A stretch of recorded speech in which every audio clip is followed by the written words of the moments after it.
Chapter 1. The Strongest Hokage. War is invariably accompanied by destruction and rebirth for the Hidden Leaf Village. The recently concluded Third Shinobi World War has left behind an insufferable burden of pain just as the wounds of the war began to heal. The village was thrust into chaos once more with the eruption of the Nine Tails incident. The fourth Hokage, Minato Namikaze, met a tragic demise. That year also saw the death of Uchiha Bido, while Naruto Uzumaki and Sasuke Uchiha were born yet, before the village could even begin to mend its scars. It found itself embroiled in yet another conflict with the Hidden Cloud Village. The fate of a ninja seems to be a double-edged sword, relentlessly cutting through both adversaries and allies in the ceaseless struggle for power and profit. Within the Hokage building, in the office of the third Hokage, a man in his 50s was perusing documents while exhaling clouds of smoke adorned in a redand white ceremonial robe and a conical hat emblazoned with the character for fire. This man was none other than Sarutobi Hiruzen, the formidable ninja hero yet. The ravages of time were evident upon him despite being in his 50s. His hair had turned gray, and age spots marred his once youthful complexion. The life of a ninja is notoriously brief, as the relentless extraction of chakra from within their cells accelerates metabolism, sacrificing youth and longevity in the process. In such tumultuous times, where everyone lives in uncertainty, only those wielding absolute power can hope to seize control of their destinies. However, Sarutobi Hiruzen held a unique interpretation of the concept of power in his youth. He witnessed the passing of the first Hokage, Senju Hashirama, and the transition to the era of the second Hokage. Even the god of shinobi was ultimately defeated by the inexorable march of time. His mentor, Tobirama Senju, often spoke of Hashirama's unparalleled strength. Yet Hiruzen perceived his predecessor as excessively naive. Peace, he mused, is not so easily attained. No, true peace is an impossibility. Even if it were to be achieved, it would merely be a fleeting compromise. Cloaked beneath the surface of harmony lies a tumultuous undercurrent of desire and hatred. The themes of profit and power are the eternal melodies of existence. In the present-day Leaf Village, while Hiruzen appeared to be the sole authority, the reality was a complex web of various ninja clans and factions. As the Hokage, an inheritor of the Will of Fire, he bore the heavy responsibility of guiding the village towards strength. Born under the twilight of the first Hokage and nurtured under the second's protection, he faced the incessant wars between nations and the covert struggles among clans. The birth of his son, disputes with friends, the death of the fourth Hokage, and the distant, disappointed gazes of his disciples, each event left him questioning his path. Was he truly treading the right course? The deaths of White Fang, the dissolution of the Senju clan, and the tragic fates of the fourth Hokage and his wife weighed heavily on him. And Hiruzen had made far too many compromises regarding the orphan Naruto Uzumaki. Each recollection of Minato's choice to utilize the dead demon consuming seal against the Nine Tails filled Hiruzen with self-reproach. Had he chosen to seal the beast himself, would the fourth Hokage have forged a better future for the Leaf? With the yellow flash, the Hidden Cloud Village would likely not have perpetually harassed the borders of the Land of Fire. Yet the thought of relinquishing the power he held, along with the legacy of the Sarutobi clan, dispelled any regrets he might have harbored. Everything was for the sake of the Leaf. As Hiruzen prepared to continue his work, a sudden, excruciating pain gripped his chest. Breathing became laborious, and he found himself bereft of strength, unable to summon even a trace of chakra. Thus, Sarutobi Hiruzen, the third Hokage of the Hidden Leaf Village, collapsed lifelessly upon his desk. Perhaps it was the culmination of relentless labor and overwhelming stress. Or perhaps it was the result of his recent escapade with the crystal ball that had left him in a heated frenzy. A distraction that had allowed the stationed Umbu to be sent away. No one noticed the fall of the ninja hero remarkably. Just 3 breaths after his heart ceased beating, it inexplicably resumed its vigorous rhythm. Taking a deep breath, Hiruzen sat upright once more. However, the essence of Sarutobi Hiruzen had long since departed, leaving behind a shell now inhabited by another soul. Sun Xiaolong groggily sat up, his mind flooded with memories that were not his own. The Hidden Leaf Village, ninjas, or had he crossed over? This was the world of Naruto, and he had inexplicably become Sarutobi Hiruzen. Sun Xiaolong struggled to comprehend the situation, blinking in disbelief at how he had found himself in the ninja realm. Now embodied as Hiruzen yet, he quickly regained his composure in his previous life. He had not been an ordinary person, but a cultivator. Unfortunately, the blue star he hailed from was in an era of depleted spiritual energy, rendering the path of cultivation nearly extinct. An orphan raised in a Taoist temple, he had discovered an ancient tome in a cave on the back mountain, detailing not only a comprehensive cultivation method known as the yin-yang body refinement technique, but also alchemy, talisman crafting, and other esoteric arts. However, despite a lifetime of arduous practice, he had only reached the pinnacle of chi refinement, unable to establish a foundation before his demise. He had come to the sobering realization that the path of immortality had been severed, and chi refinement had been his limit. Now, granted an opportunity for rebirth, Sun Xiaolong was overwhelmed with excitement as he organized the memories flooding his mind. He felt a twinge of concern. He had arrived amidst a tumultuous upheaval and, being utterly unfamiliar with ninjutsu, even the memories of Hiruzen would not suffice for immediate mastery.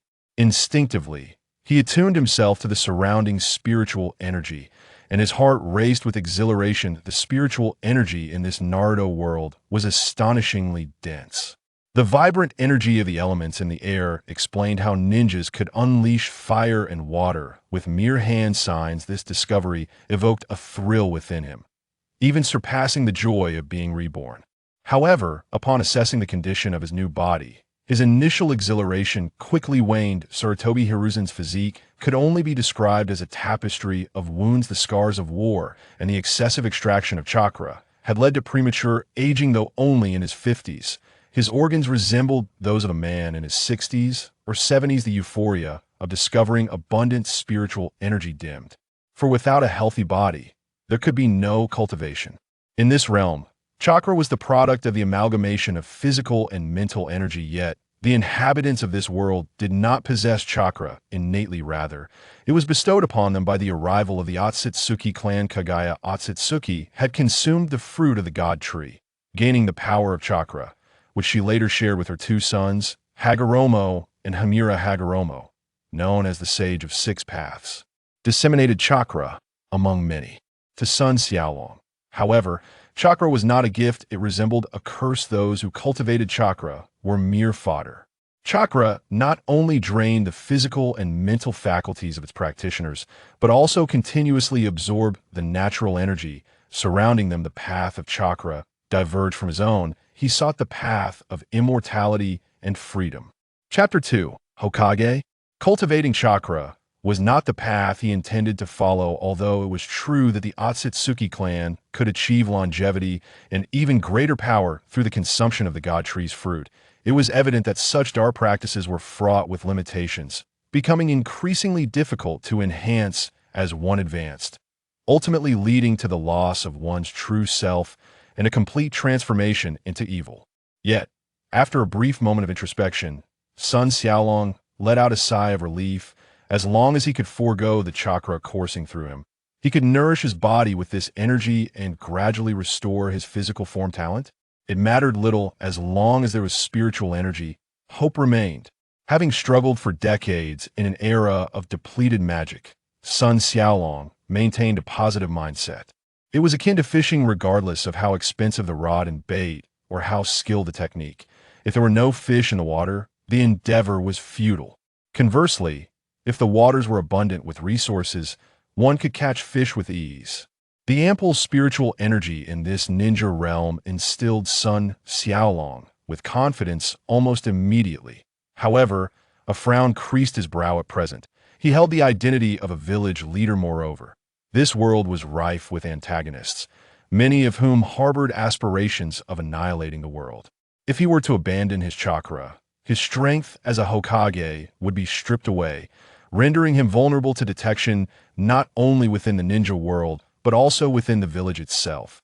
There were those who would eagerly seek his demise. Sun Xiaolong sensed that the Umbu, previously dispatched by Hiruzen, had returned, lurking in the shadows, while numerous powerful individuals roamed the village. There was no need to rush. Fortunately, Sun Xiaolong possessed excellent skills in nurturing. Energy cultivation required a step-by-step approach. and he still had time on his side. Thus, Sun Xiaolong made a decisive resolution. He would assume the mantle of Hokage, but the policies of the Hidden Leaf must undergo a transformation. Concepts of power and clan loyalty were mere trifles to him. Chakra was fundamentally illusory, even if one were to reach the pinnacle of chakra cultivation. Without the bloodline of the Otsutsuki, one would merely be a vessel for the clan's legacy as a transmigrator. He felt no sense of belonging to the Sarutobi clan. Without the Otsutsuki bloodline, the most he could hope for was to attain the strength of a Hokage. The aspirations of becoming a super Hokage or a sage of six paths were simply unattainable. After all, the chakra originally emanated from the Otsutsuki clan, and the shinobi tribes that thrived during the Warring States period possessed varying degrees of Otsutsuki bloodline among them. The Senju and Uchiha clans stand out prominently. While other clans have their unique secret techniques, they pale in comparison to the direct descendants of the Otsutsuki. The evolution of this world, influenced by the existence of ninja, has taken a misguided path. In the realm of Naruto, technology has indeed progressed to a certain extent. Refrigerators and electrical appliances exist, however. Firearms are seldom utilized, as ninjas predominantly engage in combat using traditional weaponry and ninjutsu. This predicament is somewhat inevitable during the technologically underdeveloped Warring States era. Ninjas supplanted samurai, when in truth, it should have been firearms that took their place. Moreover, the ninja's inherent resistance to various technologies and firearms has contributed to the unbalanced advancement of this world's technology. More critically, the chakra of Indra and Ashura continues to exert influence over the world, with their reincarnations still representing the pinnacle of genius within the shinobi realm. Naruto?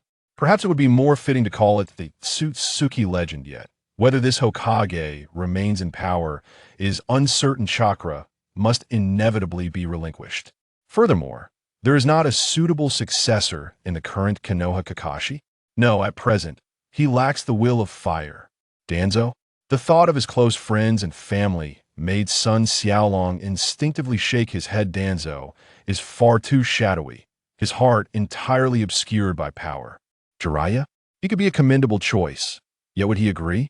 The legend Jiraiya enjoys wandering the shinobi world, gathering tales, and is hardly the type to settle down. Even if he were to agree, he would not make a competent leader. Tsunade? The granddaughter of the first Hokage, possessing formidable medical ninjutsu, and the sole heir of the Senju bloodline.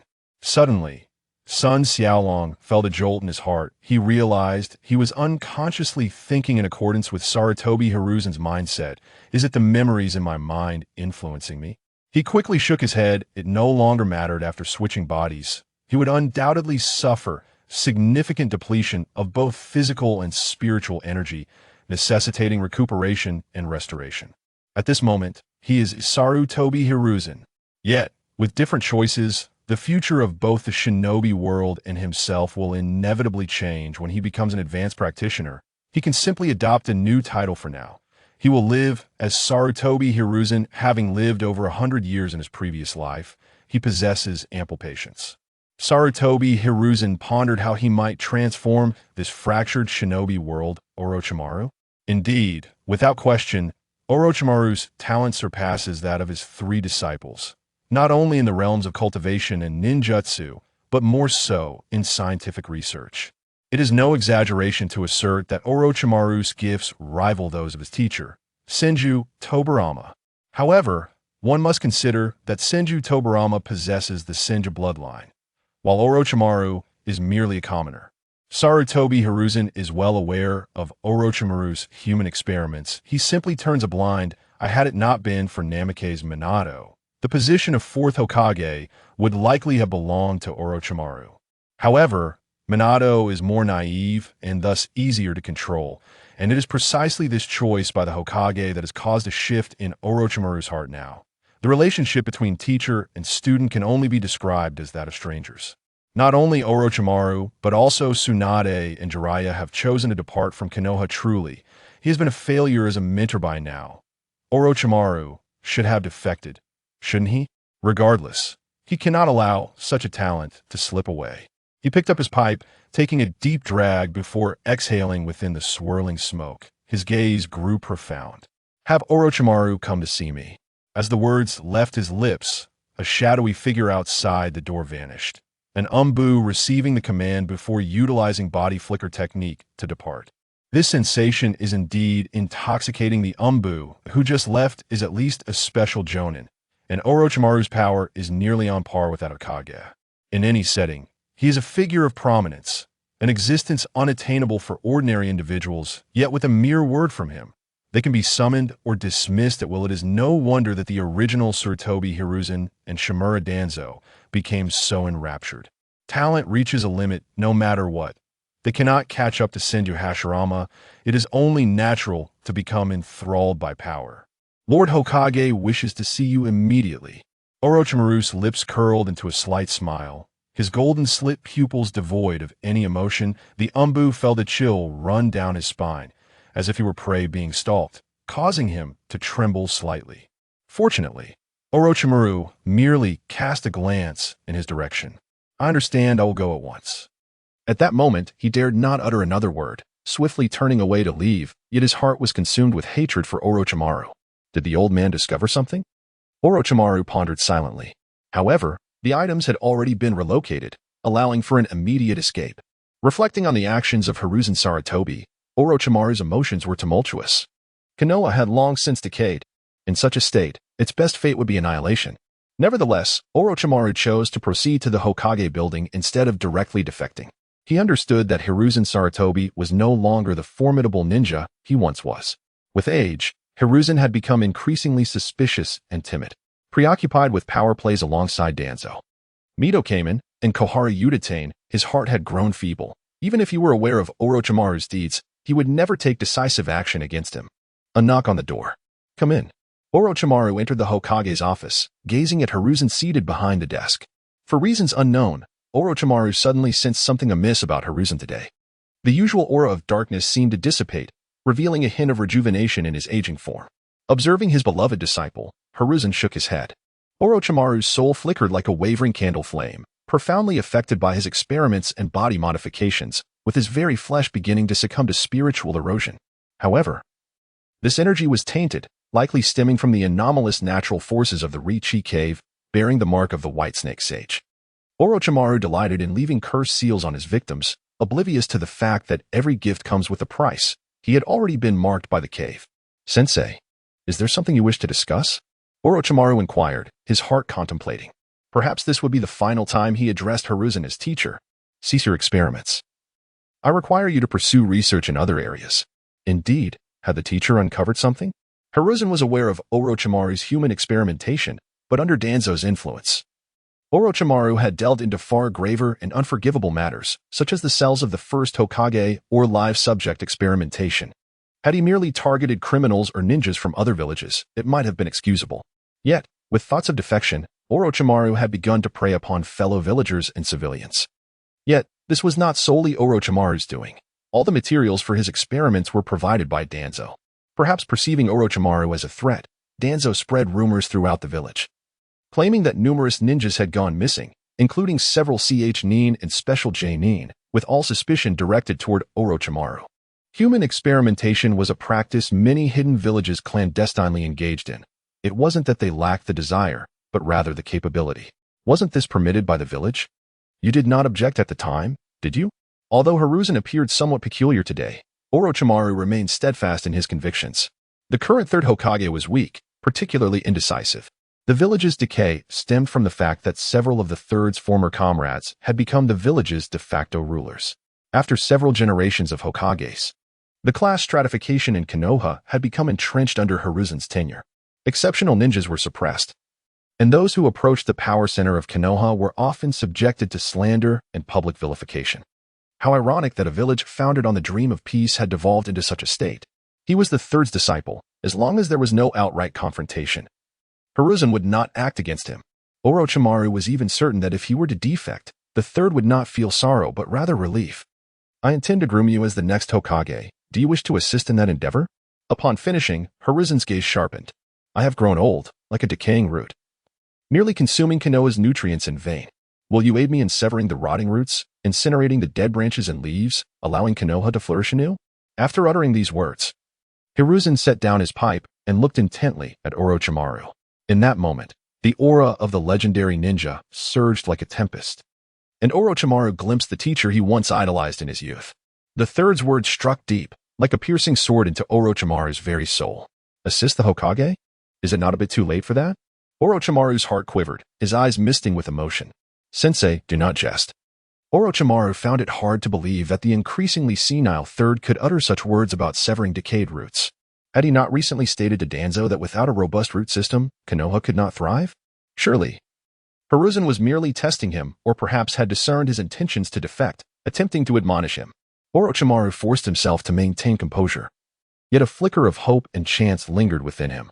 Perhaps his teacher was indeed sincere, realizing the decay of Konoha. The roots, hidden in the shadows, siphoned nutrients, while the Elder Council and many high-ranking officials acted like parasites, exploiting their power and village resources to empower their clans. Given this, what significance did it hold for the Senju to abandon their name, integrating into Konoha, striving for the rise of the common folk? No ideal, no matter how lofty, could outweigh individual greed. Upon hearing Orochimaru's words, Hiruzen chuckled. His tenure as Hokage had indeed been a failure. Orochimaru, you are afraid. You fear that I am deceiving you, testing you, when in reality, my thoughts are far from that. I merely wish to control you. Indeed, Orochimaru was fearful. The Orochimaru who once fought for the position of Hokage against Minato Namikaze would have shown no hesitation. However, after enduring so much and realizing that the third had no intention of ever allowing him to become Hokage, Orochimaru's trust in his teacher had long since eroded. Sarutobi Hiruzen raised his head, gazing intently at the disciple he once held in high regard. Danzo and the two elders had become decrepit, their influence over Konoha far too profound. Are you willing to join me in overthrowing them and transforming this village? Orochimaru realized that this might be the singular opportunity of his lifetime to restore Konoha's former glory. It is our undeniable duty. Chapter 4. Orochimaru. You are my most trusted disciple. Orochimaru, you have always been my most exceptional and trusted disciple. Sarutobi Hiruzen's tone was resolute. To him, Orochimaru represented a remarkable talent in the realm of scientific research. In such a technologically backward world, individuals like him were exceedingly rare. For a moment, Orochimaru found himself at a loss for words, his mind brimming with questions. However, the words of the third Hokage touched the most tender recesses of his heart. If given a choice, who would desire to become a rogue ninja? Yet, he realized that there was no turning back. Orochimaru's voice was barely a whisper. Once, he too had been a staunch supporter of the will of fire, having invested tremendous effort for the sake of Konoha. Had it not been for the blinding brilliance of Minato Namikaze, he would undoubtedly have been the most suitable heir to the Hokage title. Minato, with his sunny disposition and the epithet Little Sun, was universally adored by all who encountered him. In stark contrast, Orochimaru was shrouded in darkness and malevolence, instilling fear in many, and among the legendary three, he had always borne the worst reputation. After his failure in competition, his heart darkened further. Having discerned the true nature of the world, his ambition narrowed to a singular pursuit, immortality. From a certain perspective, the aspirations of Sarutobi Hiruzen and Orochimaru aligned. Both sought eternal life. However, Hiruzen yearned for the immortality of the body and the everlasting nature of the soul. In contrast, Orochimaru had begun to stray from this path. His pursuit of the reanimation jutsu was nothing short of farcical. Fortunately, Hiruzen could see that Orochimaru had yet to replace his physical form. Orochimaru felt a sense of confusion. In the name of his ambition, he had conducted countless experiments, sacrificing too many lives. How could someone like him ever aspire to become Hokage? In that moment, the title of Hokage still held a sacred significance in his heart. Clear all obstacles for me, and together we shall restore Konoha to its former glory as the strongest in the ninja world. In truth, he had long been dissatisfied with the current geopolitical landscape. Perhaps we could take decisive action against the feudal lords and seize complete control of this nation. Had it not been for Hiruzen's preemptive establishment of a soundproof barrier, their conversation would have sent shockwaves not only through Konoha but throughout the entire ninja realm. Very well. I am willing. Even Sarutobi Sasuke has reached this point. Naturally, Orochimaru can discern that his mentor is not jesting. The words of Sarutobi sent a tumultuous wave through his heart. How could his mentor contemplate taking action against the daimyo? Though his teacher had aged, there was an undeniable air of trustworthiness about him. Return and await my message, he commanded. Understood, Orochimaru nodded, subsequently departing from the Hokage's office. Regardless of the outcome, whether it be defection or truly becoming an elder of Konoha, he needed to expedite his return to finalize his ongoing experiments. Erasing evidence was a relatively straightforward endeavor, with Orochimaru's assistance, along with the current ninjas of Konoha. He felt a measure of reassurance in dealing with Danzo and the remaining two advisors. In this ninja world, the shadows were barely comparable to ordinary foundational practitioners. The most formidable among them merely grazed the surface, leveraging bloodlines or chakra to invoke a modicum of the laws of nature. Yet, their spiritual essence was exceedingly fragile. And their physical forms, though seemingly robust, were fundamentally decayed. In a realm abundant with spiritual energy, Sarutobi felt that the realms of core formation and nascent soul were within reach. Once Orochimaru's matters were settled, the only remaining obstacle lay with a few members of the Elder Council. Power is sculpted incrementally, with the ruling class relying on interpersonal relationships to establish their dominion. Presently, in Konoha, the advisors, Nara Shikaku, Midogate, and the root leader Danzo Shimura were all former comrades of Sarutobi, having once served in the elite guard of the second Hokage. They were, in essence, the progeny nurtured by the second Hokage himself. Simultaneously, there was a concerted effort to diminish the influence of the Uchiha clan and the Senju clan over Konoha, striving to ensure that Konoha would no longer be a one-clan dominion. The vision was splendid, yet the reality was starkly harsh.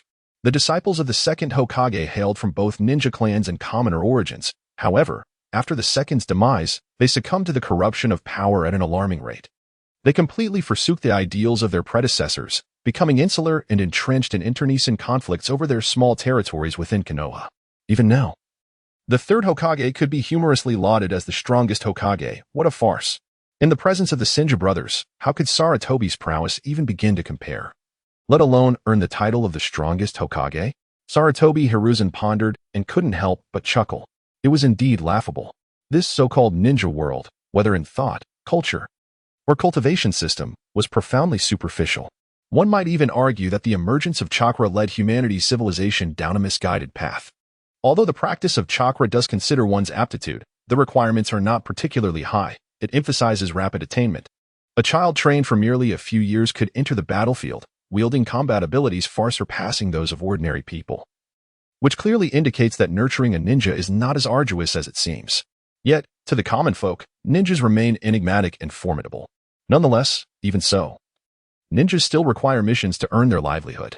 Simultaneously, Konoha is merely a vassal of the Fire Country. Even he, as Hokage, must show utmost respect to the feudal lord of the village. This is an inversion of priorities. If one possesses extraordinary power, one should transcend the mundane. Yet these ninjas willingly become subservient to authority. Shaking his head, Sarutobi Hiruzen ceased to dwell on these matters. In times of adversity, one should focus on self-improvement. And in prosperity, one should aid the world. With Orochimaru dealt with, the greatest concern from the elders might be Danzo. Cultivating in the realm of immortality requires vast resources, and he cannot abandon his position as Hokage. Konoha must grow stronger. Currently, Danzo has not yet acquired Shirsue's eyes, at most collaborating with Orochimaru to transplant the Sharingan and utilize his Anaji. However, to be candid, Danzo is not particularly powerful, otherwise he wouldn't go to such lengths to covet the Uchiha strength. While he claims that the Uchiha clan poses a threat to Konoha, he secretly resents his own surname, Sarutobi, for not being Uchiha. It is imperative to address Danzo. He cannot allow Konoha to be thrown into turmoil. His identity as the third Hokage dictates that he cannot simply isolate himself and leave Konoha. The memories within this body may become a source of inner turmoil in the future. The path of cultivation emphasizes wealth, companions, and the laws of nature. Once he disperses his chakra, he will be no different from ordinary people in the short term. He faces two choices: remain in Konoha or depart. If he leaves Konoha, where could he possibly go? This ninja world is far from tranquil, with not only ninjas but also the summoning beast clans. These spiritual beasts cultivate natural energy. Although not orthodox, they are inherently adept at harnessing the essence of the sun and moon without the need for techniques. Would his emergence as a cultivator attract their attention? After Orochimaru departed, Sarutobi Hiruzen contemplated for a moment and summoned his trusted confidants from the Umbu. It must be said that the former Sarutobi Hiruzen possessed greater talent in political maneuvering than in ninjutsu. The third Hokage is often referred to as the doctor of ninjutsu. Although most of his techniques are rather inconsequential, lacking utility for the masters, the lethality of combined ninjutsu is self-evident, serving as a formidable weapon on the battlefield. In terms of establishing his persona, he may not have excelled, but throughout Konoha, Apart from a select few, he garnered recognition from all levels. In the eyes of the villagers, Sarutobi Hiruzen is a powerful and upright leader, a great Hokage who ensures they lead prosperous lives. To most ninjas, he is also a figure deserving of respect. Only a minority who have truly suffered from the machinations of power recognize that Sarutobi Hiruzen embodies Konoha's greatest darkness. Glancing at the documents on his desk, Sarutobi Hiruzen decided to leave these matters for Orochimaru to contend with. Exiting the Hokage building, he strolled through the streets of Konoha. Hokage-sama. The children, upon seeing Sarutobi Hiruzen, were overwhelmed with excitement. The spirit of the fire will permeates every aspect, with the shared dream of most children in Konoha being to become Hokage. Hokage-sama. I want to be an outstanding ninja just like you. A small boy, with snot running down his face, broke free from his mother's grasp and ran up to Sarutobi Hiruzen, his voice brimming with admiration. I'm sorry, Hokage-sama. A woman dressed as a housewife hurried over, looking at Sarutobi Hiruzen with a hint of fear and trepidation. She understood her child's capabilities all too well. He was mischievous and barely managed to keep up in ninja school. She was merely an ordinary person, with a husband who was a low-ranking ninja, and could not provide much assistance to her child. Her only prayer was that war would not come, sparing her child from the battlefield too soon. Hokage? That seemed too distant. Almost instinctively, Sarutobi Hiruzen reached out and tousled the boy's hair. Strive towards your dreams. I believe you can succeed. After saying this, Sarutobi Hiruzen departed, leaving behind the stunned boy and a crowd of onlookers engaged in discussion. Yuta, don't act so recklessly next time. Mom, I will definitely become Hokage. Looking at her son, her smile held a hint of bitterness. Perhaps Sarutobi Hizashi no longer harbored any inclination to linger in Konoha and swiftly returned to the residence of the Sarutobi clan. The grandeur of the Sarutobi estate alone attested to Hizashi's influence within Konoha. Undoubtedly, the most prominent clans in Konoha were the Senju and Uchiha, while the remaining influential families included the Hyuga and the secretive Inuzuka, Nara, and Akimichi clans. However, the Senju clan had long since dissipated, assimilating into the fabric of Konoha, which fundamentally contributed to the continuous emergence of talent within the village. Yet, the sacrifices of the Senju did not yield the anticipated outcomes. Originally, the Senju brothers, Konoha's first and second Hokage, had envisioned a scenario where the remaining clans would relinquish their lineage and familial ties, fully integrating into Konoha. Such a Konoha would undoubtedly grow ever stronger. Reflecting on this, Hizashi shook his head. Senju Hashirama's naivety was striking. While the ideal was alluring, reality proved to be harsh. Setting aside the corruption of the third Hokage and Danzo Shimura, the inherent disparities in talent among individuals rendered such aspirations futile. The formidable Senju bloodline indeed fostered a number of exceptional commoners, yet the secret techniques of most clans in Konoha remained bound by tradition, impervious to dissemination. Take, for instance, the Inuzuka and Aburame clans. Their bodies had evolved specifically to accommodate their summoning beasts and secret arts. Through generations, the Inuzuka clan had developed canine traits, while the Aburame clan had even undergone physical modifications to host a greater number of insects. How could such secret techniques be shared? Even if these clans set aside their prejudices and allowed commoners to learn their arts, it would ultimately prove counterproductive. The Akimichi clan's techniques, in particular, required an innate talent for yin-yang release. Ultimately, Hashirama's vision was but a fanciful dream. Upon returning to the estate, Hizashi's eldest son, Sarutobi Shinizuke, respectfully greeted him. Sarutobi Hiruzen has two sons, Sarutobi Konohamaru and Sarutobi Asuma. To be candid, both of these sons possess rather mediocre ninja talents. At this juncture, Sarutobi Konohamaru holds the rank of Jonin, whereas Sarutobi Asuma is not present in Konohagakure, due to a conflict with Sarutobi Hiruzen 2 years prior. He departed from the village and became one of the 12 guardian ninja, tasked with protecting the daimyo of the Land of Fire. The daimyo, though an ordinary person, is significantly more numerous than ninjas in both the Land of Fire and any other nation in this world. Ninjas engage in assassination rather than production, yet they remain dependent on the common populace for their daily lives. The existence of ninjas has led the daimyo to treat ordinary people relatively well, avoiding excessive exploitation and ensuring the absence of a slave class within the societal structure. Furthermore, in ancient times, prior to the advent of ninjas, it was these nobles who governed the populace, a legacy that has persisted to the present day. Although training a ninja is not particularly arduous, the individuals endowed with the aptitude to become ninjas are exceedingly rare. This scarcity results in a mutual wariness between Konohagakure and the Land of Fire, while simultaneously fostering a dependency between them. In simpler terms, for nations such as the Land of Fire and the Land of Lightning, ninjas represent military might, with those of Hokage rank and above serving as weapons of mass destruction, while tailed beasts are akin to strategic nuclear arsenals. Consequently, conflicts frequently arise among ninjas. Yet relations between nations remain relatively peaceful. Asuma Sarutobi, being the son of the Hokage, has taken on the seemingly inconsequential role of a member of the 12 Guardian Ninja, which appears rather perplexing. However, considering Asuma's innate talent, Hiruzen Sarutobi could only let out a sigh. The most formidable aspects of the Sarutobi clan are twofold. Firstly, they possess mastery over the 5 elemental natures, enabling them to utilize the 5 nature transformation techniques. Secondly, they have the ability to summon the mighty Monkey King. Summoned beasts are categorized into various ranks, and the Monkey King can not only transform into weapons but also independently perform hand seals to cast ninjutsu, along with executing localized transformations. Through prolonged training with Sarutobi Hiruzen, they have developed a distinctive tactical approach. Sarutobi Asuma and Sarutobi Konohamaru have failed to gain the recognition of the Sarutobi clan, which clearly illustrates the limitations of their innate talents.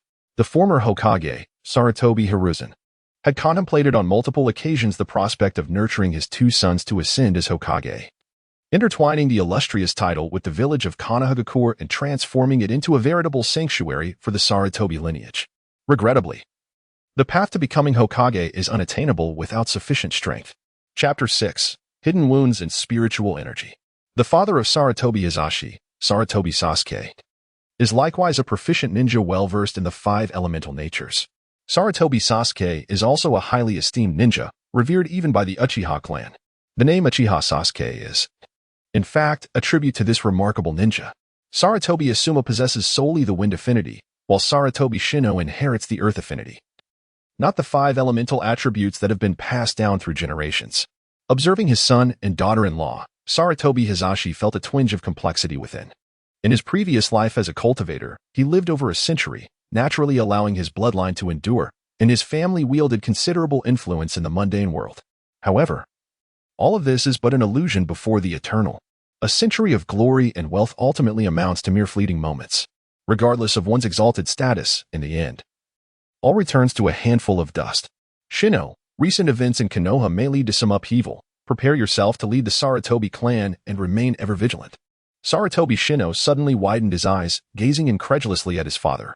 He knew his father all too well, for Sarutobi Hiruzen, Konoha was a realm where his words held absolute authority.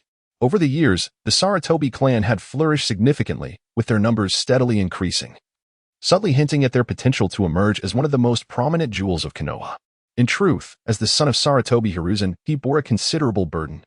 Although Sarutobi Hiruzen claims that everything he does is for the sake of his relationship with Asuma and to improve the clan, in reality, it is merely a reflection of his own unilateral desires. With such innate talent and differing aspirations, what can be achieved through imposition? I'm not jesting. Prepare to have the clan members on standby at all times. Why? Shinjusuke, who has often expressed dissatisfaction with Sarutobi Hiruzen's bureaucratic methods, now harbors further discontent, even questioning whether Hiruzen intends to take action against the Uchiha clan. You need only heed my words, for with your current strength, you are not yet able to partake in the village's decision-making. Sarutobi Hiruzen spoke candidly, leaving no room for Sarutobi Shino to save face. Such directness rendered Shino momentarily speechless. In his recollection, Hiruzen had never been so forthright. As my direct subordinate in the Umbu, you need only obey my commands, Hiruzen added, softening his tone upon noticing Shino's expression. In his mind, Hiruzen believed that both Shino and his daughter-in-law, Sarutobi Hinata, had perished during a mission. However, given that Sarutobi Konohamaru had already been born at that time, it implied that there were still years before the incident would occur. The thought of his son meeting an untimely demise was unbearable. As a former modern man, Hiruzen was not merely a practitioner of arduous cultivation. He understood well that cultivators were not deities and that the differences between them and humans were minimal, until one reached a certain level of mastery. An individual's strength remained considerably limited. In his previous life, he achieved great heights in cultivation primarily due to the support of his family, which had gathered numerous rare herbs from around the world. Now, in this new life, he recognized the necessity of his family's strength and the village's assistance. The fortification of Konoha would be beneficial for him, and as a father, he wished for Shino to avoid an early demise. Do not feel pressured. Serving as a guiding jonin and mentoring a team of genin is an admirable path, he continued, glancing at his daughter-in-law, Sarutobi Hinata. You two have been married for some time now. When can I expect to hold my grandchild? Must I rely on Asuma's offspring? The mention of this topic caused Hinata's face to flush instantly. Coming from a commoner background, her talent was modest, and she had only attained the rank of chunin. Harboring no grand ambitions, rather than engaging in battles or vying for power, she preferred to focus on homemaking and raising children. Noticing that Shino was about to speak, Hiruzen waved his hand dismissively. I have made my decision. You shall follow my arrangements. Ensure that the family members remain on standby. Upon hearing his father's words, Shino realized that the man beneath the fire shadows had aged, his posture stooped. At this moment, Hiruzen stood around 163 centimeters tall. With graying hair and age spots on his face, all signs indicating that the third Hokage, who had guided Konoha through its golden age and subsequently into decline, was indeed growing old. Shino nodded silently, refraining from further comment. This matter must not be divulged, Hiruzen instructed before retreating to his chamber. Following the turmoil of the Ninetales incident, he found himself alone, a solitary figure. However, this solitude aligned with Hiruzen's intentions once he dispelled the chakra nourishing his body. Having someone by his side would inevitably lead to discovery. Sitting cross-legged on his bed, he began to assess his aging physique. Cultivation was a solitary journey through the vast sea of suffering, where the body served as the vessel, the only entity one could trust. This was Hiruzen's path. Although upon reaching the nascent soul stage, the essence of blood and flesh would be refined within the nascent soul, and even if the body perished, as long as the nascent soul endured, one could recreate the physical form. Nevertheless, the newly formed body would still be of one's own bloodline. Usurping another's body was a grave taboo in cultivation. Yet, after transmigrating into Hiruzen's body, apart from the additional memories, there was no sense of dissonance. Zhuangzhou dreamed of a butterfly, or was it the butterfly that dreamed of Zhuangzhou? Who could truly discern the nature of such matters? The only entity he could rely on now was this aging body. Due to the development of chakra, his cells had undergone excessive division, causing a more accelerated aging process for ninjas. Hiruzen could no longer uphold the title of ninja hero. In his youth, he had earned that reputation through numerous battles, leveraging the 5 nature transformation techniques to become a formidable weapon on the battlefield. The presence of internal injuries seemed almost inevitable. Fortunately, aside from those injuries, he bore no hidden ailments, his limbs remained functional, and his body operated normally. Thus, by seeking herbs to concoct elixirs, coupled with the abundant spiritual energy in this world, he could gradually restore his vitality. Taking a deep breath, Hiruzen began to absorb the spiritual energy. Although the spiritual energy in this world was rich, its attributes were chaotic, and he could even sense that a small portion was tainted. This was likely related to the so-called sacred grounds, the habitats of summoning beasts. These creatures referred to the spiritual energy as natural energy. By absorbing it, they gained prolonged lifespans, immense sizes, and various unique abilities. In Hiruzen's view, these beings were merely minor demons of no significance. Chapter 7. The Great Toad Sage as he absorbed the spiritual energy into his body. It felt as though a withered tree had encountered the spring. Hiruzen sensed the aging body's yearning for that energy. However, cultivation could not be rushed. The current absorption of spiritual energy was merely a preparatory step for his forthcoming plans. Currently, the greatest obstacle to his complete control of Konoha was Danzo Shimura. This shadow of the ninja realm possessed only average strength, existing merely on the fringes of power. However, Danzo had likely commenced human experiments, integrating the cells of the first Hokage and beginning to implant Sharingan into himself. At this time, the Uchiha clan had not yet rebelled, nor had their clan been annihilated. Shirsue's eyes were still beyond Danzo's grasp. The devoted son, Uchiha Itachi, was still young and posed no threat. The number of Sharingan implanted within Danzo would be limited, allowing him to utilize his Anaji only a few times. While Danzo and his root organization might bully ordinary ninjas, they would steer clear of true powerhouses. This was the fate of most common ninjas, leading Danzo to believe that to grow stronger, he must harness the power of the Uchiha. Danzo harbored a deep-seated hatred and fear of the Uchiha, perceiving them as a ticking time bomb that could obliterate Konoha at any moment. In essence, his actions stemmed more from envy, a jealousy of the Uchiha bloodline's might. Unable to possess it, he sought to destroy it while simultaneously claiming their power for himself. In Hiruzen's eyes, such behavior was exceedingly cowardly. The Uchiha were the sharp blade of Konoha. Perhaps it would be more fitting to describe them as a clan born of love. Although the hatred that arose from love could yield extreme power, the Uchiha clan was fundamentally pure, nurturing their sense of belonging and loyalty to the village would suffice. Once he dealt with Danzo and the obstacles within the village, selecting a child from the Uchiha clan as a disciple would be a commendable choice. A look into Konoha's history reveals that the Hokage title has been passed down through bloodlines. The first and second Hokages were brothers. The third was the disciple of the second, and the fourth was the grand disciple of the third, creating a lineage of succession rooted in familial bonds or teacher-student relationships. Sarutobi Hiruzen took Uchiha as his disciple, thereby granting the Uchiha clan a glimmer of hope for attaining the position of Hokage. Would there still be fears of a Uchiha rebellion? In truth, the Uchiha are not as formidable as they are often portrayed.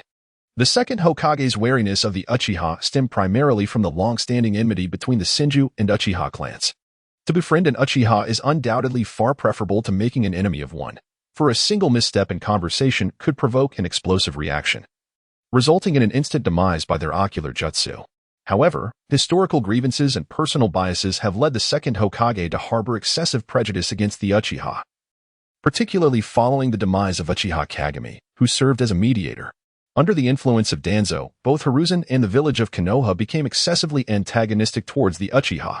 Meanwhile, Orochimaru wandered dazedly away from the Hokage building towards his laboratory. Should he leave or remain? Could he truly trust his master's words? Deep within, Orochimaru had completely placed his faith in Hiruzen's statements, yet the stark reality compelled him to harbor doubts. What transpired to instigate such a profound transformation in Hiruzen? The decision to confront the formidable Danzo and appoint him as an advisor to the Hokage and elder of Konoha was indeed perplexing. Perhaps the deaths of the fourth Hokage and Hiruzen's beloved companions inflicted a grave wound upon his psyche. Upon returning to his laboratory, a ninja materialized beside him. Orochimaru. Lord Danzo requests your presence. The sudden summons from the third Hokage perplexed Danzo. Human experimentation necessitates subjects, and recently, not only villagers have gone missing, but even Chunin and Special Jonin have vanished, all orchestrated by Danzo himself. Orochimaru bore the brunt of the blame. For Danzo understood that if the third Hokage wished to step down, Orochimaru would be among the prime candidates. He sought to eradicate even the slightest possibility of that occurring.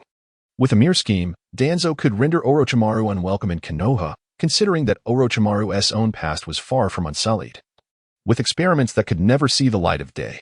Upon hearing Danzo's summons, Orochimaru revealed a bemused smile. Danzo, you could never imagine at this time. My master neither craves power nor wavers in indecision, could you? I shall visit when time permits. The masked root ninja, on the verge of anger, raised his head only to find Orochimaru's uncanny golden vertical pupils fixed upon him, causing his retort to falter. After casting a fierce glare at Orochimaru, he vanished in a puff of smoke. Orochimaru paid no heed. There was no turning back now. He chose to trust his master. Moreover, while Orochimaru may not rank among the most formidable fighters, his survival skills are unparalleled. He merely needed to swiftly dispose of the irrefutable evidence of his human experiments, such as the cellular experiments related to the first Hokage and the corpses collected for the Edo Tensei. Back at Root headquarters, upon Orochimaru's refusal to attend, Danzo did not express anger. Konoha was currently in a state of vulnerability, with the war against the Cloud Village nearing its conclusion. If Orochimaru were to encounter misfortune now, the Cloud Village would not remain passive. Hiruzen had grown old, and having grafted the first Hokage's cells, his physical condition was far superior to that of Hiruzen. Even if it meant enduring, Danzo intended to outlast Hiruzen and ascend to the position of Hokage himself. At that point, he would no longer be a mere shadow lurking beneath the trees, but a rightful Hokage, poised to lead Konoha to greatness. Danzo envisioned such dreams daily. For the Hokage position, he was willing to sacrifice everything, even if it meant others must do the same. In the depths of Myoboka Mountain, the great sage Fukasaku awakened from slumber. The fated equilibrium had been shattered, and the future of the ninja world was now shrouded in uncertainty. As a creature who had lived for millennia, Fukasaku had once fought alongside the Sage of Six Paths, and the revival of the Tsutsuki clan had been made possible by his offering of the Sage Scroll from the Land of Toads. It could be said that without Fukasaku, the ninja world would still be under the dominion of Kagaya Tsutsuki. His most distinguished ability was the foresight of the future, even in dreams. Yet now, everything had become obscured, rendering the future of the ninja world unpredictable and the fate of the Toad clan uncertain. This left Fukasaku feeling rather disconcerted. Even amidst the chaos of the ninja world, the summoning beast had remained unperturbed, observing the foolish human conflicts with amusement. However, The prospect of an uncertain future for the world unnerved him, as he sensed a fundamental shift occurring. Quickly, summon Jiraiya. Chapter 8. The Disappearing Child of Prophecy. The illustrious Jiraiya, one of the third Hokage's disciples. His works, Ika Paradise, captivated the entire ninja world. While he bore the weighty mission of seeking the Child of Prophecy, wandering throughout the ninja realm. Indeed, in times past, Sarutobi Hiruzen had considered Jiraiya as a potential successor for the Hokage position, but Jiraiya had consistently declined. Now, Hiruzen was no longer inclined to pass the mantle to anyone else. Jiraiya, bearing the illustrious title, exhibited a tendency towards indecisiveness, rendering him unsuitable for the role of Hokage. Otherwise, the fourth Hokage would not have been his disciple, Minato Namikaze. While gathering inspiration, Jiraiya suddenly felt a distortion in the fabric of space, a reverse summoning technique. A sense of urgency gripped him. Could something be amiss in Konoha, necessitating a summon from Miyaboka Mountain? Heeding the call of the summoning technique, Jiraiya found himself in Miyaboka Mountain. Lord Jiraiya, the great sage Fukasaku is seeking you. This time, Jiraiya appeared directly outside the temple of the great sage. A small toad greeted him and slowly opened the temple doors, inviting Jiraiya inside. Taking a deep breath, Jiraiya stepped into the temple. This time, the great sage Fukasaku was not dozing off. Instead, he sat upright, poised in his seat. The moment Jiraiya entered, the great sage's gaze locked onto him. Jiraiya, has anything significant transpired in the ninja world recently? Even as the foremost tool of Miyaboka Mountain, it was not easy for Jiraiya to seek an audience with the great sage. This marked the first occasion Jiraiya had witnessed the great sage in such a state of tension. Jiraiya's current strength was undoubtedly bolstered by the assistance of Miyaboka Mountain. However, his life revolved around the so-called prophecy dictated by the great sage. He had dedicated his existence to seeking the Child of Prophecy, the individual who could instigate transformation within the ninja world. Jiraiya had sacrificed so much for this elusive prophecy. No, while there has been friction among the ninja villages recently, there have not been any major incidents.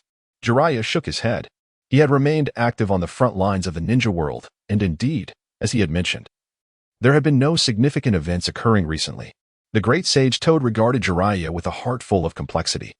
Having lived for over 1,000 years and possessing strength rivaling that of the Sage of Six Paths, the natural energy stored within was immeasurable.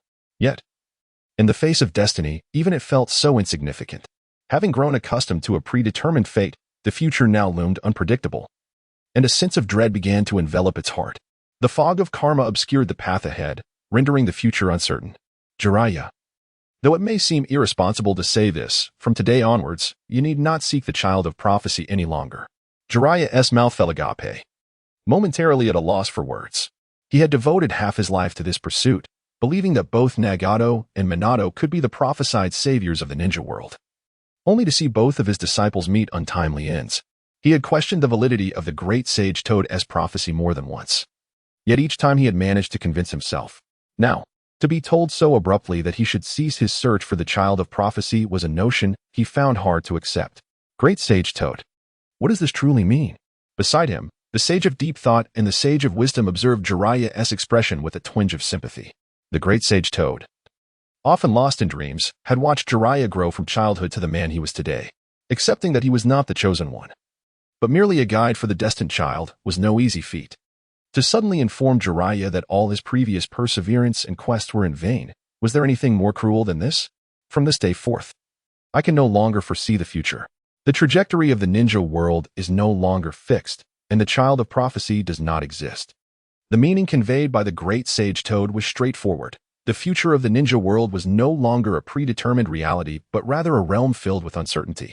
In such circumstances, even if the so-called Child of Prophecy were found, it was highly unlikely that this individual could instigate the transformation and peace that had been foretold. What, then, should I do? Jiraiya felt lost. A legendary hero, one of the legendary three of Konoha, the beloved author of the Makeout series, and a carefree wanderer. He now found himself momentarily devoid of his life's purpose. Go and enjoy your life. You need not bear the burden of searching for the Child of Prophecy any longer. The great sage Toad regarded Jiraiya, shaking its head. Miyaboka Mountain will soon close its gates, and I shall enter seclusion for a time. You may wish to observe if anything significant occurs in the ninja world, and return promptly with any findings. Life is but a fleeting few decades. Pursue what you truly desire. With that, the great sage Toad closed its eyes. To enjoy one's own life and to pursue one's desires, can this truly be the path of a ninja? Jiraiya had already indulged himself enough, doing as he pleased and rejecting the village's arrangements. Yet now, the conviction that had once guided him had vanished, leaving him in a state of confusion. Should he heed his mentor's guidance and return to Konoha to assume the role of Hokage? But the thought of Konoha's darkness made him hesitate. Had he not left Konoha partly to escape the political turmoil? The founding of Konoha had been rooted in noble intentions, yet it was now fraught with intrigue and rivalry. Jiraiya had witnessed Sarutobi Hiruzen's gradual transformation from a valiant ninja to a mere political figure. He understood well how power could profoundly change a person. His repeated refusals of Hiruzen's pleas to become Hokage were not solely due to his quest for the child of prophecy, but largely stemmed from his fear of becoming the next Sarutobi, lost in the depths of power. Yet perhaps he mused. The shadows of Konoha could be altered by his hand. Would Tsunade's perception of him shift if he became Hokage? And would Orochimaru, still within Konoha, heed his commands? Contemplating this ignited a flicker of desire within Jiraiya for the position of Hokage. After all, having lived in Konoha since childhood, aspiring to become Hokage was a natural dream. Alas, it seemed that for Jiraiya, even the ambition to become Hokage had come too late. Sarutobi Hiruzen has ascended to the ranks of the immortals, ensuring a significant extension of his lifespan, allowing him to occupy his position as Hokage for an extended duration. The tides of time demand progress, and the era of ninjas is waning. Once Hiruzen perfects his cultivation, he will undoubtedly turn his attention towards the Otsutsuki clan, at which point the chakra-wielding ninjas will find themselves at a distinct disadvantage against their formidable adversaries.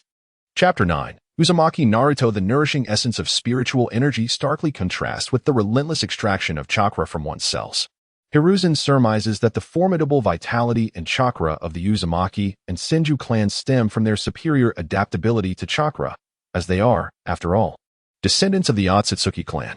The robust physique of the Senju complements the mental prowess of the Uchiha, indicating that for the Otsutsuki, the perils associated with chakra cultivation are considerably less severe than those faced by ordinary ninjas. Ordinary ninjas serve merely as sustenance, while the Otsutsuki evolved through the consumption of the god tree's fruits. The relentless pursuit of chakra cultivation by common ninjas results only in self-exploitation. Regrettably, in these tumultuous times, everyone is ensnared in a web of fate, where the consumption of chakra becomes a lifeline. For Hiruzen at present, he cannot relinquish his chakra. He must first subdue Danzo and the elders within the village to stabilize Konoha before embarking on his formal training. Currently, his absorption of spiritual energy is primarily aimed at fortifying his soul, shielding him from various illusions. Before long, the dawn of a new day arrived. For the majority of Konoha's denizens, today was merely another day, indistinguishable from any other. However, the prominent clans sensed the undercurrents of change. Rather than proceeding directly to the Hokage's office, Hiruzen made his way to a secluded corner of the Konoha residential area. There was no escape from the burdens of past misdeeds. Arriving at a modest dwelling, he gently rapped on the door. The door was answered by a middle-aged woman, who visibly trembled upon recognizing Hiruzen. "Lord Third, what brings you here?" she stammered. Sarutobi Hiruzen paid her no heed and walked straight into the room. Inside, there lay a crib, cradling a child with golden hair, who was peacefully slumbering. However, it was evident that the child was malnourished and seemed to be sleeping rather too deeply. He was the descendant of Ashura, the true child of prophecy, Uzumaki Naruto. Yet, Sarutobi harbored doubts. Were it not for the formidable vitality of the Uzumaki clan, supplemented by Ashura's chakra and the presence of the Ninetales, Naruto might have perished long ago. The woman outside was a wet nurse appointed by the village, and it was clear that she had not taken proper care of Naruto, perhaps. In an attempt to quell his cries, she had administered him sedatives. This was the result of Danzo's efforts to shift blame. The destruction wrought by the Ninetales had incited resentment among the villagers, and Naruto, as the host of the Ninetales and the son of the fourth Hokage, was undeniably perceived as a threat. However, such matters were of little concern to Sarutobi Hiruzen at present. After all, the child was merely a child, an orphan of a hero, and this was hardly fitting. "Lord Third, may I pour you a cup of water?" Sarutobi Hiruzen remained silent. Yet his aura radiated with intensity as he turned his gaze toward the woman. The palpable aura of menace and overwhelming chakra compelled her to kneel before him. She opened her mouth as if to speak, but the immense pressure constricted her throat, inducing a sensation that her heart might cease to beat at any moment. However, merely casting a glance at her sufficed for Hiruzen to retract his imposing presence. "Is this how you care for children? Regardless of your thoughts or any directives you may have received, Should anything happen to this child, your entire family will face the consequences. Observing the woman kneeling in silence, Hiruzen reiterated his inquiry. The woman, startled into realization, hurriedly apologized, her voice trembling with tears as she pleaded that she was coerced. Yet, to harbor such malevolence toward a child so young rendered her explanation implausible. Her profound fear undoubtedly stemmed from a desire to avoid being sent to the interrogation department of Konoha. It is well known that the Konoha interrogation unit is notorious. Rivaling the Roots and Orochimaru's laboratories, entry invariably leads to severe repercussions. The interrogation department's methods transcend mere questioning, employing various forbidden techniques and illusions to extract information from the deepest recesses of the mind, often resulting in madness or severe psychological issues. I do not concern myself with who instructed you or what you were told to do. I only care about the outcome. Do you understand? Trembling, the woman nodded in acquiescence, prompting Hiruzen to say no more. Approaching Naruto, he sensed an astonishing vitality within the boy, albeit slightly malnourished. Perhaps sensing a familiar chakra. Naruto awakened from his slumber, immediately bursting into tears. What are you dawdling for? Sarutobi Hiruzen turned to face the woman, who trembled uncontrollably, bewildered by his words. The child's cries could only signify hunger, prompting her to question his intentions. As a caregiver assigned by Konoha to look after Naruto, she felt the weight of her responsibilities, especially since Kushina had passed away and breast milk was crucial. However, the quantity of milk Naruto required far exceeded that of her own child, leaving her little one often unsatisfied. Initially, she dared not entertain any ill thoughts. But as time wore on, her dissatisfaction with Naruto grew, leading to the current predicament after numerous tentative explorations. Ultimately, it was Konoha's lack of adequate support for Naruto, the orphan of the fourth Hokage who sacrificed his life for the village, that led to such dire circumstances. Konoha's negligence was glaring. As the reprimanded woman contemplated the potential consequences for her family, including being sent to the interrogation department, she cast aside her reservations and promptly began to nurse Naruto. The moment he was fed, his cries subsided, revealing that his distress was merely born of hunger. Sarutobi Hizashi stood still, his gaze unwavering, fixated upon Naruto and his caretaker. It was not until Naruto, sated from his meal, drifted back into slumber that the woman finally exhaled in relief. Sarutobi Hiruzen said little, turning to leave. Even if given 10 more chances, he would not take any further action against Naruto. However, it seemed necessary to arrange for a caretaker for Naruto. It was indeed beneficial for him to be well fed. As soon as he settled into the Hokage's office, someone pushed the door open and entered without knocking. In all of Konoha, only Shimura Danzo would dare to do such a thing. Upon entering, Danzo strode directly to Hiruzen's side. Hiruzen, he began. Orochimaru's actions have become increasingly outrageous, to the point where even Sunchunin have gone missing. Are you not concerned about your own disciple? Hiruzen was well aware of Orochimaru's deeds, which had been tacitly permitted by the higher-ups of Konoha. Nevertheless, such matters were not meant to be exposed. They were common knowledge among the various ninja villages, yet once brought to light, they must be condemned. Sarutobi Hiruzen remained noncommittal in response to Shimura Danzo's remarks.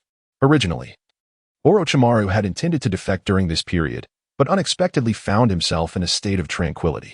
It was evident that Danzo had caught wind of this change, especially after their encounter yesterday, leading to his suspicions. Danzo, are you certain that it is not the root causing this? The recent spate of missing ninjas undeniably pointed towards the machinations of the root. Chapter 10, Danzo, do you aspire to become Hokage? Sarutobi Hiruzen's rhetorical question did not induce any trepidation in Danzo, for he sensed that victory was firmly within his grasp. In his quest to expel Orochimaru, he had meticulously prepared numerous strategies. It was evident that Orochimaru had no choice but to depart. The village of Konoha could no longer accommodate him. The demise of Hatake Tsukumo, the negligence of the fourth Hokage during the battle against the Nine Tails, and the various tribulations faced by Orochimaru were all orchestrated by Danzo to eliminate his rivals. In his relentless pursuit of the Hokage title, Danzo spared no effort, even if it meant diminishing Konoha's strength.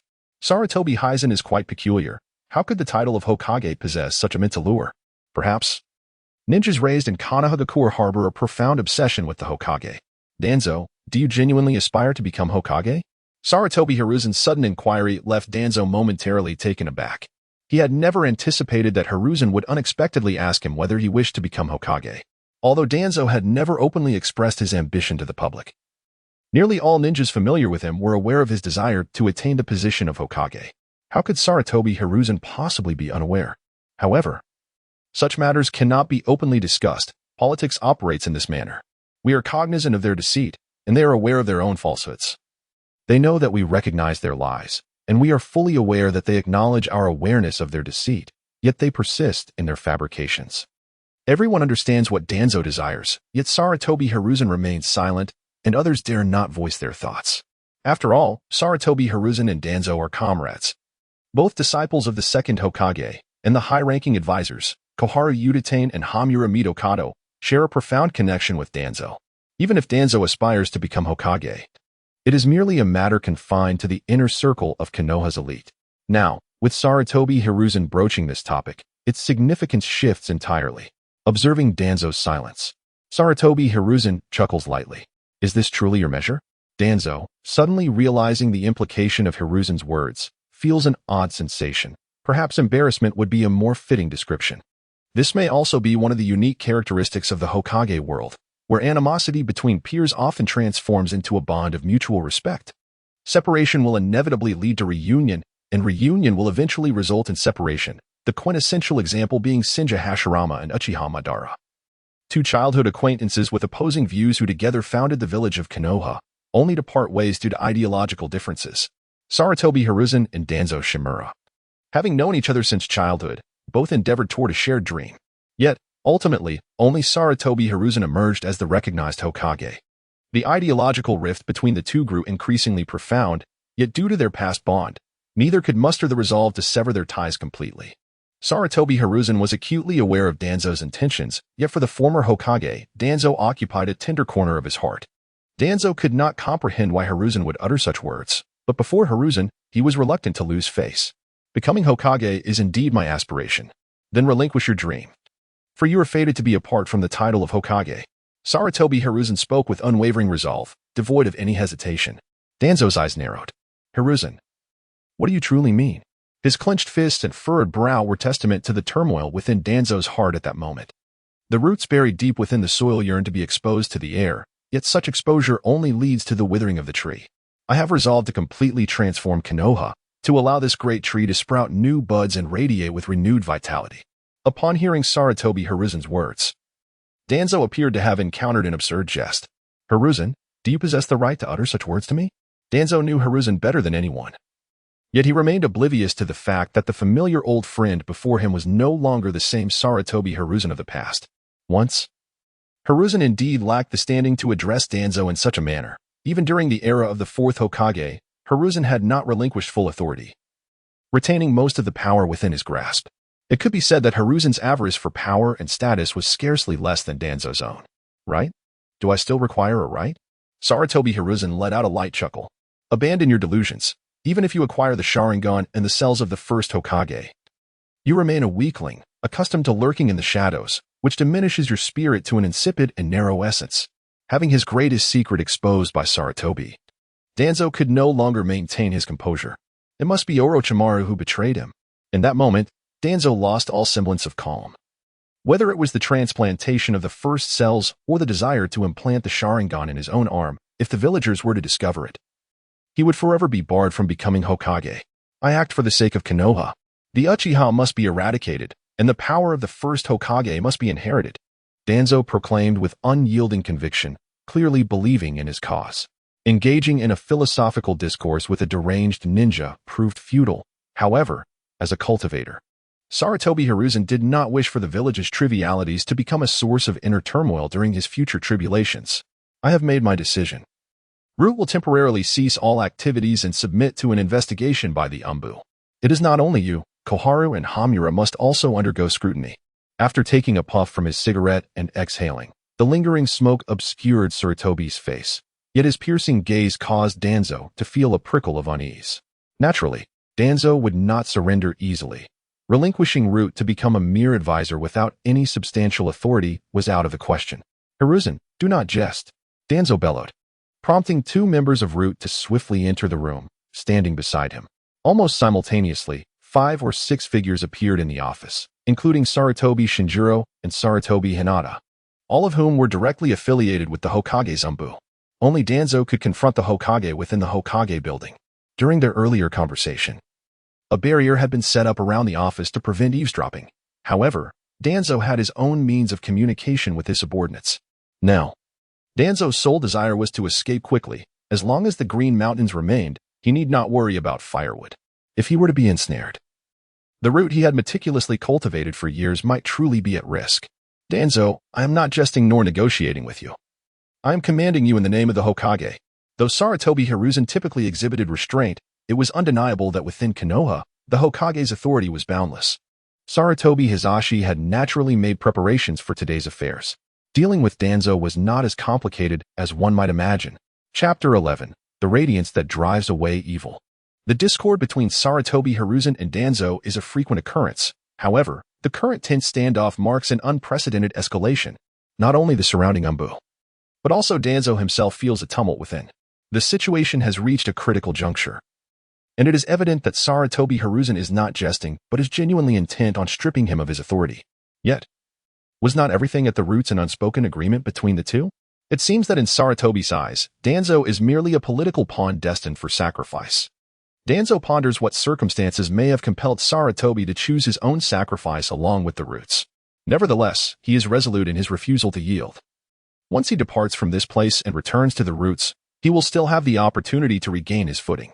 After years of meticulous cultivation, he has fortified the roots to the point of being impregnable, with each member bound by cursed seals, their very lives at his whim. Such unwavering loyalty to his own power cannot be relinquished without a fight. Hiruzen, do not be so naive. I cannot compromise, he asserts, his hand resting upon the bandages encasing his arm. He has transplanted the cells of the first Hokage, yet at this time, the Uchiha clan has not yet faced annihilation, and he has only succeeded in transplanting a single Sharingan. To wield the power of Izanagi, one must possess a Mangeki Sharingan, and the transplantation is fraught with risks, including potential rejection. Despite Danzo's painstaking efforts, he has only managed to acquire one. However, that solitary Sharingan grants him a full minute of invincibility, a power so formidable that it deepens his wariness and covetousness towards the Uchiha strength. Engaging in conflict with Sarutobi Hiruzen within the Hokage building would be ill-advised. For now, this single Sharingan remains his only source of reliance. Sarutobi Hiruzen is well aware of Danzo's hidden cards, yet he remains completely unfazed.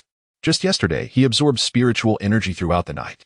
Although he has not yet attained even the first level of chi refinement, he is still capable of employing a simple golden light spell. This spell serves to communicate with the righteous energy of heaven and earth, invoking the wisdom of enlightened beings to dispel malevolence.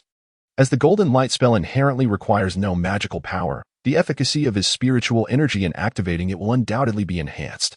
However, in this world of shinobi, whether he can indeed borrow the powers of those immortal sages remains uncertain. The techniques of cultivators naturally counter various malevolent entities, and it is indisputable that the forces Danzo has conjured are entirely of a sinister nature. Sarutobi Hiruzen formed hand seals with both hands. To be honest, the manner in which this ninja performed the seals bore a striking resemblance to the hand gestures of Taoist practices. However, it was merely a superficial similarity, lacking any genuine understanding of the essence. Upon witnessing Sarutobi Hiruzen actually forming the seals, Danzo immediately became unsettled. Engaging in battle here not only posed a threat to the Hokage building but also risked escalating the situation beyond control, leaving no room for retreat. Tsuruhi Nikazane's movements were swift as he recited the incantation, 9 heavens responding to the thunderous authority of the celestial venerable, while forming a thunderous seal with his hands, unleashing a golden light spell. In his previous life, he was the last cultivator of the Blue Star, yet his cultivation was not profound. He had merely attained the pinnacle of chi refinement without successfully establishing his foundation. Despite the absence of spiritual energy on Blue Star, the advancements in society led to increasing conflicts, resulting in the frequent emergence of malevolent entities. Thus, Tsuruhi Nikazane had become well-versed in various exorcism spells. To everyone's astonishment, Sarutobi Hiruzen was performing hand seals with a single hand. Danzo, unable to discern the technique Sarutobi intended to employ, sensed an impending threat. As if he were confronting his fated adversary, a brilliant golden light flashed, and Danzo's body instinctively tensed, his hair standing on end as the primal instinct for survival compelled him to activate his Izanagi. The spectators merely caught a fleeting glimpse of the golden radiance before Danzo's body became rigid, contorting grotesquely as dark smoke emanated from him, accompanied by a chilling wail of despair. Izanagi, the ultimate ocular technique of the Uchiha clan, possesses the power to alter reality itself. Yet its usage comes at a dire cost, the inevitable blindness of the Sharingan. Undoubtedly, this was a form of malevolent sorcery. Furthermore, Danzo had undergone cellular transplantation, with the visage of the first Hokage eerily grafted onto his shoulder. Such desecration of the flesh fell squarely within the purview of the Golden Light's curse. Two members of Root, loyal to Danzo and devoid of independent thought due to his rigorous training, rushed forward upon witnessing his plight, intent on creating chaos to facilitate his escape. Alas, they were swiftly subdued by Sarutobi's operatives in mere moments. As the dark smoke surrounding Danzo dissipated, he collapsed to the ground, utterly drained of strength. His right arm had succumbed to complete decay, reduced to a mass of putrid flesh that fell away. Following this, Danzo retched violently, expelling a copious amount of black blood, before succumbing to unconsciousness. The Golden Light's curse had effectively obliterated the first Hokage's cells within him, and Izanagi had similarly failed. The scene evoked memories for Sarutobi, reminiscent of an incident in his past, where he had exorcised a curse from a man. Strikingly similar to the current tableau, the operatives stood frozen, caught off guard. While it is true that ninjas possess formidable powers, capable of defying the very laws of nature, the sight before them instilled an innate sense of dread. Danzo resembled a wretch possessed by a malevolent spirit. Capture him and transport him to the hospital for treatment, but ensure that his chakra is sealed. Sarutobi Hiruzen took a puff of smoke and issued a direct order. This prompted several members of the to react immediately, swiftly commencing the execution of the command. Sarutobi Hiruzen was taken aback by the remarkable effectiveness of a mere Golden Light spell.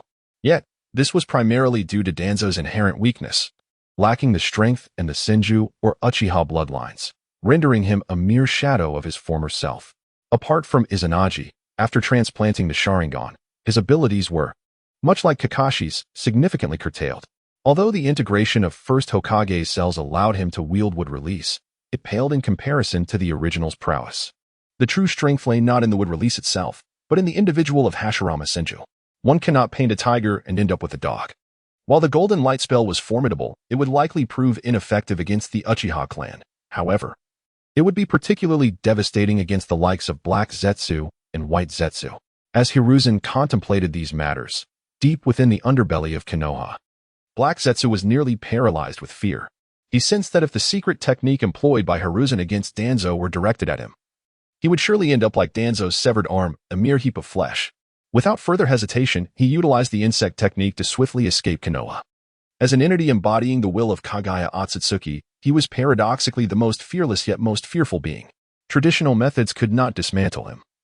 Even Uchiha Madara had been deceived by him, for he was the true puppeteer behind the scenes of the ninja world. However, witnessing Hiruzen's secret technique genuinely instilled fear within him. He was here on Uchiha Obito's orders, monitoring Danzo to prepare for the annihilation of the Uchiha clan, only to encounter such unforeseen circumstances. Chapter 12. Undercurrents. Konoha appeared tranquil on the surface, yet beneath, turbulent currents brewed as the members of Root were all apprehended by the Umbu. The cursed seals left by Danzo had been entirely eradicated. Yet some of his diehard loyalists remained, their ideologies irrevocably unchanged. These individuals were akin to ticking time bombs, necessitating their removal. Nonetheless, Danzo's loyalists were but a minority. Completely erasing a person's autonomy was no simple feat. There were still many operatives within Root, hailing from various prominent clans within Konoha, all of whom were elite members. Those who were originally slated for the Umbu had been selected for Root. Naturally, these talents would require a period of adjustment and scrutiny before being integrated into the Umbu. With Danzo dealt with, Konoha had essentially become Hiruzen's dominion, and the two other advisors posed little threat. Hiruzen was resolved to disregard past sentiments, prepared to take decisive action against his former companions. All major clans received the news. The leader of Root, Shimura Danzo, had attempted to assassinate Hokage Sarutobi Hiruzen in the Hokage Tower, only to be subdued by the third Hokage with a single move. Root was disbanded and absorbed into the Umbu, a testament to the third Hokage's reputation as the strongest of his kind. This revelation sent ripples through the community, who was unaware that Danzo and Hiruzen were inseparable allies. The two had been close for many years. Previously, if anyone sought to trouble Danzo, Hiruzen would have been the first to intervene. An assassination attempt on the Hokage? The disbanding of Root? Surely there was a deeper conspiracy at play. At that moment, within the Uchiha clan's domain, Uchiha Fugaku and several clan elders convened, burdened by the unfolding events. The fourth Hokage was a friend of Fugaku, and his wife, Uzumaki Kushina, shared a close bond with Uchiha Makoto. Due to this connection, the relationship between the Uchiha clan and the village had significantly improved following the fourth's ascension. Yet now, with the fourth and the Jinchuriki deceased, and with the suspicion that a member of the Uchiha clan was responsible for the Ninetales rampage, the Uchiha's standing in the village was precariously altered. They had already sensed hostility emanating from both Root and the Umbu. The dissolution of Root, coupled with the news of Danzo's assassination attempt on the Hokage, left everyone puzzled about the intentions of Danzo and Hiruzen. Could this truly be a plot against the Uchiha clan? The news confirmed that Danzo's right arm had been severed, and he was currently recuperating in the hospital, while his loyalists had been executed. And the remaining Root members were imprisoned by the Umbu. An elder spoke up, noting that it was already afternoon. The incident had occurred in the morning, and there had been no attempt to conceal it. All of Konoha's major clans had received the information. Fugaku nodded, his brow furrowed deeply. The suddenness of these events and their significant impact on the Uchiha clan weighed heavily on him. Danzo had inherited the second Hokage's will, and his actions had consistently targeted the Uchiha clan, embodying a relentless pursuit of their destruction. Now that Danzo had been subdued by the third Hokage, how would the third treat the Uchiha clan? What are your thoughts on this matter? With Danzo and Hiruzen embroiled in conflict, now is the most opportune moment for our Uchiha clan to reclaim control over Konoha. This voice belonged to Uchiha Shisui, who had incited rebellion among the clan during the second Hokage's tenure and had been imprisoned by the Umbu. After the second's demise, he had been released and returned to the Uchiha clan, now possessing strength rivaling that of Hokage, and he was a leading figure of the Uchiha Hawks. Shisui had long harbored dissatisfaction with the second Hokage's policies towards the Uchiha clan, and with Danzo's downfall, the once mighty figures of the ninja world had faded into obscurity. Konoha's White Fang was deceased, and the legendary Sannin were now reduced to Orochimaru alone, who also appeared unable to remain in Konoha much longer. It could be said that Konoha was at its weakest point, presenting the Uchiha clan with a golden opportunity. Regrettably, Fugaku's temperament was more indecisive, caught between the Uchiha clan and the village, unsure of which path to choose. We mustn't act hastily. Let us observe the developments. Fugaku's words resonated with the majority of his clansmen. Although the Uchiha clan was known for its extremities, a greater number yearned for peace and held a strong sense of belonging to Konoha. Similar discussions were echoed among various clans. Many believed that this incident was merely a ploy orchestrated by Danzo and Hiruzen. No one truly believed that Hiruzen would resort to violence against Danzo. Yet, Danzo lay unconscious in Konoha Hospital, and the stark reality seemed to leave little room for disbelief. In a flash, anxiety washed over the upper echelons of Konoha, and the shinobi were engulfed in trepidation. Many perceived Hiruzen as having lost his faculties, having reduced Konoha's strength to a mere fraction of its former self. All while the village was still embroiled in conflicts with IWA and Kumo. Though not a full-scale war, skirmishes were incessant. The Ninetales rampage had only just subsided, and the villagers were still nursing their wounds. Yet Hiruzen chose this moment to instigate internal strife. Naturally, Orochimaru received the news as well. He was concerned that Danzo might impede his aspirations for the Hokage position. To his surprise, Hiruzen had decisively dealt with Danzo.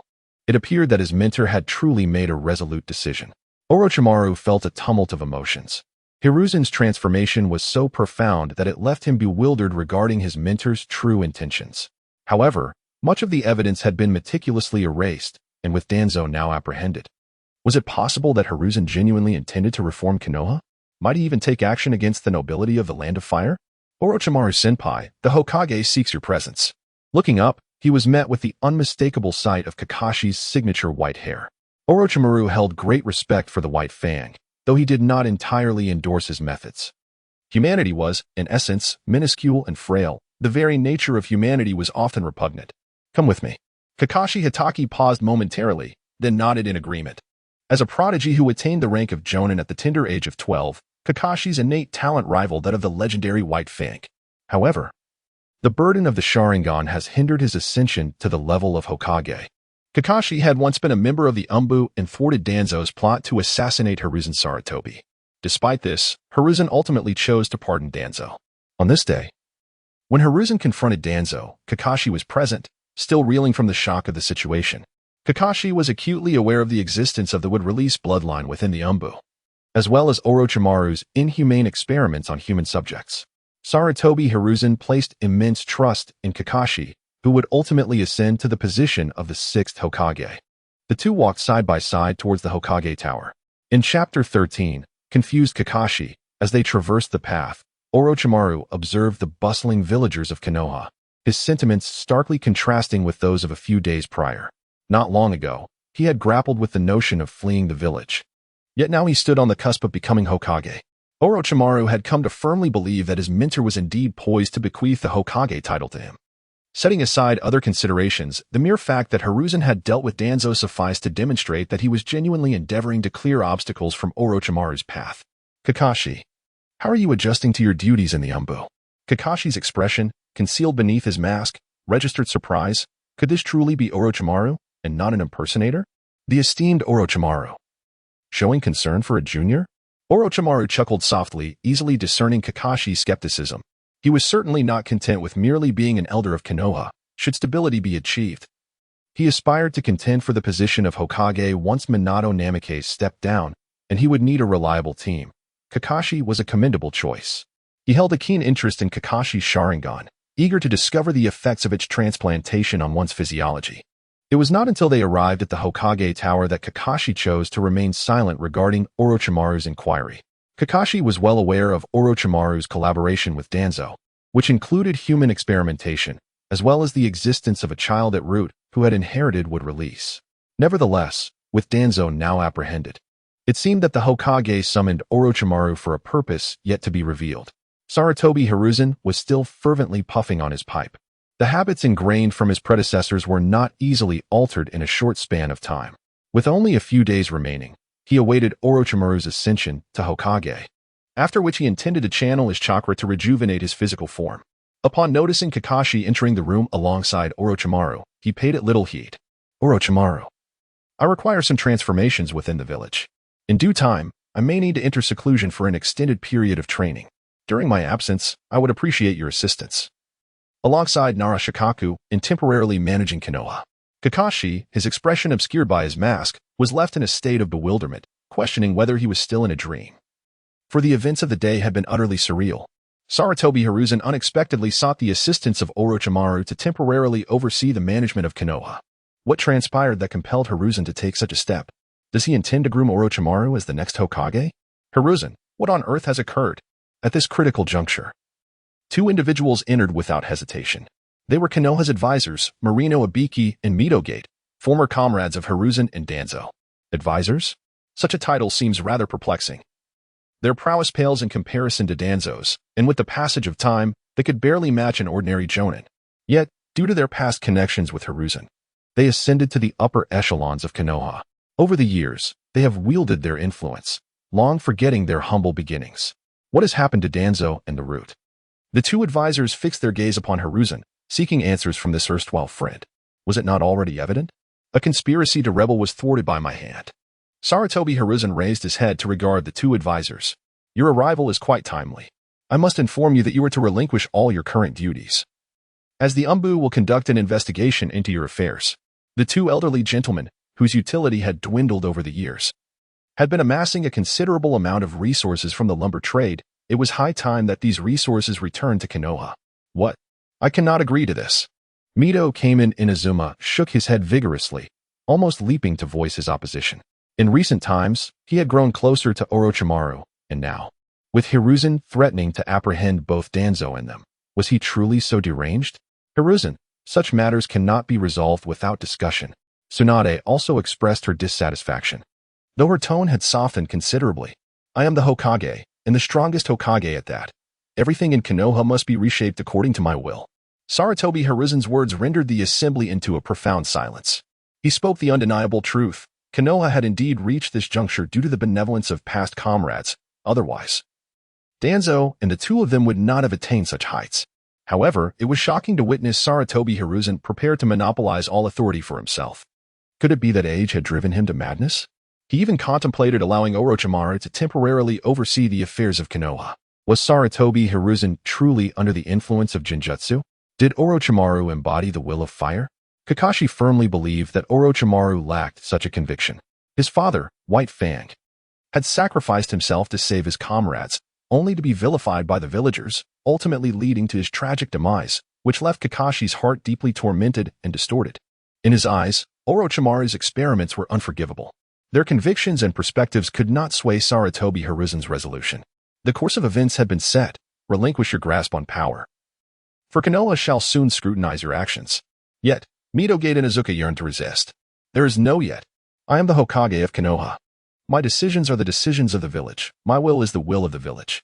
Sarutobi Hiruzen spoke with unwavering resolve, decisively determining the fate of two advisors. The Hidden Leaf village no longer required these decrepit individuals. Bathed in sunlight, the leaves of Konoha should dance with the wind, while the roots buried deep in the earth must also sever the decayed portions. There is nothing to be done. Simply step outside. Sarutobi Hiruzen, undeterred by the complex gazes of his two old friends, issued an unequivocal eviction order. His declaration, "I am the Hokage," delivered a profound shock to them both. In his prime, Sarutobi was equally decisive in his actions. It was unexpected that he would now adopt such a stern stance against them.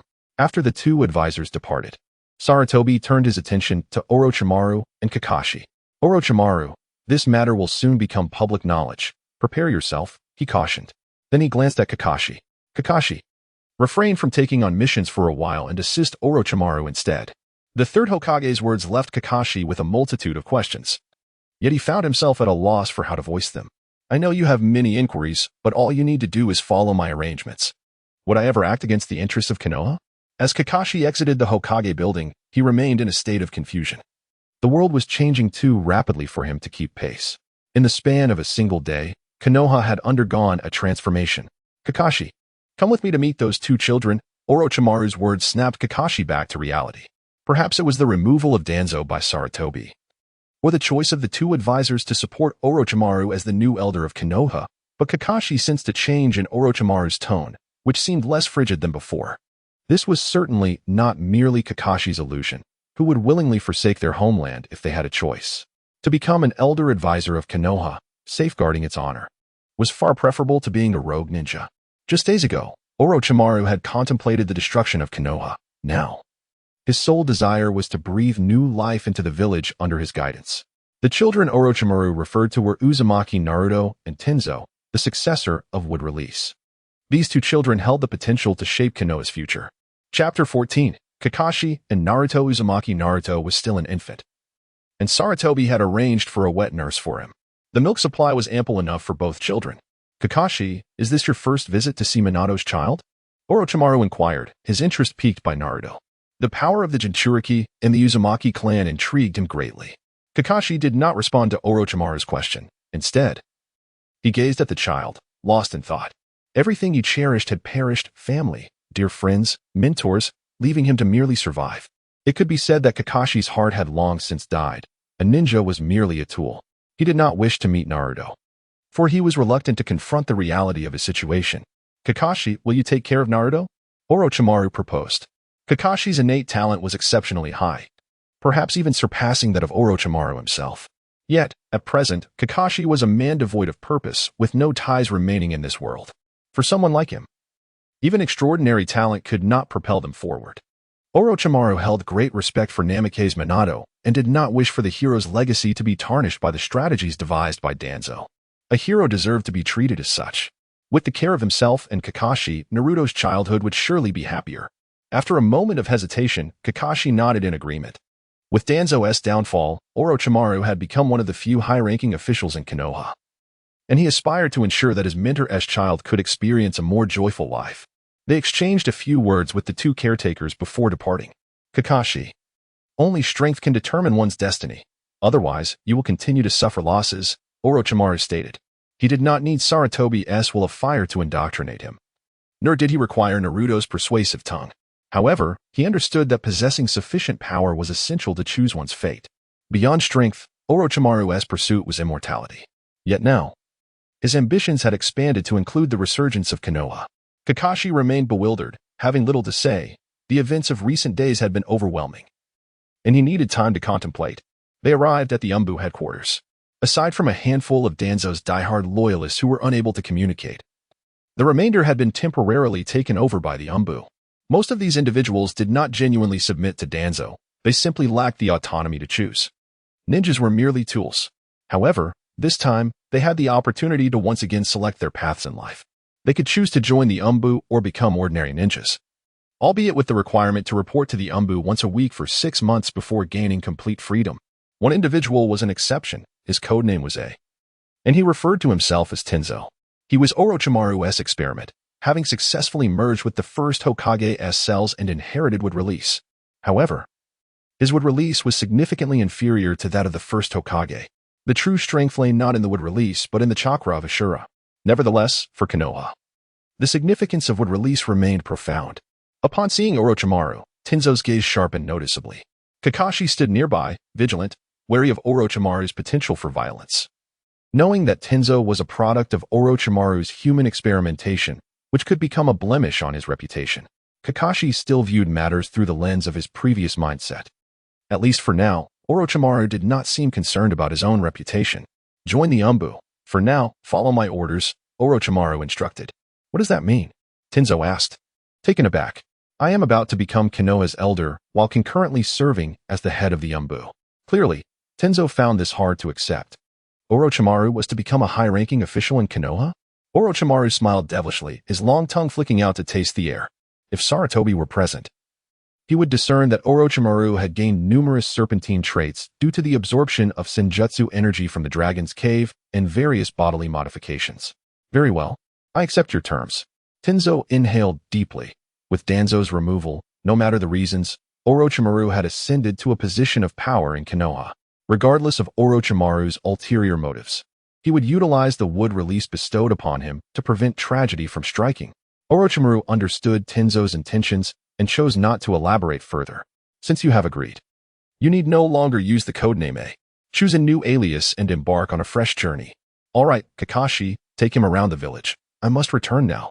With that, Orochimaru turned and departed. Kakashi-senpai, Tenzo expressed, clearly holding more regard for Kakashi than for Orochimaru. Kakashi was his senior, having previously served in the Root organization. Tenzo harbored admiration for Kakashi, viewing him as a role model and striving to emulate him. Let us go. I'll treat you to ramen. Kakashi, with a stoic exterior but warmth in his heart, genuinely cared for Tenzo, just as he did for Uzumaki Naruto. Yet, due to his uncertainty in articulating his feelings and the pain within, he often chose to retreat into silence. Instead of returning to his laboratory, Orochimaru made his way back to the Hokage's office. He longed for a conversation with his mentor. Sarutobi Hiruzen languidly occupied his time in the office, awaiting the passage of 2 days, at which point he would commence his cultivation of chi and prepare for the foundational establishment. His gaze fell upon the crystal ball atop his desk, stirring a sense of curiosity within him. Although ninjutsu was often deemed formidable, its true strength was rather limited. However, certain esoteric techniques could yield outcomes that defied reason. Among these was the ability to summon spirits and even resurrect the deceased. Sarutobi Hiruzen speculated that the imperfection of the 6 realms of reincarnation, coupled with the fragility of its rules, allowed for the manipulation of such laws through the mere use of chakra. For instance, the telescope technique is quite extraordinary. By infusing chakra into a crystal ball and employing this secret technique, the crystal ball revealed a scene from the women's bathhouse in Konoha.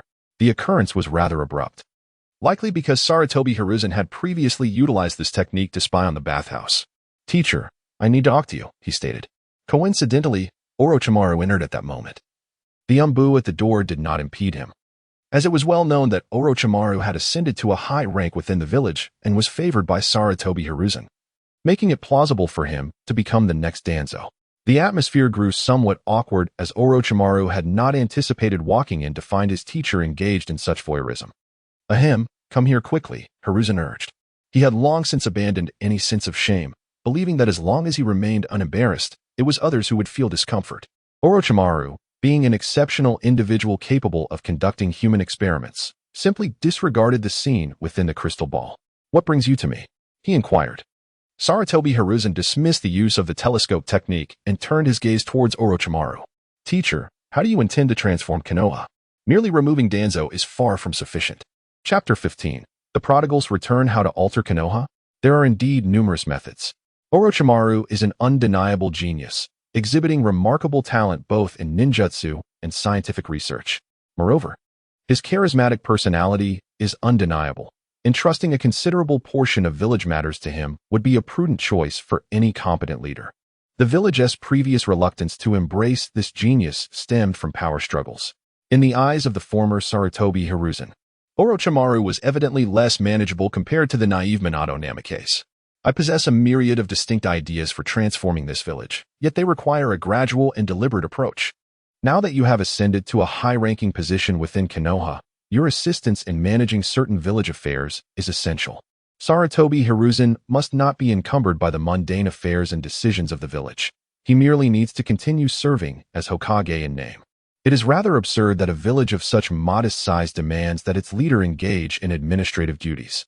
Orochimaru nodded, refraining from probing further, sensing that his former mentor might be facing certain challenges. Nonetheless, he was assured that Hiruzen genuinely trusted him this time, entrusting him with the management of various matters concerning the village's timber industry. Furthermore, the current Hokage was indeed deserving of trust. What if we revealed to the villagers that Naruto is the son of the fourth Hokage? You may decide how to proceed. Orochimaru, embodying the archetype of love turned to hatred, had long harbored a desire to obliterate Konoha, stemming from his profound disappointment in Hiruzen. His inquiry regarding this matter was intended to probe Hiruzen's limits, yet he was taken aback by how readily Hiruzen acquiesced. Orochimaru sought to seize this opportunity to instigate change. Pursuing immortality is not inherently a folly. However, to excessively desecrate the flesh and toy with the soul is indeed a path fraught with peril. Upon hearing Hiruzen's words, Orochimaru paused, contemplating. Sensei, I have my own choices. It was evident that Orochimaru possessed unwavering confidence in his research. The technique of impure world reincarnation, with each body swap, inevitably weakens the soul. Perhaps one could extend their life for 2 or 3 centuries through such means, but what of a millennium hence? Upon hearing Hiruzen mention impure world reincarnation, Orochimaru's eyes widened in astonishment. Sensei, how do you know? The soul and the body are equally vital. Ponder this carefully. Sarutobi Hiruzen sought the assistance of Orochimaru for some research, recognizing the potential value in the bloodline of the Otsutsuki clan. However, he noted the peculiar consequences of the impure world reincarnation technique, which rendered its practitioners androgynous, with pronounced vulnerabilities. Being his former disciple, he felt it necessary to offer some guidance. Orochimaru, not dwelling on this topic, continued their conversation about the current state of Konoha. He observed that Sarutobi Hiruzen was inclined to relinquish some of his authority, no longer wishing to grasp every matter tightly in his hands. Whether concerning the unveiling of Naruto's true identity or altering the strategy towards the Uchiha clan, Sarutobi Hiruzen expressed no dissent. Days later, the events of the past few days began to unfold gradually. The news of Orochimaru's ascension to the upper echelons of Konoha, as the new advisor to the Hokage, had spread like wildfire, reaching both ninjas and civilians alike. Presently, Orochimaru's reputation was rather tarnished, with many voicing their discontent. This could be attributed to the fourth Hokage's overly radiant demeanor, which cast Orochimaru's shadowy presence into stark contrast. Nevertheless, the opinions of Konoha's civilians held little sway over the decisions of the higher-ups. Emerging from the Hokage's office, Orochimaru began to embrace his role within Konoha's decision-making framework. Contemplating the village's future, Konoha was poised to welcome back a wayward son. After learning of the demise of the child of destiny, Jiraiya, after a period of confusion lasting 2 days, chose to return to Konoha. After grappling with his thoughts, he resolved to attempt to succeed the Hokage. Previously, Sarutobi Hiruzen had always believed that Jiraiya was the rightful heir to the Hokage title and had often wished for his return to assume the position. However, Jiraiya had been preoccupied with finding the prophesied child and had been acutely aware of the internal struggles within Konoha, preferring to remain uninvolved. Now, with Myoboka Mountain temporarily closed, Jiraiya deliberated and ultimately decided to return to Konoha. After all, Konoha still held his beloved students and grandchildren, and perhaps his assumption of the Hokage role could alter the village's fortunes. Thus, Jiraiya utilized the summoning technique to hasten his journey back to Konoha. For a wayward traveler, everything in his homeland captured his attention. Nevertheless, his first stop was undoubtedly the Hokage Tower. As he traversed the streets of Konoha, Jiraiya was met with waves of astonished gasps. The influence of the legendary Sannin still resonated strongly. Despite Orochimaru's less than favorable reputation, he still possessed numerous admirers. Though Jiraiya was known for his penchant for peeping into women's baths, his prowess as a ninja was undeniable. In recent days, Konoha had witnessed significant events and was still engaged in conflicts with other ninja villages, making the return of a powerful ninja quite reassuring. Teacher, I have returned. The news of Jiraiya's homecoming had already reached the third Hokage through the Umbu. The demeanor of Sarutobi Hiruzen was not as jubilant as Jiraiya had envisioned. Sensei, could you not be a bit more enthusiastic? What are your plans upon your return? At this point, Jiraiya's expression turned serious. The great sage of the Toads remarked that the future of the ninja world was unpredictable, and the child of prophecy no longer existed. This revelation did not surprise Sarutobi Hiruzen. After all, the future has always been shrouded in uncertainty. Cultivators have never subscribed to the notion of fate. Prophecies are inherently ambiguous. I have long maintained that one should not invest too much in the words of others. Jiraiya's wandering in the ninja world had long irked Sarutobi Hiruzen. Both the past and present Hiruzen considered Jiraiya's actions somewhat foolish. I have resolved to embrace my own life. Jiraiya, feeling somewhat helpless about the unreliable Mayaboko mountain, reflected on how decades of pursuit had led to naught. This time I return with the intention of succeeding you, to lead Konoha towards greatness. Sarutobi Hiruzen found himself at a loss, unable to fathom that Jiraiya had returned with such intentions. It was too late. He had no intention of retiring just yet. He instructed Jiraiya to join Orochimaru with the elders of Konoha. What? Jiraiya exclaimed, his mouth agape and eyes wide. Assuming that Orochimaru was on the verge of defection and had come to stop his dear friend. Well, since you're back, you might as well have a conversation with Orochimaru, and then pay a visit to Minato's son. I have a few matters to attend to, Hiruzen said nonchalantly. Jiraiya, taken aback by his mentor's indifferent demeanor, struggled to believe that this man was truly his teacher. After being dismissed from the office by Hiruzen, Jiraiya felt somewhat helpless. Where is Orochimaru? He inquired, noticing that the person on duty at the entrance was Sarutobi Shinjiro. Despite their similar ages, Shinjiro maintained a respectful attitude towards Jiraiya. Knowing that the three disciples of his father were far more powerful than he, Lord Orochimaru should be at the ruins of the root, handling some matters, Shinjiro replied. Ruins? Jiraiya's mind faltered again. The root ruins? Danzo's assassination attempt on the third Hokage had been thwarted, and the root had been disbanded and merged into the Umbu. Jiraiya was left speechless. Chapter 16, Jiraiya's Mission. Jiraiya's mind struggled to comprehend the situation. Danzo had actually been apprehended, and the root had been disbanded? He could hardly believe that his mentor would allow such events to transpire. The relationship between Sarutobi Hiruzen and Danzo is all too clear to him. Moreover, it is utterly unfathomable that his own teacher would appoint him to ascend the ranks of Konoha alongside Orochimaru. In a certain sense, his bond with Orochimaru mirrors that of Sarutobi and Danzo. Both were once close friends, yet as time unfolded, their philosophies diverged. Jiraiya recognizes that since Sarutobi chose his disciple, Minato Namikaze, Orochimaru has embarked on a different path, one that may potentially lead him to oppose Konoha in the future. Nevertheless, confronting Orochimaru is an eventuality he would only entertain under the direst circumstances. Thus, he deeply empathizes with both his teacher and Danzo. Shaking his head, Jiraiya resolved to visit the long-neglected women's hot springs in Konoha after meeting Orochimaru, as recent events had profoundly shaken him. Upon arriving at the root headquarters, he felt a sense of discomfort in the oppressive atmosphere of the dark and foreboding place. Venturing deeper, he finally encountered his old friend, Orochimaru. A raspy and peculiar laugh escaped Orochimaru upon seeing Jiraiya, who now bore a mindset entirely different from the one he once had. The ascent to Konoha's upper echelons had altered Orochimaru's demeanor towards his former teammate. Simultaneously, Sarutobi's words had awakened in Orochimaru the realization that true immortality is not a mere prolongation of life. A flawed soul will inevitably decay over the centuries, prompting him to seek a more profound approach. Before that, however, he must lead Konoha to strength. Once Konoha flourishes, he seeks to gather the bloodlines of various clans within the ninja world, perhaps uncovering the secrets of longevity. Even as he stands poised to rise within Konoha's hierarchy, Orochimaru remains unforgotten by his experiments, perhaps even contemplating leveraging Konoha's resources to further his pursuits. This is precisely what troubles Jiraiya, who finds it intolerable to witness Orochimaru's various experiments. Why have you returned? I heard you become an elder of Konoha, Orochimaru inquired. Jiraiya's expression was complex. He had finally prepared himself to assume the mantle of Hokage, only to discover that his teacher had elevated Orochimaru to a position of power, even suggesting they serve as elders together. What? Do you not wish to contribute to the village? Orochimaru, fully aware of Jiraiya's previous rejections of the Hokage position, noted. However, he understood Jiraiya's internal conflict. Perhaps, in Jiraiya's heart, the will of fire was a mere concept. Weakness is not an excuse. If you lack the courage to change Konoha, you are free to leave and continue your wayward path. The three legendary ninjas chose to depart Konoha, unable to transform the decaying village. Stay, for the village needs you now. A series of recent calamities had left Konoha depleted, necessitating Jiraiya's return, for his strength was undoubtedly that of a Hokage.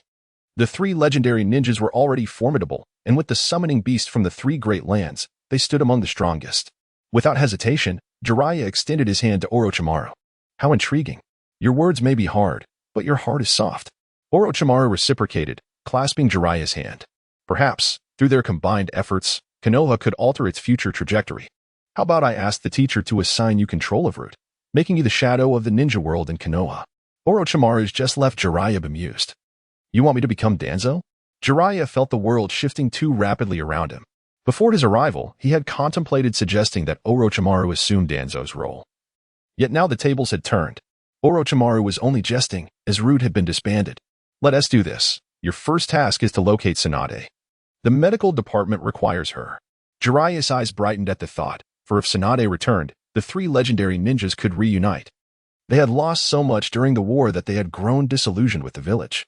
If the three of them ascended to Konoha's upper echelons, could they potentially overshadow Sarutobi? What might Konoha become under their stewardship? It certainly wouldn't be the same as before. Jiraiya rediscovered his purpose in life. Go visit Naruto. I entrusted him to Kakashi for care. Once you bring Tsunade back, I plan to reveal his identity. Jiraiya nodded, observing the changes in Orochimaru. He could feel that Orochimaru had transformed. Upon exiting Root, he found Naruto thriving, with Kakashi fumbling to care for him, and Jiraiya realized that everyone was evolving. However, the restructuring of Root had drawn some discontent from the Fire Country's daimyo. While the Umbu dealt with village matters, they also undertook unsavory tasks for the nobles of the Fire Country.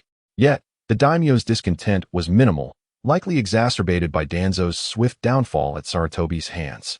Danzo had long sought the position of Hokage, maintaining close ties with the Fire Country's aristocracy and daimyo. Certain factions of Root even executed the daimyo's orders. Hence the news reached them. The daimyo sent word to Asuma, instructing him to return to Konoha. Asuma, your father requests your return. Asuma, still serving as one of the 12 guardian ninjas, harbored considerable dissatisfaction towards Sarutobi, who he felt had ventured out alone.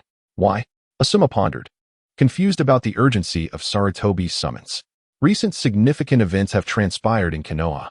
Your father has been unsettled of late, and this might be related. Asuma nodded, a sense of worry creeping in as he speculated that perhaps something dire had befallen Sarutobi, prompting him to return to Konoha for a closer look. Sarutobi Hiruzen's defeat of Danzo and the appointment of Orochimaru in his stead reverberated throughout the entire ninja world, significantly altering its dynamics. Other villages had grown accustomed to Hiruzen's demeanor of restraint and perceived weakness. However, Orochimaru was an entirely different entity, known for his ruthless command during the ninja wars.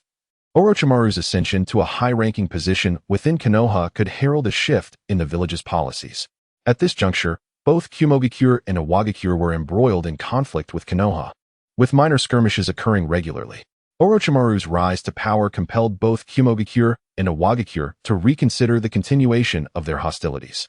Despite his youth, Orochimaru, if unyielding, could leverage Konoha's superior strength, even with a few high-ranking shinobi absent, especially since both Kumogakure and Iwagakure emerged as the vanquished in the Third Shinobi World War. Their provocations were merely opportunistic attempts to undermine Konoha's strength, stemming from internal strife within the village. Chapter 17. A New Konoha, a different transformation after meeting Naruto. Jiraiya departed from Konoha, embarking on a quest to find Tsunade. Among the legendary Sannin, it was Tsunade who harbored the deepest disillusionment with Konoha. The deaths of her brother Nawaki and her lover Dan left her utterly disenchanted with both the village and Hiruzen. Following her departure, she severed all ties with Konoha. Unlike Jiraiya and Orochimaru, who maintained communication with the village, Tsunade completely distanced herself from it. Wandering through various casinos, Jiraiya found that his earnings had largely been squandered by Tsunade, which ultimately led him to discover her whereabouts. Asuma Sarutobi returned to Konohagakure alongside the delegation from the daimyo. What transpired? Upon his arrival, Asuma made a beeline for the Hokage's office. Sarutobi Hiruzen was enjoying a cup of tea, contemplating his impending retirement. Old man, why are you so eager to summon me back? On his journey home, Asuma learned that Danzo had been apprehended. The root organization had been temporarily disbanded by Hiruzen. And even Orochimaru had ascended to a position of influence within Konoha. Such profound upheaval in Konoha could significantly alter the dynamics of the entire shinobi world. I called you back home. What kind of behavior is it to be wandering about aimlessly? Sarutobi Hiruzen felt a sense of helplessness towards his rebellious son. Despite his lackluster abilities, Asuma displayed an insatiable defiance. If Asuma were still wandering outside, he would undoubtedly encounter peril. The so-called 12 Guardians of the Hidden Leaf were woefully inadequate, harboring considerable animosity towards Konoha. Some among them believed that Konoha should not exist, and that the entire Land of Fire should be under the dominion of the feudal lord. In a few years, Asuma would inevitably clash with these individuals, leading to the disbandment of the 12 Guardians. Now that Konoha was on the brink of turmoil, Asuma would face even greater targeting. It would be prudent to bring him back to the village. This was my aspiration. However, Asuma was not swayed by Sarutobi Hiruzen's words, being still young. He yearned to forge his own path and prove himself. Though he held a deep respect for his father, their ideologies were in stark opposition, leaving Asuma dissatisfied with Hiruzen's previous actions. I am growing old, and the village's future may change significantly. You should return and contribute, Hiruzen implored. Contrary to Asuma's expectations, Sarutobi Hiruzen did not express anger. Instead, his tone was remarkably gentle. Hiruzen's words were compelling enough that Asuma found them hard to reject. Often, the communication between father and son falters due to their unwavering stances. With Hiruzen's softened approach, Asuma began to recognize the issues in his own tone. Very well. I shall seek out my elder brother, Asuma declared before turning to leave, realizing that his father had indeed changed. In the afternoon, Tsunade, Mito Gate, and Orochimaru gathered in the Hokage's office. Alongside them were the heads of Konoha's prominent clans, including Uchiha Fugaku. Tsunade and Mito Gate intended to resign from their advisory roles, while Tsunade and Jiraiya would return to the village as new advisors. Although this decision had been made, the two advisors appeared reluctant to relinquish their positions. Hiruzen, many matters are unfamiliar to them. We can gradually transition, and there is no need to rush the handover, Tsunade insisted, unwilling to yield. Even wishing to maintain the status quo reminiscent of the time when Namake's Minato was in office. On the surface, Minato was the Hokage, but in reality, he was merely a facilitator for mundane tasks, with the core decisions still resting with the upper echelons of Konoha. The Umbu's investigation of you has nearly concluded. Do you think I am unaware of the misdeeds you have committed over the years? Orochimaru had discerned Sarutobi Hiruzen's thoughts over the past few days. His former mentor was genuinely willing to temporarily cede some authority and had significantly altered his perspective on the shinobi world. Moreover, it seemed that Hiruzen had developed a certain aversion to Konoha's political affairs, as he had been tasked with handling numerous matters recently. It would be best if both of you retired sooner rather than later. Sarutobi Hiruzen decisively pronounced a final judgment on the matter at hand. In the realm of ninjas, power ultimately dictates the hierarchy. How could Tenten and Mito be expected to contend with the likes of Jiraiya and Tsunade when they struggled against even a single Jonin? Previously, Tenten and Mito wielded influence in Konoha primarily due to Hiruzen's formidable strength. Meanwhile, the clan leaders observed with detached interest, as the dissatisfaction of the various ninja clans towards the higher echelons of Konoha had been simmering for some time. Despite being a village founded collectively by the major ninja clans, it was now dominated by a few civilians. The heads of the Uchiha and Hyuga clans pondered the implications of Orochimaru's ascension to power. Clearly, the Uchiha clan bore the brunt of this concern. Uchiha Fugaku was not naive, and Orochimaru's covetous gaze upon their Sharingan had been evident for quite a while. Although Danzo was no longer a threat, Orochimaru's rise to a position of authority in Konoha could exacerbate the already precarious situation for the Uchiha.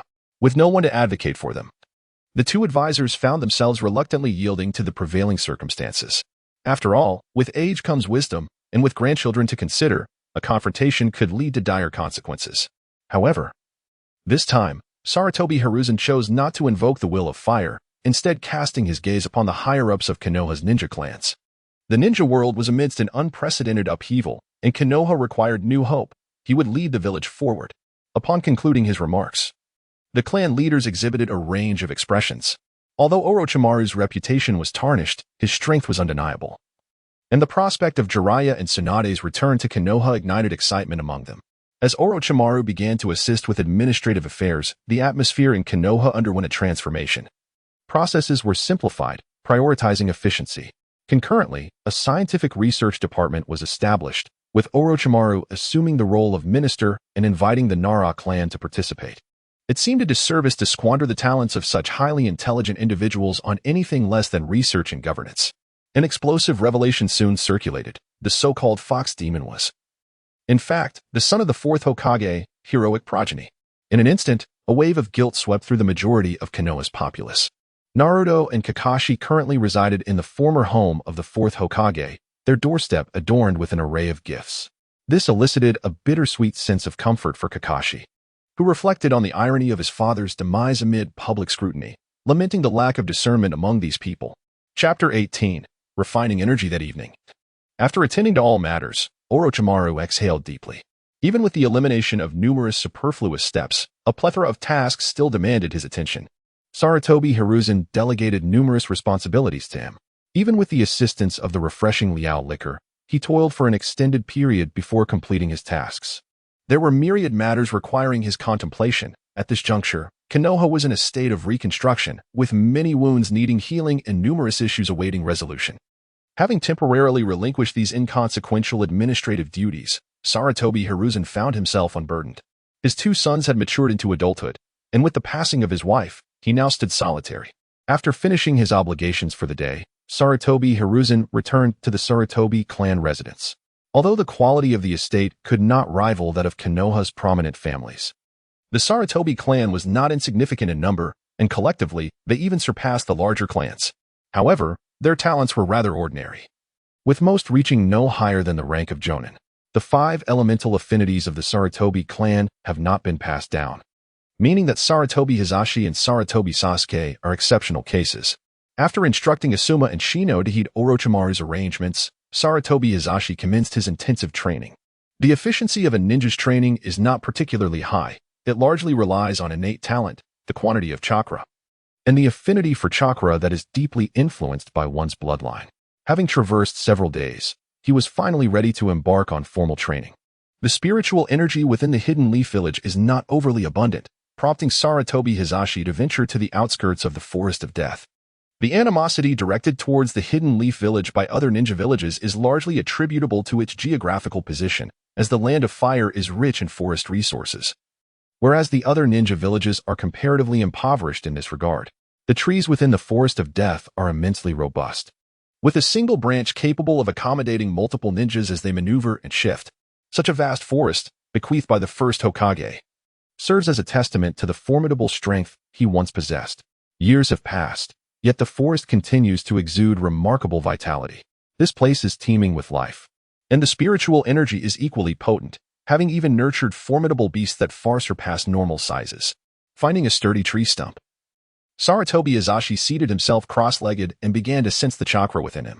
By tapping into the latent potential of both mind and body, he conjured a unique energy that, while depleting his lifespan and potential, undeniably facilitated rapid chakra development and proved to be remarkably versatile. Over the course of time, chakra and the elemental techniques have evolved in response to their environments. For instance, individuals from the Land of Water are more suited to water release techniques, exemplified by beings like Kisame, who are entirely distinct from ordinary humans. The entire ninja world has interwoven with chakra. Yet this does not alter the fundamental truth that chakra originates from the divine tree. Sarutobi Hiruzen possesses the ability to utilize complex ninjutsu, including the formidable 5 nature transformation techniques, and his chakra reserves remain abundant. However, at this moment, he intends to exhaust all of his chakra to fortify his physical form.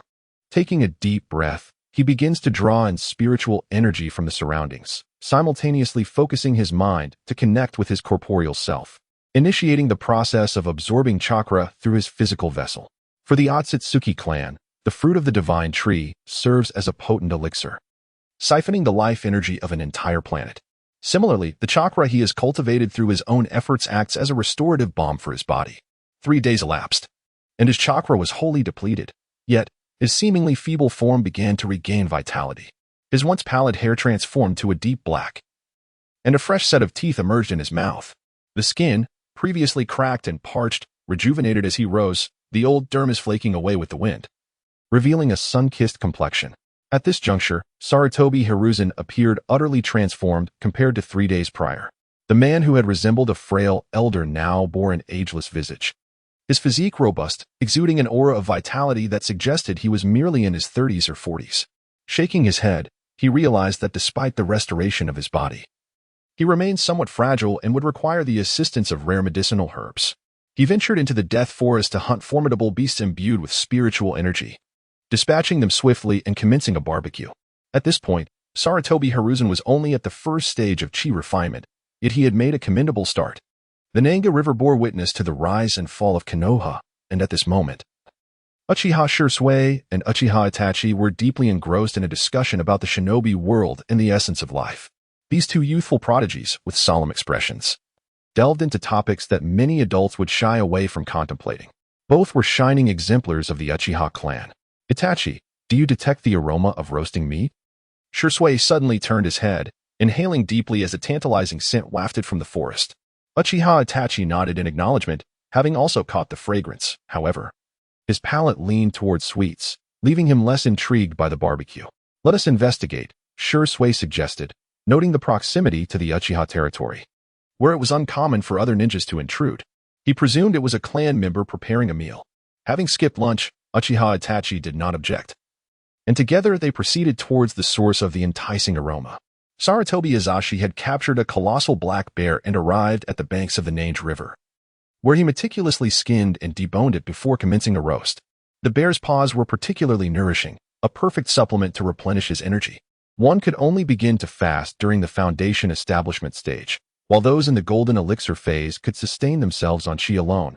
However, this does not imply that those with profound cultivation could entirely forego sustenance. The flesh and blood of formidable magical beasts, along with medicinal herbs, provide considerable benefits to one's cultivation. Employing fire release to expedite the roasting process, he foraged in the forest for some rudimentary seasonings. Though the cooking methods were quite simplistic, the quality of the ingredients rendered it a gourmet delight. Shisui and Itachi, enticed by the aroma, approached only to discover a stranger engaged in the art of barbecuing.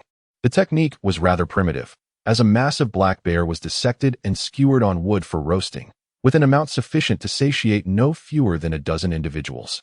Sarutobi Hiruzen had long taken note of the two young individuals, instantly recognizing them as the dutiful Uchiha Itachi and the somewhat naive Shisui. Due to his acquaintance with Uchiha Kagami, Hiruzen was relatively familiar with Shisui, who harbored intentions of joining the Umbu, aspiring to serve as a bridge between the village and the Uchiha clan, much like Kagami. While they appeared somewhat familiar, Hiruzen could not immediately recall their identities, though he was certain they were not members of the Uchiha clan. Excuse me, who might you be? Itachi remained silent, yet internally he was on high alert. The sudden appearance of an unfamiliar person in the vicinity of the Uchiha compound was likely not a coincidence. Do you not recognize me? The voice was indeed familiar. After a brief contemplation, Shisui's mouth fell agape. You are Lord Hokage? Indeed, I am the third Hokage, Sarutobi Hiruzen. Chapter 19. Itachi and Shisui and Itachi exchanged glances, bewildered by the transformation of the third Hokage from a stooped old man to his current middle-aged appearance. Haha. Even if I am of an advanced age, is it so unreasonable to employ a secret technique to appear a bit younger? Upon hearing Hiruzen's words, both Shisui and Itachi nodded in acceptance of this explanation. The transformation technique was a fundamental ninjutsu taught in the Ninja Academy, and it was not far-fetched for the third Hokage to utilize a more advanced variant. Nevertheless, the demeanor and aura he exuded raised some doubts, as it genuinely did not seem feigned. Lord Third, why does the village target the Uchiha clan? Itachi's inquiry was blunt and unyielding. Having been brought to the battlefield by Fugaku, he had, despite his youth, come to understand the harshness of war and the ugliness of human nature. Fugaku could never have anticipated that in merely seeking to expose his son to the world, he inadvertently raised the greatest dutiful son in the ninja realm. Itachi, your question is rather direct, Shisui remarked with a hint of exasperation.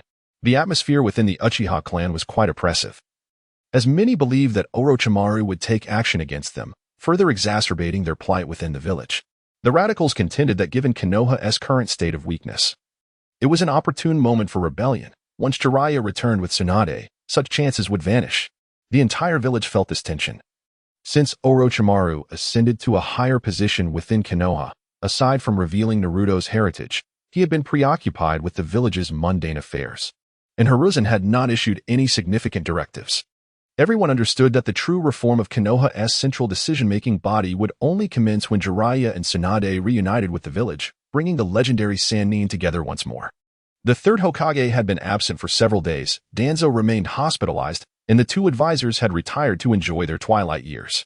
Although Orochimaru was merely an advisor to the Hokage, he was currently involved in managing most of Konoha's affairs. It was clear he would not align with the conservative approach of the third Hokage. Uchiha Itachi was not naive. The third Hokage's solitary presence at the barbecue presented a valuable opportunity to gain insight into the intricate relationship between the village and their clan. Due to the overwhelming strength of the Uchiha, most people were indeed fearful of them. As Sarutobi Hiruzen deftly managed the barbecue, he responded to Uchiha Itachi's inquiries. The Senju clan and the Uchiha have been historical adversaries. While the first Hokage chose to set aside animosity, the second Hokage did not. Consequently, as a disciple of the second Hokage alongside several other old-timers, I naturally harbor a certain animus towards the Uchiha clan. Sarutobi Hiruzen did not engage in convoluted explanations but rather conveyed the most direct reason to Uchiha Itachi. After a moment of silence, Itachi nodded. However, the village should no longer be so antagonistic towards them, provided that the Uchiha clan cooperates with Konoha's directives. Is that true, Lord Third? Shursui exclaimed with delight. If the village ceased to target the Uchiha clan, he believed that through diligent effort, the relationship between the village and their family would undoubtedly improve. Let us wait and see. Would you both care to join me for some barbecue? Itachi, possessing a tranquil disposition, even bordering on social anxiety, contemplated that dining with the third may yield further insights. Like Shursui, he yearned for harmonious coexistence between the village and his clan. Very well. The two settled down, observing as Sarutobi expertly grilled the meat. It was remarkable how such a large bear could exist. Yet, in the realm of shinobi, it seemed that the prowess of a summoning beast was indeed proportional to its size. The meat need not be cooked thoroughly. Sarutobi utilized fire release to crisp the exterior while sealing the juices within, complemented by simple seasonings, resulting in a culinary delight of the highest order. He tossed a hind leg to the two youngsters. This single leg was larger than the combined mass of both boys, however, being ninjas. Shursui swiftly divided it with his kunai, presenting one portion to Itachi. The inherent craving for meat is something that ordinary humans struggle to contain. And although Itachi had an affinity for sweets, after a rigorous training session with Shursui, he was quite famished. Upon receiving the meat from Shursui, he began to indulge. The bear meat was indeed exquisite. After a couple of bites, he turned to continue discussing the Uchiha issues with the third, only to be taken aback by a startling sight. The third, seemingly rejuvenated by some mysterious technique, had already consumed half of the roasted bear. He continued to stuff his mouth with meat as though he were an insatiable glutton. Shursui's jaw dropped in amazement. It was evident that those who ascend to the rank of Hokage possess extraordinary traits, as demonstrated by the astonishing speed and volume of his consumption. Ultimately, Shursui and Itachi, being children, merely marveled at the third's appetite without delving deeper into it. As for Sarutobi Hiruzen, while he appeared considerably younger, his physical state was quite frail. Beyond absorbing spiritual energy, he required sufficient meat to replenish his strength. Not long after, he had completely devoured a bear, with the two bear paws significantly aiding his recovery. After finishing his meal, he exhaled and glanced at the two wide-eyed Uchiha youths, offering a smile. In truth, the Uchiha were inherently proud, while the villagers feared them. The Uchiha's yearning for friendship and recognition surpassed that of ordinary folk. Cultivating the Uchiha's acceptance of the village was infinitely preferable to the annihilation of their clan. If the Uchiha were deemed uncontrollable, could the other villagers truly be controlled? Often, the unadulterated Uchiha could be the ones most worthy of trust. Now, you two should hurry back. I must seek more food. Sarutobi Hiruzen still felt a profound emptiness within his blood and vitality, indicating a need for further nourishment. Was he not yet sated? The Hokage truly are extraordinary beings. Itachi and Shursui exchanged glances, sensing that Sarutobi might be experiencing some peculiar mental state. Very well, third Hokage. We shall take our leave. Both Shursui and Itachi perceived an unusual demeanor in the third Hokage and opted to depart. Sarutobi Hiruzen paid no mind. His physical form had only just recuperated, and with the infusion of chakra, the differences from before were indeed substantial. Moreover, he did not contemplate concealment. opting instead to let things unfold naturally. After residing in the Forest of Death for nearly a week, he finally returned to the Sarutobi estate. Shino and Asuma gazed in astonishment at their rejuvenated father, questioning the very nature of existence. After just a few days apart, their father appeared remarkably younger. His very demeanor transformed. I have long asserted that Konoha requires change, and I too must undergo transformation. At the dining table, the third Hokage smiled warmly at his two sons, ready to elucidate. Impossible. Asuma dismissed Hiruzen's fanciful claims, believing that even if he were to disregard matters pertaining to the village, such a dramatic shift was unfathomable. This is a secret technique I am still in the process of developing. The cost is the loss of chakra. Asuma and Shino widened their eyes, taking a moment to sense their father's presence, indeed confirming the absence of chakra. Chapter 20. Orochimaru's intentions becoming younger is undoubtedly a positive change. Yet the absence of chakra seems no trivial matter. However, with Orochimaru, Jiraiya, and Tsunade now in Konoha, the lack of chakra is inconsequential. And it will not diminish my prowess. On the contrary, I shall emerge even stronger. Sarutobi Hiruzen remained indifferent, yet his two sons cared deeply. After all, in their hearts, their father was undeniably the strongest Hokage. For ninjas, chakra represented the very essence of their existence in this tumultuous world. You too should refrain from idle chatter. With the strengthening of Konoha, there will be little need for an old relic like me, he remarked, dismissing his own age, though his appearance belied his words. Resembling that of a vigorous middle-aged man, even more spirited than Shinjiro. Asuma and Shinjiro gazed at their father, lost for words, and decided to let him be. Shinjiro and his wife had withdrawn from the Umbu, preparing to start a family. Moreover, with Orochimaru taking charge of Umbu affairs, he had entrusted the position to Kakashi. Shinjiro realized that without leveraging Hiruzen's influence, he would struggle to navigate the Umbu effectively. Relationships were indeed a facet of strength, yet ultimately, one must rely on oneself. Despite Kakashi being significantly younger, Shinjiro understood that he was unlikely to best him in combat. Upon returning, Asuma found himself at a loss for direction, most likely opting to become a leading jonin. Upon his return home, Sarutobi Hiruzen did not intend to linger for long. He planned to vacate the residence of the Sarutobi clan and seek a tranquil spot near the outskirts of Konoha, close to the ominous Death Forest. While training does not necessitate isolation from the world, finding a serene environment is indeed essential. At this juncture, Sarutobi Hiruzen needed to establish a solid foundation swiftly. Both chi refinement and foundational building are crucial, yet his vitality was depleted, and his body had aged considerably. The prolonged stay in the chi refinement stage would only serve as a hindrance. The Death Forest, rich in spiritual energy, was home to various beasts imbued with this essence, as well as some rare medicinal herbs. However, in pursuit of these elusive elixirs, one would likely need to venture into the domains of the summoned beasts and the three sacred grounds. Sarutobi Hiruzen is preparing to visit the lair of the Saruma clan once he reaches the pinnacle of chi refinement.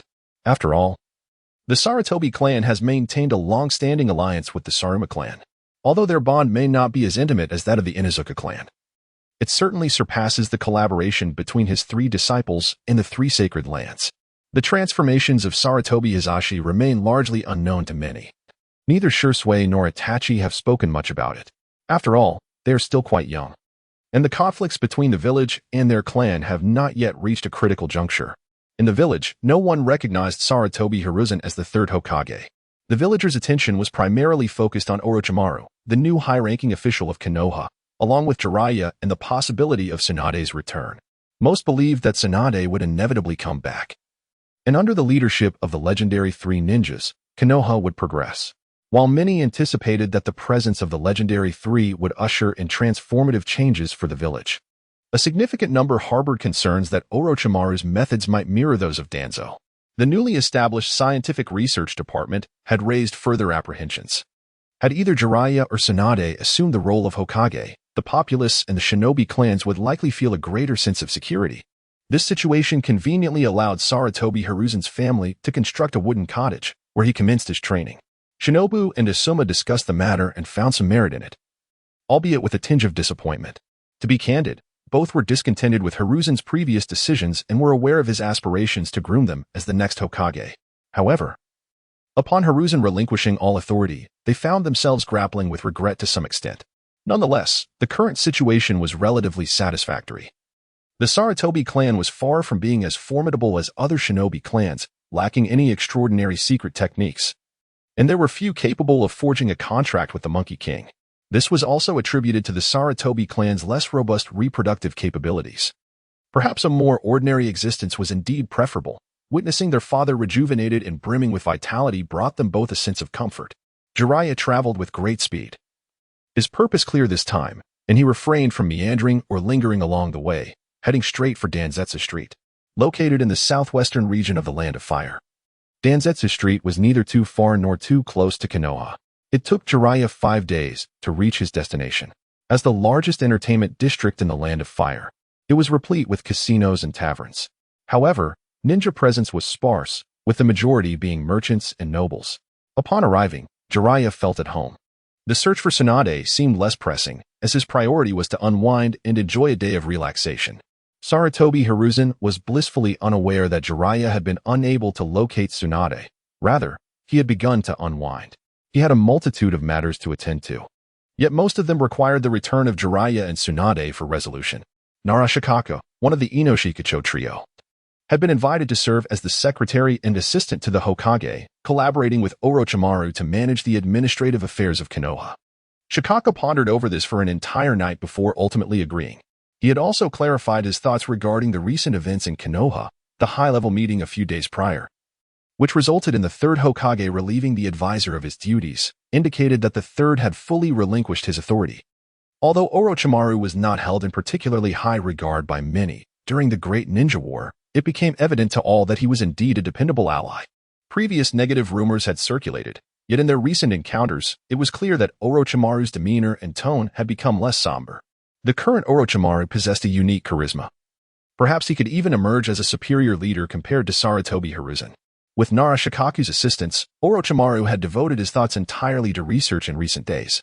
He was not particularly inclined to engage extensively in the mundane affairs of the village, a fervor that only the former Sarutobi Hiruzen had exhibited. Ascending to the ranks of Konoha's elite did not signify a cessation of research. Rather, he intended to bring his studies into the open. Of course, not all research would be disclosed to the public, as a substantial portion remained clandestine. However, many straightforward inquiries could involve the villagers. As a researcher, Orochimaru understood the paramount importance of technological advancement. The technological foundation within the ninja world was not lacking, yet the existence of ninjas and colossal beasts significantly impeded progress. In a world characterized by unique abilities, societal thought tends to be more conservative. Today, Orochimaru had another task at hand, to visit Danzo in the hospital. Lord Orochimaru, esteemed advisor. Since becoming an advisor, Orochimaru had garnered even more admirers. Regardless of their inner thoughts, they outwardly expressed profound respect for him. Upon arriving at the hospital, both patients and nurses exhibited excitement at the sight of Orochimaru. For these young nurses, Lord Orochimaru, being relatively youthful and incredibly powerful, embodied the epitome of excellence. Orochimaru was taken aback by the number of admirers he encountered, with several nurses casting him flirtatious glances. Chapter 21. Danzo, I am the Elder of Konoha. The villagers' changing attitude towards Orochimaru was unmistakable.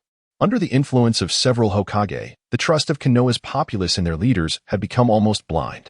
After Sarutobi Hiruzen appointed Orochimaru to a high-ranking position in Konoha, despite the negative reputation, he gradually gained recognition from the villagers. What is the status of Danzo?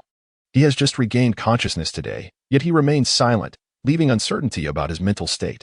The doctor responsible for Danzo responded to Orochimaru's inquiry. Orochimaru nodded and pushed the door open.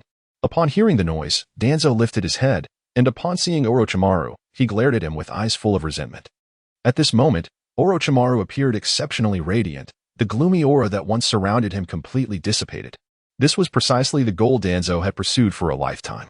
How is your recovery progressing? Orochimaru asked, half smiling, looking down at Danzo from his elevated position. Orochimaru, you will come to regret this. This matter is far more complex than you perceive. Sarutobi Hiruzen will not relinquish his power. You are merely his new puppet, a lament of a defeated hound. Danzo's words ignited a surge of anger within Orochimaru. Their collaboration had not been short-lived, and Danzo understood Orochimaru well. It was precisely for this reason that he believed Orochimaru's rise to power would not benefit Konoha. I will lead Konoha towards strength. Just watch, Orochimaru proclaimed. Out of respect for Sarutobi Hiruzen, he did not intend to take action against Danzo, preferring to retire alongside the other two advisors, observing as Danzo led Konoha to greatness. After a brief silence, Danzo continued, You must exercise extreme caution regarding the Uchiha clan. It would be best to eradicate them. His obsession with the Uchiha remained unshaken. He believed that Hiruzen had dispatched him so swiftly due to Orochimaru's manipulations during his physical transformation. I will reinstate the Uchiha and integrate them into the village, Orochimaru countered, disagreeing vehemently with Danzo's perspective. If he were not a high-ranking official in Konoha, he would certainly fear or covet the Uchiha's power. However, now that he aligned with Konoha's interests, his viewpoint had shifted entirely. He could now openly research the mysteries of the Uchiha. The Uchiha are untrustworthy. Danzo. I am the elder of Konoha. Upon hearing this, Danzo felt a sense of helplessness, unsure how to respond. He had lost, the roots of his power had withered. And as the shadow of the ninja world, he could no longer realize his dreams. After expressing this to Danzo, Orochimaru felt a sense of relief wash over him. He had long desired to voice such sentiments, as Danzo had consistently issued commands to him, a situation that had long irked him. He had witnessed Sarutobi Hiruzen speak similarly to Danzo on multiple occasions and had yearned for this moment.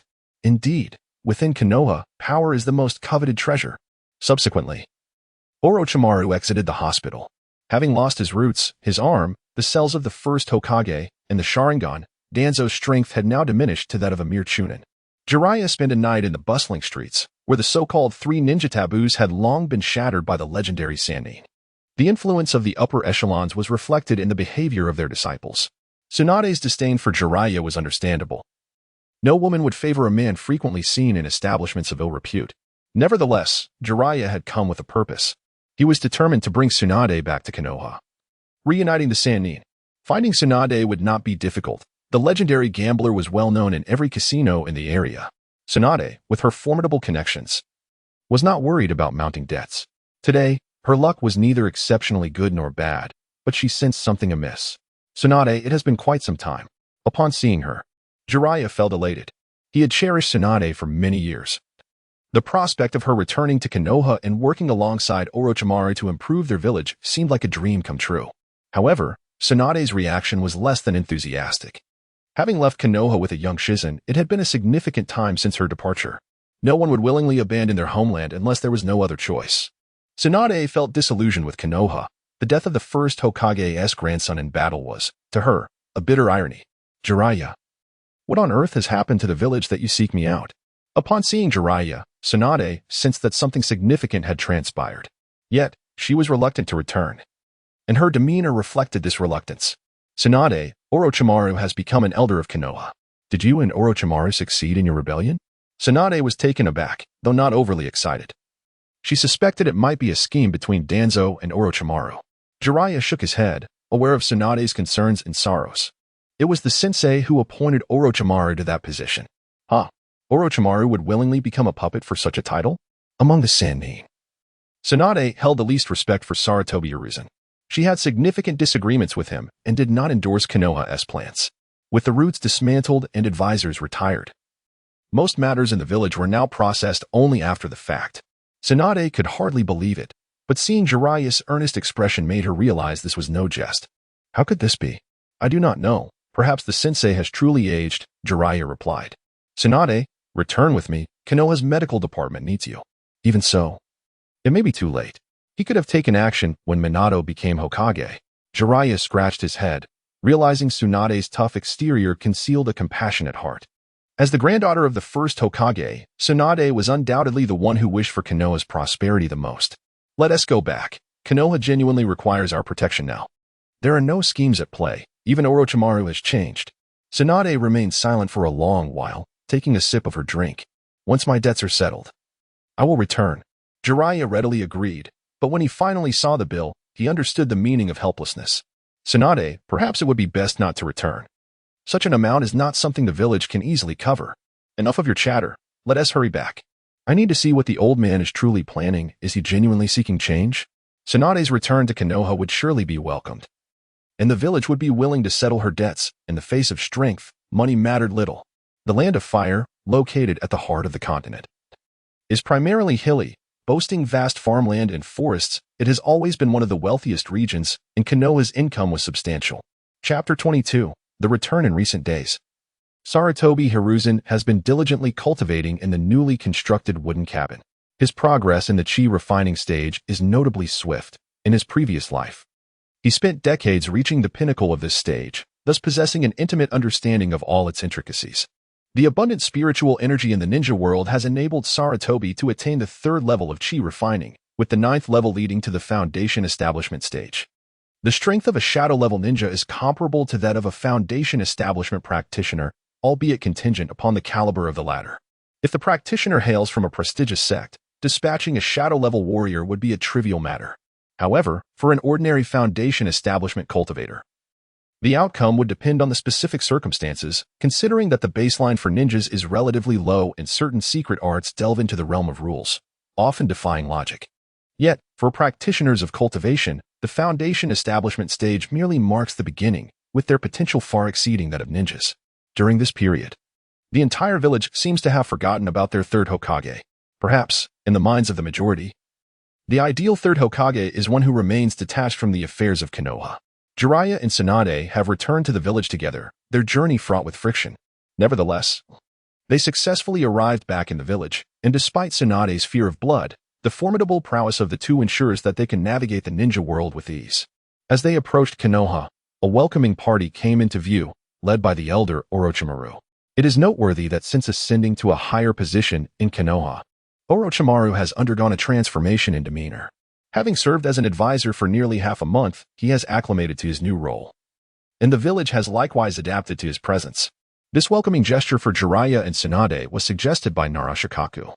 Orochimaru engaged in extensive discussions with him regarding various plans, all of which necessitate the return of Jiraiya and Tsunade for implementation.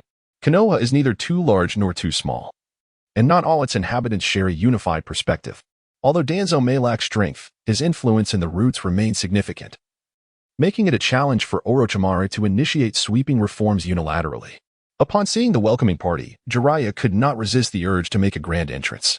"The Sage of the Toads has returned," he exclaimed, only to be swiftly silenced by Tsunade's powerful punch, sending him crashing to the ground. Lying there, Jiraiya felt the long-lost sensation of her formidable strength, painful yet oddly blissful. "All right, you two are back. Let's head straight to the meeting," Tsunade declared. Orochimaru had no intention of reminiscing. Rather, he was poised to announce important matters. With Jiraiya and Tsunade on stage, Konoha had effectively become a realm of his influence. Despite feeling somewhat resigned, both Jiraiya and Tsunade understood that Orochimaru's urgency stemmed from valid reasons. The reunion of the legendary three ninjas brought together the leaders and elite shinobi of Konoha. Orochimaru took his seat at the head of the table, flanked by Jiraiya and Tsunade, with Naruto standing nearby. "Ladies and gentlemen, I have several announcements to make. First, the Uchiha clan will no longer oversee the Konoha Police Department. They are welcome to participate in the Umbu and other positions within Konoha. Additionally, we will enhance the construction of the Ninja Academy." Orochimaru's announcement regarding the dissolution of the Konoha Police Department garnered considerable attention. Following these policy changes, his tone grew grave. "We are entering a state of war. Jiraiya and Kakashi will lead the charge to expel the Cloud and Rock Ninja." After making this declaration, he turned to the silent Uchiha Fugaku. "The Uchiha clan must also dispatch elite shinobi to assist. Fugaku, I wish to discuss matters with you after the meeting." No one opposed the decisions made, except for the dissolution of the Konoha Police Department. The other matters were generally welcomed. The various ninja clans recognized that Orochimaru is not a conservative like the third Hokage, but rather a radical far surpassing Danzo. Coupled with the return of Jiraiya and Tsunade, Konoha's external stance would undoubtedly become more assertive. The only point of contemplation was Orochimaru's attitude towards the Uchiha clan. While he dissolved the Konoha Police Department, he simultaneously called for the Uchiha clan to engage in combat, leaving many puzzled about his intentions. Jiraiya and Tsunade remained silent. Since Orochimaru had ascended to a high-ranking position and Sarutobi had delegated some authority to him, they understood the importance of following his lead, promising to discuss matters later. A sudden sense of déjà vu struck Jiraiya and Tsunade, reminiscent of Mido Minin and Tsukinai Kohara. Uchiha Fugaku lingered until the end, with Orochimaru maintaining a half-smile that made Fugaku somewhat uneasy. However, his son Itachi had reassured him that Orochimaru would not target the Uchiha clan in the future. A statement made by the third Hokage. Regarding the third Hokage, Uchiha Fugaku shared the sentiment of many villagers, an amalgamation of respect and disdain. The youthful Sarutobi Hiruzen had led Konoha towards prosperity, while the elderly Sarutobi Hiruzen merely drained its vitality. The existence of the police department was indeed unnecessary. It only intensified the conflicts between the Uchiha and the village. This assertion held merit. The police department primarily dealt with trivial matters, and the Uchiha's forthright nature often led to conflicts. Fugaka had long recognized this issue, but the proud Uchiha were reluctant to relinquish their roles within the police department. In the future, the village would open its doors to the Uchiha, encouraging them to relocate from their clan territory to reside within the village itself.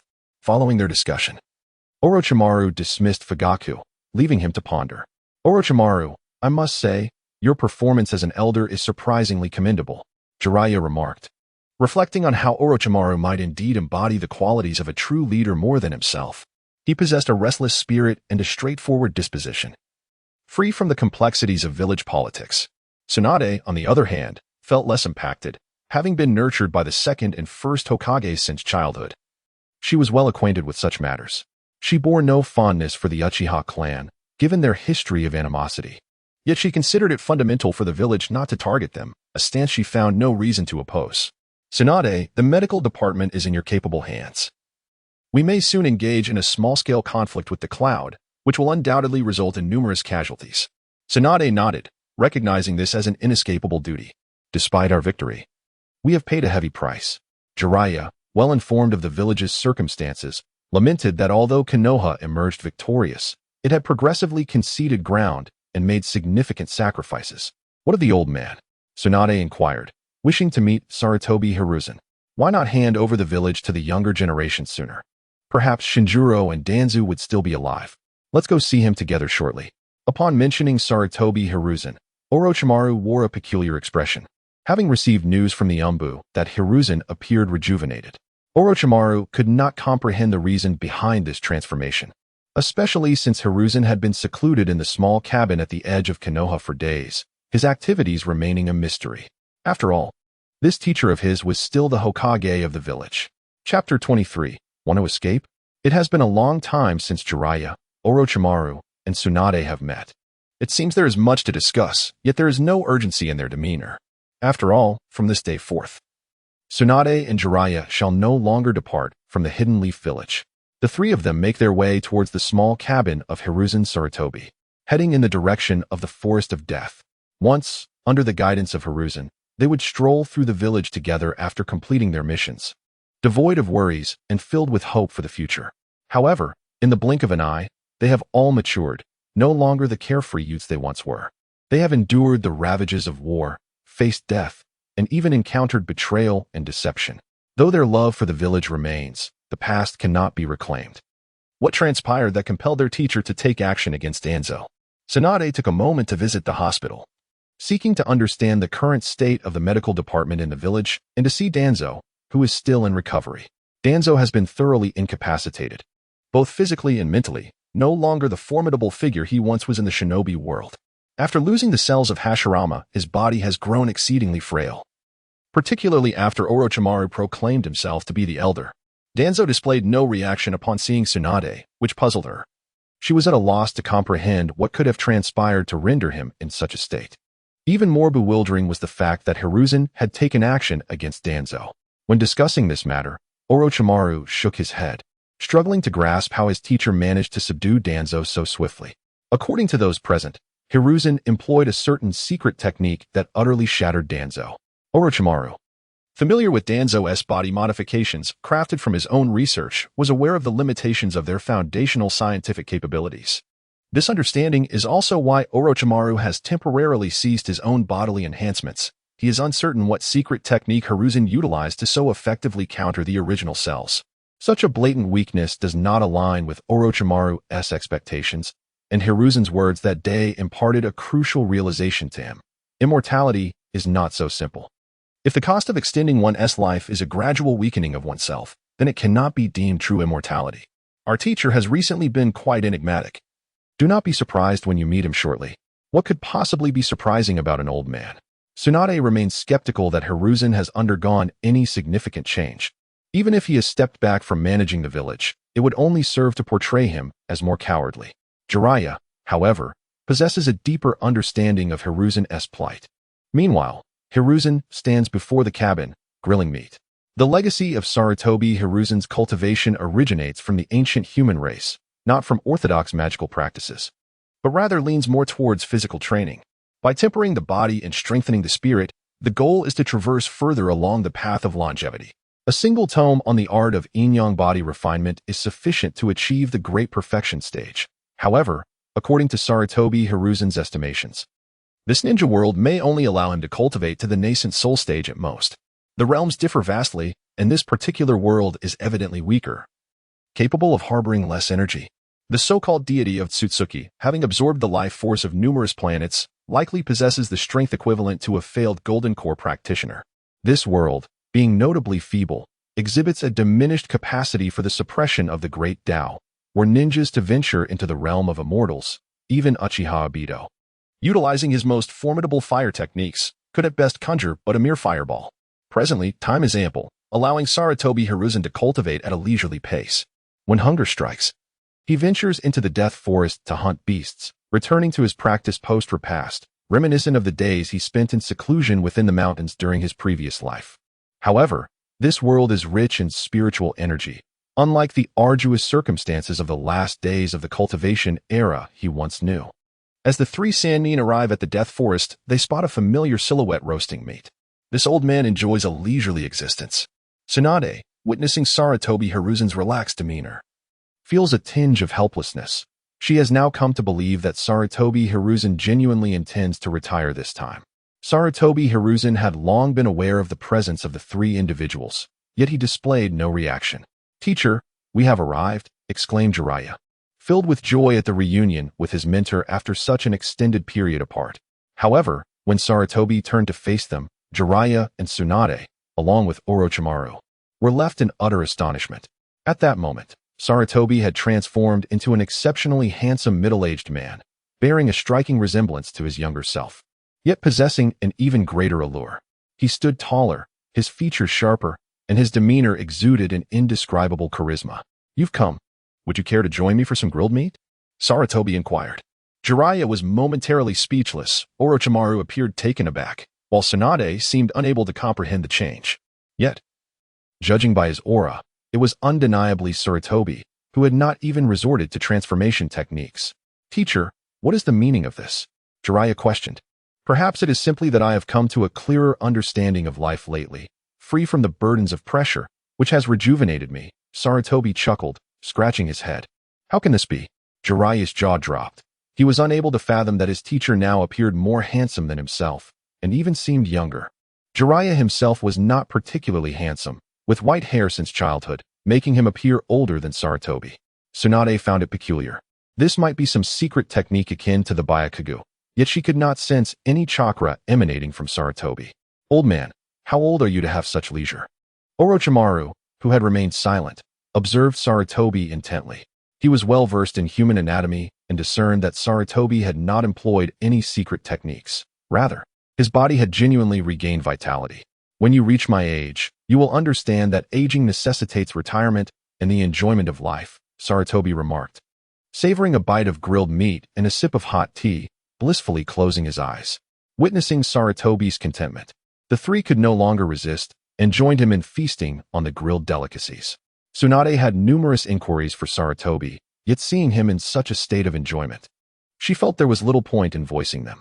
What had transpired had already occurred, and further discussion seemed futile. Sarutobi Hiruzen is undoubtedly an incompetent teacher, as evidenced by the significant flaws present in his few disciples. However, this is unrelated to the current state of Sarutobi Hiruzen. Over the years, the bond between the four of them has diminished considerably. "What will you do from now on, old man?" Jiraiya inquired, gazing at the rejuvenated Sarutobi Hiruzen, a sensation of unreality washing over him, familiar yet entirely transformed. "For the time being, I entrust certain matters of the village to the three of you. I remain the Hokage of Konoha, and I aspire to lead it toward greater strength. Old man, you now appear younger than any of us. Were you not fond of managing the affairs of Konoha? Why the sudden withdrawal?" Tsunade expressed her displeasure towards Sarutobi Hiruzen. "Thinking of escaping? Not a chance." Chapter 24. I have exhausted my chakra. The Cloud Shinobi have continually tested Konoha, primarily due to Sarutobi Hiruzen's excessive leniency. Such incremental concessions have culminated in the current predicament. In Tsunade's view, if Sarutobi Hiruzen genuinely recognized his mistakes, it would be best for him to accompany Jiraiya to the front lines or continue assisting Konoha with the myriad of trivial matters. Furthermore, witnessing Sarutobi Hiruzen's youthful transformation only intensified her ire, leaving behind a mess while he seeks self-cultivation and a newfound vitality. And to revel in the title of the strongest Hokage as the highest authority in Konoha? Sarutobi Hiruzen's aspirations are indeed fantastical. I have run out of chakra. I am no longer a ninja. Sarutobi Hiruzen's expression remained unchanged, yet among his three disciples, he felt the most remorse towards Tsunade. Stop with the nonsense. How could that be possible? Tsunade exclaimed, her anger flaring as she contemplated delivering a powerful punch to this irreverent elder. Just then, she observed Sarutobi extending his hand. If you don't believe me, feel for yourself. After a moment of hesitation, Tsunade reached out and clasped his hand. To her astonishment, there was no trace of chakra present. She stood in disbelief, confirming this several times. Old man, what on earth has happened to you? Tsunade, renowned for her unparalleled medical ninjutsu, could assert with certainty that Sarutobi truly lacked chakra. Nevertheless, his body appeared remarkably healthy, exhibiting no signs of aging whatsoever. As Hokage during wartime, my involvement is unnecessary. Chakra is of no use now. Though Orochimaru remained silent, he too extended his hand to assess Sarutobi's physique. Indeed, there was an absence of any chakra flow. How could this be? Jiraiya pondered in bewilderment. Can chakra simply vanish? To regain my youth, the price was my chakra. I have come to understand that my efforts are not required in this war. Sarutobi Hiruzen retracted his hand and gazed into the distant death forest. The three ninjas fell into a momentary silence, for the significance of chakra to a ninja is self-evident. The unexpected decision of Sarutobi Hiruzen to relinquish his chakra caught everyone off guard. Perhaps the recent events have profoundly impacted him. Together with Orochimaru and Tsunade, we shall strive to elevate Konoha to unparalleled heights. Jiraiya remains unchanged from his youth, although he has not ascended to the position of Hokage. He is now imbued with the confidence to enhance Konoha's future. Tsunade, too, fell into silence, her resentment towards Sarutobi dissipating gradually. Perhaps her mentor harbored undisclosed burdens. I have faith in you all, yet there is no need for concern on my behalf. Being a ninja is not the sole path in this world. The words of Sarutobi Hiruzen did not capture the attention of Jiraiya and Tsunade. Only Orochimaru was deep in thought. Given the circumstances, why not abdicate in favor of someone more capable? However, Tsunade understood Hiruzen well. She was aware that he was reluctant to part with the prestige that the title of Hokage bestowed upon him. If the development of the village could be entrusted entirely to them, then allowing Hiruzen to continue bearing the title of Hokage would not be an issue. You old man, why do you ramble on so much? If you're afraid of death, then live a few more years and witness what we will transform Konoha into. Tsunade retracted her fist.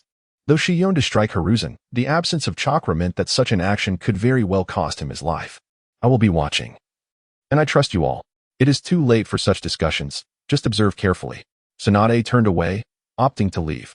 She intended to visit the Konoha medical department and then organize matters in the Senju clan's territory.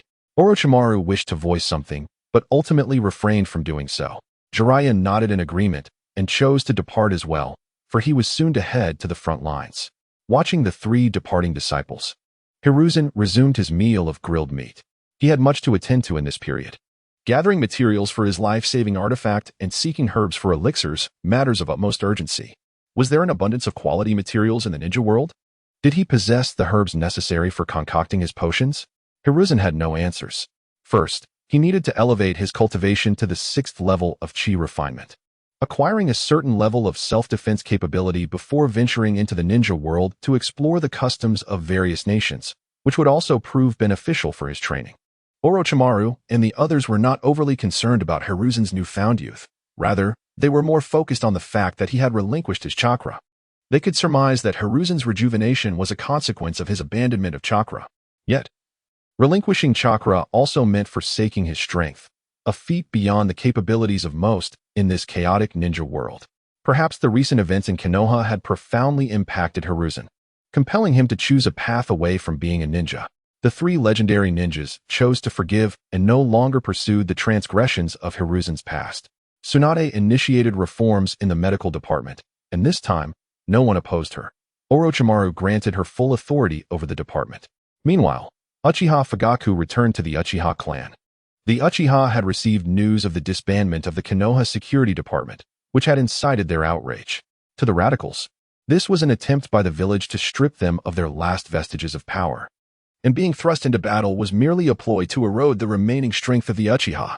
Upon returning to his clan, Fugaku convened a meeting with the clan's leaders and all the elite shinobi.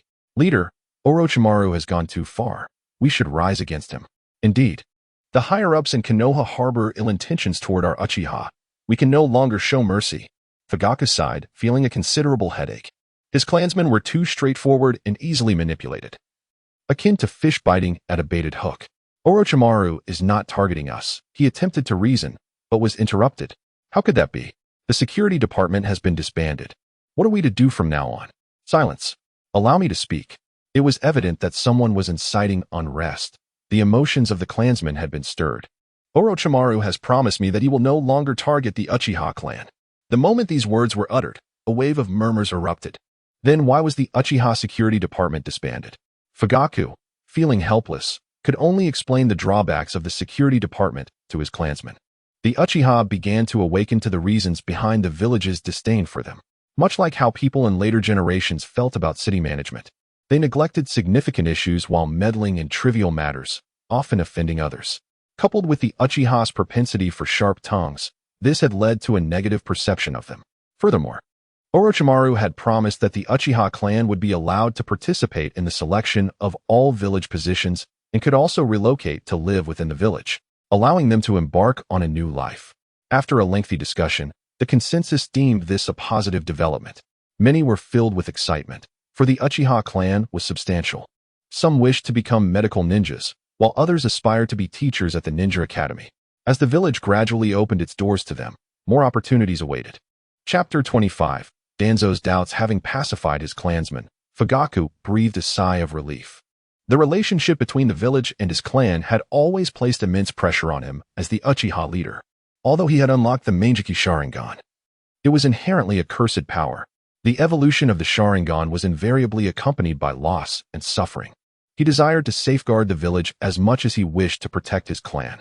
Now, he no longer faced a dilemma. After all, the village and clan were meant to be one and the same. Father, how are things? Upon returning home, Fugaku encountered his eldest son, Itachi. Itachi was a perceptive child, possessing his own thoughts on numerous matters. Everything is fine. The village will no longer target us, and our lives will surely improve. Itachi nodded, filled with hope for the future, thinking that this meant Sasuke would grow up healthy. Perhaps Shirsue's dreams could also come to fruition, and he might pursue the true meaning of life. Kakashi was busily caring for Naruto in the former residence of the fourth Hokage, the previous two nurses. Upon learning that Naruto was the fourth son, had forsaken their own children's needs in a desperate bid to ensure Naruto was well fed. The malice once directed at Naruto had transformed into profound guilt. The transformation from a vilified fox demon to the son of a hero could occur in a remarkably short time. After discussing matters with Orochimaru regarding the Cloud Village, Jiraiya arrived at this familiar room. As Naruto's father's mentor, Jiraiya had never visited him, having left Konoha long before. Jiraiya-sensei, Kakashi still held great admiration for the legendary Sannin. The name Naruto had been bestowed by Jiraiya. With his golden hair reminiscent of Minato, he radiated vitality. Jiraiya, in his eagerness, fumbled to hold Naruto, but the infant squirmed incessantly, making it difficult for Jiraiya to find a comfortable position. It should be done like this. Luckily, after caring for Naruto for several days, Kakashi had gained some experience. With Kakashi's guidance, Jiraiya clumsily managed to lift Naruto. The infant was remarkably well-behaved, not crying or causing a fuss. Perhaps even at such a tender age, Ashura's chakra was beginning to influence him. Holding the baby in his arms, Jiraiya felt a twinge of nostalgia, wishing that Minato had not met such a fate. The Senju clan's territory was now devoid of any presence but Tsunade's. Returning here brought forth many sorrowful memories. After consuming a copious amount of alcohol, she finally succumbed to slumber. Meanwhile, Orochimaru pondered the changes in Hiruzen. He keenly sensed that his mentor's recent transformation was likely tied to his relinquishing a portion of his authority. Orochimaru's ultimate pursuit was immortality. To be Hokage in the face of eternal life seemed rather insignificant. After all, how long had the village existed? And how extensive was the history of the ninja world? To attain immortality, one must possess greater strength. Sarutobi Hiruzen spoke wisely. If one were to pursue immortality through the means of rendering oneself increasingly feeble, such a pursuit could hardly be deemed true immortality. But how, then, might one genuinely attain everlasting life? Is it through the power of the Senju? The Uchiha? Might the secrets of immortality lie within these two clans, or perhaps in the sacred land? Orochimaru's mind was awash with thoughts, yet he brimmed with determination. Regardless of the answer, he was resolute in his pursuit. The village had undergone considerable transformation, yet none of it pertained to Sarutobi Hiruzen. He continued to reside in his modest cabin, engaged in grilling meat and training, undisturbed by the outside world. Officially, he remained the Hokage of Konoha, yet the majority of the village's affairs were now managed by his three disciples. His wife, Sarutobi Bawako, had passed away, and his sons, Konohamaru and Asuma, had matured into adulthood, embarking on their own respective paths. However, today, Hiruzen welcomed a guest, his old friend, Danzo. After lying in the hospital for several days, Danzo had nearly recovered. His injuries had not been severe. He had merely expelled the malevolent forces that had invaded his body. Yet, upon hearing Orochimaru declare himself the true elder, Danzo felt a profound sense of defeat. What had he sought throughout his life? The position of Hokage had never been intended for him. He was but a buried root, awaiting decay. Upon coming to this realization, Danzo relinquished his stubbornness. Perhaps also because everything he had built was now in ruins, leaving him with no opportunity for resurgence. As he wandered the streets of Konoha, he sensed that the village had long since ceased to accommodate him. In truth, he had always been the most reviled figure in the village. None among the shinobi would ever endorse him as Hokage. There was no one to recognize him, nor to cheer for him. Thus, he chose not to return to the Uchiha clan, but rather ventured to the outskirts of the village to see how Hiruzen fared. To this day, Danzo could not fathom why Hiruzen had acted as he did. Everything had been proceeding according to plan, yet Hiruzen had abruptly ceased his game, ousting him and the other two advisors. He had then entrusted the majority of the village's responsibilities to Orochimaru, summoning Jiraiya and Tsunade back, while simultaneously dismantling most of the policies they had established during their tenure. Upon arriving at the cabin, Danzo found no trace of Hiruzen. He called out, but received no response. The cabin was sparse, devoid of ornamentation, merely a bed and a tatami mat. On the table lay a few simple condiments and a tea set. Beyond that, there was nothing else. Sarutobi Hiruzen subdued both him and his two former companions, all for the sake of living such an ascetic existence? Danzo found himself unable to comprehend this. With no pressing matters at hand, he casually picked up the tea set on the table and began brewing tea. Not long after, just as he was about to take a sip, a thunderous sound of heavy footsteps resonated from outside, each step sending tremors through the ground. With a resounding crash, tea splashed all over Danzo. In a swift motion, he stepped outside, only to be confronted by the sight of a massive tiger lying dead at his doorstep. Then, Danzo beheld his friend. Danzo wondered, why has Sarutobi Hiruzen appeared so youthful? After transplanting the cells of the first Hokage, Danzo's aging process had significantly slowed. Even now, he appeared to be in his 40s, yet in comparison to the current Sarutobi Hiruzen, he seemed markedly older. Moreover, Hiruzen did not merely look youthful, he exuded vitality. His resolute gaze and powerful muscles making it impossible for Danzo to associate this figure with the frail elder he once knew. Why was this so? Danzo found himself perplexed and could not help but voice his inquiry. Sarutobi Hiruzen had long since discerned the true nature of Danzo. Regarding this old friend, whom he had effortlessly vanquished with a single golden light spell, Hiruzen felt a tinge of helplessness. Whether it was his own son, his three disciples, or Danzo himself, each person regarded him with a similar expression. What has happened? How can you appear so youthful?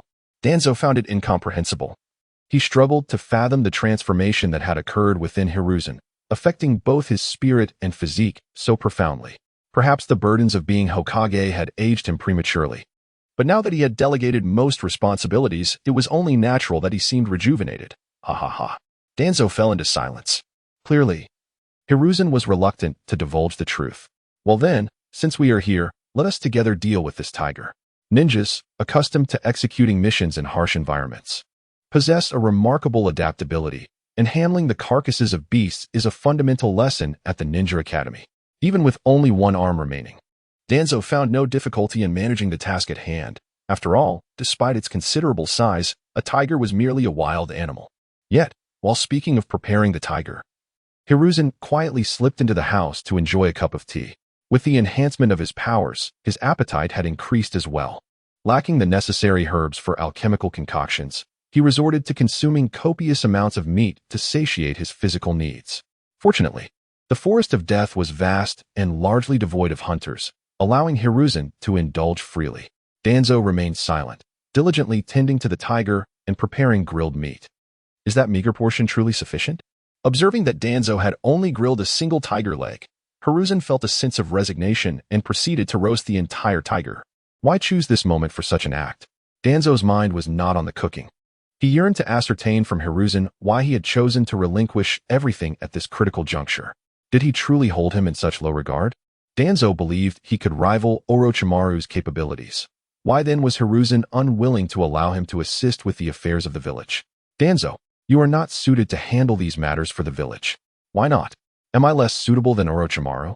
Danzo was acutely aware of Orochimaru's research and his relentless pursuit of immortality. He had never fully trusted Orochimaru. During the rivalry between Minato Namikaze and Orochimaru, he had lent considerable support to the former. Sarutobi Hiruzen shook his head. You have long since lost your way, and we have grown old. It is time to gradually entrust the village to the younger generation. Danzo, naturally skeptical of Hiruzen's words, began to present his arguments. However, Hiruzen chose not to respond to Danzo's inquiries. Instead, he focused on the roasted meat that had just been prepared and began to indulge in it. Hiruzen, do you truly comprehend what I am saying? By the time Danzo finished speaking, Hiruzen had devoured the entire roasted tiger and was now leisurely picking his teeth. How can one eat so quickly? When did this monkey's appetite become so vast? Danzo was filled with suspicion, pondering whether the person before him was truly Sarutobi Hiruzen or merely the spirit beast, the Monkey King, in disguise. Are you even listening to me? Hiruzen replied. It is too late. Listening to you is futile. Accept your fate. Danzo felt a surge of frustration that nearly stifled him, reminiscent of the younger Sarutobi Hiruzen, who had similarly vexed him in the past. Preferring not to engage further with Hiruzen, Danzo turned and made his way home. Sarutobi Hiruzen, in his madness, may indulge in his insanity alone. Originally surveilling Konoha, Black Zetsu swiftly returned to the Rain Village. The Akatsuki had been established, and a conspiracy was quietly brewing. Madara, we have a crisis. Danzo has been eliminated by Sarutobi Hiruzen. Uchiha Madara, also known as Obito Uchiha, had begun his own machinations. The Ninetales incident was orchestrated by him, and the impending Uchiha massacre would see his direct involvement. Danzo and Obito divided the Uchiha Sharingan among themselves. Obito's greatest folly was not in harming others for the sake of his beloved, but in believing the lies of others. He was the greatest fool in Konoha. As for Danzo, just a mere rat. He successfully instigated the Ninetales incident and held his own against the fourth Hokage, even now acting as a shadowy puppeteer within the ninja world. At this moment, Obito was immensely inflated with power. It was only natural for one endowed with such extraordinary strength as the successor to Madara to feel invincible. However, the Sharingan, a reflection of the soul, proved that Obito's true desire was merely to escape reality. A clown fixated solely on fleeing would inevitably be deceived. Fear not. This will not hinder our plans. The Uchiha clan must be obliterated. The fearful Obito required numerous three-tomo Sharingan to unleash Izanagi, desiring as many as possible from the Uchiha clan, much like Danzo. One Sharingan equated to a life. Hiruzen's secret technique could defy Izanagi and even expel the first Hokage cells from one's body. Black Zetsu's tone was laced with apprehension. He felt that he too might fall victim to Hiruzen's secret art. As the embodiment of Kagaya Otsutsuki's will, as long as Kagaya lived, so would he. Although Kagaya was sealed on the moon, having consumed the fruit of the god tree, she would not perish as long as the tailed beasts and chakra remained. What? Obito's eyes widened. His greatest reliance was not on Kimui, but on Izanagi. Indeed, it was Izanagi that formed the foundation of his dominance in the ninja world. Even Madara had relied on Izanagi to triumph over Hashirama Senju in their battle. No worries, Hiruzen has grown old. We merely need to find an opportunity to eliminate him. But what if he passed his technique to another? Orochimaru had become part of Konoha's decision-making body, and Jiraiya and Tsunade had returned to Konoha, which posed challenges for their plans. Black Zetsu disliked this sense of losing control, especially concerning the Uchiha clan. The power of the Sharingan was indeed formidable. And though not as potent as the Rinnegan, the abilities of the Mangekyou Sharingan were exceedingly varied. Originally, the Uchiha clan should have been annihilated soon, yet now, their destruction was far from assured. Orochimaru, no worries, we still have ample time to plot. Obito's words calmed Black Zetsu. Indeed, he had waited far too long. A little more time mattered not. I shall see what Hiruzen is up to. Obito resolved to check on Hiruzen personally, seizing any chance to eliminate the cowardly Hokage. Be cautious. If the situation turns dire, flee immediately. Black Zetsu chose not to accompany Obito. If Obito fell, another would arise, but his own demise would be irrevocable. As Ashura and Indra remained entangled, he needed only to wait silently. Without a response, Obito departed the Rain Village using Kamui. Chapter 27. Encounter. The turmoil within the ninja world had commenced, yet it bore no relation to Sarutobi Hiruzen. After enduring rigorous training in the Forest of Death for half a month, Hiruzen's cultivation had reached the 4th stage of chi refinement. However, his growth rate had begun to slow. The current pace was attributable to his 2 lifetimes of experience, making the process of recultivation feel effortless. Meanwhile, at the borders of the Land of Fire, the first wave of Konoha's offensive had begun. The Rock and Cloud Ninja had not anticipated Konoha's counterattack would come so swiftly. Although Konoha emerged victorious in the Third Great Ninja War, its strength had significantly weakened. Each conflict resulted in death and sacrifice. Following the Third Great Ninja War, Konoha lost several powerful figures.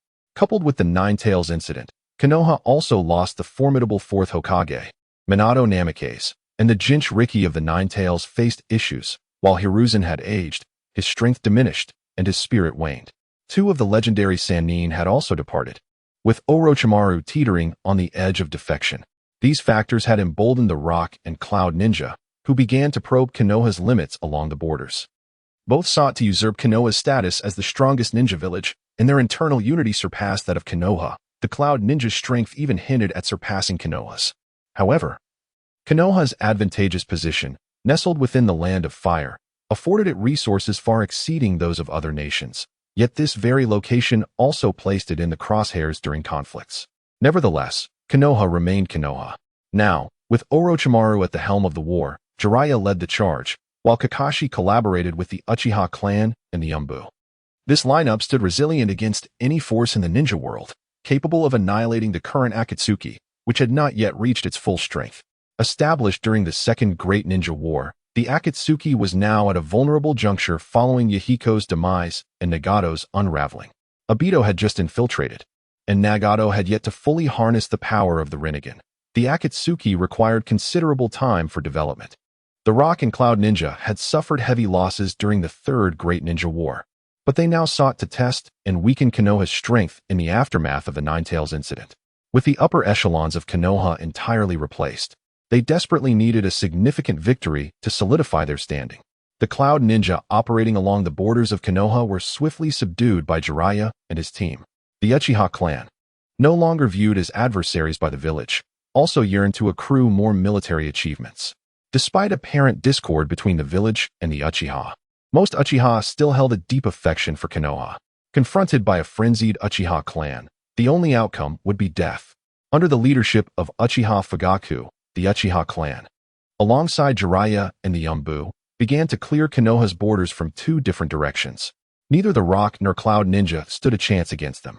Communication was severed, and encounters led to instant annihilation.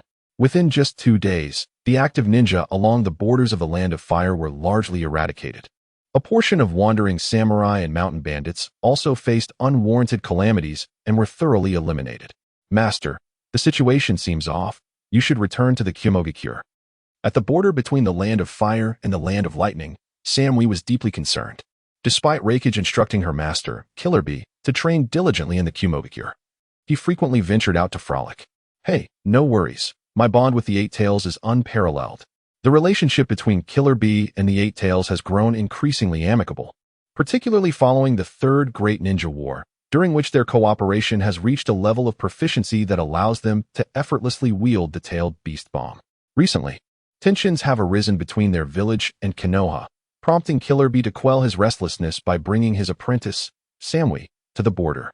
Master, numerous units have gone dark.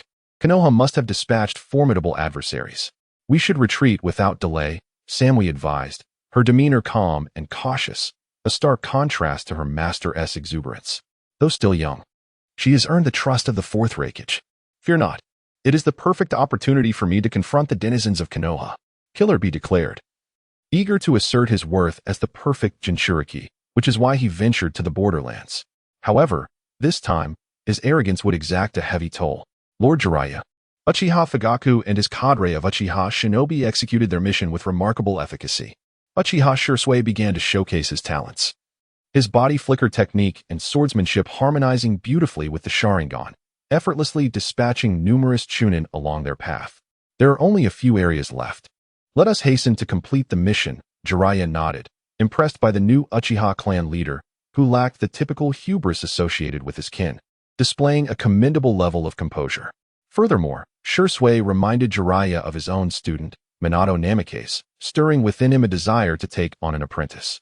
The village sought to strengthen ties with the Uchiha clan, and accepting one as a student seemed a promising endeavor, though that would be addressed post-mission. The Konoha shinobi took a brief respite before advancing to the next area, while ahead, Killer Bee braced himself for the impending arrival of the Konoha ninjas. Little did he anticipate that this time, Konoha was resolute in their intention to expel the Iwagakure shinobi, deploying a formidable lineup. Wait, someone approaches. Killer Bee sensed an ominous presence. The air felt charged with the aura of powerful foes. This vicinity, closer to Kumogakure, served as a base where multiple teams had been resupplying, yet several had mysteriously failed to return. Fools, let Lord Bee crush you. Killer Bee positioned himself for battle. But in the next instant, crimson eyes emerged from the nearby forest. Uchiha clan members, all possessing the dreaded three-tomo Sharingan. The malevolent chakra emanating from them sent shivers down the spines of the cloud shinobi. Upon sighting the silver-haired Jiraiya and Kakashi, Killer Bee's cold sweat began to flow. He recognized Jiraiya and Kakashi, along with several Uchiha, their swirling tomo instilling fear. The presence of the three-tomo Sharingan signified elite jonin. And these Uchiha were undoubtedly the Sea Army de la Sea Army, especially with Jiraiya leading them. They were far from being mere adversaries. There was no time to flee. Chapter 28. Capturing the Eight Tails, prepare for retreat. Killer Bee's spirits were dashed. He had lost the desire to engage in his usual antics. The cloak of the tailed beast enveloped him as he prepared to shield the ninjas present during their withdrawal. Oh, the Jinchuriki of the Eight Tails? Jiraiya mused, taken aback by the prospect of capturing such a valuable target. Securing Killer Bee alive would undoubtedly exact a monumental toll on Kumogakure. The crimson chakra surged around Killer Bee as he activated his transformation. Upon seeing Jiraiya, he resolved to unleash his full potential. Lightning release, lightning pincer. His body crackled with brutal lightning chakra, augmented by the tailed beast transformation, as he charged toward the nearest foe, Shursui. Fire release, great dragon fire technique. The Uchiha shinobi simultaneously formed seals, unleashing a barrage of fire dragons that hurtled toward Killer Bee. With a thunderous roar, only an octopus tentacle remained, while the surrounding cloud ninjas seized the opportunity to scatter in fear. Unfortunately, this supply point lacked any formidable defenders, merely two ordinary jonin, who were swiftly subdued. Gritting his teeth, Killer Bee knew he had no choice but to fight with all his might. The cloak of the tailed beast surged around him as he entered a state of half-transformation, his chakra continuing to swell. Would release, for pillar prison. Yamato dashed forward, employing his would-release technique. Though not as potent as the first Hokage's, it still bore some capacity to suppress tailed beasts. Regrettably, the young shinobi's skill was insufficient. The would-release technique failed to ensnare the Eight Tails, instead startling the nearby cloud ninjas. Would-release? Konoha has summoned a would-release user? Uchiha Fugaku hesitated, his Manjiki Sharingan awakening for the first time. The risks of revealing such power, capable of controlling the Nine Tails, weighed heavily on him, as it could rekindle hostilities between the village and the Uchiha clan. Summoning technique. Jiraiya called forth Gamabunta, whose immense form caused a tremor. Jiraiya? Yet another troublesome opponent? Upon appearing, Bunta spotted the half-transformed Killer Bee, but felt invigorated rather than intimidated. Heh, this time we shall capture the Eight Tails alive. B. This situation is perilous. We should find a chance to escape. Gyki communicated with Killer Bee, sensing Jiraiya's formidable strength, though the greater threat loomed nearby, the watchful Uchiha. Killer Bee could have chosen to retreat, but abandoning his comrades was not an option. If you do not flee, you shall all remain here. The half-transformed Killer Bee emanated an imposing aura, but the surrounding cloud ninjas had already been subdued, including his apprentice Samui.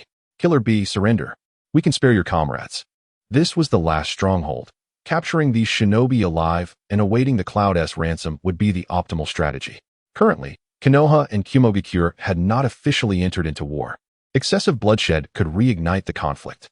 Killer Bee hesitated. Should he fully transform into the tailed beast, he was confident in his ability to escape. Yet it would risk harming his allies. Yield. We, Konoha, shall treat prisoners with kindness. Jiraiya wished to avoid a reckless confrontation with the Eight Tails. Although the Eight Tails was not as powerful as the Nine Tails, its destructive potential remained substantial. He had set out on this mission hoping to minimize casualties. Uchiha Fugaku remained indecisive. Yet a realization struck him, leading to a firm resolve. There is no need to conceal our intentions any longer. Since the village has placed its trust in them, I too shall place my faith in the village. Especially after witnessing Jiraiya's inclination to take sure sway as an apprentice, Fugaku sought to secure more for the Uchiha clan. Capturing the Eight Tails for the village could either lead to suspicion or herald him as a hero. This was the pivotal moment. Jiraiya stood atop Bunta, facing Killer Bee. Both sides entrenched in a stalemate. Neither wished for significant conflict, yet Killer Bee was equally intent on avoiding capture. As the Jinchuriki of the Eight Tails and the Raikage's companion, being captured by Konoha would be a significant disgrace. In a swift motion, Uchiha Fugaku activated his Manjiki Sharingan, the iconic tomos swirling with intensity. Uchiha Fugaku's Manjiki Sharingan is not particularly formidable. One eye possesses Amaterasu, while the other wields an illusion technique that pales in comparison to Tsukuyami and is inferior to Koten Zanshuan, yet it boasts a stronger ability to confuse. At this moment, facing the Eight Tails, it proves to be exceptionally useful. The disparity between the Eight Tails and the Nine Tails is considerable, allowing the Manjiki Sharingan to directly control it.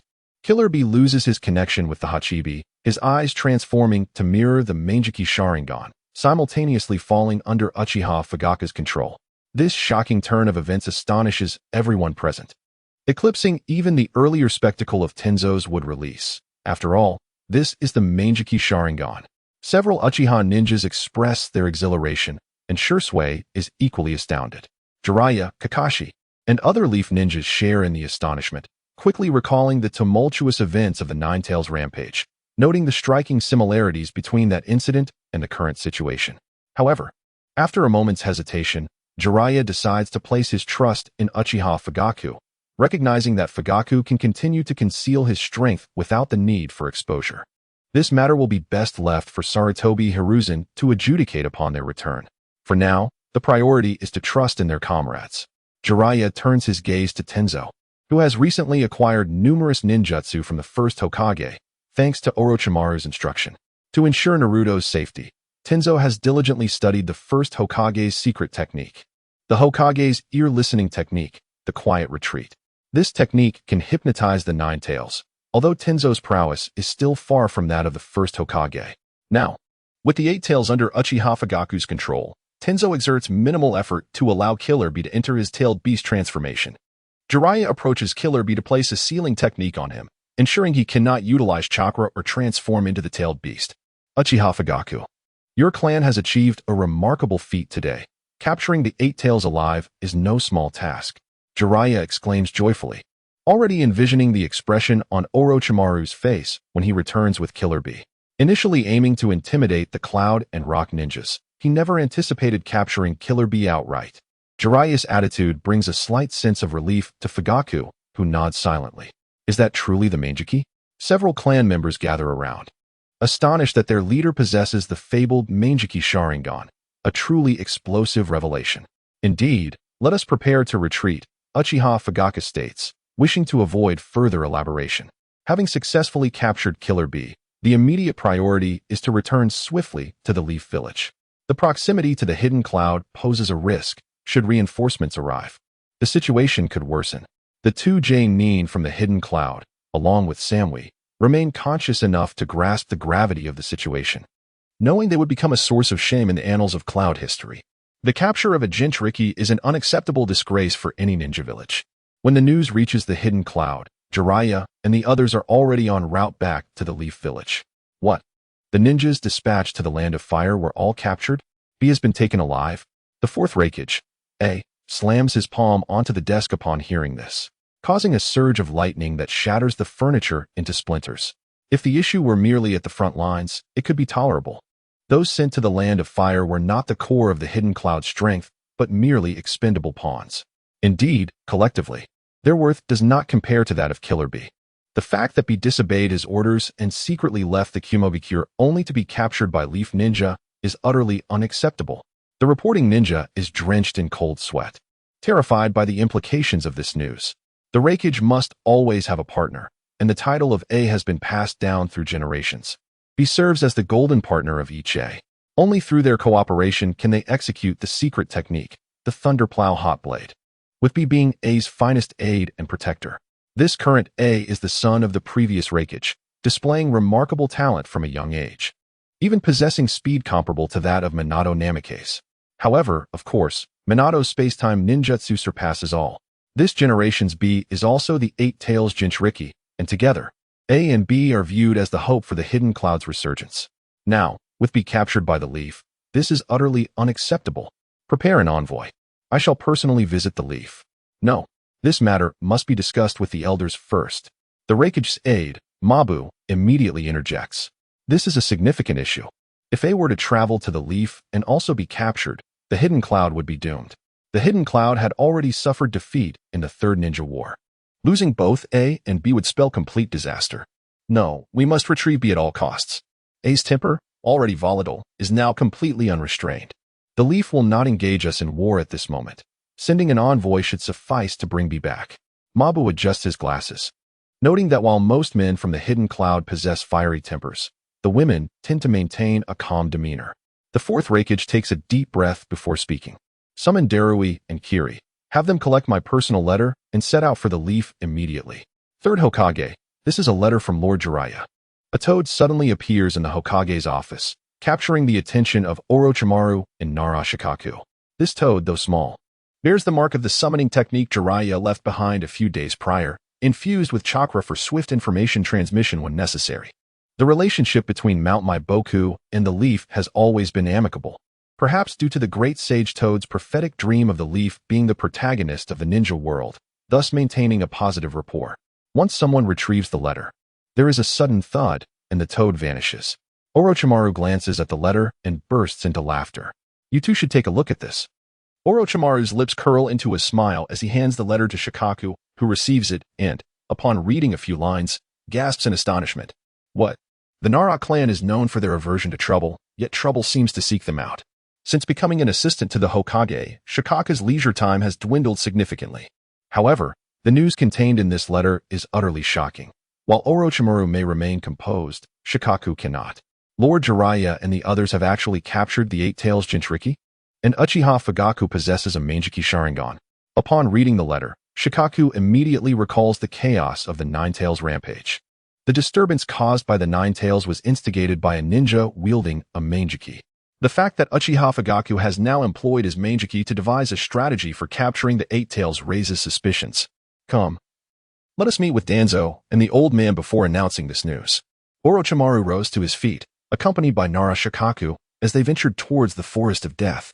It was well known to Orochimaru that Danzo maintained connections with those outside the village. During the turmoil of the Nine Tails incident, both Danzo and the Root organization refrained from intervening, and he himself was constrained by Danzo's influence. Orochimaru harbored suspicions that Danzo was undoubtedly colluding with the ninja responsible for the Nine Tails upheaval. Consequently, it was improbable that Fugaku was the one manipulating the Nine Tails. Since their last encounter, Danzo had frequently sought out Hiruzen Sarutobi. The village had long since rejected him, and with the dissolution of the Root organization, Danzo found himself with little to occupy his time but to visit Hiruzen. Unfortunately, Hiruzen spent his days either hunting wild game for roasting or sitting cross-legged with his eyes closed. Despite the absence of chakra, Danzo remained perplexed by Hiruzen's enigmatic meditative state. A ninja without the practice of sage arts would be unable to perceive the spiritual energy within Hiruzen, while Jiraiya, should he witness Hiruzen's training, would likely be astonished by the remarkable natural energy residing within him. Hiruzen, what is it that you truly seek? Danzo muttered to himself as he prepared the meat. Orochimaru and Narashikaku arrived at the small cabin. Upon seeing Orochimaru, Danzo's eyes squinted tighter in irritation. His anger towards Orochimaru was palpable. "Lord Danzo, I have matters to discuss with you." Naruto Senju took a deep breath, concluding his meditation. Orochimaru arrived just in time. He needed to venture out for a while to explore whether there were any medicinal herbs in the shinobi world that could be of use. Upon reaching the 6th level of chi refinement, the pace of his cultivation had significantly slowed. Alchemy is not a matter of hastening growth. Rather, consuming elixirs lays a stronger foundation. If there is something to discuss, please speak plainly. Nara Shikaku, upon seeing the 3rd Hokage, widened his eyes in astonishment. How had the 3rd Hokage become so youthful? This atmosphere felt quite peculiar. Sarutobi Hiruzen practiced the yin-yang body refinement technique. Prior to reaching the core formation stage, the characteristics of his physical cultivation were distinctly apparent. However, after this stage, he adopted a more reserved demeanor. Danzo, the Uchiha responsible for the Nine Tails incident. Do you know who he is? Danzo remained silent. If you desire the village to flourish, it would be prudent to respond swiftly. Nara Shikaku could no longer contain himself. Disregarding the 3rd Hokage's changing expression, this matter held significant implications, and an answer was urgently needed. Danzo, I am the Hokage. Orochimaru is merely an elder of Konoha now, and you must heed his words. The words spoken by Sarutobi Hiruzen cast a shadow over Danzo's countenance. After a moment of silence, he finally spoke.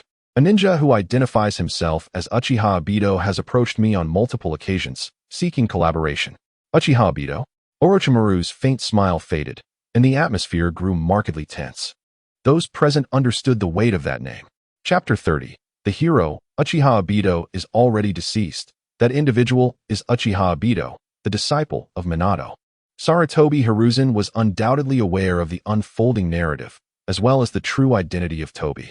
There was no need for concealment. He spoke candidly. His words drew the attention of the other 3 individuals present. Uchiha Tobi, Orochimaru, and Danzo had little recollection of this name, and Nara Shikaku was even less familiar. It was indeed true that Uchiha Madara had survived, barely clinging to life until recently, and Uchiha Tobi was but a pawn he had cultivated. How do you know this? Sensei? I learned of it during my confrontation with Minato. His Manjiki Sharingan possesses exceedingly peculiar abilities, allowing him to traverse alternate dimensions and momentarily disregard attacks.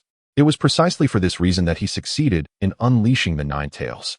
The words of Sarutobi Hiruzen caused the other 3 to furrow their brows, as the magnitude of the information was overwhelming, leaving them momentarily unable to digest it.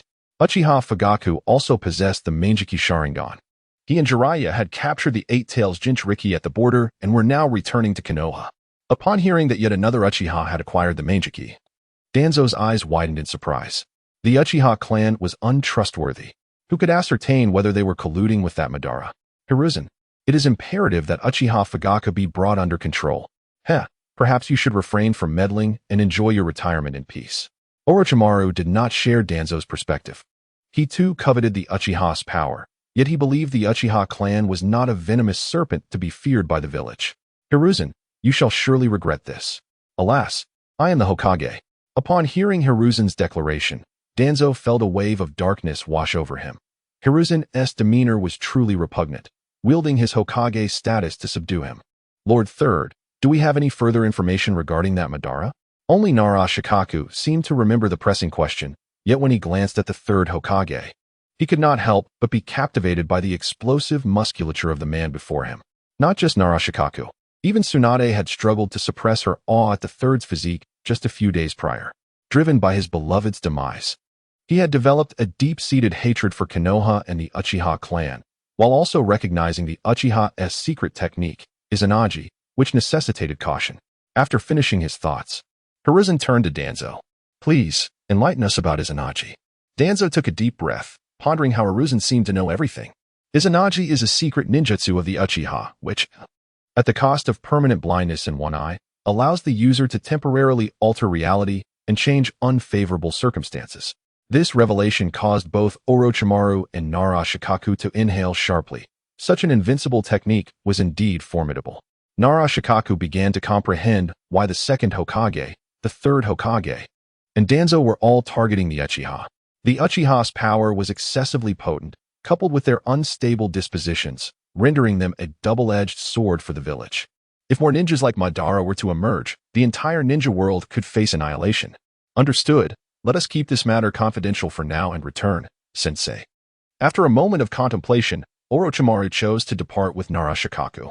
Hiruzen, placing your trust in the Uchiha will certainly lead to great turmoil for the village. Danzo directed his gaze towards Sarutobi Hiruzen, unable to restrain his words.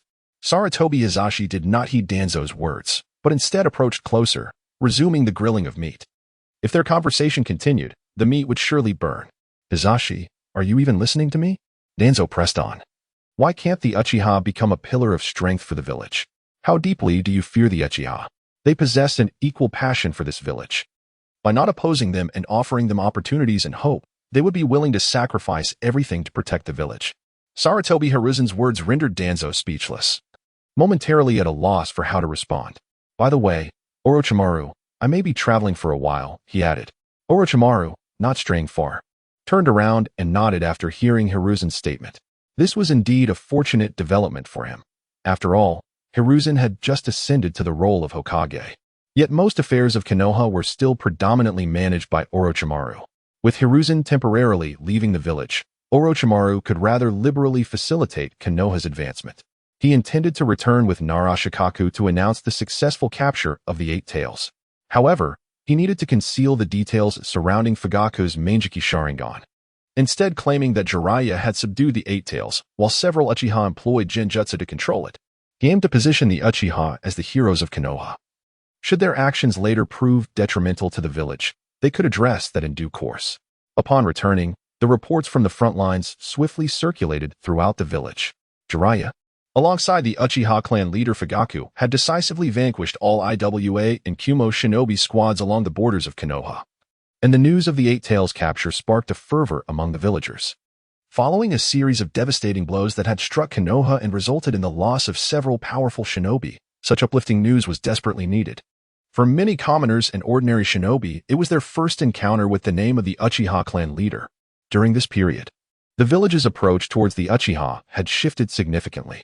The Uchiha's territory, located on the outskirts of the village, had been inconvenient for their daily lives. Following the disbandment of the security department, numerous Uchiha clan members had begun to settle within the village. Until today, the Uchiha had still faced scrutiny and disdain within the village. However, today the Uchiha clan had emerged as the heroes of Konoha. As the aloof Uchiha walked through the streets, civilians would approach to express their gratitude upon seeing the fan emblem of their clan. This left the Uchiha clan members in a state of bewilderment, yet they all felt immense pride in their clan leader and several J-nin for successfully capturing the Eight Tails. In his home, Uchiha Itachi learned of these events and couldn't help but think of his dear friend, Uchiha Shisui. At this moment, Shisui had awakened his eyes and possessed the Manjiki Sharingan as well. Itachi was aware that his friend had the Manjiki, yet he was oblivious to the fact that his own father also possessed it. He suspected that Shisui might have utilized the power of his Manjiki. But the village's attitude towards the Uchiha had notably improved. Returning to the clan's territory, the clan members wore smiles on their faces. Even some civilians and shinobi with grievances against Kumo had delivered gifts to the Uchiha territory. The relationship between the village and the clan was improving. He hoped his choices had not been in vain. Looking at Sasuke in his arms, Itachi couldn't help but smile and pinch his brother's cheek. The little brother was simply too adorable. In such a village, Sasuke should be able to grow up healthily. The next day, Jiraiya and his entourage returned to Konoha, receiving the accolades befitting heroes. This recognition left Fugaku and several other Uchiha J-nin feeling somewhat uncomfortable, yet Uchiha Shisui reveled in it. This was the goal he had tirelessly pursued. The village and clan should be united. The honor of both the clan and the village was to be safeguarded by him. Uchiha Shisui. Chapter 31. Do not use the heavenly deception. Jiraiya led a contingent of shinobi without pausing along the way, to maintain their momentum and avoid unforeseen incidents. They had dealt with most of the cannon fodder from Kumo shinobi, leaving only 2 J-nin, along with Killer Bee and Samui. The 4 had long regained consciousness but were rendered speechless, their chakra sealed, making even the slightest movement impossible. Killer Bee was engulfed in despair. He could not even communicate with the Eight Tails, nor could he break free from the sealing techniques, leaving him at the mercy of others. This time, he had truly met his match. He had not anticipated that, as a perfect Jinchuriki, he would be captured before fully transforming into the tailed beast. The pressure exerted by Jiraiya and the summoned toad was overwhelming, leaving him oblivious to the Uchiha's ambush. and upon the appearance of the Mangeki, he lost consciousness. Upon arriving in Konoha, the four were immediately imprisoned. Orochimaru, Tsunade, and Sarutobi Hiruzen were present, their combined gaze fixed upon Killer Bee, bound and restrained. Amplifying his sense of dread, the Eight Tails Jinchuriki was sent to the Scientific Research Department, while the other three were temporarily detained, awaiting Kumo's price for their release. Watching the Eight Tails, Orochimaru smiled with glee. He had long wished to study Jinchuriki. Regrettably, Naruto was still too young, being a child of his own village. However, having heard that this Eight Tails Jinchuriki was a perfect specimen, he certainly intended to conduct thorough research. He planned to begin with blood extraction and required Fugaka's assistance to utilize the Mangeki to control the Eight Tails for the research. Such a thought stirred excitement within him. Contemplating this, Orochimaru's long tongue involuntarily flicked out to moisten his lips. His fervent gaze sent shivers down Killer Bee's spine. The man was utterly peculiar. Lord Third, I have something to report, Shursui exclaimed, looking at Sarutobi Hiruzen, his mind racing with the urge to disclose that he had awakened his own Mangeki Sharingan. Shursui was naively enthusiastic, a trait shared by most Uchiha. It was precisely this innocence that, following the loss of a beloved, would unleash powers beyond imagination. Sarutobi Hiruzen cast a glance at Uchiha Shursui and nodded. The three ninjas, Sarutobi Hiruzen and Uchiha Shursui, returned to the Hokage's office. Uchiha Fugaka remained silent, casting a deep look at Shursui before being surrounded by arriving members of the Uchiha clan as they made their way back to their territory. This time, the Uchiha clan members were filled with pride, having successfully captured the Eight Tails, claiming the honor for themselves. Hokage-sama, may I inquire about your perspective on the Uchiha clan? Shursui asked, fixing his gaze on Sarutobi Hiruzen. Though innocent, Shursui was not naive. His Kodo Amatsukami was formidable enough to alter the situation, should Orochimaru's response displease him. Shursui would instantaneously employ Kodo Amatsukami to reshape Hiruzen's thoughts, transforming him into a Hokage who cherished the village and bore no ill will towards the Uchiha. Young man, are you questioning the Hokage? Tsunade scoffed, her dissatisfaction evident in Shursui's tone. Enough. Shursui is a descendant of Elder Kagami, Jiraiya interjected, seeking to diffuse the tension. He held great admiration for Shursui's character. Despite being an Uchiha, his devotion to the village surpassed that of the majority of ninjas. Upon hearing that Uchiha Shursui was a descendant of Elder Kagami, Tsunade's expression softened considerably. It was indeed the legacy of Uchiha Kagami that led many to believe not all Uchiha were insufferable egotists. The Uchiha clan belonged to Konoha. And within such a vast village, there would inevitably be both virtues and vices. Each individual pursued different ambitions, and thus, their conclusions varied accordingly. Sarutobi Hiruzen's words prompted Uchiha Shursui to contemplate for a moment before suddenly raising his head to gaze at Sarutobi Hiruzen. His eyes, adorned with three interlocking tomo, began to spin rapidly, merging into the form of a four-blade shuriken. This was Uchiha Shursui's Mangeki Sharingan. Orochimaru's pupils constricted. He had acquired relevant intelligence regarding the Mangeki from the village's archives. Yet he was taken aback to discover that the current Uchiha possessed not one but two pairs of Mangeki. To be frank, Orochimaru harbored a profound envy for the power of the Sharingan, particularly the Mangeki. However, now that he had ascended to a position of authority within the village, he felt no urgency. Instead, he planned to gradually unravel the mysteries of the Uchiha bloodline.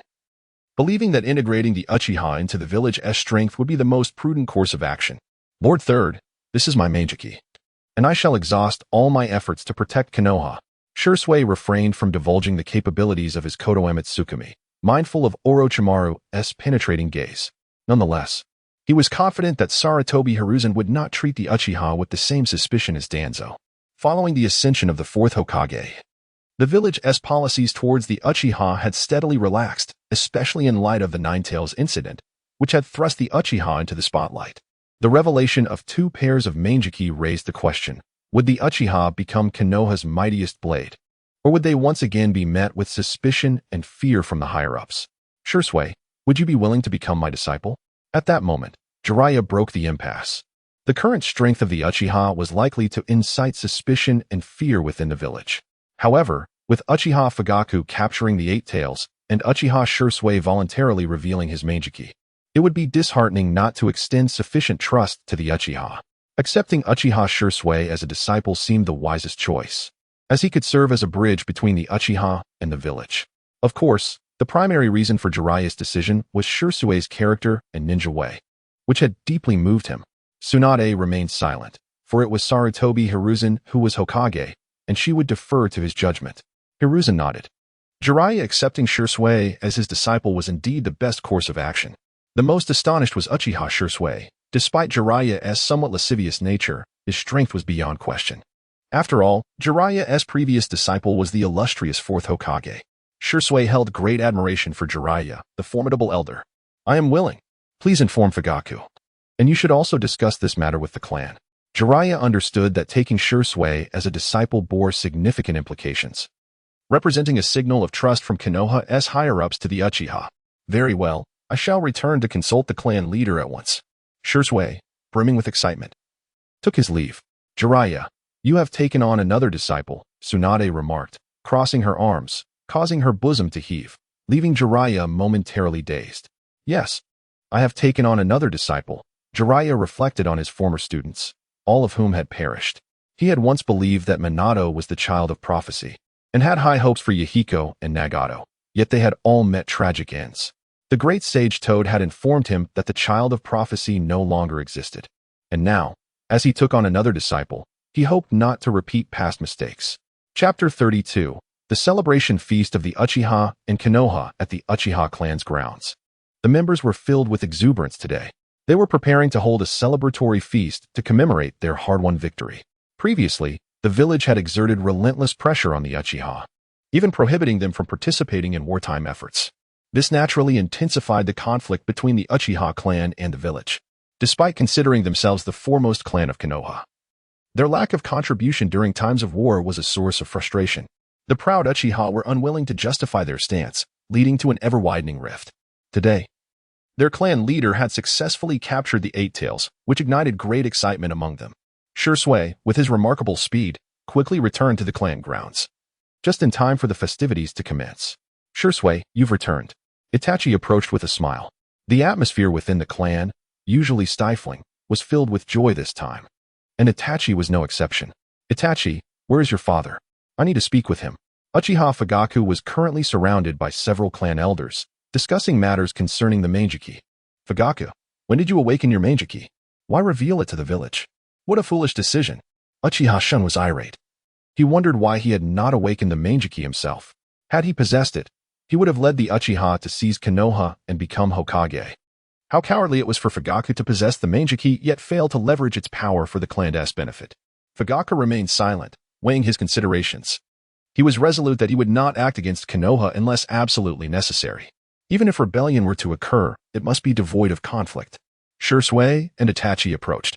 And at such a young age, Shirsue's possession of the three tomo granted him the right to participate in the clan meeting. Clan leader, I have matters to discuss with everyone. Uchiha Fugaku nodded. Shirsue was indeed the most brilliant talent of the Uchiha clan, while Itachi was also gifted. His youth had yet to allow him to shine. Lord Jiraiya wishes to take me as his disciple. Shirsue's revelation caused the elder Uchiha to exchange glances. Both the third Hokage and Tsunade were aware of this development, and he had returned to seek the clan leader's opinion. What are your thoughts? As a clan leader, Fugaku displayed a hint of timidity, yet as an elder, he was certainly competent. I have long admired Lord Jiraiya. Shirsue was earnest in his desire to become Jiraiya's disciple. This is a positive development. I believe it is acceptable. Uchiha Hakadai spoke up. Having held a prominent position within the village's security forces, he did not naively assume that the village and Uchiha clan could not coexist. This is undoubtedly a conspiracy from the village. They have targeted the Uchiha for a long time, and I remain skeptical. Uchiha-shun still harbored distrust towards the village, convinced that their long-standing animosity was part of a larger scheme. I believe the village is also undergoing changes. The fifth Hokage does not harbor ill intentions towards us. Shirsue had noticed a shift in the village's approach towards the Uchiha since his last meeting with the third Hokage alongside Itachi. Very well, since Shirsue agrees, let us proceed with this decision. Fugaku contemplated before continuing. Go invite Lord Jiraiya to join the feast, and also seek out Sarutobi Hiruzen and Tsunade to see if they wish to attend. Understood. The Uchiha clan members swiftly departed upon receiving their orders.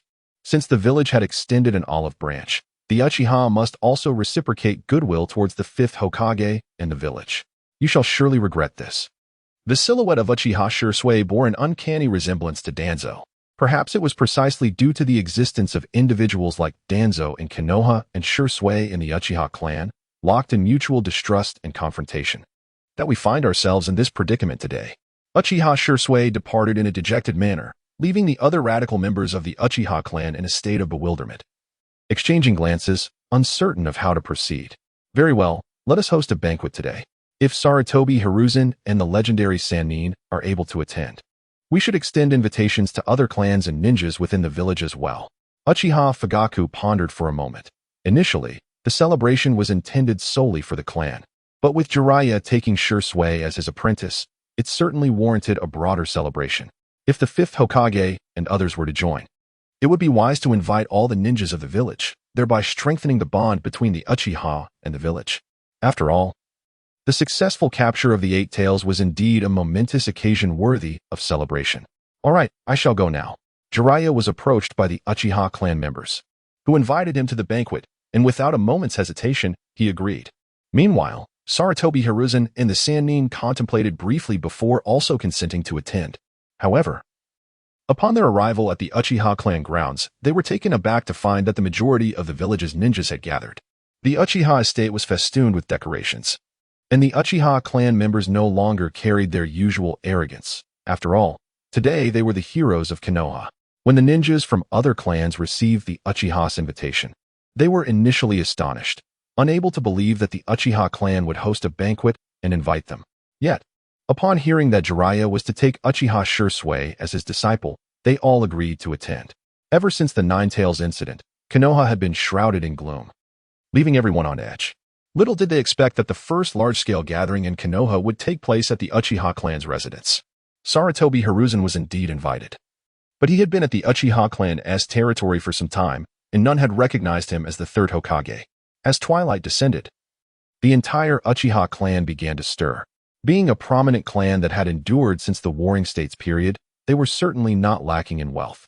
The legendary three shinobi were genuinely surprised. They had not anticipated the presence of the majority of the village's ninjas. The legendary three were soon invited to the central area, where the heads of various clans had gathered. Upon noticing Orochimaru's arrival, the ninjas nodded in acknowledgement, for it was Orochimaru who was currently managing most of the village's affairs. Orochimaru engaged in brief conversation with Uchiha Fugaku, confirming the primary purpose of the evening's banquet. The first aim was, of course, to celebrate the successful capture of the Eight Tails Jinchuriki, and the second was to mark Jiraiya's acceptance of Uzumaki Shizen as his pupil. Uchiha Fugaku felt a great sense of relief. The village's attitude towards the Uchiha clan had transformed, no longer targeting them as it once did. The act of Jiraiya accepting Shizune as his disciple was a testament to the trust the village now placed in them. Sarutobi Hiruzen was brought to prominence by Jiraiya, making him a mentor figure to Shursui. It was indeed appropriate for him to be present during the apprenticeship ceremony. Most of the shinobi did not recognize him as the third Hokage and were left pondering his identity. In Chapter 33, as Obito made his assault, Uchiha Fugaku earnestly inquired, "Jiraiya-sama, are you truly prepared to take Shursui as your disciple?" In the presence of the majority of Konoha's shinobi and its higher-ups, Jiraiya's response would effectively reflect Konoha's stance towards the Uchiha clan. The revelation of the Manjiki Sharingan would determine whether capturing the Eight Tails for Konoha was a wise decision, and tonight would unveil the truth. Naturally, Shursui reminded Jiraiya of Minato, and he was determined to nurture him into the next Yellow Flash. Jiraiya's words ignited excitement within the Uchiha clan, for Minato was the fourth Hokage, who had maintained a favorable disposition towards the Uchiha during his tenure. Could it be that Shursui might ascend to the position of Hokage in the future? It was certainly a notion suggested by Orochimaru. Very well, Uchiha Fugaku said, turning his gaze towards Shursui, who appeared somewhat flustered amidst the overwhelming number of guests. The shinobi of the village were all watching, and Jiraiya's declaration of intending to train him as the next Namikaze Minato brought a flush to his cheeks. "Sensei," he exclaimed. The formalities of the apprenticeship were swiftly concluded, as the shinobi gathered not only to celebrate Shursui's initiation, but also to rejoice in the successful capture of the Eight Tails Jinchuriki. "Everyone, please do not hold back. Let us eat and enjoy ourselves." Sarutobi Hiruzen had little to express, as Uchiha Fugaku promptly declared the commencement of the banquet. Initially, there was a palpable sense of restraint among the attendees, yet the atmosphere soon grew lively. The hard-won victory invigorated everyone, and with Sarutobi Hiruzen's seemingly progressive demeanor, a sense of hope for the future began to blossom. "Teacher, let us share a drink." Tsunade, having indulged a bit too much, cast a discontented glance at Sarutobi Hiruzen, questioning how this elder had become so youthful. She insisted on pouring him a couple of drinks. Tsunade's words piqued the interest of several onlookers. Sarutobi Hizashi indulged in his meal, effortlessly captivating the attention of many around him.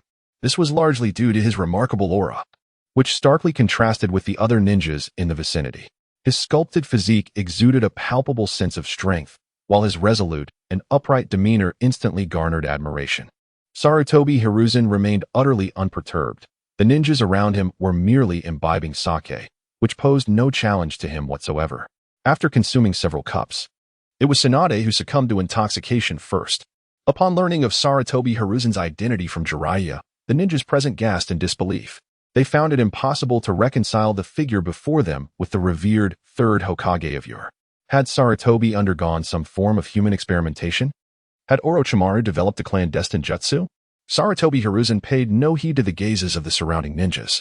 Having indulged in barbecued delicacies daily, he found himself somewhat weary of the feast.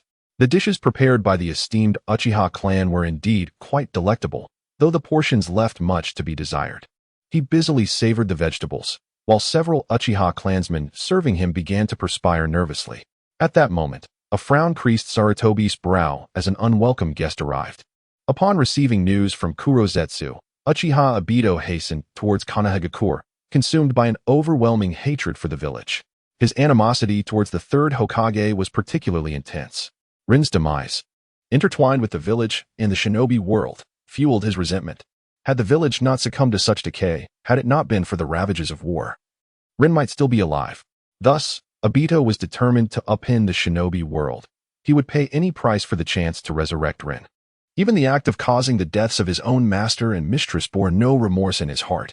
In fact, he was scheming to annihilate the Uchiha clan to procure more Sharingan to unleash his Izanagi. Obito harbored fear of the Uchiha clan's might. Perhaps a fabled Manjiki Sharingan would emerge, one capable of countering his Kamui. Upon reaching Konoha, he received further intelligence from Zetsu. The village had captured the Eight Tails Jinchuriki, and Uchiha Fugaku was suspected of possessing a Manjiki Sharingan. This revelation made Obito grit his teeth in frustration. Why conceal such power? Had they utilized the Manjiki earlier, victory would have been theirs, and Rin would not have perished. The barrier surrounding the village posed no challenge to Obito. Arriving at the Uchiha compound, the lively atmosphere only intensified his simmering hatred. Why were these people so joyful? How could the current Uchiha clan coexist harmoniously with the villagers? Obito's loathing reached a fever pitch, a torrent of murderous intent surging forth, dark malice and wicked chakra radiating from him, instantly detected by Sarutobi. His presence at the banquet was a precaution against unforeseen calamities, as too many enemies lurked in the shadows. Besides Obito, there was also Otsutsuki Kagaya, hiding behind the scenes. His arrival had already altered the future of the shinobi world, leaving uncertainty about the adversaries that lay ahead. Unable to suppress his seething resentment, Obito pondered why the Uchiha clan thrived so well. However, he quickly composed himself. Without knowing the full extent of Fugaku's Manjiki abilities, he dared not act recklessly. He dissipated into nothingness, leaving the Uchiha compound. Simultaneously, Uchiha Fugaku and Uchiha Shursui sensed the fluctuations of the Manjiki as Obito vanished. Both were perplexed. Was there another pair of Manjiki? Was it a member of their clan or a wanderer from elsewhere? "I shall return first," one of them remarked.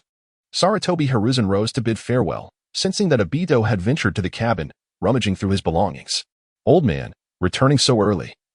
Are you truly intent on becoming an ascetic?" Jiraiya, having indulged in considerable drink, felt his tongue somewhat unwieldy. In private discussions with Tsunade, Jiraiya speculated that Sarutobi Hiruzen was likely determined to embrace a life of austerity to atone for his past transgressions. Perhaps, in due time, he would even take vows as a monk. Sarutobi Hiruzen paid no heed to Jiraiya and departed from the banquet. Orochimaru, unconcerned by Hiruzen's exit, surveyed the jovial gathering and felt an irresistible urge. Should he summon the second Hokage through the impure world reincarnation? To demonstrate that the Uchiha clan was not as formidable as legend suggested, Sarutobi Hiruzen returned to his humble abode. Everything within the cabin remained unchanged, just as it was when he stepped out moments ago. Cowardly rodents. Why do you cower so? Outside, a fluctuation in space heralded the emergence of Obito. His Sharingan fixed intently upon Sarutobi. How did you discover my presence? Only those of the foundational level possess true spiritual awareness. Yet even a ninja at the 6th level of chi refinement possesses sensory abilities far superior to those of an ordinary ninja. Moreover, while Obito's Kimui may pose a challenge to ninjas, its application of spatial manipulation is rather rudimentary in the eyes of an immortal cultivator. Shall I address you as Uchiha Madara or Uchiha Obito? You are certainly not the 3rd Hokage. Who exactly are you? Obito's pupils constricted in an instant as he questioned vehemently. Chapter 34. How can the feeble you resurrect Rin? Abandoning the name Uchiha Obito, he roams the ninja world under the guise of Uchiha Madara, leading Obito to mistakenly believe he is indeed Madara. Alas, he remains nothing more than a coward evading the harshness of reality. Obito, constantly hiding, endlessly deceiving yourself, can you truly bring back your beloved? Sarutobi Hiruzen did not respond to Obito's question. Instead, he inquired about Obito himself. Every word spoken by Sarutobi Hiruzen pierces the heart, each syllable a reflection of the deepest truths that Obito is loath to confront. You are unworthy to speak of Rin. Had it not been for your actions, she would still be alive. The Sharingan whirls as Obito forms hand seals, unleashing a formidable technique. Fire style, tempestuous dance. First, he distorts space with Kamui, then releases an overwhelming wave of flames, a vortex of fire and wind converging upon Sarutobi Hiruzen. Sarutobi Hiruzen and Obito simultaneously formed hand seals, invoking the golden light spell. This incantation not only serves to dispel malevolent forces but also possesses the remarkable ability to create a protective aura, safeguarding both body and spirit. In a swift motion, he evaded Obito's fire release, for according to the first law of the Naruto universe, no matter how formidable the fire technique, it could never strike a person directly. Were he an ordinary chi refining practitioner without suitable artifacts, the odds of overcoming Obito would be slim. However, Sarutobi Hiruzen's yin-yang body refinement technique bestowed upon him formidable combat prowess since the chi refining stage, illustrating the advantages of a physical cultivator. Yet, Sarutobi Hiruzen, are you not also a coward? The deaths of White Fang and the first Hokage's grandson are inextricably linked to you. Obito closed the distance, his chain swirling as he sought to ensnare Sarutobi Hiruzen, intending to utilize Kamui to draw him into another dimension. After all, this is Konoha. Such commotion would undoubtedly attract the attention of other shinobi. Once the legendary 3 and the Uchiha arrive, eliminating Sarutobi Hiruzen will prove to be a formidable challenge. Sarutobi Hiruzen reached out directly, seizing the chain that bound Obito, and with a casual tug, he exerted immense force. Obito felt as though the other end of the chain was gripped by some ferocious beast from the wilderness, rendering him utterly helpless as he was pulled towards Sarutobi. In that fleeting moment, Obito activated his intangibility, narrowly evading Sarutobi's fist. Sarutobi Hiruzen's attack missed its mark, and he immediately launched a flurry of punches, each imbued with an overwhelming force. Obito could only resort to phasing out to retreat. Had he been struck even once, his body would have been rendered utterly incapacitated. Beads of cold sweat trickled down Obito's brow as he marveled at Sarutobi Hiruzen's formidable strength. In that fleeting moment of contact, he attempted to ensnare Sarutobi Hiruzen within a different dimension using his Sharingan, yet was met with an unexpected resistance, likely stemming from the peculiar golden aura enveloping Hiruzen. In 5 minutes, how would you evade once more? Sarutobi Hiruzen possesses comprehensive intelligence on Uchiha Obito, while Obito remains oblivious to Hiruzen's capabilities.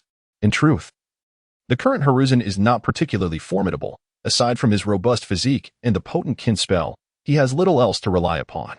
He lacks both protective artifacts and offensive secret techniques, and the yin-yang body refinement technique, prior to foundational establishment, can only bestow a formidable physical form. Upon hearing Hiruzen's words, Obito's trepidation deepened. He could not fathom how Hiruzen had come to know so many of his secrets, nor could he discern the source of the intelligence leak.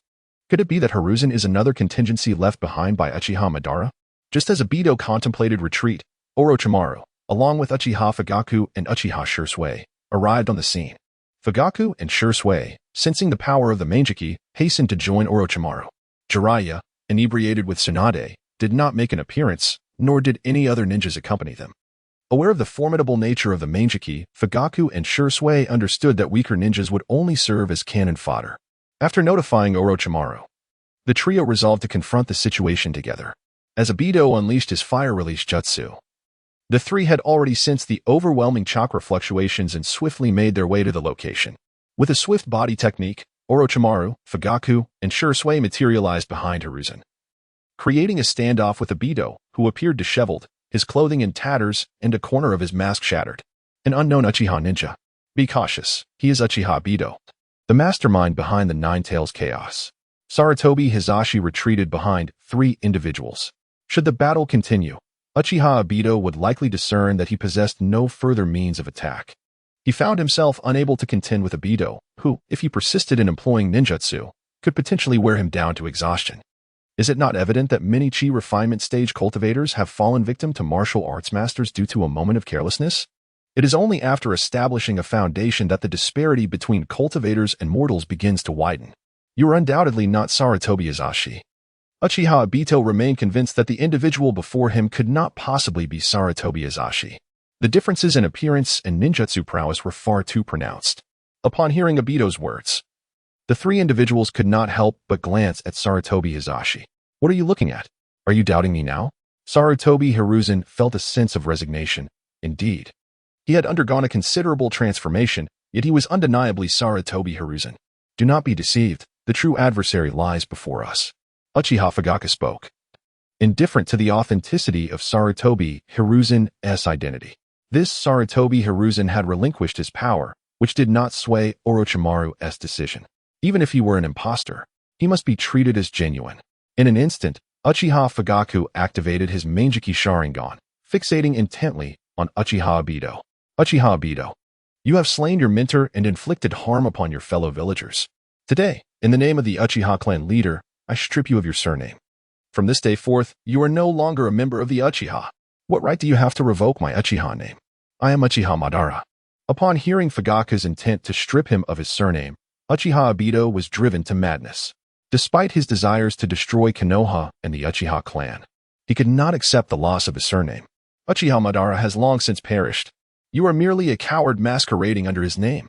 Uchiha Fugaku would not allow Obito to usurp the name of Uchiha Madara. Tomorrow, we shall inform the shinobi world of your disinheritance.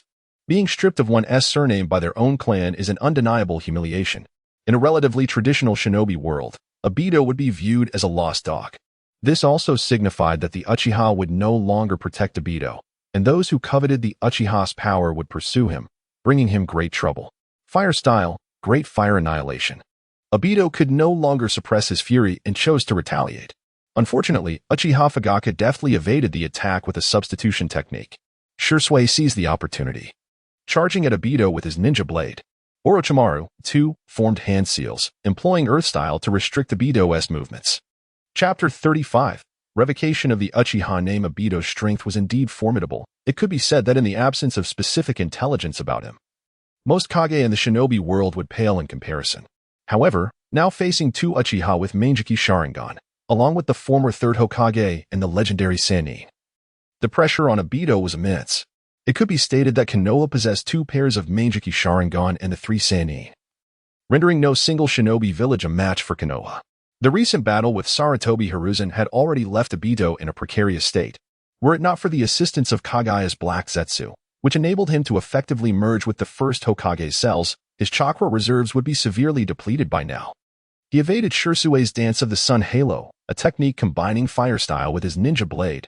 Through intangibility, this was Shursui's original jutsu. The distinction between genius and the ordinary may lie in their understanding of ninjutsu. Geniuses often grasp concepts intuitively, not only mastering existing jutsu swiftly but also creating their own. Much like the 4th Hokage, who learned and even improved upon the 2nd Hokage's Flying Thunder God technique, ultimately devising the powerful Rasengan.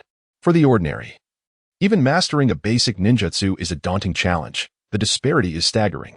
Before awakening his Manjiki, Obito had been languishing at the bottom, inferior even to the average individual. He harbored a deep-seated hatred for geniuses and despised those who exuded arrogance. Darkened thrice in strength, yet diminished by 7 parts in purity. The corrupted Obito was indeed exceedingly powerful, yet now, facing the 4 formidable ninjas before him, he began to entertain thoughts of retreat. He was still young and could afford to strategize slowly. With Kamui and Black Zetsu's support, there was no need for hasty action. Sarutobi Hiruzen can be temporarily set aside. Let us first cultivate Nagato, harnessing the power of the Rinnegan to obliterate Konoha and the Uchiha clan. Would release, Hell's Chaos?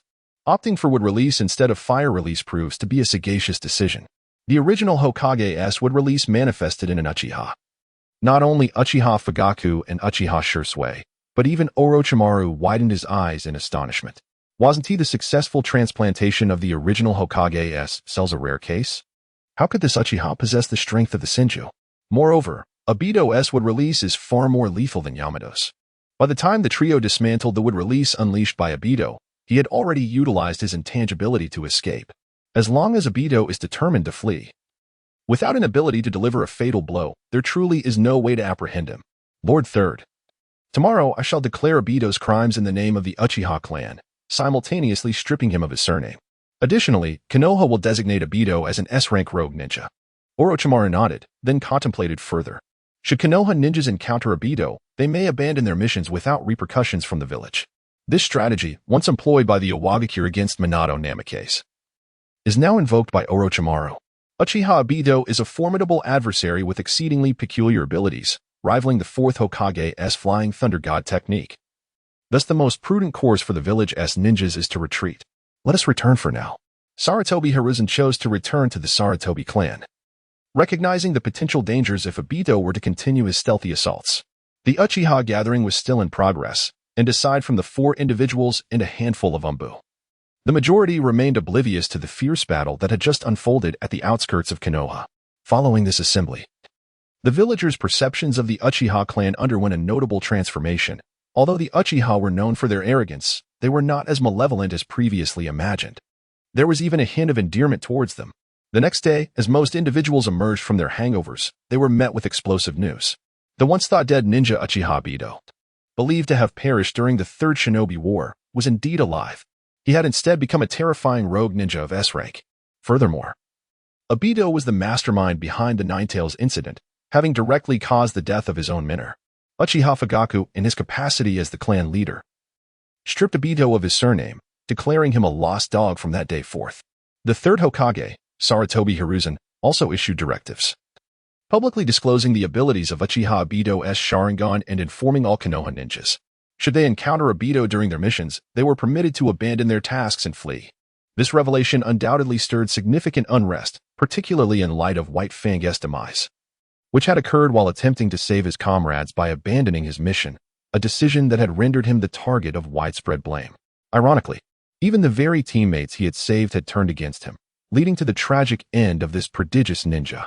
Now, however, the third Hokage proclaimed that one could choose to abandon a mission for the sake of their own life. This announcement sent ripples of shock through many, as the prevailing belief was that ninjas were mere tools, destined to lay down their lives for the village and for missions. After all, this was the education imparted to them from a young age. The shinobi world was grotesquely twisted. Despite possessing formidable powers, ninjas willingly relegated themselves to the role of weapons in the hands of those in power. Such circumstances were unavoidable, given that ninjas were trained from childhood in the arts of killing and destruction, making their psychological distortions quite understandable. However, with the evolving stance of Hokage Sarutobi Hiruzen, these issues would gradually find resolution. This command represented the first significant challenge to the traditional beliefs held by Konoha ninjas. In the wake of these events, it was not the Uchiha clan that felt the greatest impact, but rather Kakashi. Obito was alive? The death of his teacher had been orchestrated by Obito? Kakashi found himself in turmoil. "Hey Kakashi, shall we engage in a youthful duel?" Might Guy exclaimed, rushing towards Kakashi, only to halt as he caught a glimpse of Kakashi's expression. Even Might Guy could sense that Kakashi was in a somber mood. Cough. "Perhaps we should postpone the match for another time. Are you feeling unwell?" Kakashi shook his head, refraining from responding to Might Guy's inquiry. His sole desire was to hasten to the Hokage's office to seek clarification regarding Obito's situation. "Very well, let us save our duel for next time, haha." With that, Might Guy enthusiastically returned to his training. Kakashi took a deep breath and utilized body flicker technique to reach the Hokage's office swiftly. Inside, Sarutobi Hiruzen heard a knock at the door. "Come in. It's Kakashi. Is this about Obito?" Kakashi entered the office, where Uchiha Fugaku and Hyuga Hayashi, the head of the Hyuga clan, were also present. "Obito, is he truly alive?" "Indeed, he has awakened the Mangekyou Sharingan, and he is responsible for the Ninetales incident." Sarutobi Hiruzen nodded, recounting the events of the previous night to Kakashi. After listening, Kakashi remained silent for a considerable time, struggling to accept the situation. Observing Kakashi's silence, Sarutobi's expression turned grave. Kakashi, I believe you should relinquish that Sharingan to the village. Chapter 36. Kakashi's Decision, the Eye Exchange. Kakashi's inheritance of Obito's eyes was, naturally, a result of negotiations between the village and the Uchiha clan. It was also Sarutobi's choice. He had once regarded Kakashi as a promising candidate, potentially capable of becoming the next Hokage. Fayek, standing nearby, concurred with Kakashi's retention of the Sharingan, as it was a gift from Obito. At that time, they were unaware that Obito was still alive. Although the Sharingan had aided Kakashi in achieving great renown, it also hindered his growth. After all, Kakashi lacked both Uchiha and Shinja bloodlines. The Sharingan could not be deactivated and continuously drained his chakra. The conflict between bloodlines incessantly affected Kakashi. A prodigious ninja who became a Genin at the tender age of 12, he had yet to surpass the rank of Hokage, largely due to the Sharingan. Kakashi lifted his gaze. The impact of the situation weighed heavily upon him. Obito had once expressed his desire to become Kakashi's left eye, to help him see the future clearly. After Rin's death, he had finally regained his faith, only to learn that Obito was, in fact, the architect of Minato's demise. The words of Sarutobi Hiruzen and Uchiha Fugaku compelled Kakashi to accept the harsh reality. Kakashi, we have already clashed with Obito. He may return at any moment to reclaim the Sharingan. Nevertheless, the village respects your choice. Whether to retain this eye or entrust it to the village for safekeeping lies solely in your hands. Fugaku, standing beside, chose to remain silent, evidently in agreement with Sarutobi's assessment. Meanwhile, Orochimaru's expression was subtly intriguing. Acquiring this Sharingan could grant him insights into the mysteries of the Uchiha bloodline. The tumult wrought by Obito during the Nine-Tails attack, coupled with his failure to retrieve the eye from Kakashi, indicated that he did not wish to confront Kakashi directly. I wish to seize this eye, Kakashi pondered, lifting his gaze towards Sarutobi. He yearned to confront Obito directly. This Sharingan had become a shackle, and he longed to grow stronger, to defeat Obito personally and demand an explanation for his actions. I will provide you with a new eye, Orochimaru stated. Then turned to Fugaku and Sarutobi, inquiring, may I study this eye for a time? Fugaku nodded in agreement, recognizing that keeping the Sharingan within the clan might incite contention. Especially given their Uchiha heritage, unlike Kakashi, they would not experience rejection from transplanting a Meijiki. Possessing a Meijiki would instantaneously bestow them with the power of a Hokage, potentially destabilizing the Uchiha clan, which had only recently found equilibrium. Orochimaru chuckled, eagerly anticipating the opportunity to delve into the Uchiha's powers. What secrets lay hidden within the Senju and Uchiha legacies? Perhaps he would soon discover the answers. With Orochimaru and Tsunade present, the procedure to implant a new eye for Kakashi would be effortless. Hinata Hazashi rose to take his leave, reassured by the village's trust in the Hyuga clan.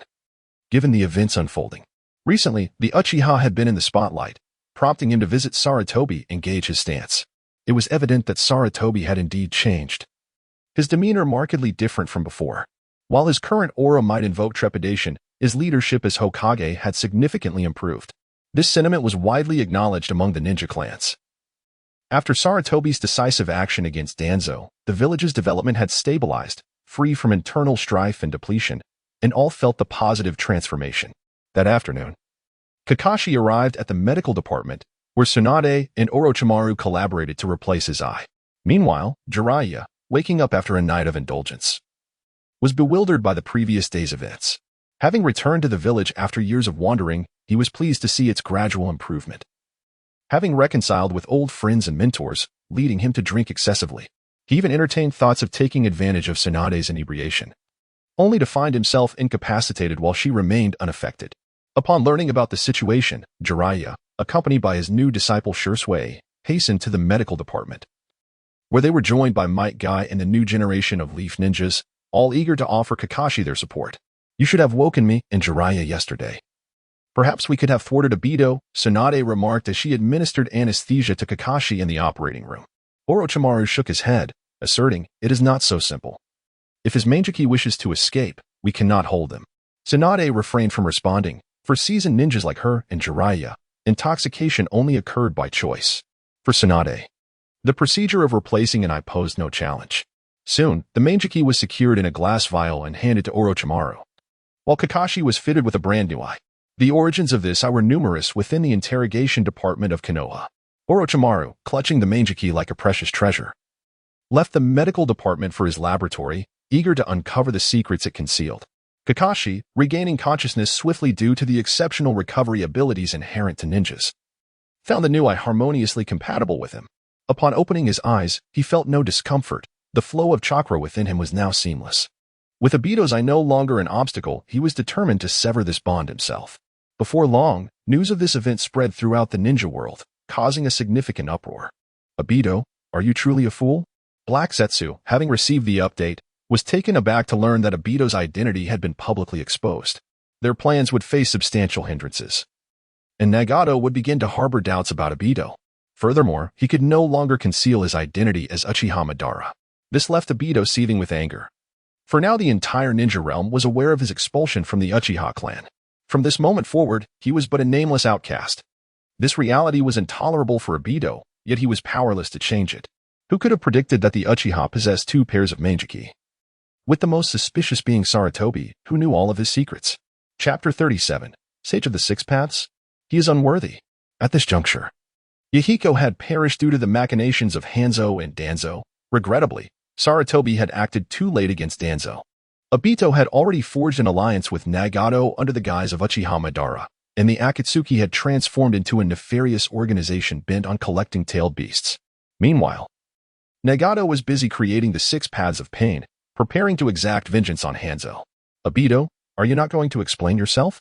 Nagato, having received the news, was skeptical from the onset of Obito's claims to be Madara, yet he did not anticipate the true ordinariness of Obito's identity. What is there to explain? Regardless, our goals are aligned.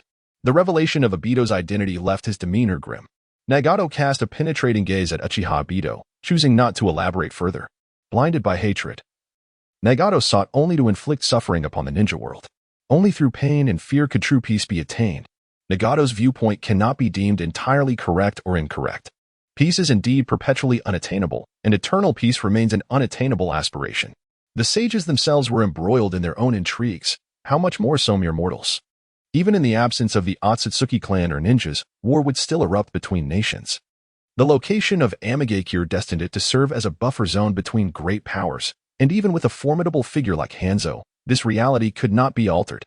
Sarutobi Hiruzen remains oblivious to the circumstances enveloping the ninja world, for information in this era is still relatively insular. Presently, his singular aspiration is the acquisition of the star from the Star Ninja Village. This celestial meteorite possesses the remarkable ability to invigorate one's chakra, thereby granting mastery over the peacock mystical art, a technique that enhances chakra activation. In simpler terms, the radiation emitted by this meteorite reacts with chakra, and prolonged exposure can inflict significant harm upon the body. From a scientific perspective, this meteorite likely harbors a potent radioactive element. However, from the viewpoint of cultivators, it is merely an extraterrestrial or capable of interacting with spiritual energy. Gathering it is undoubtedly prudent, followed by an exploration of the long-lost land of whirlpools, in search of herbs and treasures, and subsequently venturing into the land of craftsmen for quality materials. It is said that the land of craftsmen is home to active volcanoes, and its inhabitants are exceptionally skilled in crafting various tools. The ninja tools for the 5 great nations are primarily supplied by this land. Rumor has it that the ninja tool shop in Konoha, run by Naruto's parents, maintains a connection with the land of craftsmen, sourcing their inventory from there. Should his strength prove sufficient, and he forges formidable spiritual artifacts, a visit to the land of water would be in order. Such a place, surrounded by the sea and perpetually shrouded in mist, is typically rife with hidden treasures. The climates of the 5 great nations are distinctly unique, yet their geographical expanse does not seem to justify such climatic diversity. In Sarutobi Hizushi's understanding, the presence of certain hidden treasures likely engenders these exceptional environments, or conversely, these varied climates may have birthed the unique treasures themselves. However, before departing from Konoha, Sarutobi Hiruzen intends to pay a visit to the Sara King clan. Since the Warring States period, the Sarutobi clan has forged a partnership with the Sara King clan. Although Sarutobi Hiruzen currently lacks chakra, the capabilities afforded by chakra can equally be achieved through spiritual energy, often yielding superior results.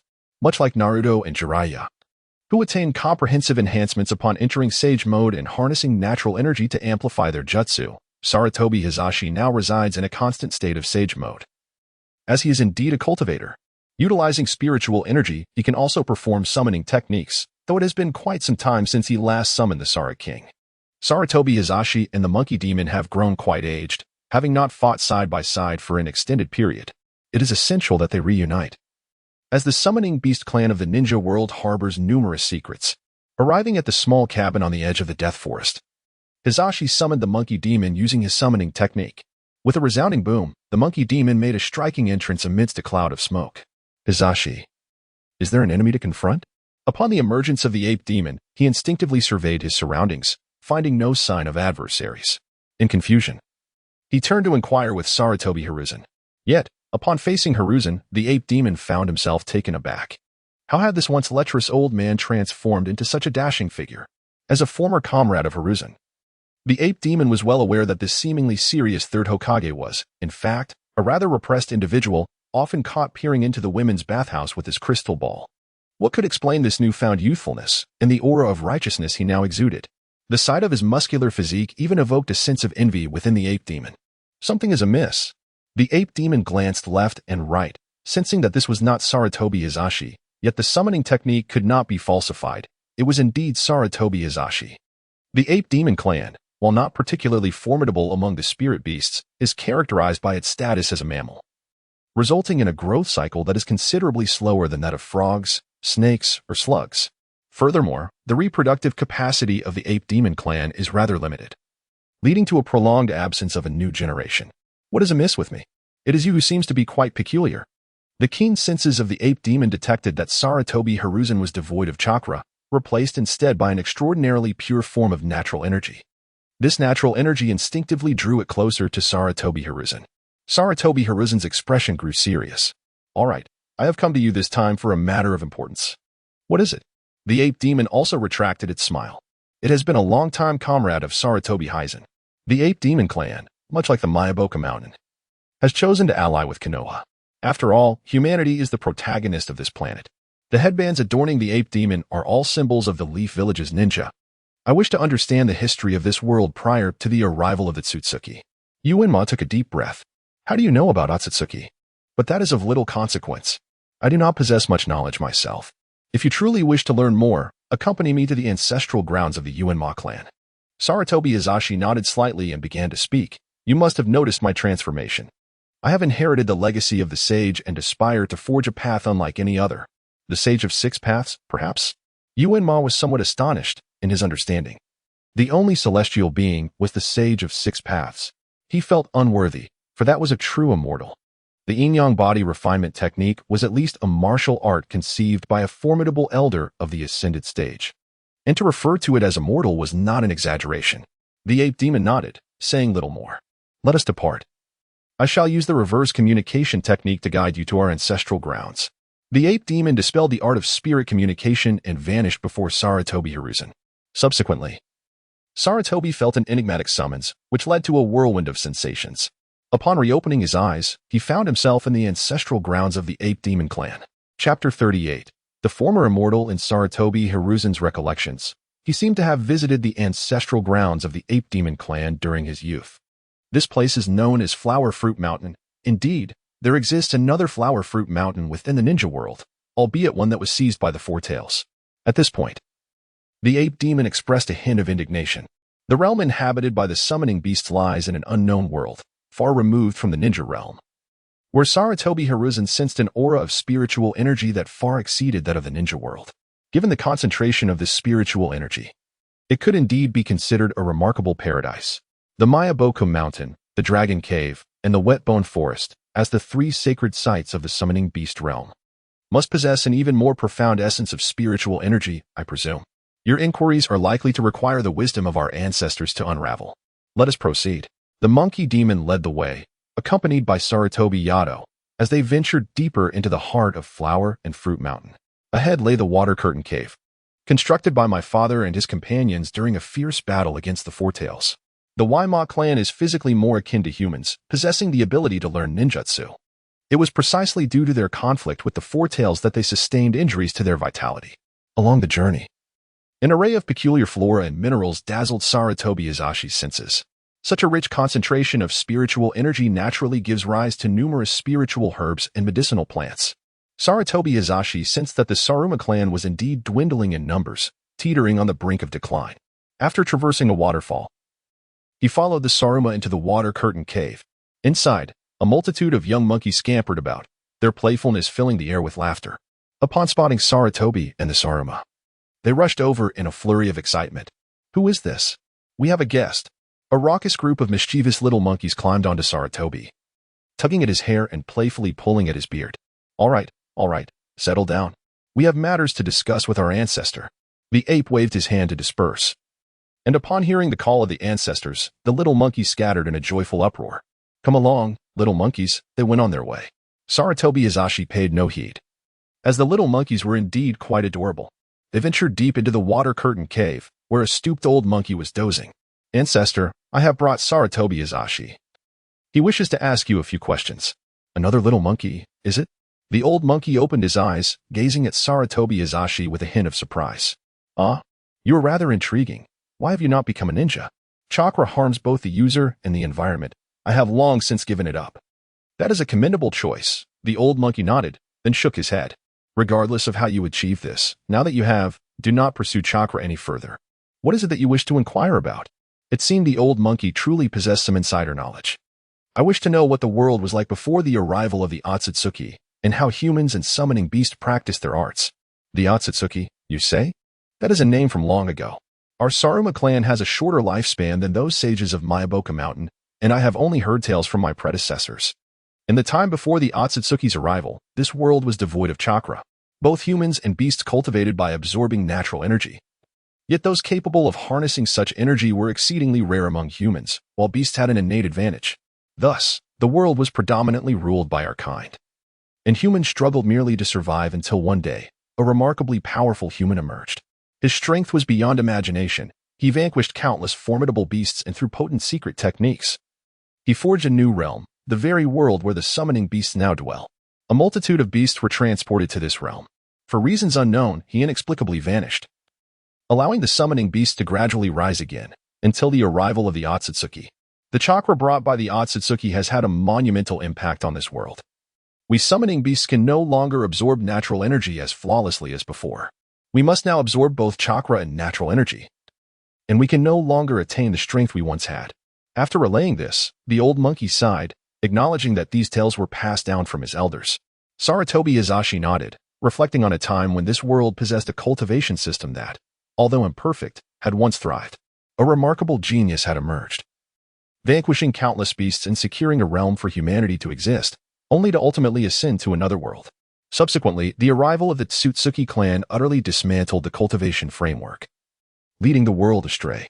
The divine tree of the Tsutsuki not only absorbed the energy of living beings but also drew upon the natural energies, albeit with a rather inefficient conversion rate. After a lengthy discourse, the old sage grew weary and turned his gaze towards Sarutobi Hiruzen. This is all I know. Is it possible for you, having discovered the ancient methods of cultivation, to absorb natural energy without practicing chakra? Sarutobi Hiruzen nodded in agreement, from a certain perspective. This was indeed the case. Little monkey, could you promise me one thing? You inquired. Sarutobi Hiruzen nodded, as long as it fell within his capabilities. He would certainly offer assistance. In the future, would it be possible to reclaim the flower and fruit mountain of the ninja world from the grasp of the Four Tails? The Monkey Demon clan harbors a deep-seated enmity with the four-tailed son Wukong, and the current state of affairs is a direct consequence of the latter's actions. Very well. I assure you I can fulfill this task. Upon hearing Sarutobi Hiruzen's declaration, the old monkey nodded in satisfaction. The ninja world has evolved over several millennia, and its inhabitants have long since acclimated to the presence of chakra, rendering it impossible for them to entirely forsake it as Sarutobi Hiruzen has done. Sarutobi Hiruzen sensed that the realm inhabited by the spirit beast was indeed imposing restrictions on their cultivation, likely a contingency left behind by a former powerful being.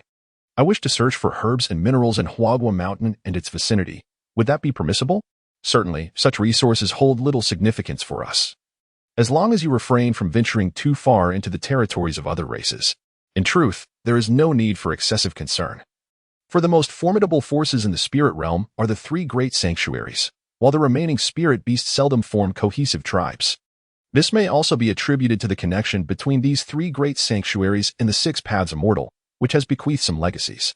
Much like the talisman of the immortal that grants resurrection, it is conceivable that this was a remnant of a past ascendant in this world. Sarutobi Hiruzen and Enma emerged from the water curtain cave. Hiruzen, though unaware of the events that transpired, assured, "Should you ever require my assistance, do not hesitate to summon me. This old frame still possesses a measure of strength." Although the elder sage had aged, he still fondly reminisced about the days spent adventuring alongside Sarutobi Hiruzen in the world of ninjas. "Rest assured, in due time, I shall lead you to capture the Four Tails. That is all I need to hear. If you wish to return, simply seek me out on the mountain ahead." With those words, the elder sage vanished, leaving Sarutobi Hiruzen to explore the realm of summoning alone.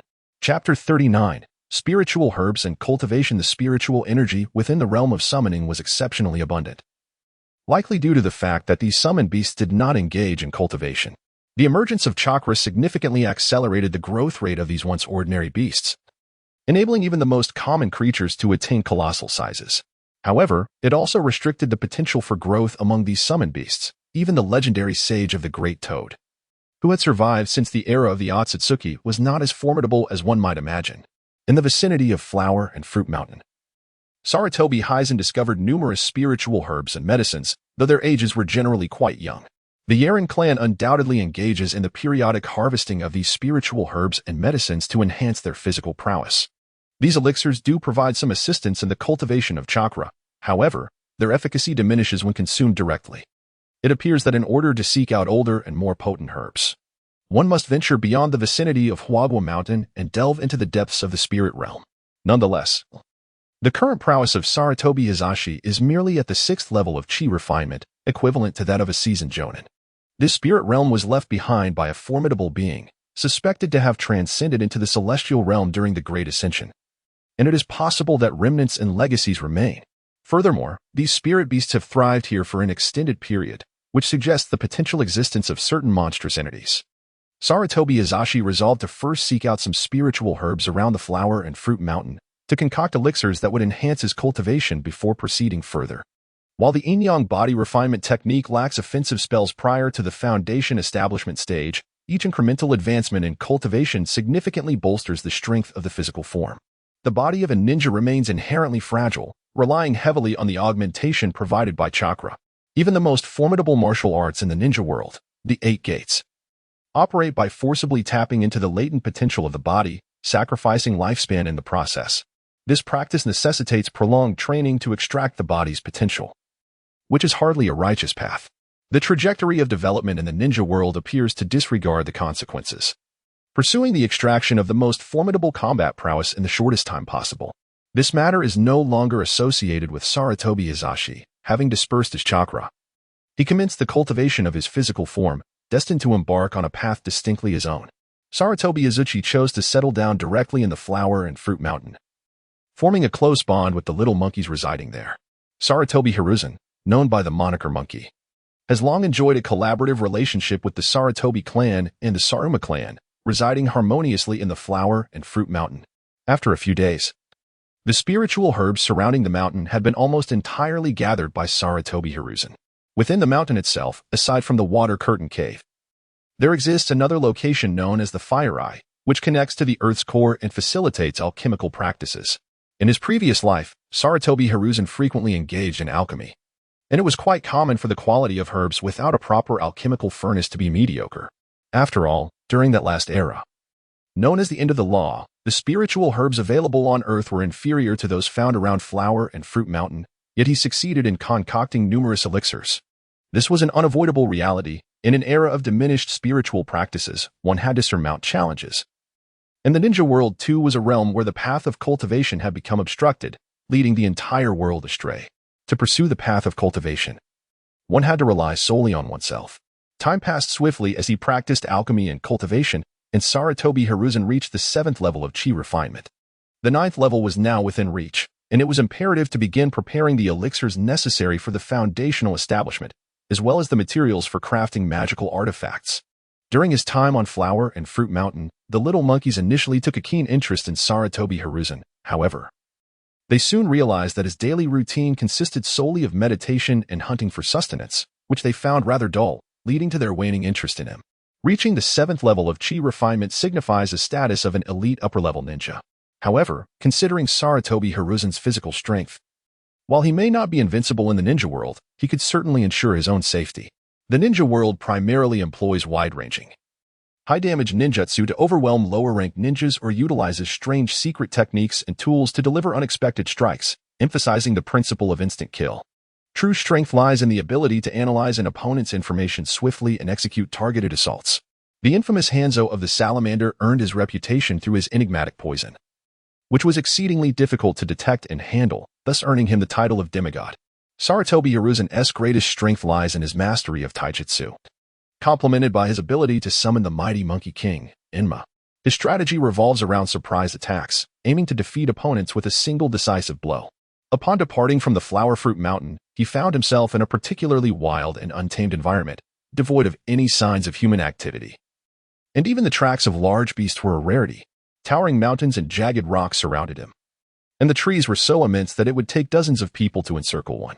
Fortunately, Sarutobi had reached the 7th level of chi cultivation, granting him sufficient physical prowess to navigate through this wilderness with agility and grace.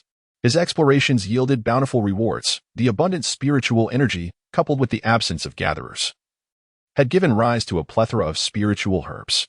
Initially, he harvested every herb he encountered, but soon realized the sheer volume was overwhelming. Even with sealing techniques, the quantity became unmanageable. Thus, from the following day, he began to selectively gather only the rare and aged spiritual herbs. During his venture, he encountered several guardian spirit beasts, none of which posed a serious challenge to him. Except for one particularly venomous bamboo viper that proved troublesome, he ultimately dispatched it with a swift fire technique, securing 4-century-old red fruits as a reward. This endeavor significantly advanced Sarutobi's progress toward the 8th level of chi cultivation. Upon his return to the Flower Fruit Mountain, he resumed his training, recognizing that merely consuming spiritual herbs would not suffice. Advancing from chi cultivation to foundation establishment required a more measured approach. Meanwhile, in Konoha, it seemed that the villagers were not overly concerned about Sarutobi's absence. The village thrived in his absence, with matters being managed by Orochimaru and Naruto.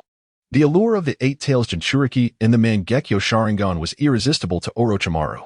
Under normal circumstances, one would prioritize studying the 8 Tails Jinchuriki, especially since Kumogakure would undoubtedly send emissaries demanding their Jinchuriki's return.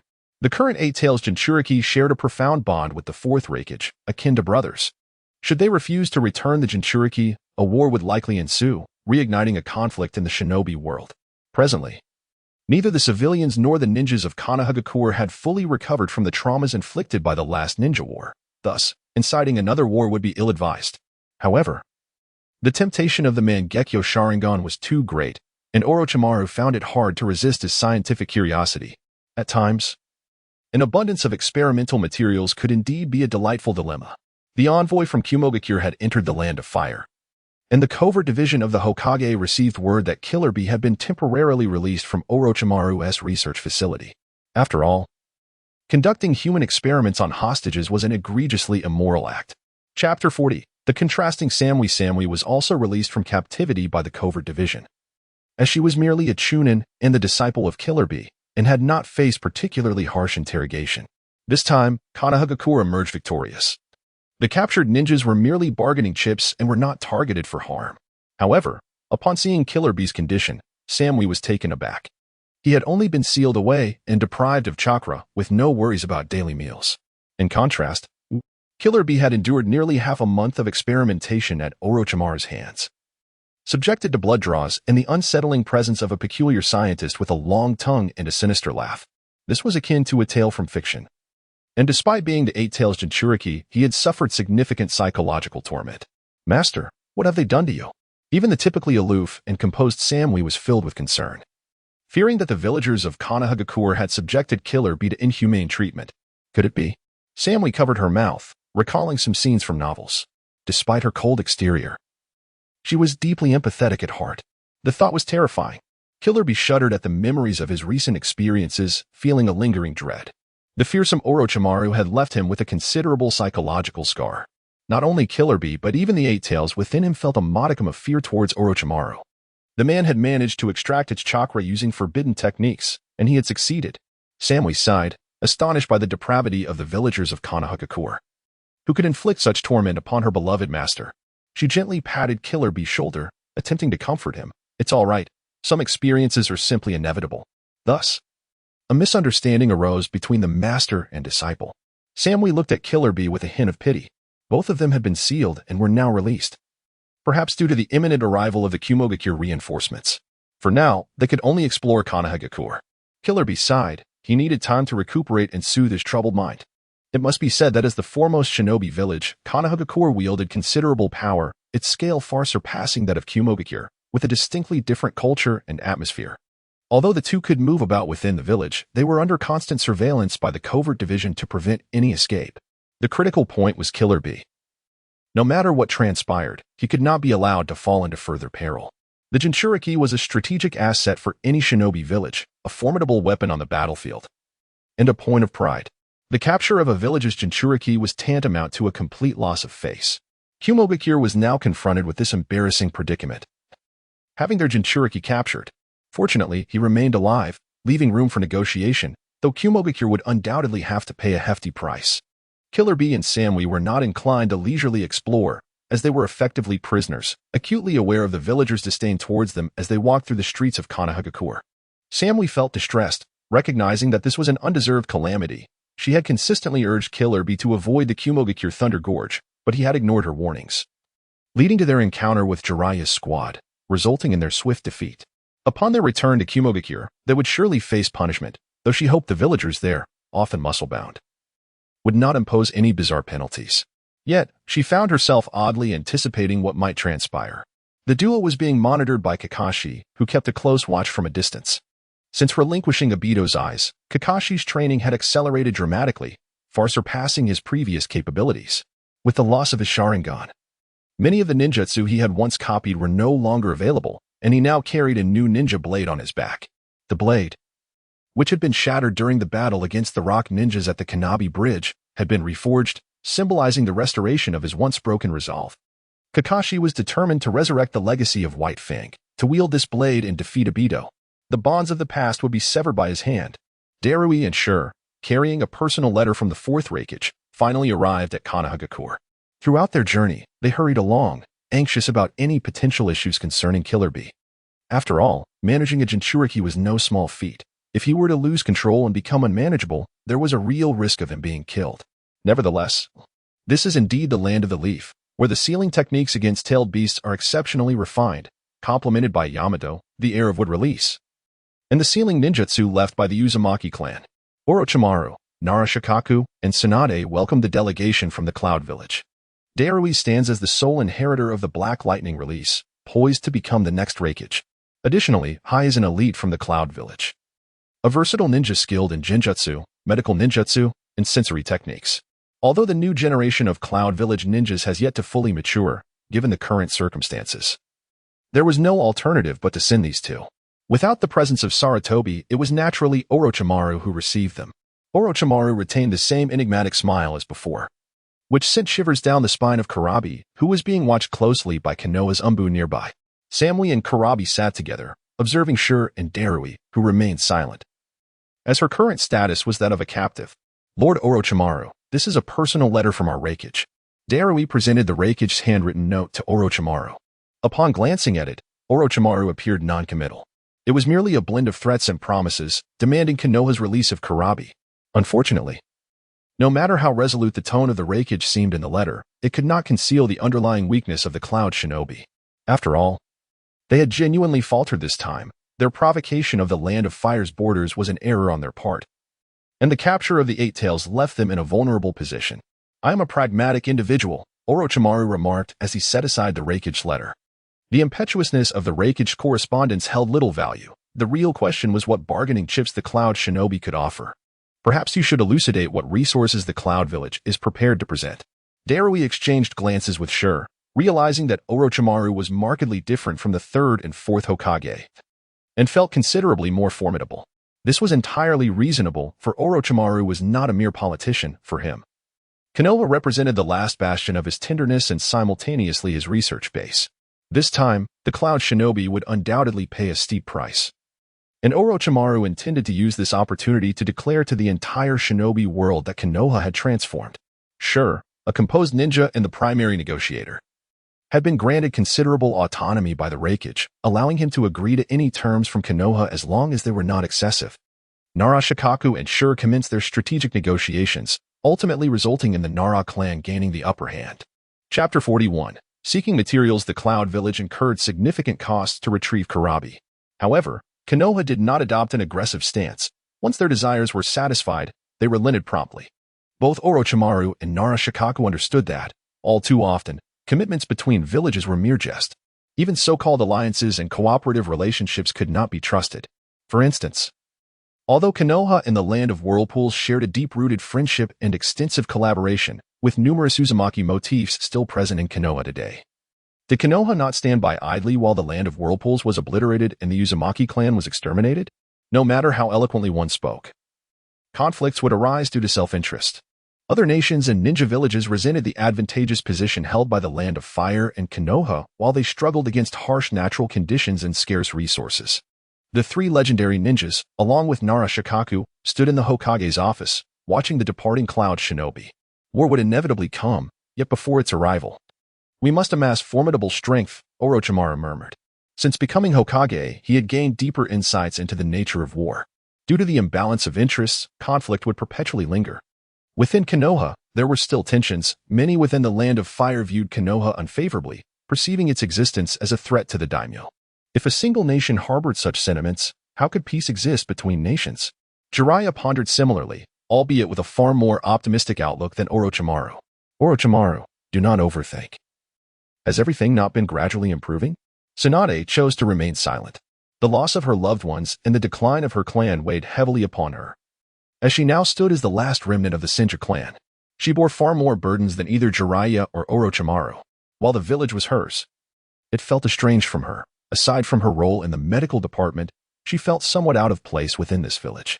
Sarutobi Hiruzen returned to Konoha after his time in the summoning realm, his supplies nearly depleted. His attire was tattered, resembling that of a wild man. The seals on Killer Bee, Samui, and 2 other Genin had been lifted, allowing Killer Bee to reconnect with the Eight Tails. "We truly suffered a setback this time," Nibi lamented, recognizing that the Uchiha clan was their tailed beast's nemesis.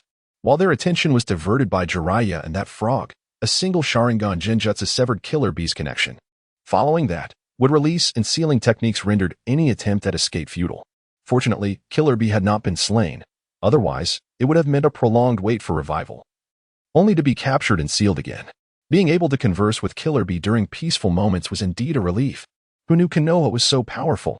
Killer Bee sighed, communicating with Nibi in his mind. During the Third Great Ninja War, Konoha had left an impression of weakness on the other ninja villages. With the exception of the illustrious Minato Namikaze, the Ninetales incident had cost Konoha both Minato and its Jinchuriki, leading many to believe that Konoha was exceedingly vulnerable. Their dispatch teams wreaked havoc on the borders of the Land of Fire, only to encounter Jiraiya and the Uchiha clan unexpectedly. "Lord Killer Bee, Lord Hokage is genuinely furious," Samui remarked, her expression grim. The negotiation had been entirely one-sided, with Killer Bee's capture rendering them passive and unable to assert themselves. The pressure from the 3 legendary Sannin was palpable. Merely their gaze caused beads of sweat to form on her brow. Thankfully, Konoha was not overly aggressive, allowing for some room to maneuver. Samui reminisced about the robust man she had encountered upon leaving Konoha. The Cloud Ninjas were renowned for their physical prowess. Yet this was her first time seeing such a powerful physique, causing her legs to tremble at the thought. The man she had seen was none other than Sarutobi Hiruzen. And one could only imagine her expression upon realizing that the man who stirred her heart was the 3rd Hokage. Cultivating one's strength is a transcendent leap in the hierarchy of existence, and Sarutobi Hiruzen possessed a magnetic allure for women. Killer Bee scratched his head, uncertain of how to face his elder brother. This predicament was entirely his fault, and upon returning, he would likely face punishment, probably being sent to the Yunlei Gorge to rot. Upon their return to the village hidden in the clouds, A indeed erupted in fury, confronting Killer Bee immediately. Even in his tail beast form, Killer Bee was no match for A, who effortlessly severed one of Nibi's horns.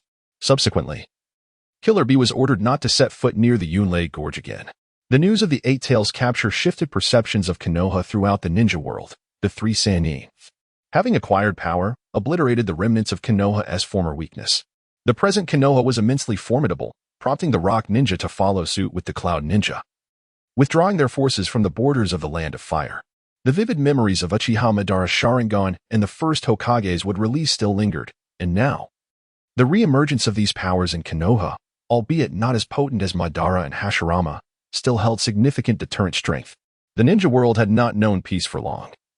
With various ninja villages entering a phase of development, a silver lining amid the shadows of war. Though conflict brings pain and loss, it also creates numerous vacancies that yield opportunity. History is a cyclical phenomenon of development and warfare, characterized by perpetual death and rebirth. Yet for Sarutobi Hiruzen, none of this mattered. Continuous cultivation and self-empowerment remained the true solutions to all dilemmas.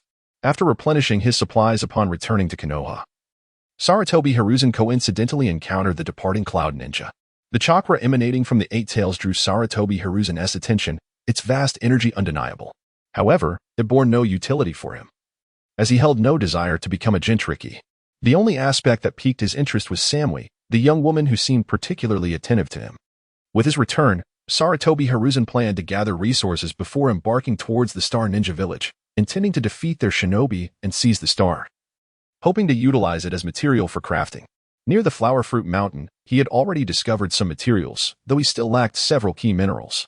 The scarcity of resources in the ninja world led Sarutobi Hiruzen to resolve to forge a single artifact as his personal talisman, continually seeking materials to enhance and optimize it. For instance, the Kusanagi sword in Orochimaru's possession was an excellent material. Chapter 42, Kusanagi Sword. Sarutobi Hiruzen arrived at the long-forgotten Hokage office. After several days of absence, even the architectural style of the Hokage building had transformed. The once stale ambience had given way to a more refined and orderly atmosphere. He made his way directly to Orochimaru's office.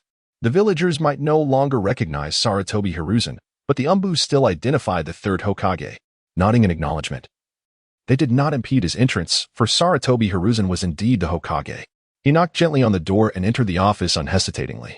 The three legendary Sannin and Nara Shikaki were present, engaged in discussions concerning the affairs of the village. Currently, Konoha was in dire need of recuperation to foster the growth of a new generation of ninjas. This was a shared decision among all ninja villages, as the relentless wars had claimed far too many shinobi. The training of new ninjas was of paramount importance. It was essential that each year brought forth successful graduates, infusing the village with fresh blood to ensure its development remained on a steady path. After all, even in the absence of war, the mortality rate among ninjas was exceedingly high. Ninjas inherently undertook various missions primarily involving assassination, while also accepting protective assignments. During these missions, conflict with ninjas from other villages was often inevitable. Orochimaru had long recognized this issue. As one of the few scientists among Hokages, his insatiable thirst for knowledge was boundless. The discussion among the group revolved around how to alter the current dependency of Konoha on the Land of Fire for survival. Konoha needed to achieve self-sufficiency to gain more power and influence.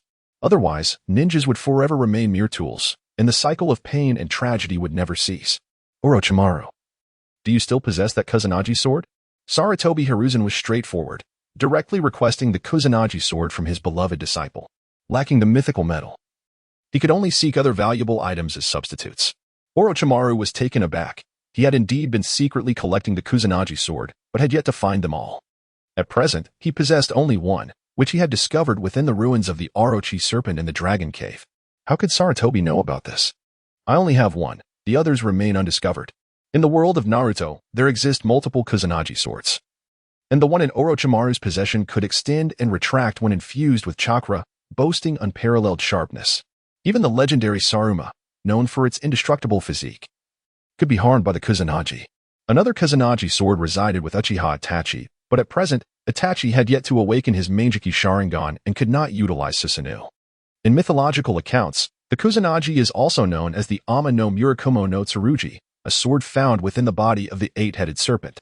Given that Orochimaru could transform into the Orochi using secret techniques, possessing the Kusanagi was quite reasonable. I plan to leave Konoha for a while, as you know. I am out of chakra. How about lending me the Kusanagi for self-defense? Orochimaru, being his own disciple, did not regard the sword as overly significant. He could part with it without issue. In the future, should he achieve enlightenment, assisting Orochimaru would be no burden, for they shared a bond of master and disciple. However, Orochimaru was ill-suited for the yin-yang body refinement technique and lacked other cultivation methods, thus he would have to wait. After pondering, Orochimaru nodded. Recently, Sarutobi had undergone significant changes, appearing increasingly youthful, with a physique that seemed formidable. Yet, although Sarutobi remained the Hokage, the decisions concerning Konoha were now in the hands of the three legendary Sannin. His departure would have minimal impact. With the Elder Council and route dismantled, Konoha could only be compared to the era of the first Hokage. Tsunade harbored considerable discontent towards Sarutobi, believing he had acted too late. Had you taken action while Namake's Minato was still alive, things would not have unfolded as they have. Old man, what exactly do you intend to do? After speaking, she stood and approached Sarutobi, fixing him with a piercing gaze. Originally intending to confront the elderly leader about his plans, she was unexpectedly flustered by the overwhelming masculinity that enveloped her as she neared him. I plan to venture out and explore. Having spent most of my life in Konoha, I must see the world before I grow too frail to move. Sarutobi Hiruzen gazed at Tsunade, acknowledging that his esteemed disciple was indeed the renowned Acher Chariot, a title that was not merely for show. He felt a profound sense of indebtedness to the Senja clan, as he was bound to inherit the consequences of his predecessor's actions through the vessel of his former self. I must say, teacher, you seem to be enjoying an abundance of leisure these days. You appear even younger than I, Jiraiya remarked, unable to restrain his complaints as he observed Sarutobi Hiruzen. His habit of clandestinely indulging in the sights of women in the bathhouse was something he had undoubtedly learned from Hiruzen. How could this seemingly lecherous old man, once perceived as a peculiar figure, now exude such charm? Jiraiya found it difficult to accept, his words dripping with envy, though it was merely an illusion of youth. Sarutobi Hiruzen harbors his own secrets, which he cannot yet disclose to his three disciples. It is prudent to wait until they have achieved the stage of Dan. After all, the Sage of Six Paths has not perished. He observes the ninja world in a form of consciousness. It is said that he does so to prevent the resurrection of Kagaya Otsutsuki, yet who knows what other mysteries lie beneath. Orochimaru's actions shattered the stalemate as he opened his mouth wide and extracted the Kusanagi sword from his throat. Here you go. The Kusanagi sword is undeniably sharp, though it would be preferable if it were not coated in an abundance of unidentified viscous substances. Despite having been comrades with Orochimaru for so many years, Tsunade and Jiraiya still find it difficult to accept his latest behavior. How revolting. Orochimaru, can you not change your ways? Sarutobi Izashi did not hesitate. He took the sword and swung it with ease. Indeed, it is a remarkable weapon. Orochimaru's Kusanagi is designed as a Chinese longsword, and it feels very comfortable to wield. Sarutobi Hiruzen's destined artifact was intended to be a flying sword. I shall take it. As I am to depart from Konoha in a few days, just ensure the village remains intact. As Hiruzen left, Tsunade remained lost in thought for an extended period. The transformation of her former teacher was indeed profound. He was no longer the same person she once knew. Tsunade, while your teacher's physique is quite commendable, remember your relationship is that of mentor and disciple. If solitude truly weighs upon you, consider me. I could awkwardly alleviate your loneliness. Jiraiya, unable to resist his nature, drooled at the thought, only to be sent flying through the window by Tsunade's formidable punch. What a nuisance. Send him to the medical department. I must ensure he is healed before I deliver another blow. With that, Tsunade turned and departed, though none noticed the faint blush upon her cheeks. Tsunade's words sent a chill down Orochimaru's spine. Facing Tsunade, even contemplating death seemed implausible. Jiraiya had truly brought this upon himself. Chapter 43. The Adolescence of Uchiha Itachi at Konoha Hospital. Shursui accompanied Itachi to visit their teacher. Jiraiya lay in a hospital bed, his body swathed in bandages. Tsunade's punch had been delivered without restraint. Reports indicated that Jiraiya had crashed into a civilian residence, demolishing 3 walls before landing in a garbage bin behind the house. When the Umbu found him, he was suffering from multiple, severe fractures. Each breath was a painful reminder of his suffering. This was the agony that could breathe. The kind-hearted Shursui gazed at his injured teacher with concern. Had he sustained too severe an injury? It seemed that the union of his master and Tsunade was fraught with challenges. Shursui sighed, shaking his head. The bonds and love of the older generation were indeed complex. Itachi, standing nearby, appeared puzzled, unaware of Shursui's contemplation. His heart was solely occupied with his brother and clan, leaving no room for thoughts of women, not yet, at least. Presently, Itachi was still young, but as he matured and familial concerns lessened, would he perhaps embrace the affections of Uchiha Izumi? Itachi had commenced his studies at the Ninja Academy. However, his extraordinary talent rendered him somewhat out of sync with his peers. Aside from Uchiha Izumi, he had no other friends at the academy, suggesting that, in a sense, Itachi was both proud and solitary. Shursui, cough. There's no need to worry about me. I'm fine. Jiraiya, despite his suffering, sought to reassure his disciple. Teacher, with Lady Tsunade around, you are surely in good hands. As an esteemed authority on medical ninjutsu, Tsunade's skills were beyond reproach. Jiraiya's injuries posed no significant challenge for her. Shirsue's expression grew serious as he continued. Teacher, if you wish to pursue Lady Tsunade, you must reconsider your approach. What? I have no intention of courting that violent woman. Jiraiya's tone was tinged with panic, and he drew a sharp breath, each movement igniting pain throughout his body. Master, stubbornness will only distance you further from her. Shirsue's insides caught Jiraiya off guard, leaving him momentarily speechless. Was there some truth in Shirsue's words? Do not spout nonsense. At that moment, Tsunade entered the room. Her demeanor unfriendly as she fixed her gaze on Shirsue. Instantly, Shirsue broke into a cold sweat, sheepishly scratching his head. There is no possibility between me and your teacher. He is merely a lecherous man who spies on women's baths. After delivering her retort, she turned her attention to Jiraiya. Jiraiya, once you recover, you shall experience my fist again. With that, she exited, clearly irate, leaving Jiraiya to wallow in bitterness. It was precisely Tsunade's fierceness that deterred him from pursuing her. Teacher, focus on your recovery. Once you're well, you can resume training with me. Shirsue observed Jiraiya, realizing that perhaps his master and Tsunade were indeed ill-suited, considering Jiraiya's usual antics. It was likely he wouldn't survive a week with Tsunade, reflecting on the time since he had become Jiraiya's disciple. Shirsue lamented how Jiraiya spent his time either peeping at women in the baths or frequenting various establishments of ill repute. Despite possessing strength and talent, he was undeniably a rogue. A tragic hero who was ill-matched with Tsunade. As they strolled through the streets of Konoha, Uchiha Itachi held a dango skewer. Though the treat was delightful, he wore a pensive expression. Shirsue, I wish to apply for early graduation. After a moment's hesitation, Itachi spoke. Isn't school enjoyable? Shirsue, unperturbed by Itachi's declaration, recognized that his friend was exceptionally mature, both in thought and strength, making his boredom at the academy understandable. However, given the current tranquility in the shinobi world and the improved relations between clans and the village, Shirsue hoped Itachi would continue to enjoy his childhood at the academy. It no longer holds any significance. I seek the true meaning of life. With familial and village concerns alleviated, Itachi began to ponder a deeper question. What is the true meaning of existence? What purpose does he serve, and for what reason does he live? Perhaps existence itself need not possess meaning? Hearing Itachi's contemplations on life, Shirsue found himself equally perplexed. Each individual's pursuit varies greatly, and seeking the meaning of life is no easy endeavor. If you are truly resolute, you may apply to the school. Orochimaru will conduct the assessment himself. Perhaps he possesses answers that differ from our own. At present, Shirsue held great admiration for Orochimaru. After all, since Orochimaru had become Hokage, the relationship between the Uchiha and the village had improved significantly. The Uchiha clan was once again integrating into the village, no longer confined to their territory. Orochimaru's charisma became increasingly apparent. Upon taking charge of Konoha, many Umbu shinobi began to exhibit blind admiration and confidence in him. Perhaps this was the allure of a villain. His leadership overshadowed that of Sarutobi Hiruzen, who spoke solely of the will of fire. Itachi nodded in agreement, curious about the response Orochimaru might provide. Meanwhile, Sarutobi Hiruzen was in the Sarutobi clan's compound, educating his two sons. Asuma had joined the Umbu, and once the academy produced graduates, he would assume the role of a leading instructor. Shinjiro and Hinata had chosen to take a temporary leave, the reason being quite simple. Hinata was with child. However, this time Sarutobi Hiruzen refrained from naming the child in Hinata's womb, instead bestowing that honor upon Shinjiro.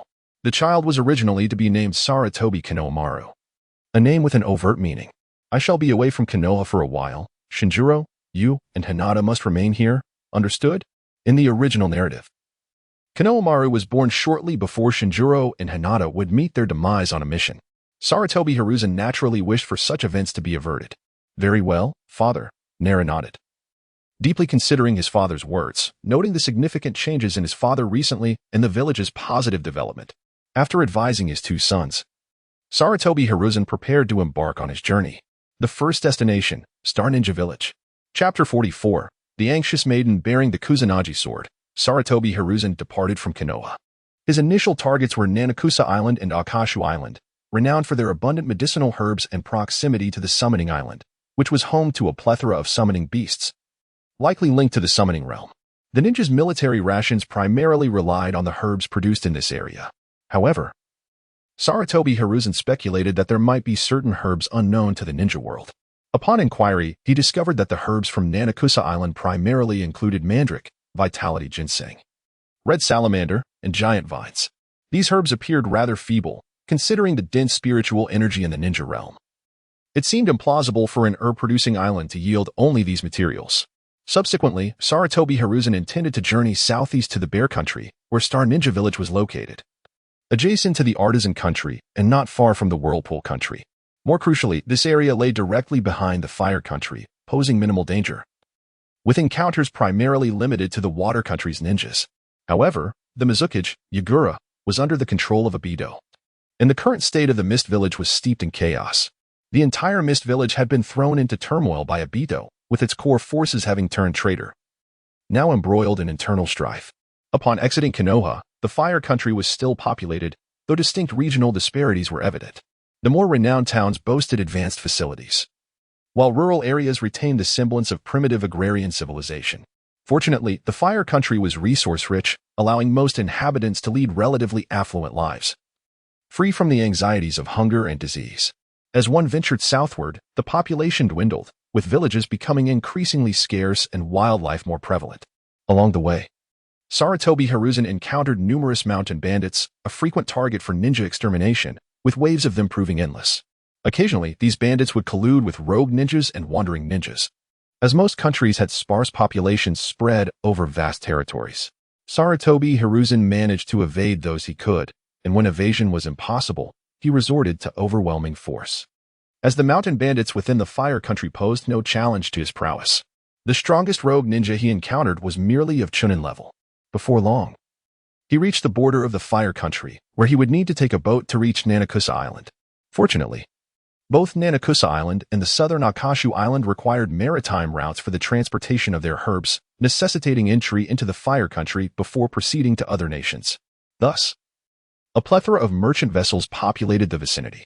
Upon revealing his identity as a Konoha ninja, several shipowners promptly approached him. In a seaside tavern, Sarutobi Hiruzen was enjoying a meal. The climate here was warm, yet the bountiful seafood, coupled with well-developed maritime trade, resulted in a more prosperous economy than that of the inland regions. Additionally, officials from the Fire Country were present to oversee activities, as taxation on herbal transactions amounted to a significant sum. However, due to the presence of Konoha Ninja Village, the populace here was predominantly composed of commoners, and even the few ninjas present were of rather low caliber. "My lord, may I inquire if you are truly a ninja from Konoha?" A beautiful maiden approached Sarutobi Hiruzen, gathering her courage to pose the question. Sarutobi Izashi held a wine glass in his hand and turned to gaze at the young maiden before him.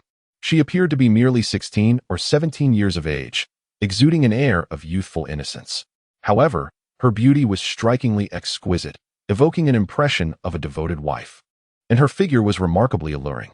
In the world of Hokage, the women seemed to possess bodies that were either exceptionally slender or abundantly curvaceous, presenting an extreme contrast. Sarutobi Izashi remained silent, leaving the young maiden in a state of anxiety. "Might the esteemed ninja accept my humble request? My father is gravely ill and desperately requires medicinal herbs from Nanakusa Island. However, there are reports of rogue merchant ninjas lurking in the area, known to ambush those who venture to gather the herbs. It is a rather cliché tale, perhaps grounded in truth, or possibly a veiled conspiracy. If one possesses wealth to issue a request, why not seek out the merchant ninjas directly for purchase?" Sarutobi Hiruzen drained the contents of his cup and inquired with interest. "I do not possess much money," the young girl replied, lowering her gaze as she explained the circumstances. "For the majority of the common folk in the Land of Fire, the ninjas of Konoha epitomized justice, particularly since domestic citizens enjoyed considerable benefits when posting missions. Ninjas undertaking these missions were often inclined to assist civilians in need. Therefore, she sought to test her fortune with Sarutobi Hiruzen, whose current appearance exuded an air of integrity, with his pronounced brows and bright eyes. He unmistakably resembled a person of good character. Sarutobi Izashi cast a glance at the young girl, sensing that her words bore an air of truth. "What has befallen your father?" he inquired, seeking to unearth further details. "I am uncertain," she replied, her voice tinged with despair. "He fell quite suddenly, and the village doctor has declared that only the 7-star flower from Nanakusa Island can cure him." I inquired further, only to learn that the 7-star flower is exceedingly costly, leaving me with no choice but to venture to the island myself to gather it. Sarutobi Hiruzen glanced at the girl once more. Upon closer inspection, he noted her disheveled appearance, suggesting she had been here for several days. With no one willing to offer assistance, although there were inconsistencies in her tale, he resolved to lend her a hand. If someone truly intended to conspire against him, escape would be futile. They would inevitably come seeking him out. Prepare yourself. I have secured a merchant vessel, and we shall depart tomorrow. A merchant ship had already made arrangements with Sarutobi Hiruzen, hiring him as a guard. The island of Nanakusa was under the control of the merchant ninjas and other factions, and these vessels were destined for trade with them. While it was true that these merchant ninjas prohibited ordinary folk from foraging for medicinal herbs, their abilities were rather lackluster, merely on par with lower and middle-ranked ninjas. His intent to explore Nanakusa Island was clear, and bringing the girl along was certainly acceptable.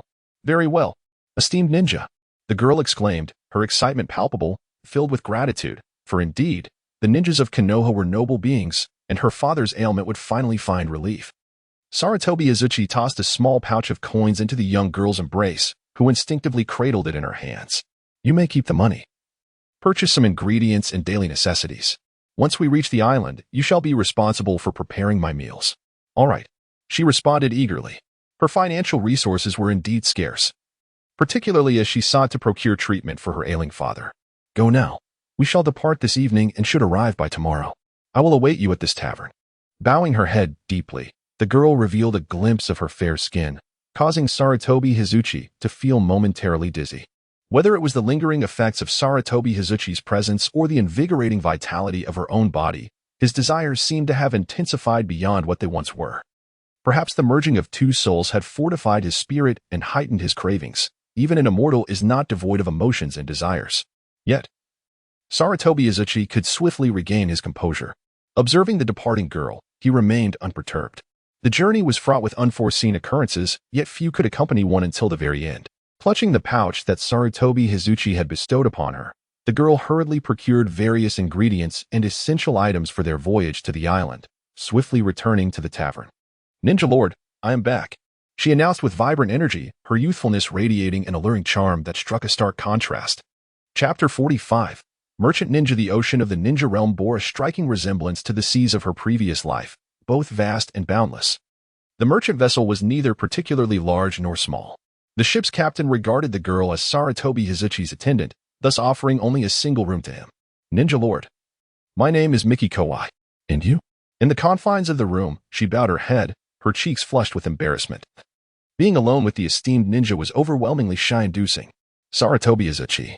The name struck her as familiar, leaving her momentarily perplexed. Perhaps the ninja was quite renowned. Situated at the outskirts of the Land of Fire, it was understandable that Miki Kawai was unaware of Sarutobi Hiruzen's fame. Lord Sarutobi, what brings you to the island of Nanakusa? Like you, I seek to discover some medicinal herbs. Sarutobi Hiruzen felt somewhat out of place. The young girl exuded an exuberance that contrasted starkly with his serene and ascetic demeanor. He hoped that they would both be able to procure the herbs they sought. The girl recalled her father, a wave of concern washing over her. Sarutobi Hiruzen remained silent, gazing at the tumultuous ocean, perhaps finding it difficult to look away due to the similarly tumultuous presence of the young woman before him. Throughout the journey, they encountered no peril. Hiruzen had anticipated the opportunity to witness the nature of pirates in this world of shinobi, yet they met not a single other ninja along the way. Thank you, esteemed ninja, for your assistance on this journey, the ship's captain expressed gratefully, despite the absence of danger. I shall remain on the island for a while. You need not wait for me once your errands are complete. Do exercise caution. This island is teeming with merchant ninjas who strictly prohibit unauthorized harvesting. The captain kindly advised before turning to depart. This place was a dock, lined with numerous shops selling medicinal herbs along the shore. Sarutobi Hiruzen took Meimu Xiaoai on a stroll around the vicinity. The shops offered an array of medicinal herbs, all rather mundane, sufficient for the average person, yet of little utility to someone of his cultivation. The 7-star flower, which Meimu Xiaoai desired, was nowhere to be found among the wares. Let us proceed to the center of the island, he suggested. Sarutobi Hiruzen turned and strode into the island, choosing to explore its depths. Miki Koi hurriedly followed him, her heart filled with trepidation. This Shichikazujima was the domain of the merchant ninjas, who juggled the roles of both traders and ninjas.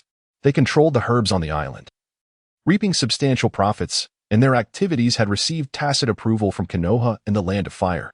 After all, these merchant ninjas dutifully paid their taxes and adhered closely to the directives of the Land of Fire, with a significant portion of rare herbs being directly offered to the daimyo. The pair had long been under watchful eyes, yet Sarutobi Hiruzen seemed unfazed.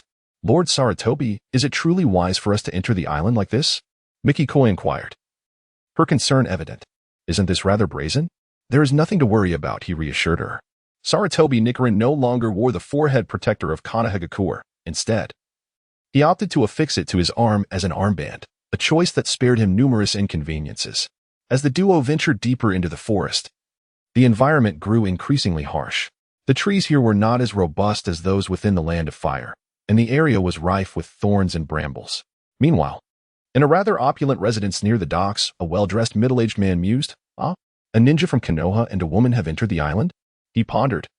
"There have been no recent mission notifications from Konoha. Can we ascertain the ninja's identity?" The response came, "It is uncertain. He is not among the familiar ninjas, nor is he listed among the jonin." The man drummed his fingers lightly on the table, perplexed. "As long as they do not cause a disturbance, we shall feign ignorance. However, if they venture into the core area, we must take action.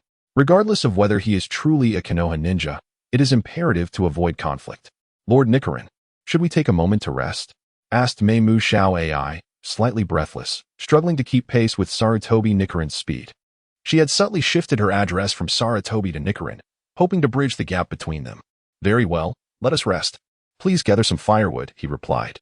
Although Meimu Xiao AI was a pleasant sight, she posed a slight burden for Sarutobi Nichiren. Once she returned with the firewood, he swiftly ignited it with a fire release technique. While it posed no harm to humans, it was exceedingly convenient for daily use. Such ninjutsu, when applied to production, could indeed catalyze two revolutions in this world's industry and science. As Meimu Xiao AI began to prepare a meal, Sarutobi Nichiren took out a cigarette, succumbing to an old habit that was difficult to break. Given his current physical condition, even smoking tin at once would not harm him. "Will you wait here for me after we finish eating?" he inquired. Upon hearing his words, Meimu Xiao AI's expression dimmed. She sensed that, in his eyes, she was akin to a burden. "You have already assisted me greatly. I can search for the 7-star flower on my own," she replied, her voice trembling slightly. Sarutobi Nichiren sighed, realizing he was incapable of being truly cruel. Their meal concluded amidst a heavy silence, as Meimu Xiao AI consoled herself, acknowledging that Lord Nichiren had done more than enough for her and that she could not continue to be a hindrance. Her father's illness was her own responsibility, and it felt inappropriate to trouble Sarutobi Nichiren further. "My lord, it's all right. I can carry you," he interjected. Exploring the island together was not a challenge for Sarutobi Nichiren, especially since the young woman possessed commendable aptitude for cultivation. "Ah?" Meimu Xiao AI's face flushed instantly. Yet she quickly acquiesced, "All right." Once she was on his back, their pace quickened significantly. Simultaneously, Sarutobi Nichiren noticed that perhaps due to the looseness of her attire, her figure was not dissimilar to that of Tsunade. In fact, she appeared even more upright. As Meimu Xiao AI felt the strength of Sarutobi Nichiren's physique, she became slightly dazed. The speed of a ninja far exceeded that of an ordinary person. Within less than 10 minutes, they approached the core area of the island. "What is it?" Meimu Xiao AI was lost in thought, contemplating how Lord Nichiren's muscles could be so firm, when she suddenly felt him come to a halt. Looking up, she beheld 3 ninjas ahead, their forehead protectors emblazoned with the character for merchant, and bearing abacuses on their backs. They were indeed the Nin from the Red Prefecture, who governed this island. Esteemed ninja from Konoha, ahead lies the core region of Chitsao Island. "I must ask you to turn back," one of the Nin cautioned, refraining from aggression, knowing well that engaging with Konoha's ninjas was to be avoided while in the Land of Fire. "Is this island yours?" Sarutobi Hiruzen found the situation rather peculiar. Should not the creatures born of nature be ruled by the capable? "This island belongs to us." One merchant ninja drew forth an abacus from his back, pointing it menacingly at Sarutobi Hiruzen. Mikiko grasped the hem of Hizashi's garment, her expression tinged with fear. In the past, numerous villagers would venture to the island to gather medicinal herbs, but since the arrival of these merchant ninjas, many innocents had been slain, and both Nanakusa Island and Hongzhou Island had been seized. This underscores the stark disparity between ninjas and common folk, in Hizashi's eyes. These merchant ninjas were hardly worthy of notice, yet for the villagers, their prowess, akin to that of low-ranking and mid-ranking ninjas, had become a veritable nightmare. "Now, it is mine." Sarutobi Hiruzen merely executed a swift maneuver, positioning himself before the trio of ninjas, and with a single punch each, he sent them flying, shattering even the abacus behind him. However, Sarutobi restrained his strength. Otherwise, a single blow would have surely proved fatal. "My lord!" Miyuki Kawai exclaimed in astonishment as she realized that the three merchant ninjas had been vanquished by Sarutobi. "Let us proceed." Sarutobi Hizashi gestured for Mikumo to come over. After a moment of surprise, Mikumo quickly responded and dashed to Hizashi's side, leaping onto his back. Sarutobi Hizashi swiftly vanished, taking Meimu Xiao AI with him. Such overwhelming strength. The three merchant ninjas were utterly caught off guard, rendered completely powerless. This was undoubtedly a jonin. After lying on the ground for a moment, the trio finally managed to rise unsteadily, devoid of any desire to confront Sarutobi Hizashi again, and hastily made their way to report. Lord Hizashi, with Meimu Xiao AI resting on his back, felt a sense of disarray. Sarutobi Hizashi appeared suddenly like a hero, exuding an aura of formidable strength that inevitably stirred her heart. What is it? Nothing. However, the young girl's innermost thoughts would not be easily revealed. Upon reaching the core region of Chitsao Island, Sarutobi Hizashi found no elixirs despite the abundant spiritual energy and the suitability of the environment. Yet, Miki Xiaoai swiftly discovered the coveted 7-star flower by a small stream. Tsuruhi Nikizane held the object in his hand, scrutinizing it closely. Yet he could discern no extraordinary qualities, at least, in his understanding, it was not some rare herb. "My lord, have you found the desired medicinal herb?" Although she had located the necessary materials, Mimi Xiaoai could not help but worry about her father at home. Nevertheless, she still wished to accompany Tsuruhi Nikizane in his quest for the herbs he required. Shaking his head, Tsuruhi Nikizane pondered in perplexity. Was the ninja world unsuitable for the growth of spiritual herbs? "Let us depart. It seems there are none left." Sarutobi Hizashi carried the young girl, Miki Kawai, and swiftly made his way back to the dock. Throughout the journey, they encountered no rogue ninja seeking trouble, nor any other issues. Not a single medicinal herb was found. Upon boarding the merchant ship, they departed from the Seven Grass Island, returning to the Land of Fire. "Lord Hizashi, I must return home first. Would you accompany me?" Miki asked, her eyes brimming with hope. With a sigh, Sarutobi Hizashi replied, "Let us go." This was the unspoken sentiment within his heart, moved by her earnestness. With his affirmative response, Miki was filled with joy and led Hizashi to her village. However, upon their return, they discovered that her father had already passed away. "Did you not say that the 7-star flower could cure him?" Miki wept as she confronted the physician. The doctor shook his head, his gaze fixed on Sarutobi Hizashi in the distance. "It is too late. I never anticipated the illness would progress so swiftly." Despairing, the young girl sank to the ground, her eyes void of light. "You and those rogue ninjas must have conspired together, hadn't you?" Sarutobi Hizashi approached with an imposing presence, gazing down at the elderly man who claimed to be a doctor. "Do not speak recklessly." Hizashi's words sent the man into a palpable state of panic.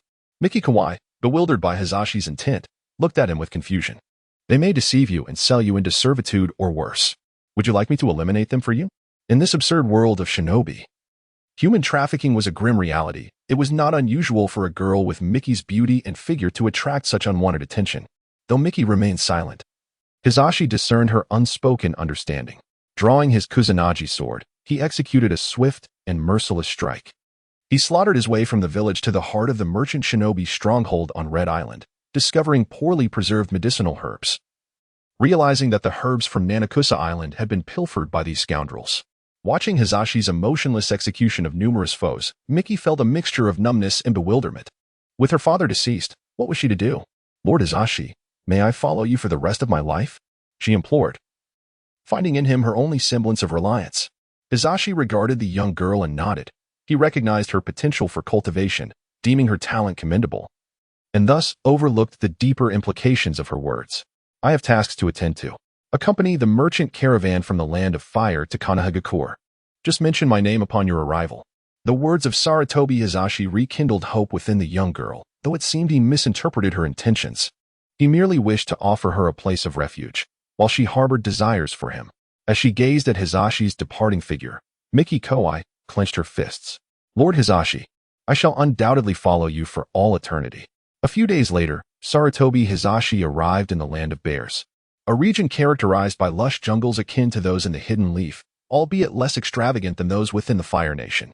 The Star Ninja Village, however, was situated within a canyon shrouded in poisonous miasma, making it inaccessible to ordinary folk throughout the year. Meanwhile, Miki Kawai finally arrived in the Hidden Leaf with a merchant convoy. The splendor of the village left her dazzled. Yet she remained steadfast in remembering Hisashi's instructions to announce his name upon her arrival. The gatekeeping duty was taken over by the ever-active Uchiha clan, currently manned by Uchiha Tetsuhan and Uchiha Inahono. Halt!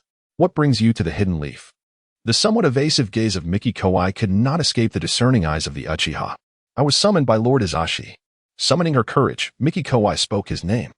The two Uchihas exchanged puzzled glances. Recently, Sarutobi Hisashi, the third Hokage, has not been seen in the village, leaving many to ponder the truth of the matter. Take her to the Hokage's office, instructed Uchiha Daika, nodding in acknowledgement. Since it was the third Hokage himself who summoned her, it was only fitting to present her to Lord Orochimaru. Did your teacher send you? Orochimaru inquired, somewhat perplexed as he conversed with Tsunade regarding matters of the medical department. What connection could this young girl possibly have with his mentor? Indeed, Lord Hisashi sent me to Konoha, she affirmed. And what is it that he wishes for you to do? Tsunade pressed further. Gathering her courage, Miki Kawai declared with conviction, I wish to follow Lord Sarutobi Hisashi for all eternity. Her eyes sparkled with affection. Orochimaru? Tsunade? Chapter 47. The love of the Uchiha clan. Tsunade could hardly believe her eyes. This young girl, though possessing a striking figure, appeared to be no more than 16 or 17 years of age. Sarutobi Hiruzen could easily be her grandfather. Orochimaru. I had anticipated this all along. That old monkey's insatiable nature persists. He has now begun to deceive innocent young women. Meanwhile, Orochimaru was in turmoil, contemplating why his mentor had relinquished power over the village and chosen to leave Konoha temporarily. At last, the truth has been unveiled. It turns out his teacher was no longer content with merely peeping into women's baths through a crystal ball. He has ventured into the realm of real-life encounters. This revelation brought a sense of relief to Orochimaru.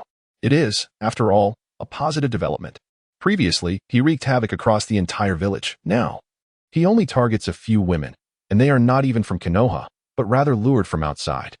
If given the choice between the former Sarutobi Hiruzen and the current one, Orochimaru would undoubtedly choose the latter. However, Tsunade does not share this sentiment.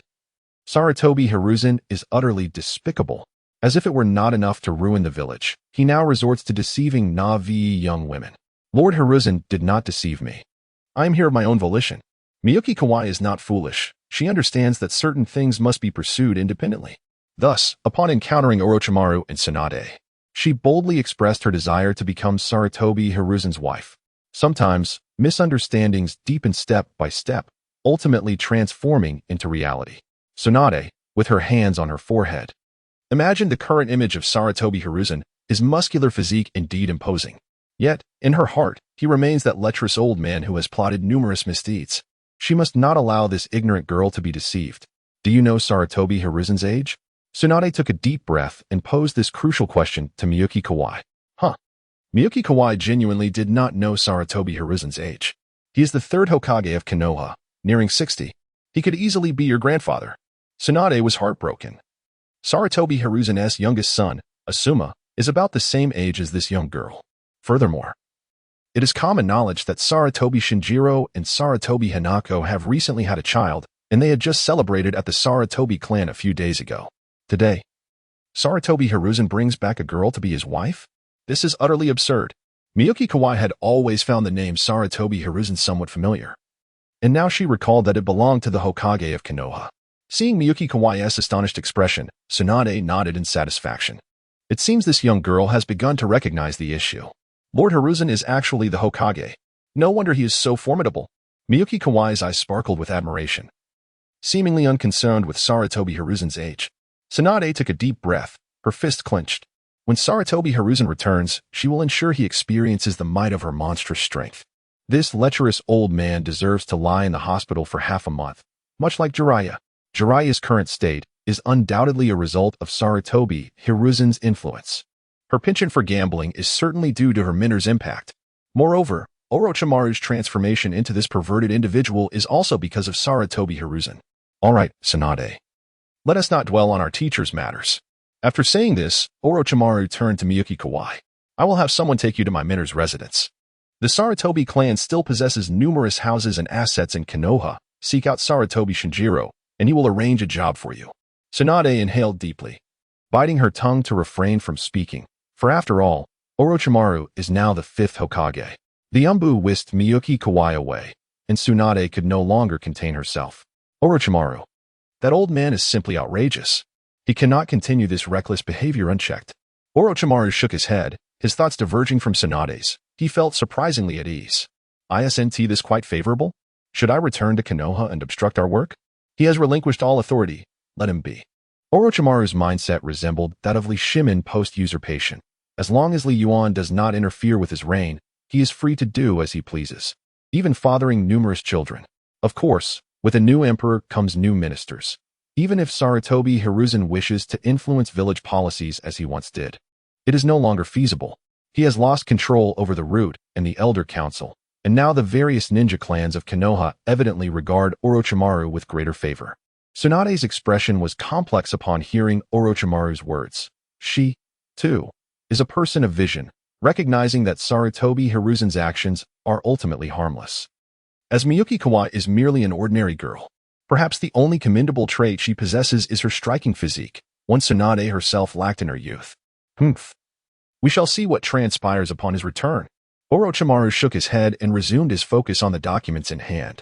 Beside him, Narashikaka remained silent throughout. Internally admiring Sarutobi Hiruzen, he is a man subservient to his wife, yet it is remarkable that the 3rd Hokage has managed to charm such a beautiful young woman. Truly deserving of the title Hokage, Uchiha Itachi of the Uchiha clan has applied for early graduation. Orochimaru regarded the application with interest. It is said that Uchiha Itachi is a genius on par with Uchiha Shisui. In recent times, he has made significant progress in his research of the Sharingan, having extensively studied Obito's Manjikyu Sharingan. However, outside of the Uchiha clan, those who undergo eye transplantation experience significant side effects. Currently, there is only one exception, and that is Shin, a subject capable of accepting any organ transplant without rejection. Danzo's arm was indeed a transplant of Shin's. Yet, while Shin does not suffer from rejection, he is still inferior to the Uchiha clan after receiving the Sharingan. It seems the Uchiha clan's genes harbor a unique energy and extraordinary genetic fragments that unleash immense power during emotional fluctuations.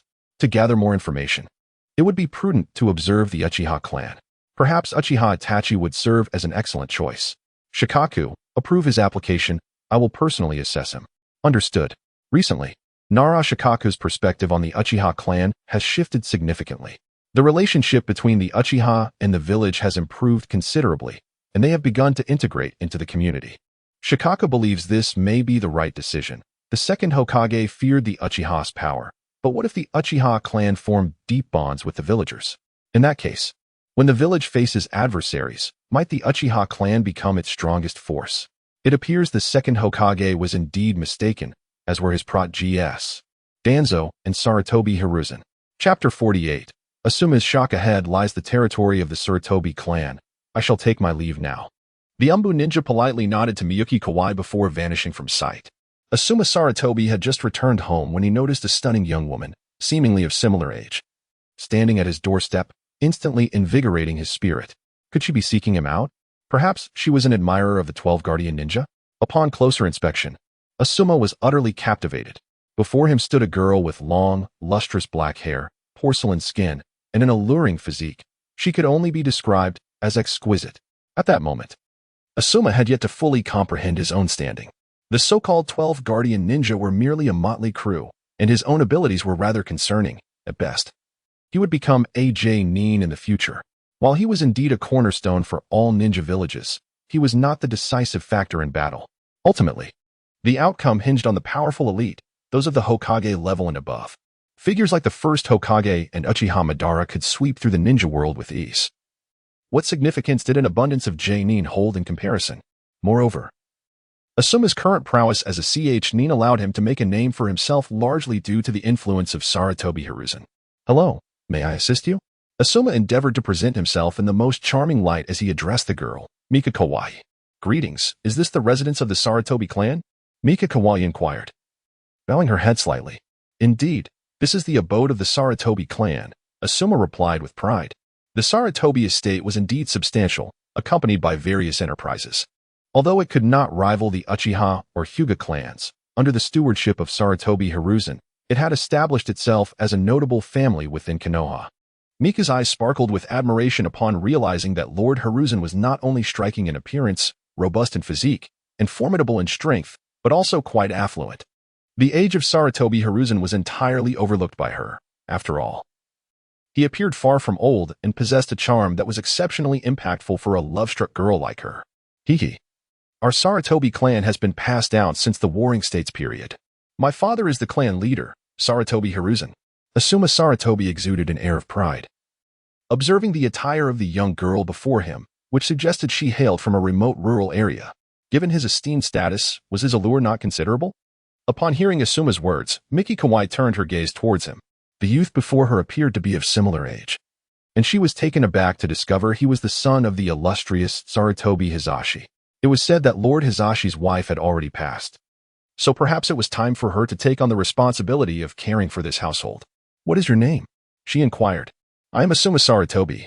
Once a guardian of the 12 ninja, I am now a nin of Konoha. Asuma Sarutobi's heart raced with anticipation. Could it be that love was finally approaching him? Mikumi Koi extended her hand toward Asuma.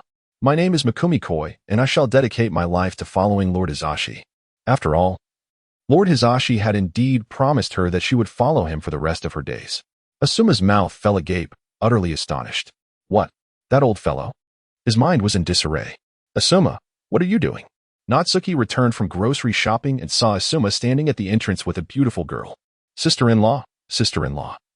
She claims to be my father's follower. Sarutobi Hinata was momentarily stunned. Although she could comprehend each word, their combination eluded her understanding. Lord Hizashi is my savior, and I shall follow him for eternity. Ultimately, Hinata had become a mother-to-be, exhibiting a level of composure far surpassing that of Asuma. She quickly regained her senses, deciding it best to allow the visitors entry into the house first. After inviting the young girl, Miki, inside, Asuma remained rooted in place, questioning the very fabric of reality. His demeanor completely transformed. Once inside, Hinata inquired in detail about Miki's circumstances. After grasping the recent events, she nodded. This must be a misunderstanding. The young girl before her had been rescued by Sarutobi Hizashi and had developed feelings for him. Clearly, her father-in-law had not contemplated the situation deeply. Hinata had also noticed Hizashi's peculiar behavior lately. His approach resembled that of a reclusive monk. Hinata felt a more profound connection to Hizashi's transformation than Asuma and Shinosuke. For to them, he would always remain their father. However, for Hinata, Hizashi's evolution was strikingly significant. She sensed he had fundamentally changed. Perhaps Miki's presence was not a misfortune. Moreover, Hizashi appeared to be around 40 years old, and many would believe him to be in his 30s. It was rumored that Hizashi had previously engaged in dubious activities with crystal balls, so it was best to allow the young girl to stay. You may reside here for the time being. We shall discuss matters further upon Lord Hizashi's return. Hinata had begun to address her with respect. Miki beamed at receiving Hinata's approval, while Asuma wore a complex expression, astonished that his father still possessed such charm at his age. Why had he not encountered a heroic moment like this? No, he too must undertake a mission. Stimulated, Asuma turned and departed to accept the task. Meanwhile, Jiraiya had learned of the situation from Tsunade. What? His reaction mirrored Asuma's disbelief. That old coot Sarutobi Hizashi had managed to captivate a beautiful girl from the village? Was there justice in the world?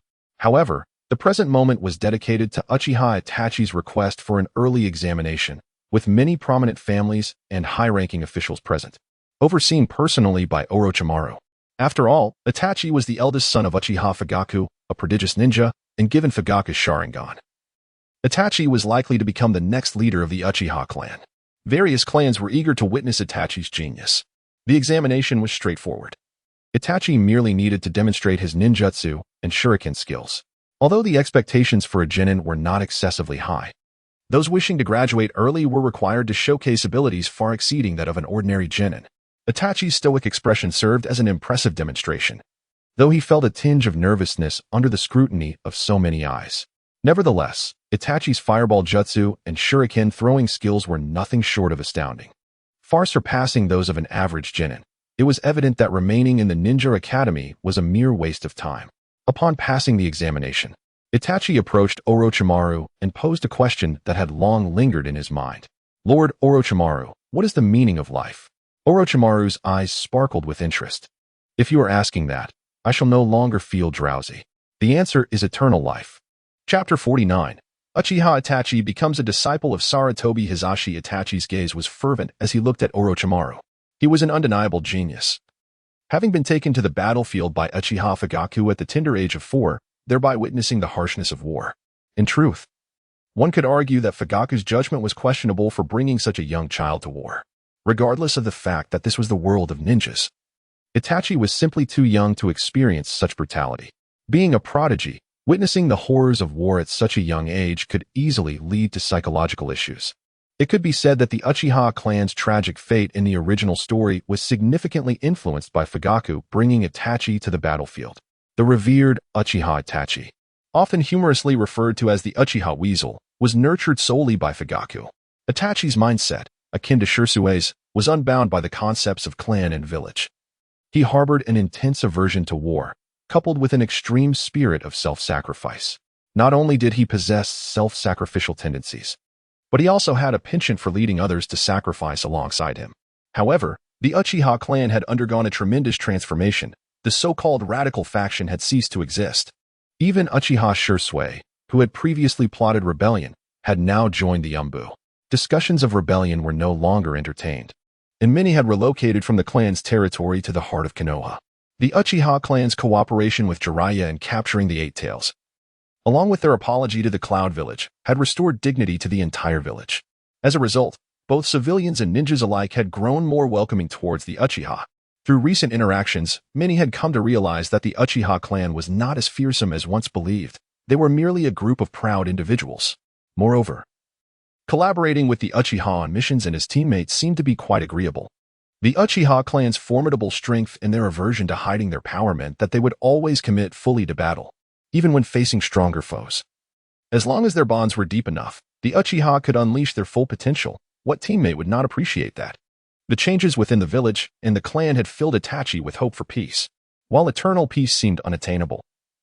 Striving with all one's might to protect the present peace was a noble pursuit.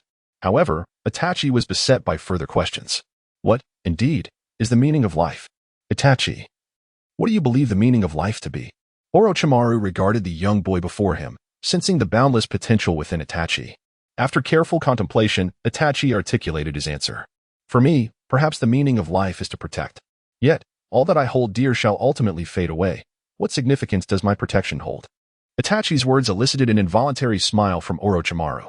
Such questions had once troubled him, but now he had only one ambition: power and immortality.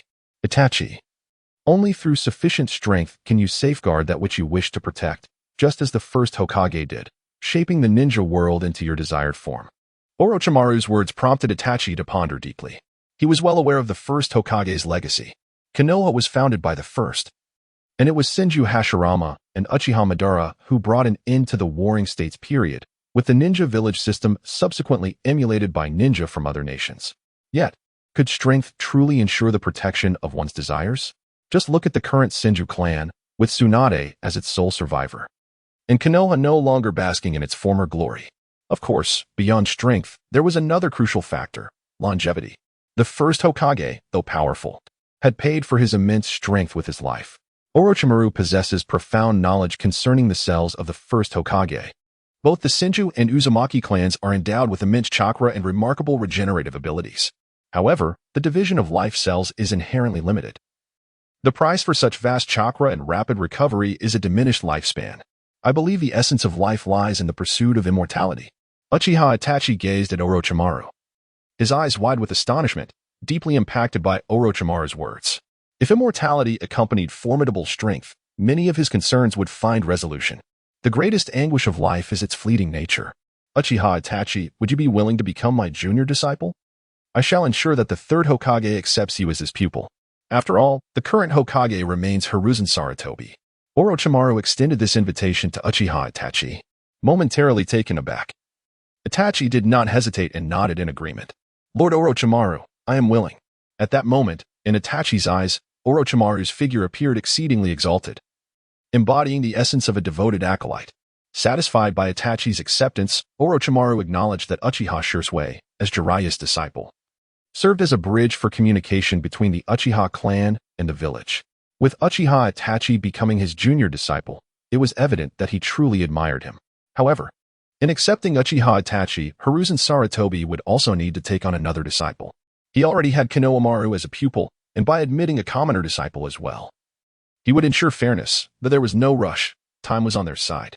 The news of Sarutobi Hiruzen accepting Uchiha Itachi as his disciple swiftly spread throughout Konoha. The Uchiha clan was particularly elated. If Jiraiya's apprenticeship of Uchiha Shursui had merely instilled hope, Sarutobi's acceptance of Itachi was a delightful surprise. After all, Sarutobi was the Hokage. Whereas Jiraiya, despite having trained a Hokage disciple, held no formal position within the village. Uchiha Fugaku was overjoyed, confident that his decision was vindicated. Although the revelation of the Mangekyou Sharingan had caused concern, it ultimately garnered the village's trust. As the head of the Uchiha clan, Fugaku felt inadequate. Often torn between the interests of his family and the village, unable to provide substantial support to either, Itachi must heed Sarutobi's guidance and strive to become the next Hokage. After establishing communication with Sarutobi through summoning techniques, the Hokage graciously accepted Itachi as his pupil. For the Uchiha, the position of Hokage represented a deep-seated aspiration. No one longed for it more than they did, not for the power it conferred, but for the respect and adoration that came with it. However, Itachi himself did not covet the title of Hokage. His sole desire was to protect all that he held dear, particularly his younger brother, Uchiha Sasuke, who was the embodiment of his devotion. Meanwhile, Meimu Xiaoai had taken up residence in Sarutobi's quarters as his wife. Upon hearing this news, Shinosuke was utterly astonished, never expecting Sarutobi to indulge in such romantic entanglements. Truth be told, he felt a twinge of envy deep within. Chapter 50. The Peacock's Marvelous Art. Unbeknownst to Sarutobi Hiruzen, who had already arrived in the Land of Bears, Meimu Xiaoai was now living in his room as his wife. He was contemplating how to infiltrate the Star Ninja Village, which was shrouded in miasma surrounding its canyon. The golden light spell was not a panacea and proved ineffective against the poisonous vapors. However, there were numerous strategies to consider. For instance, if one moved swiftly enough, the miasma would pose little threat. Furthermore, there surely existed passages connecting the Star Ninja Village to the outside world.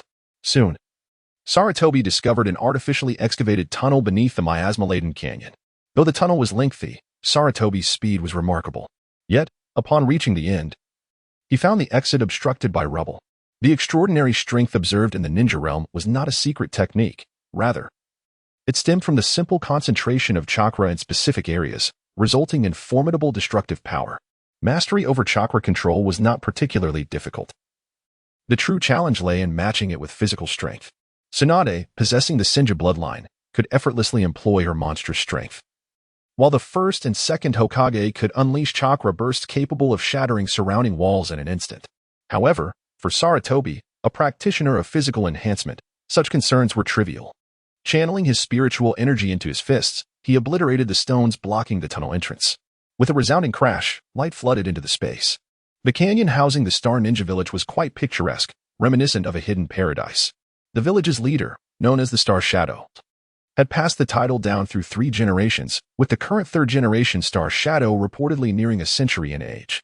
This ninja village resembled a genuine settlement, its scale far surpassing that of ordinary cities in this era, even exceeding the capitals where feudal lords resided. After all, ninjas possessed considerable purchasing power, and the enhanced safety of living within a ninja village attracted an increasing number of residents over time. However, the Star Ninja Village was modest in size, not even matching the population of a typical village, with only a handful of ninjas, merely a dozen or so, posing little threat. Sarutobi Hizashi has already entered the territory of Star Ninja Village, and the absence of detection indicates that there are neither barriers nor sensory ninjutsu in place. Most ninja villages possess protective barriers and sensory techniques, and at the very least, there are patrolling sentinels to prevent intruding ninjas from other villages. Much like the future Akatsuki organization will employ the Rain Tiger Freedom technique to oversee the entirety of Amigakure. Naturally, Star Ninja Village finds little necessity for such surveillance, as outsiders are entirely oblivious to the existence of a ninja village in this region. Sarutobi Hizashi proceeded towards the heart of the canyon, with the Star Ninja Village not far ahead. Halt! A woman with slightly reddish hair emerged before him, blocking his path. She was Natsu, a prodigy of the Star Ninja Village, possessing profound knowledge of the village's secret technique, the Peacock Mystique. Observing the man before her, Natsu pondered silently. Was he a lost ninja? Or perhaps a leaf ninja? Ahead lay the territory of the Star Ninja Village. It would be best for him to turn back if he had no business here.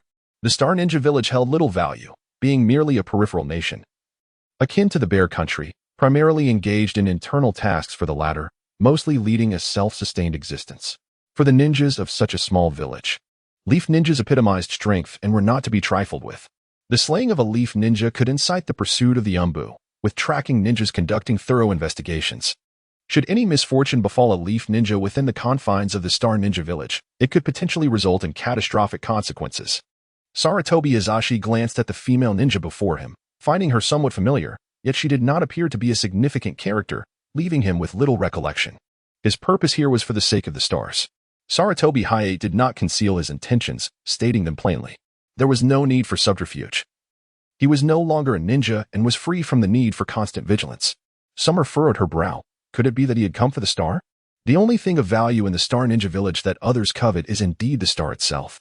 The star possesses remarkable powers, capable of activating one's chakra and accelerating its cultivation. Once activated, chakra can manifest in various forms, even taking the shape of wings or the tail feathers of a peacock. It can be said that the existence of the star induces a fundamental transformation in the nature of chakra. This secret technique is undeniably potent, often referred to as the lesser Susanoo. However, in terms of both defense and offense, it pales in comparison to the true Susanoo, merely appearing impressive.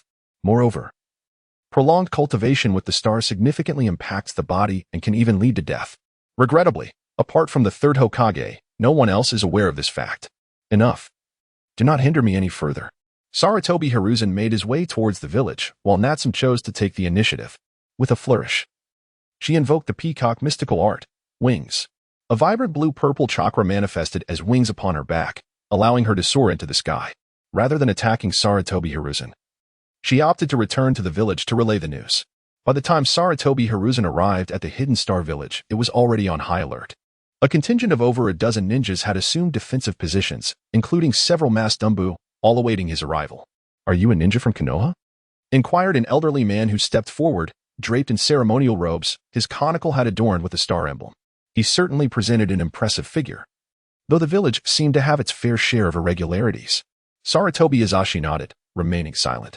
"The star is the treasure of our village. It cannot be surrendered to you." A man with purple hair and blue eyes emerged, his expression somewhat deranged, appearing rather unhinged. It is evident that Sarutobi Hiruzen's physique has undergone a grotesque transformation, likely as a result of the influence of the stars. Let us discuss further after our confrontation. Sarutobi Hiruzen directly employed the summoning technique, calling forth the mighty ape demon. Prior to establishing a solid foundation, it is prudent to proceed with caution. The summoned ape demon was filled with excitement, having not fought alongside Sarutobi Hiruzen for quite some time. Upon seeing the ape demon, Xingying was momentarily taken aback. "Are you a ninja of the Sarutobi clan? Could you be the son of the third Hokage, Sarutobi Hiruzen?" Xingying, possessing a degree of knowledge, recognized the ape demon at a glance, as it is indeed the iconic summoning beast of the third Hokage. "I am Sarutobi Hiruzen," he declared. Xingying furrowed his brow, struggling to believe this revelation. However, the ape demon could not be a fabrication. It was previously a ninja from the land of whirlpools and was aware of Sarutobi Hiruzen's legacy. Yet, since arriving at Xingnan village, he had lost contact with the outside world and was unaware that Konoha had entered its fifth Hokage era. Has the third Hokage truly come for Xing? Indeed, I wish to meet this so-called Xing. Without having encountered Xing, Sarutobi Hiruzen could not ascertain the usefulness of this alleged Xing to himself. "Let us converse in the village," Xingying suggested, turning to invite Sarutobi Hiruzen for a more in-depth discussion.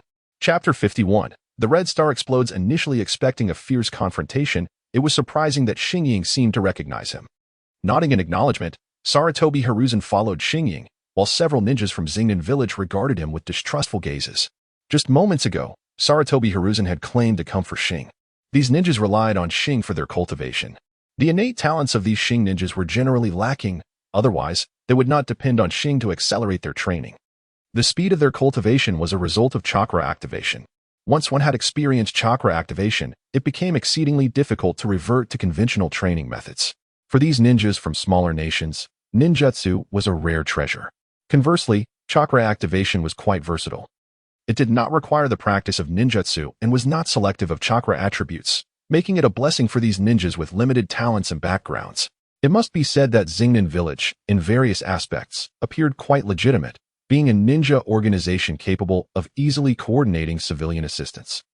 This remote ninja village bore little difference from a feudal lord's domain. Upon entering the conference room of Xingnan village, Xingying and Sarutobi Hiruzen sat face to face. Are you truly Lord Sarutobi Hiruzen? Why have you come to Xingnan village instead of presiding over Konoha? This was the question of utmost concern for Xingying. Sarutobi Hiruzen nodded slightly.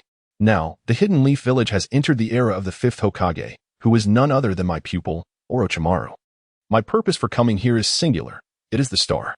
The brows of the star's shadow furrowed. Sarutobi Hiruzen's candor was rather overwhelming, leaving him at a loss for how to respond. Had Sarutobi Hiruzen been a touch more diplomatic, surrendering the star might not have been out of the question. For the star shadow had long recognized the detrimental effects of star cultivation on the human body. The more one engaged with the star, the greater the impact. Forcibly absorbing its energy could even lead to death. He had been pondering how to dispose of the star, yet the Star Ninja Village was founded upon its existence. Without the star, their village would lose its very essence. The star was akin to poison. Once touched, escape was impossible. Enough of this nonsense.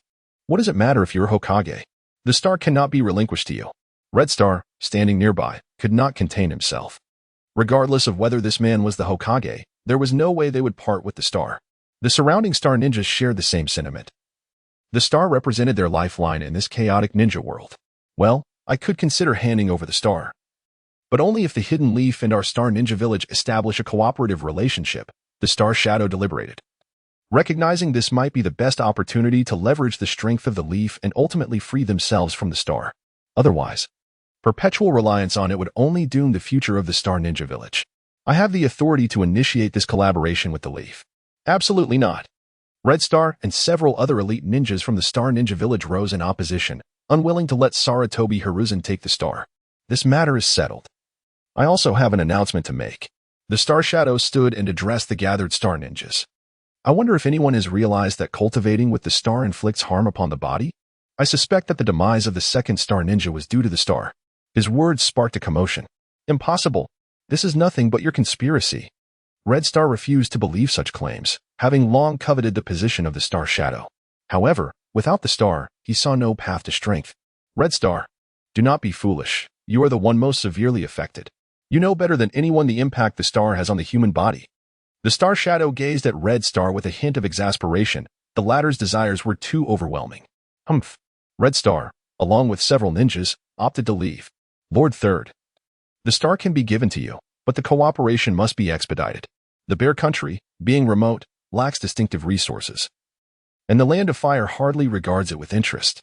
It is said that the daimyo of Bear Country has some blood relation to the daimyo of the Land of Fire, thus they are not overly concerned about being annexed.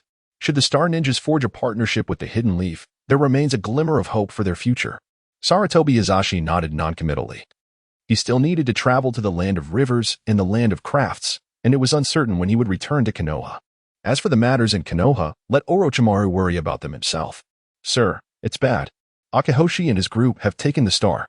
Summer rushed over anxiously, explaining that Akihoshi and his companions had directly invaded the training grounds and seized the star. What? The Star Shadow rose to his feet, astonished by Akihoshi's audacity. However, Akihoshi did not flee. Instead, he chose to return with two other jonin. Konoha ninjas, the power of the star is boundless. Today, I shall seize you and become the next Star Shadow. The Star Ninja Village has stringent regulations regarding the training time with the star. Akihoshi, in his quest for immense power, often secretly trained with the star. This not only caused physical issues, but also drove his mind to the brink of madness. Sarutobi's attention was focused on the star held in Akihoshi's hand. The star possessed an irregular spherical shape, adorned with holes of varying sizes. Sarutobi Hiruzen sensed a peculiar aura emanating from the stars above, likely indicative of a remarkable material, perhaps unique to this realm of ninjas. Peacock Mystique. The chakra of the three surged forth, charging directly at Sarutobi Hiruzen. The surrounding star ninjas were momentarily at a loss, uncertain of whom to assist, resulting in utter chaos. Sarutobi Hiruzen summoned the monkey demon, yet instead of transforming it into the golden staff, he charged forward wielding the Kusanagi sword. The peacock mystic art proved to be less formidable than anticipated. Even after the activation of chakra, it remained as mere chakra and could not materialize. The energetic state of chakra struggled to affect Sarutobi Hiruzen, who was fortified by the golden light spell. Regarding the three elite ninjas from the Star Village, Sarutobi could only express his disdain with 4 words: utterly fragile. Their physical resilience was alarmingly weak. With a single stroke, he severed the left arm of Akahoshi, while the other two engaged in a fierce battle with the monkey demon, revealing that the latter felt no strain whatsoever. Cease this. The Star Shadow, observing that Akahoshi was no match for Sarutobi, sighed heavily. However, Akahoshi clearly had no intention of heeding this advice. Gripping the star tightly, he attempted to infuse his chakra into it, forcibly harnessing the energy of the star.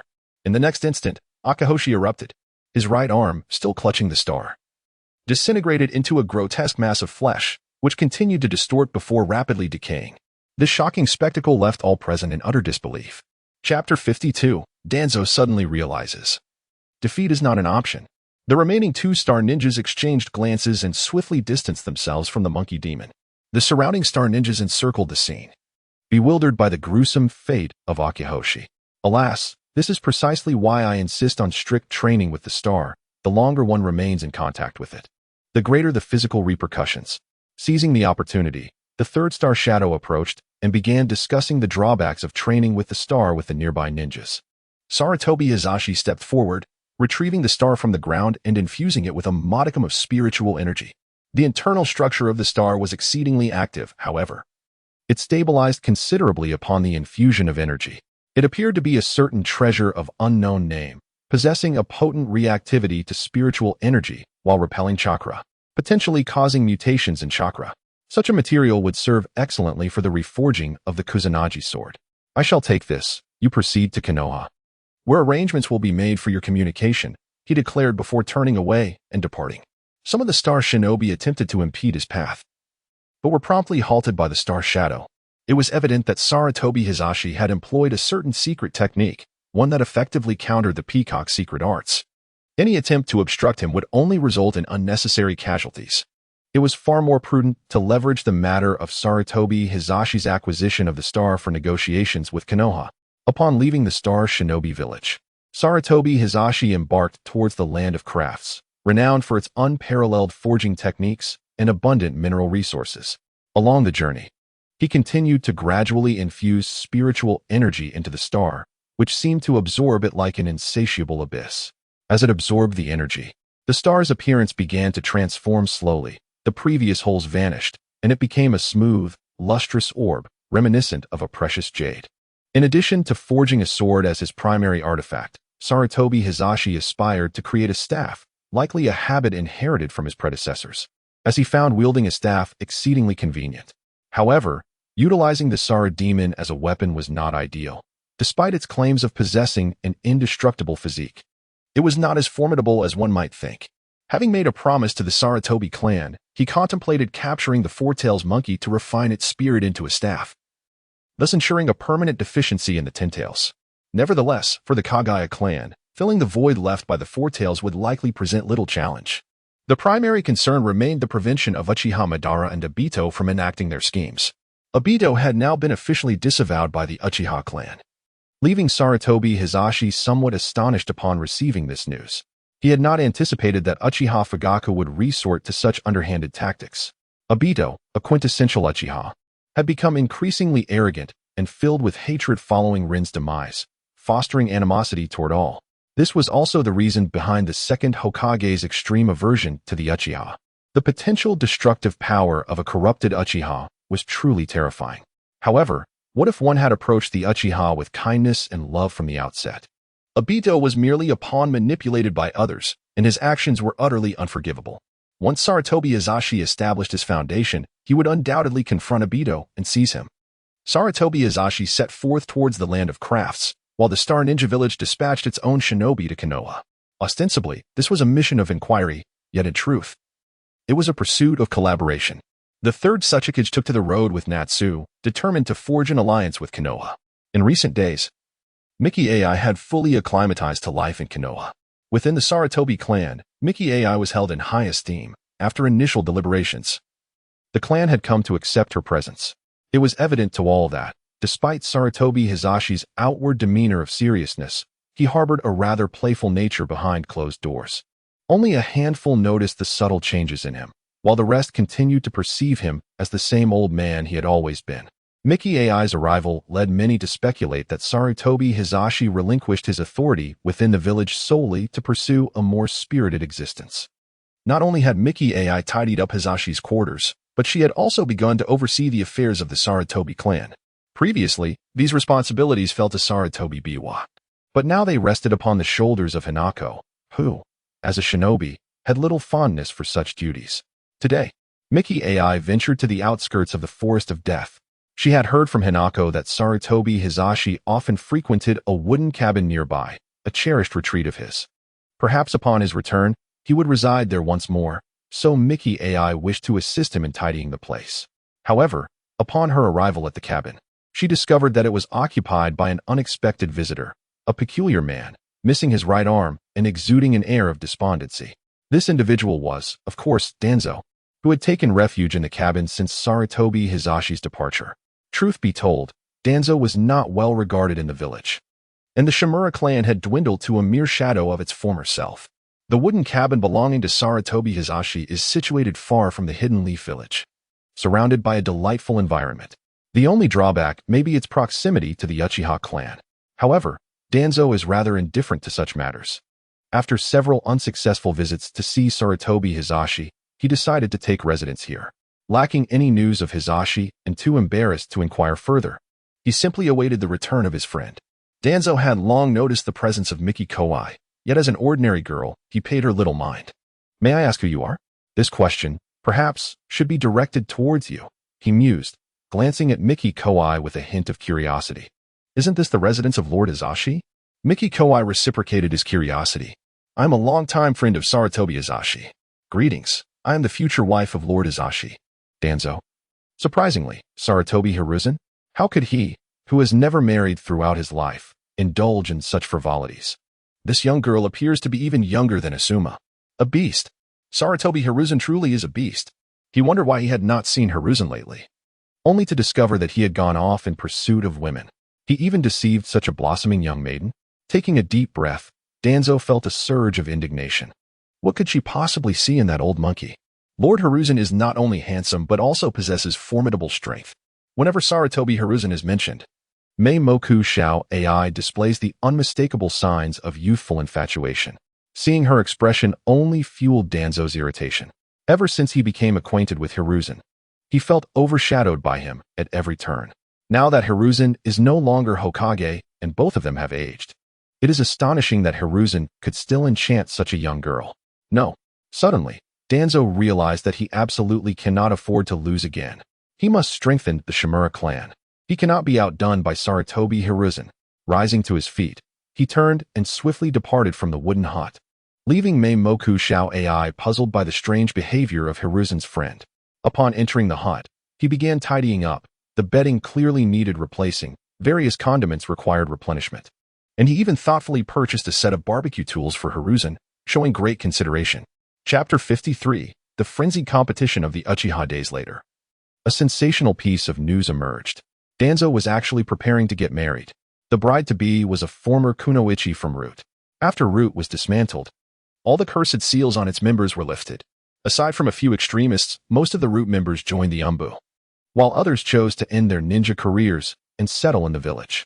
After all, many who joined Root were coerced, and some were selected and trained by Danzo from a young age, not because they aspired to be ninjas. Following Danzo's downfall, many of the Root ninjas no longer wished to continue their paths as shinobi. However, there were exceptions, such as the woman who was to marry Danzo, an ardent admirer of his. To her, Danzo's oppressive demeanor was entirely justified. In reality, it was a case of Stockholm Syndrome, rather than harboring hatred towards him. She had developed an intense reliance on him.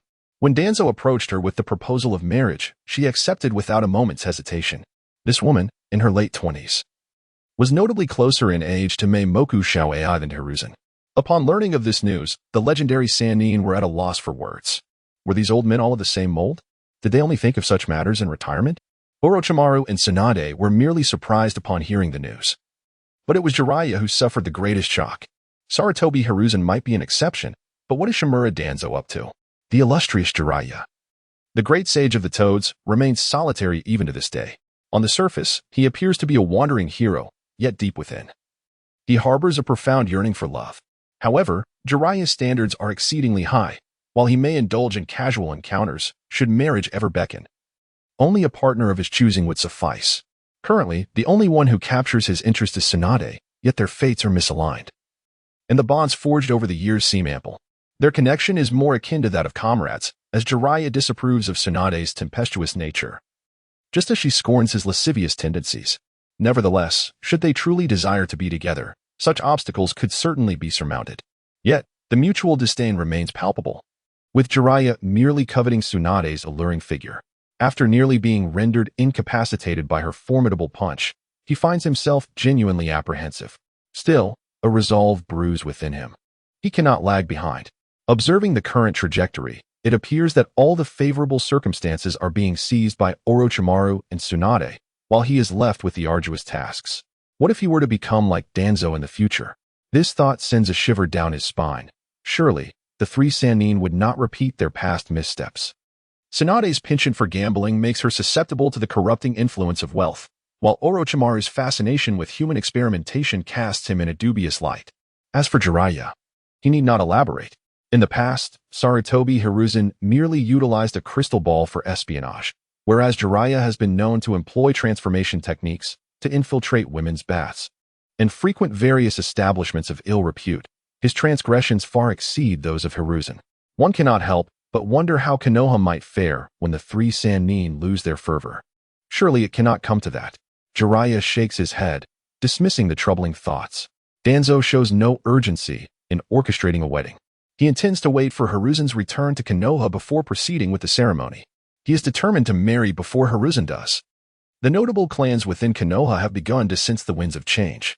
With the dissolution of the root organization, the Uchiha's police force has been disbanded, leading to a significant decrease in the idle wandering of Uchiha ninjas. As the Uchiha clan embarks on a path of rigorous self-improvement, the other clans finally recognize their formidable power. Previously, the Uchiha Police Department fostered an environment where the Uchiha clan sought out trivial grievances, garnering disdain from the populace. However, now Uchiha members either join the Umbu or take on numerous missions, with some high-ranking Uchiha even mentoring lower-ranked ninjas from the academy.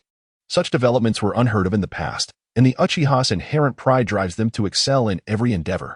Presently, the majority of missions are being undertaken by the Uchiha clan, instilling a sense of urgency among the other ninja clans. The Uchiha are indeed immersed in relentless competition.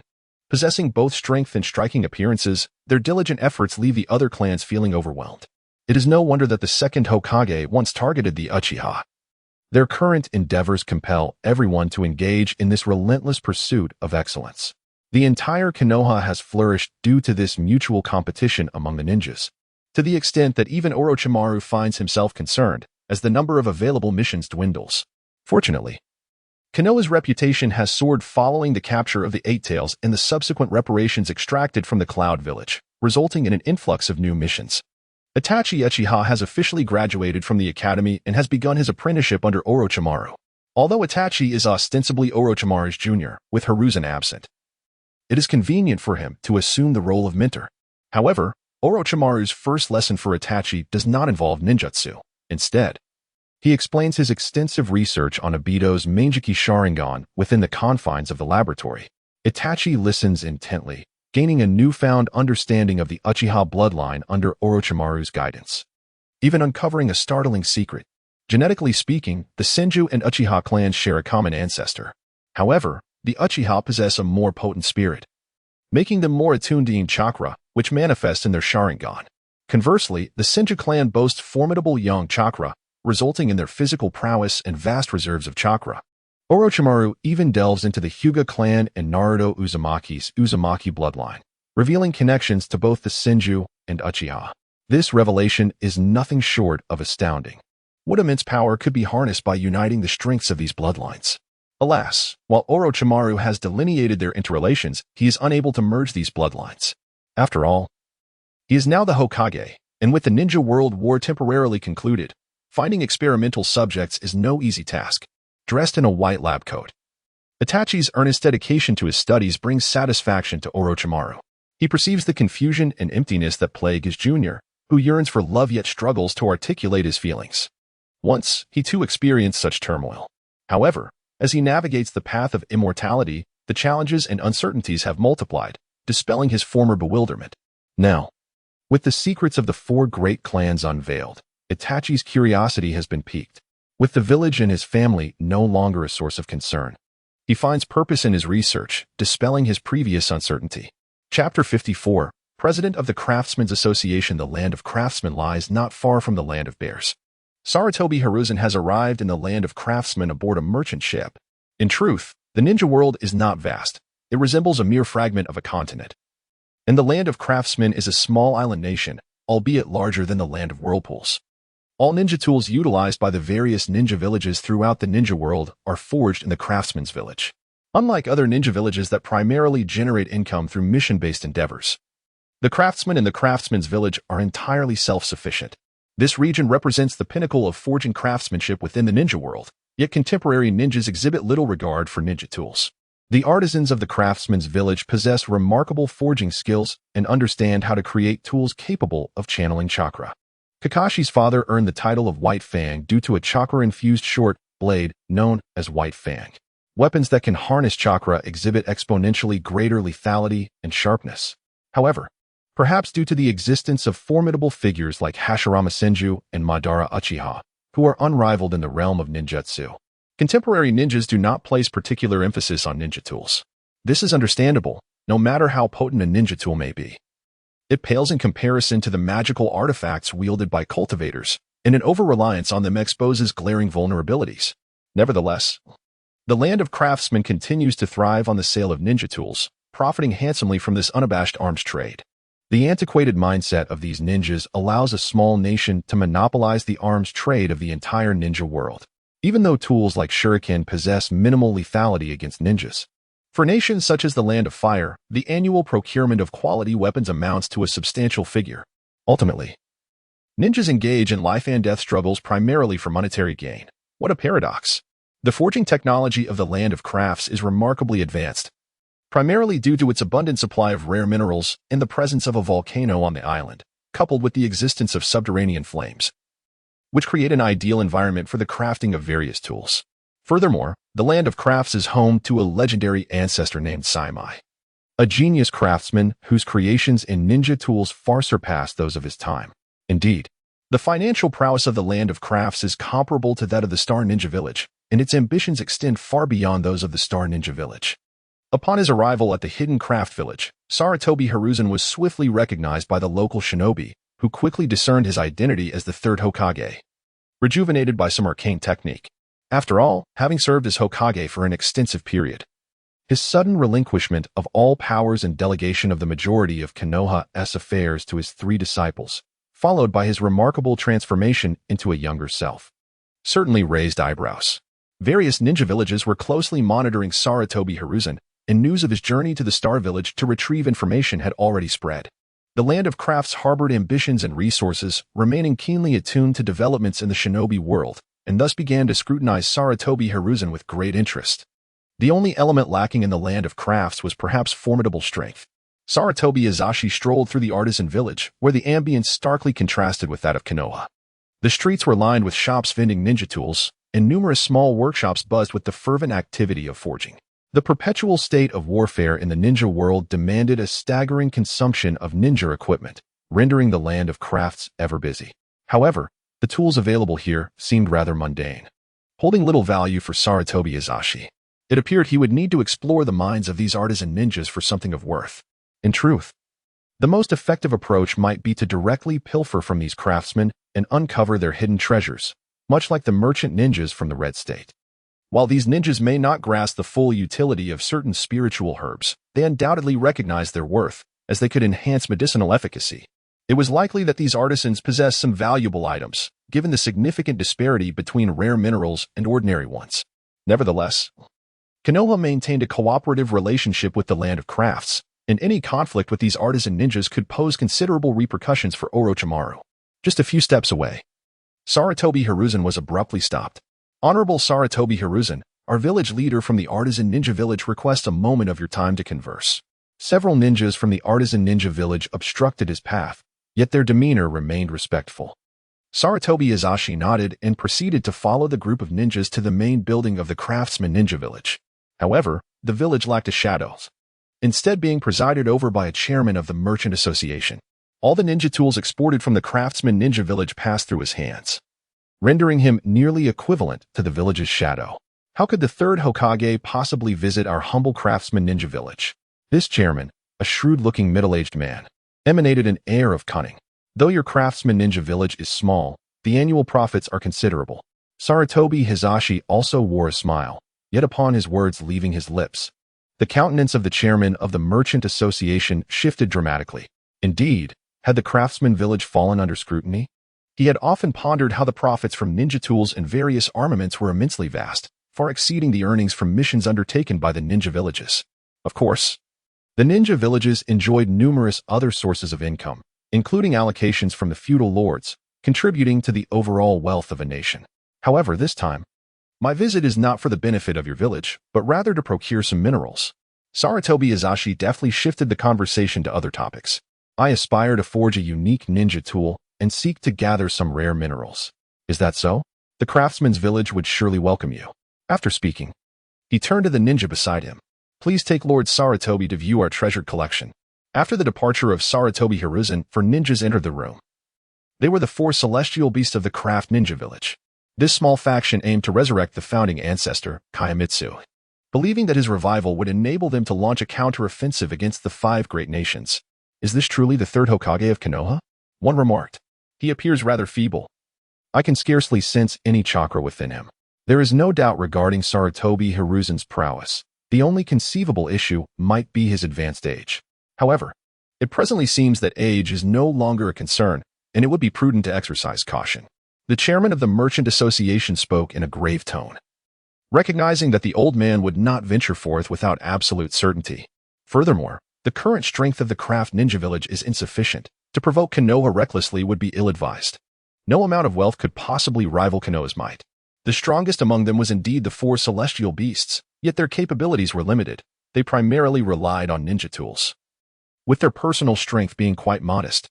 Now, the four celestial beasts had set their sights on Sarutobi Hiruzen and Kaimitsu, the ancestor of the land of crafts, who, in his final moments, had transformed himself into a ninja tool. It merely required one individual to offer their chakra and life force, and Kaimitsu could be resurrected, thus becoming the so-called ultimate ninja tool. Sarutobi Hiruzen is undoubtedly the most suitable choice. Chapter 55, The Crafting of Magical Artifacts. Sarutobi Hiruzen accompanied the ninjas of the craftsman village to the village's treasury, a place overflowing with a plethora of minerals. Many of these ores were beyond identification by the craftsman ninjas, as conventional methods proved utterly futile in refining them. Consequently, the majority of these enigmatic minerals had been sealed away. The chairman of the Craftsman Ninja Guild did not take Sarutobi Hiruzen's words seriously. Bringing him here was merely a ploy to gauge his true intentions. As he surveyed the surroundings, Sarutobi Hiruzen felt a surge of excitement. To his surprise, the treasures within the craftsman village were indeed abundant. Many of these items were considered rare gems in the realm of cultivation. These minerals were naturally birthed under a rich aura of spiritual energy, and the scarcity of spiritual herbs in the ninja world could largely be attributed to the presence of the divine tree, which siphoned off most of the herbs as nourishment. However, the divine tree had no means to utilize these ores, thus allowing them to remain. The spirit realm was established long before the arrival of the Tsutsuki, resulting in an abundance of spiritual herbs. The emergence of the Tsutsuki effectively severed humanity's path to cultivation on this planet, as there was no lineage to speak of. The advent of chakra drastically disrupted the course of civilization. The fact that the Tsutsuki could act with impunity in this universe suggests the probable absence of other cultivators. Moreover, Sarutobi Hiruzen could distinctly perceive that the efficacy of releasing spiritual energy spells was significantly enhanced. Even the golden light spell performed markedly better than in his previous life. This indicated that the level of this world was relatively low, perhaps not even reaching the standard of a minor thousand realms. How much for this and this? Sarutobi Hiruzen indicated the specific ores he desired, and the quantity was substantial. The few blacksmithing ninjas were evidently taken aback by his genuine intent to purchase, exchanging puzzled glances and scratching their heads. Please hold on, I shall seek counsel. One of the blacksmiths stated before departing to consult the village chief and the chairman of the merchant association, a man named Bailey. He refrained from calling himself the Forged Shadow, wary of arousing suspicion among the 5 great nations. Is he truly intent on buying? Bailey pondered, bemused by the notion that Sarutobi Hiruzen was actually interested in acquiring those ores, which were notoriously unyielding. Most of the minerals in the blacksmith village's treasury had been discovered during the mining process. The blacksmith ninjas of this era were well aware that these minerals were treasures, the finest products of entire veins. However, given their current technological limitations, they were unable to utilize these minerals effectively, opting instead to store them for future advancements in crafting ninja tools. Now faced with Sarutobi Hiruzen's request, Bailey found himself in a quandary. Should he acquiesce or refuse? After a moment of contemplation, he felt increasingly troubled. The land of iron was in close proximity to the land of fire, and aside from the land of fire, the nearest nation to the blacksmith village was the land of water. Yet, the land of water had long adhered to a policy of isolationism, largely abstaining from the affairs of the ninja world. For the blacksmith village's tools to reach the wider ninja community, they had to pass through the land of fire.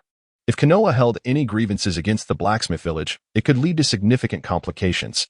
Nonetheless, the blacksmith village had no desire to engage in collaboration with Konoha, as they had quietly prospered in the ninja world without drawing attention. Should other ninja villages take note of them, it could jeopardize the sales of their ninja tools. Very well, let us sell to him. Name a price and swiftly send him on his way.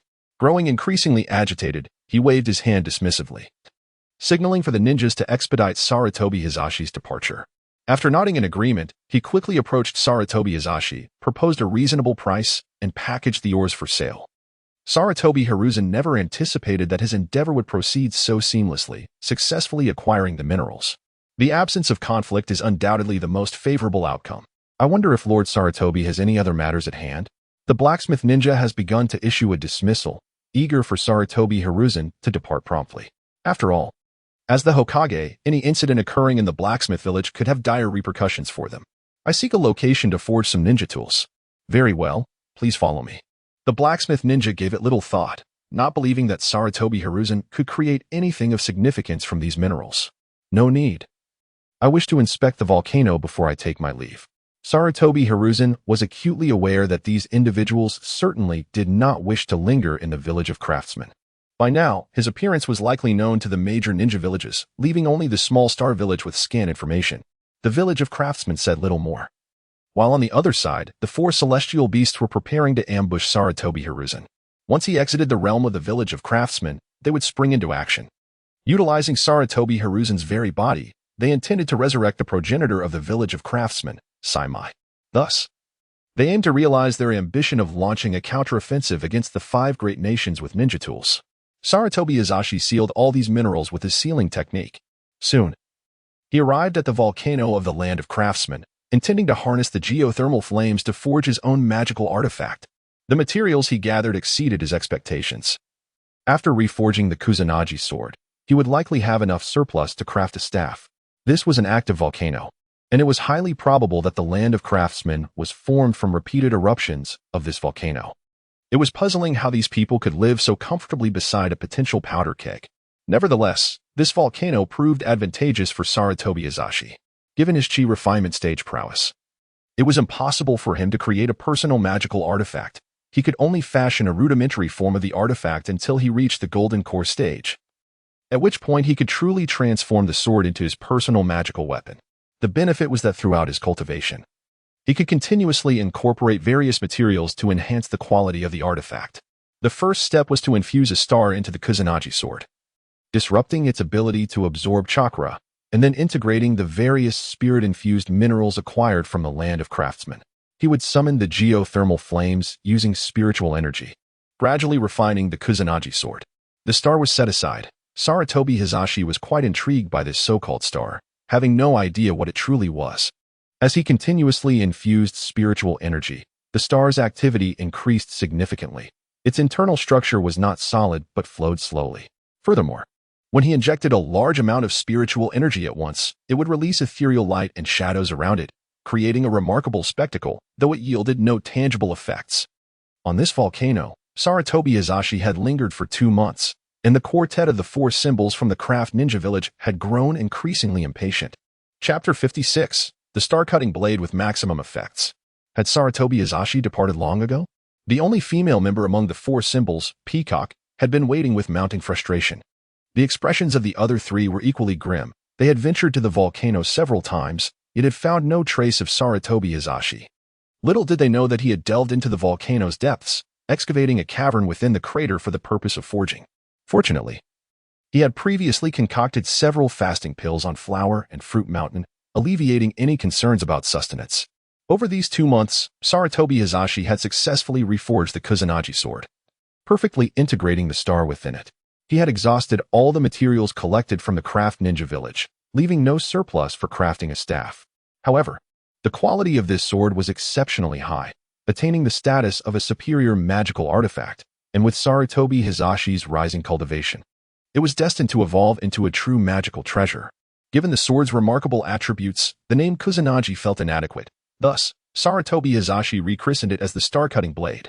The integration of the star rendered the sword exceedingly sharp, and upon infusing it with spiritual energy, a portion of that energy dissipated into the air. Much like the chakra unleashed by Peacock's mystical techniques, the Star-Cutting Blade allowed its spiritual energy to be visible to the naked eye, taking on various forms that appeared to be dazzling effects, though their actual efficacy was limited, resembling more of an illusion. This left Sarutobi Hiruzen somewhat exasperated. While the flying sword was undeniably stylish, its mere swipe producing a flash of sword light, the actual lethality was not substantial. Nonetheless, once infused with spiritual energy, its destructive potential was indeed considerable. This sword, brimming with effects, was befitting of a sage, allowing for the effortless creation of various visual phenomena. Ninjas would find it challenging to discern the truth, given that spiritual energy and chakra were fundamentally different entities. When he next encountered Jiraiya, he was determined to demonstrate what a true sage mode entailed. Moreover, leveraging the characteristics of the Star-Cutting Blade, despite currently being at the 7th layer of chi refinement, he could now soar through the skies on his sword. Upon returning to Konoha, Sarutobi Hiruzen intended to enter seclusion, striving to breach the threshold of the foundation establishment stage. Once he reached this stage, he would set out to explore the 3 sacred lands, where countless treasures surely awaited, honed over many generations. With the assistance of the Star-Cutting Blade, upon entering the foundation establishment stage, his prowess would be sufficient to overpower the shadow-level figures of the ninja world. A flash of sword light darted forth, reminiscent of 1,000 swords returning to their source, as Sarutobi Hiruzen appeared beneath the volcano. Though soaring on his sword was both stunning and rapid, it consumed spiritual energy at an alarming rate. Furthermore, a portion of the energy would be automatically expended by the Star-Cutting Blade to generate visual effects. Just moments ago, while flying, it had conjured swirling mists and radiating sword lights. However, upon emerging from the volcano, he found that a significant portion of his spiritual energy had been depleted. Initially intending to fly back to Konoha, he soon realized that such an endeavor was now impossible. It seemed wiser to board a boat bound for the land of whirlpools first, before making his way back to the land of fire. Without returning to the craft ninja village, Sarutobi Hiruzen chose to depart, yet he had scarcely gone far when he was intercepted by the ninjas of the craft ninja village specifically. The quartet of the 4 symbols, Peacock, Dragon Eye, Treasure Turtle, and Water Tiger. The abilities of these 4 could be described as average, without their specialized ninja tools. They would barely reach the level of a CHNI. However, once equipped with their customized tools, they proved to be quite formidable. You dare to leave with the possessions of our craft ninja village. A man clad in armor and wielding a chain mace stepped forward. He was Water Tiger of the quartet. His armor was no ordinary gear. It could absorb chakra, rendering most ninjutsu ineffective against him. The specialized tools of the other 3 were likewise impressive. Far surpassing the technology of their era, they required only minimal chakra to engage in combat. 3rd Hokage Sarutobi Hiruzen, you are the perfect sacrifice. Once we resurrect Lord Chiming, we shall sound the clarion call for a counteroffensive against the 5 great nations. Water Tiger, appearing somewhat aged, spoke with a tone of youthful bravado, devoid of rational thought. If Lord Chiming were truly as powerful as claimed, why had he not subdued the 5 great nations in the past? Sarutobi Hiruzen, unwilling to engage in futile conversation, brandished the sword of star-slaying and unleashed a swift arc of purplish-red lightning that surged towards the Water Tiger, radiating an awe-inspiring aura of power. However, only Sarutobi understood that the potency of this strike was not as formidable as it appeared. Futile. My armor can absorb all chakra attacks. Upon witnessing the purplish-red lightning, the Water Tiger mistakenly assumed it was a form of ninjutsu, standing his ground without opting to evade. Yet, He involuntarily swallowed hard at the sight of the sword's brilliance. The three companions did not intervene, possessing unwavering confidence in the armor that encased the water tiger. The sword's brilliance struck with the swiftness of a lightning bolt, and before the water tiger could finish his words, it cleaved into him. A crimson spray erupted as he was bisected from shoulder to leg, his armor shattering alongside him. "Water tiger!" exclaimed the dragon eye, startled. He brandished his retractable sword and infused it with chakra, transforming it into a dragon, three serpentine heads poised to attack autonomously. Yet, to Sarutobi, these were nothing more than mere snakes. With a casual swing of the star-slaying sword, he severed the three dragon heads and then directed another strike towards Dragon Eye. "Move aside," shouted Peacock, pushing Dragon Eye away. Then unleashed a powerful wind-style ninjutsu with his dual peacock swords. In an instant, sand and debris filled the air, and when the dust settled, the remaining three had vanished, leaving only the dismembered corpse of the water tiger behind. Alas, even in their escape, they could not evade Sarutobi, who pursued them on his sword. "Damn it! Are we just going to let him go?" Dragon Eye, a loathsome little brat, still failed to grasp the gravity of the situation, intent on avenging the water tiger. Peacock, drenched in cold sweat, realized they had underestimated Sarutobi's strength and had placed too much faith in their tools. The armor on the water tiger provided no defense against Sarutobi's secret techniques, signifying that his ninjutsu was exponentially more powerful than that of an elite shinobi's full-strength strike. This indicated that Sarutobi's casual swing had far surpassed that of an ordinary elite shinobi. Could it be that the Hokage of Konoha was truly this formidable? Perhaps they had grown accustomed to bullying these lower-ranked shinobi with their tools, oblivious to the true significance of the title Hokage. Even the former Sarutobi would have handled these adversaries with ease. "Oh no, he's catching up," exclaimed Peacock and Dragon Eye, turning back at the words of the tortoise. Sarutobi Hizashi stood upon a sword, enveloped by swirling clouds and flickering lightning, resembling an ethereal being. What manner of shinobi tool is this sword that bestows such formidable power? Chapter 57. Do you wish to learn? First, go work in Konoha. Peacock, delay them for a moment. I shall awaken Lord Saimai. The tortoise, observing the approaching Sarutobi Hizashi, gritted his teeth and resolved to make himself a sacrifice. He intended to resurrect the progenitor of the crafting ninja village, Saimai. Peacock and Longden understood that the only solution lay in the premature resurrection of Saimai, for only he could contend with the third Hokage. Sarutobi Hiruzen's speed was astonishing. In an instant, he appeared not far from them. "Why do you not flee?" Sarutobi Hiruzen expressed considerable interest in the ninja tools possessed by these individuals. Should they be entrusted to Orochimaru, he might well produce numerous replicas.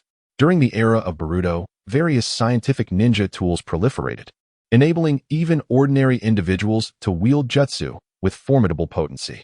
This, undoubtedly, has led to a misdirection. The chakra should be harnessed for agriculture and industrialization to significantly liberate productivity. The retractable Dragon Eye sword piques curiosity. After integrating it with the star-cutting technique, might it produce a dragon-like effect when combined with the latter's special properties?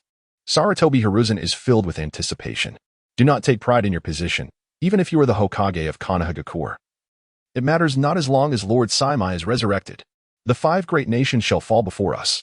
Ryugen appears to harbor a blind adoration for Saimai. Yet the weapons wielded by the quartet and his company are all crafted by Saimai himself. This founding figure of the artisan ninja village indeed possesses wisdom that transcends the ages. Beside them, the Peacock is far less optimistic. The prowess displayed by Sarutobi Hiruzen is nothing short of astonishing. She harbors no doubt that Hiruzen could effortlessly dispatch both of them with that sword. At present, he is merely indulging in a game of cat and mouse. The sword wielded by Sarutobi Hiruzen must undoubtedly be a secret ninja tool passed down within the Hidden Leaf Village. Lord Third, why has our village of craftsmen become the focus of your attention, when we have always shared our ninja tools among the great ninja villages? Peafowl desperately sought to buy time. Was it not you who had your sights set on me? Sarutobi Hiruzen wore a smile that was neither fully sincere nor entirely mocking as he gazed intently at the two individuals before him.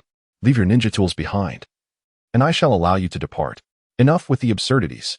Longyan, still unable to comprehend the gravity of the situation, lunged at Sarutobi Hiruzen with his retractable sword.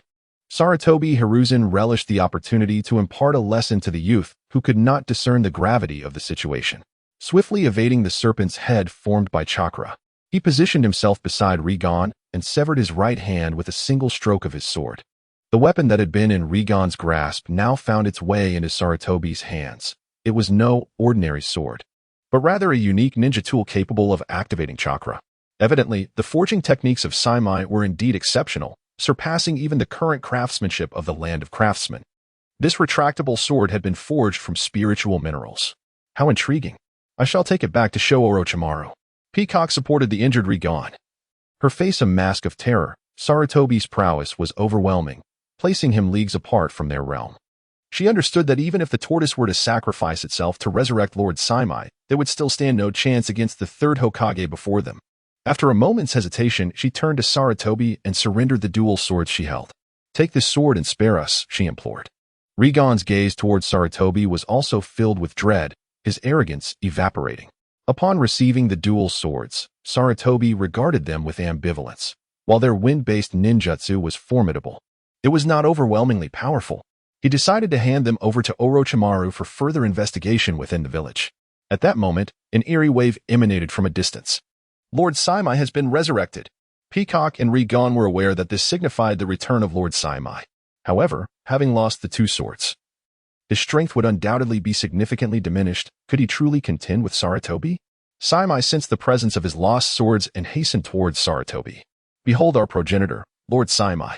"Tremble." Rigon gazed at Saimai with fervor, unable to restrain himself from taunting Sarutobi once more. Sarutobi Hizashi observed the specter before him with a sense of intrigue. Rather than a mere weapon, it resembled a puppet. Much like Scorpion, it had forsaken its corporeal form, entrusting its spirit to the object. In this realm of shinobi, there exists no cycle of reincarnation. The souls of the deceased do not transmigrate, but instead linger in the world of the departed, where they can even impart energy to the living. The technique of Edo Tensei serves to summon the spirits of the dead.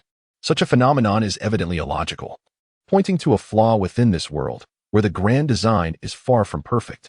Both Scorpion and this specter have anchored their spirits to the shinobi tools, a precarious situation that is bound to unravel over time. For instance, the resurrection of this specter necessitates a human life and chakra as a price, indicating that it is not a simple transaction. The specter is likely compelled to continuously take lives, exchanging others' existence to sustain its own consciousness, ultimately leading to an ever-increasing toll of murder and a diminishing span of vitality, until its soul succumbs to decay. Hand over the shinobi tools you possess. Perhaps due to an extended slumber, the specter's tone was somewhat awkward. It had sensed the two shinobi tools in Sarutobi Hizashi's grasp and hastened to confront him. "Lord Saimai, he has destroyed the chakra armor and slain Water Tiger. You must avenge him," Longan exclaimed fervently, finally encountering Lord Saimai. The specter remained silent, as the luminous sword behind it surged towards Sarutobi Hizashi. With the battle commenced, it resolved to strike decisively. Sarutobi Hizashi approached Kiyomi with astonishing speed, wielding the blade known as Zhanshing with a flurry of strikes, cleaving him into multiple pieces. What manner of ninja tool is this? Although Kiyomi was severed into fragments, he remained unaffected, still able to speak. Gazing incredulously at the blade in Sarutobi Hizashi's hand, he wondered how a sword could be so extraordinarily sharp. The brilliance of the sword's light was so remarkable that it could only be a form of unparalleled ninja equipment. "This is not merely a tool. It is my magical artifact." "A magical artifact? What is that? After so long in slumber, has he truly fallen behind the times? Do you wish to learn? I shall teach you." Sarutobi Hiruzen looked down from his lofty vantage point at the fallen Chiming. "Go to Konoha and seek out a man named Orochimaru. Assist him in crafting ninja tools for a few years, and in due time, I shall impart my knowledge to you." With that, Sarutobi Hiruzen stepped onto the star-cutting blade and departed with his sword. Witnessing the mesmerizing spectacle of Sarutobi Hiruzen soaring through the clouds, Qingming gaped in astonishment. How rapidly has the era advanced? These ninja tools possess formidable offensive capabilities, tremendous lethality, and appear remarkably stylish. Turning his gaze towards the nearby Peacock and Longan, Qingming felt a twinge of confusion. Who is Orochimaru, and what has become of Senja Hashirama? "My lord Qingming, let me first piece you back together," the Peacock said, glancing at Qingming's fragmented form with a sense of reluctance. Meanwhile, far away in Konoha, Orochimaru remained blissfully unaware that Sarutobi Hiruzen was once again causing him trouble. Currently, Orochimaru, Jiraiya, and Narashikaku were engaged in negotiations with the Star Shadow of the Star Ninja Village. The Star Shadow began the meeting by stating that Sarutobi Hiruzen had stolen their village's treasured artifact and slain their elite ninja, leaving Orochimaru with a headache. The conversation then pivoted, as the Star Shadow proposed collaboration with Konoha and offered to send their ninjas to Konoha for training. Chapter 58, Jiraiya. Konoha is now under my management. The Star Shadow's grievances caused Naruto some distress. The intelligence department had already confirmed that Sarutobi Hiruzen had indeed taken the star. Furthermore, he had ventured to the artisan ninja village and purchased all their rare mineral treasures. After all, it had been 2 months since Sarutobi Hiruzen had forged flying swords in the volcano, and news had long since reached Konoha. In response, the village chief of the artisan ninja village had also penned a letter expressing discontent with Sarutobi Hiruzen's coercive buying practices. Sarutobi Hiruzen wished to make a purchase, and they dared not refuse him. However, as the third Hokage, when trouble arose from his actions, it was their duty to rectify the situation. Naruto, despite feeling a slight headache, pondered that causing havoc in another village was certainly preferable to wreaking havoc in one's own. During this period, the rapid development of Konoha was evident. The absence of the Elder Council had significantly improved the efficiency of the village. While the various ninja clans were not entirely united, the intense competition among the Uchiha forced the other clans to reluctantly engage in their own rivalries. Yet, no matter how they compared, they could not surpass the Uchiha. Orochimaru, on the other hand, had little interest in the Star Ninja village but found himself quite intrigued by the Craftsman village. Although the land of crafts was not large, it produced a considerable number of ninja tools. The Craftsman village, however, was adept at self-preservation, claiming that the ninja tools produced each year were distributed evenly among the major ninja villages. In reality, with such a large output, who could ascertain the true quantity produced? Additionally, the transportation costs for ninja tools varied significantly. The Land of Earth bore the highest costs, while Konoha and the Land of Water had relatively lower expenses. Even if the tools were said to be evenly distributed among the great nations, true fairness was unattainable. If Konoha could seize the Land of Crafts, the supply of ninja tools to the major villages would undoubtedly be severely impacted. Even if these villages began to forge their own tools, the quality would inevitably differ from that of the Land of Crafts. It was acceptable for their ninja to come to Konoha for training, but the Star Ninja village must become an ally of Konoha. Orochimaru's tone was somewhat ambiguous, and he did not even deign to look directly at the Star Shadow before him. He contemplated whether to take Itachi to the Riichi cave, as Jiraiya had already brought Uchiha Shisui to my Bokuzen, where Shisui had garnered the mountain's recognition. Shisui's character, indeed, did not embody the typical Uchiha disposition, which made his acceptance by my Bokuzen quite understandable. Moreover, the recent teachings had begun to steer Uchiha Itachi towards a more scientific mindset. Simultaneously, Orochimaru had taken on a disciple, Yakushi Kabuto, and had increased investments in the orphanage, expanding its scale. After all, nurturing these orphans would cultivate Konoha's backbone, ensuring unwavering loyalty to the village. Of course, the Star Ninja village would be delighted to become Konoha's ally. Orochimaru's words nearly caused the Star Shadow's face to contort with joy. An alliance with Konoha was a coveted opportunity. However, his elation was premature. Orochimaru was not the benevolent Sarutobi Hiruzen who treated Konoha's ninjas with warmth. This did not alter the fact that he regarded human life with utter disdain. When I say ally, it is merely a fade, do you comprehend? Upon uttering this, he fixed a cold, disdainful gaze upon the Star Shadow. A mere Star Ninja village and the Land of Bears were inconsequential to him. Even if Sarutobi Hiruzen were to annihilate their village, it would not be deemed significant. Orochimaru, what do you mean by that? The Star Shadow was fully aware of Orochimaru's implications. The infamous name of the Cold Lord was indeed well earned. Yet to become a mere appendage of Konoha and face annexation was something he could not accept. The Star Ninja village existed in name only. Surrendering to Konoha's governance was a simple matter. Orochimaru was disinclined to engage in further discussions with the Star Shadow, his hoarse voice articulating his intentions directly. Jiraiya, standing nearby, furrowed his brow, sensing that Orochimaru's approach was excessively extreme. Would such treatment of other ninja villages not tarnish Konoha's image? Jiraiya, influenced deeply by the former third Hokage, harbored a soft heart and was somewhat indecisive. Orochimaru, however, possessed a true iron will, with only a few things stirring his emotions. Expanding Konoha's power would facilitate his quest for immortality. Just as now, with the Uchiha's approval, he could openly research the Sharingan. Without the title of Hokage, such endeavors would be impossible. Furthermore, Konoha held things he wished to protect. The fact that the Star Ninja Village had clashed with Sarutobi Hiruzen was curious. His mentor's desire for their star was indeed a privilege for them. In a certain sense, Orochimaru was also a person with a soft heart. His plans for Konoha's collapse stemmed from profound disappointment, aiming to provide his mentor with a heroic farewell.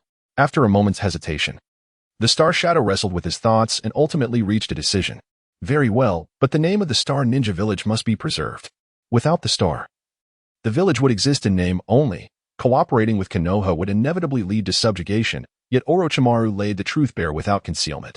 No problem. Go and discuss matters with Shikaku.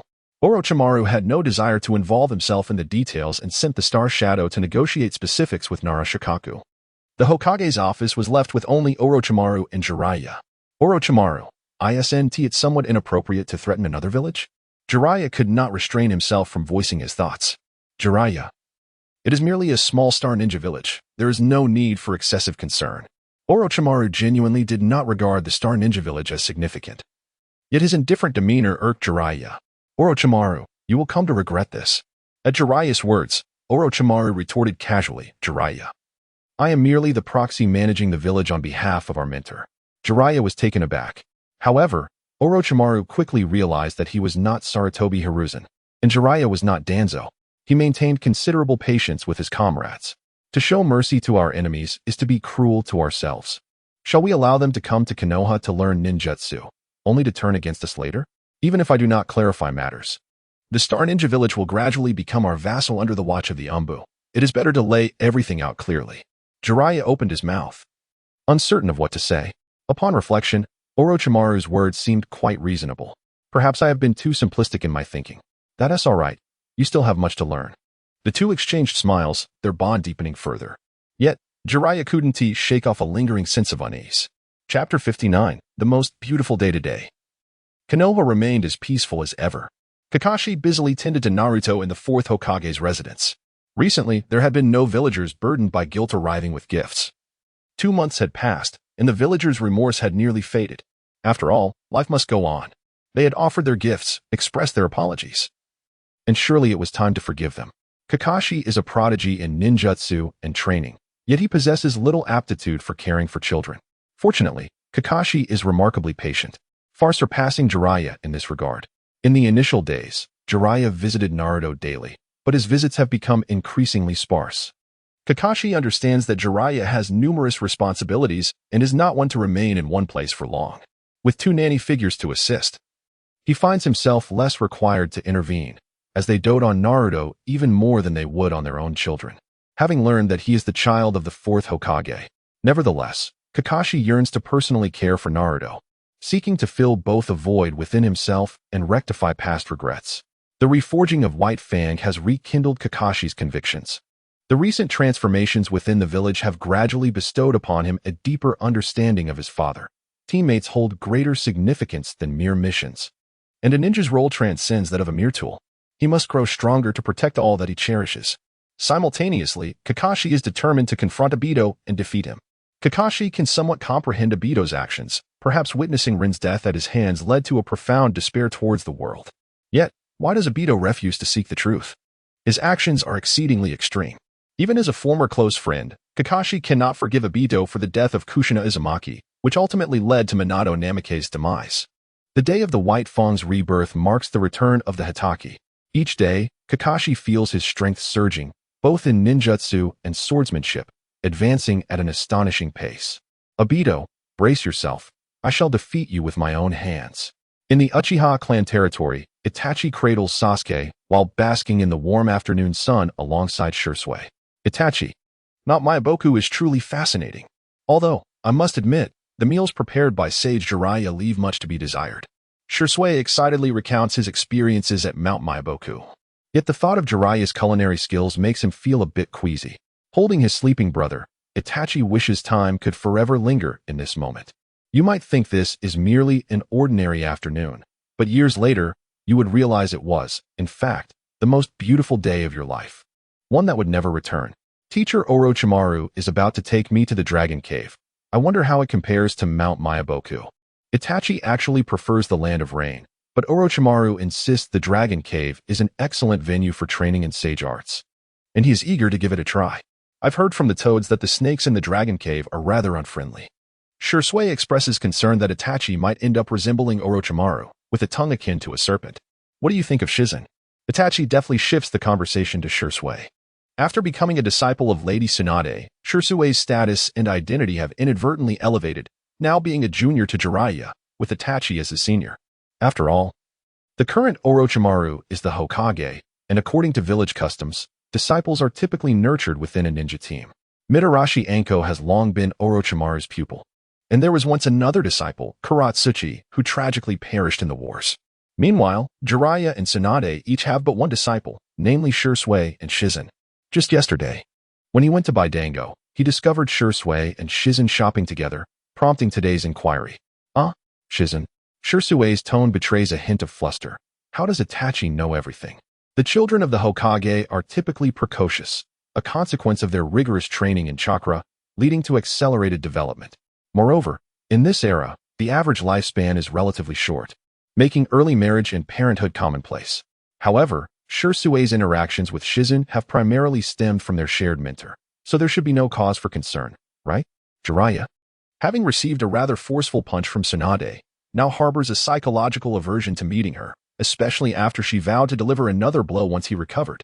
Thus, for matters requiring Tsunade's attention, he often sends Shursui to speak on his behalf.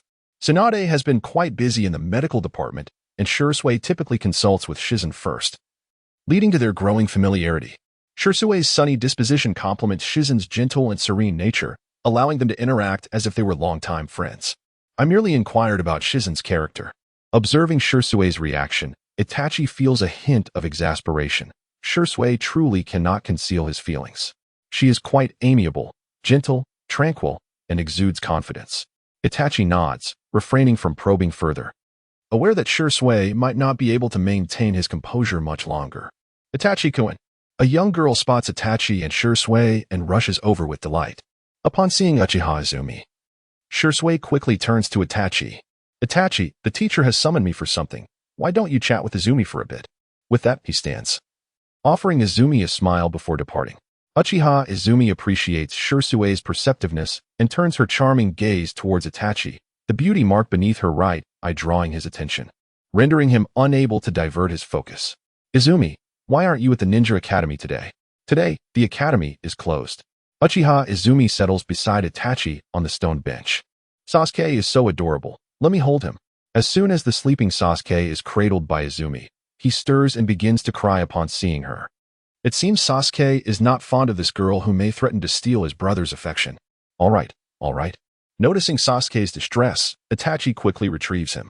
Back in his brother's embrace, Sasuke beams with joy, even clapping his hands in delight. Witnessing the blissful Sasuke in Itachi's arms, Izumi tightens her fists in frustration. Tsunade's hemophobia gradually dissipated just days after her return to Konoha. Having lost so much during the war, she had chosen to turn away from everything, ultimately deciding to leave the village. However, upon returning to Konoha and taking charge of the medical department, she rediscovered her purpose in life. She cannot simply stand by and watch Hiruzen Sarutobi mismanage the village left behind by her grandfather. She must remain in the village, now that she possesses the capability. She is determined to protect Konoha and ensure that past tragedies do not repeat. Shizen, where are those documents? Having finished the files at hand, Tsunade is currently contemplating reforms in the medical field. Medical ninjutsu has significant limitations. While it excels at treating external injuries, it falls short against infectious diseases and internal ailments. Yet, when she turns around, she finds Shizen is inexplicably absent. Where has that girl run off to? Chapter 60. The worries of the princess of Konoha. With a deep sigh, Tsunade set aside the documents in her hands, preparing to seek out Orochimaru for a discussion. Orochimaru possessed considerable expertise in human anatomy research. Conversing with him about the issues within the medical department often yielded a plethora of unique insights. As she strolled through the streets of Konoha, Tsunade felt a sense of nostalgia. The ambience of the village now bore a resemblance to that of her childhood, perhaps even more vibrant than before. In those days, both her grandfather and great-uncle were present, and she was the princess of Konoha. However, everything changed after the passing of Hashirama Senju. The other ninja villages began to stir restlessly, as Konoha had lost its strongest pillars, Hashirama and Madara Uchiha. The leaders of the other villages were all extraordinarily gifted, and the pressure on Konoha grew increasingly intense, culminating in the demise of the second Hokage. The tragic deaths of her lover and only sibling forced Tsunade to leave the village she once ruled, seeking solace in alcohol and the distractions of gambling to alleviate her heartache. Yet, Konoha had transformed. Orochimaru had become a figure of trust. Hiruzen Sarutobi had moderated his extremities. And Jiraiya, though somewhat indecisive, remained Konoha's finest asset. Tsunade could now realize her worth within Konoha. Lost in thought, Tsunade suddenly froze upon spotting two figures not far ahead. Her disciple, Shizune, was out shopping with Jiraiya's apprentice, Shursui Uchiha. At her age, she was still single. If it weren't for the Byakuga technique, her face would be lined with wrinkles. To be candid, Shursui was indeed admirable, yet she felt no inclination towards him. Much like the late Minato Namikaze, while gentleness is commendable, indecisiveness can sometimes be detrimental. "What are you two up to?" Tsunade asked, her tone stern. Shizune, caught in conversation with Shursui, stiffened. She was well aware of Tsunade's notorious disdain for couples spotted in the streets. Currently, she and Shursui were merely friends, with a mutual fondness at best. "Lady Tsunade," Shursui remarked, completely unfazed by the notion of strolling with Shizune. Seeing his smile, Tsunade sighed, feeling the weight of her age. "Carry on, I have matters to attend to." Relieved that Tsunade was not angry, Shizune prepared to join Shursui for a meal of Ichiraku ramen. Upon arriving at the Hokage's office, Tsunade discovered that Orochimaru was not present. "Where is Orochimaru?" she inquired, finding only Shikaku Nara buried in paperwork, overwhelmed by his tasks. "He must be at the orphanage. I'll inform Lord Orochimaru shortly," Shikaku replied apologetically. He had been extraordinarily busy of late. Yet witnessing Konoha flourish under his efforts brought him immense joy. Tsunade nodded and turned to leave, only to bump into Jiraiya. Upon seeing her, Jiraiya instinctively recoiled, fearful of Tsunade's potential ire. "Ah, Lady Tsunade, the weather is quite pleasant today," he stammered. Tsunade's irritation flared. Not only was Jiraiya irresponsible, but he also had taken on a disciple he might lead astray. Fortunately, Shursui appeared to be quite upright, having not fallen victim to Jiraiya's misguided teachings. Otherwise, she would never have approved of it. "Come with me to find Orochimaru," she commanded. "Why, yes," Jiraiya responded, not daring to question her, obediently following her lead. The two quickly arrived at the orphanage. Due to years of warfare and the existence of ninja far exceeding ordinary individuals, the shinobi world had an abundance of orphans. And Konoha was no exception. Both Orochimaru and Jiraiya were orphans themselves. Thus Jiraiya wholeheartedly supported Orochimaru's initiative to establish the orphanage. Tsunade naturally concurred, for it was the Hokage's duty to care for the vulnerable. However, upon entering the orphanage, they found Orochimaru engaged in cheerful conversation with the head of the orphanage, Nanyakushi. Both Tsunade and Jiraiya exchanged uneasy glances. What was happening? Orochimaru was genuinely enjoying a conversation with a woman? First, the third Hokage and Danzo had experienced a midlife renaissance, with Hiruzen bringing a girl from outside the village, and now Orochimaru? Was he too to follow suit? No wonder Orochimaru had taken Yakushi as his disciple. The roots of this connection lay here? Under Tsunade and Jiraiya's curious gazes, Orochimaru remained unfazed, for he understood Yakushi's true identity. On the surface, she was the amiable head of the orphanage, yet she was once an elite intelligence operative of Root. However, she was not a suitable member of Root, incapable of completely extinguishing her innate kindness. Fortunately, with Danzo's downfall and the orphanage receiving ample funding, she no longer needed to worry about such matters. Orochimaru perceived the thirst for knowledge in Kabuto's eyes, which prompted him to accept him as a disciple. Through today's dialogue, Orochimaru also understood that Yakushi only wished to care for the orphans, having no desire to serve as a spy in foreign lands any longer. "Kabuto, from now on, you must diligently learn under the fifth Hokage. Do you understand?" Kabuto, with his glasses perched on his nose, gazed at Orochimaru with a hint of trepidation. As an orphan taken in by Yakushi, he had never received such attention before. "Non-Yakushi, I will protect you." Haruno Sakura had also joined, and upon seeing Kabuto's demeanor, she couldn't help but pat his shoulder. Recent events had filled her with exuberance. Her teacher, Orochimaru, had become Hokage. What could be better than this? Why, yes. Kabuto mustered his courage and nodded affirmatively. After further discussions about the orphanage's situation, Orochimaru departed with Sakura, leaving behind Jiraiya and Tsunade, who continued to cast peculiar glances at them. "Orochimaru, I think this headmistress is quite remarkable. You must seize this opportunity. Jiraiya lamented, feeling the universe's unfairness. Why were all the beautiful women Orochimaru encountered so gentle? Why was he left with only Tsunade, who was so tempestuous? You may be mistaken, Orochimaru replied with a smile. Offering a brief clarification. Orochimaru, I once thought you would remain a recluse, ultimately resorting to cloning a child through human experimentation. It seems you have indeed made a commendable choice, Tsunade interjected, unable to resist the urge to tease him. She held a favorable impression of Yakushi. Her gentleness contrasted sharply with her own demeanor. Orochimaru refrained from offering further explanation. It was simply his nature. Sakura hopped around excitedly. She had developed fondness for both Kabuto and Itachi, though it seemed neither was particularly easy to approach. Each individual harbored their desires to protect something. Would they achieve their aspirations this time? Chapter 61, Mechanical Ascendance.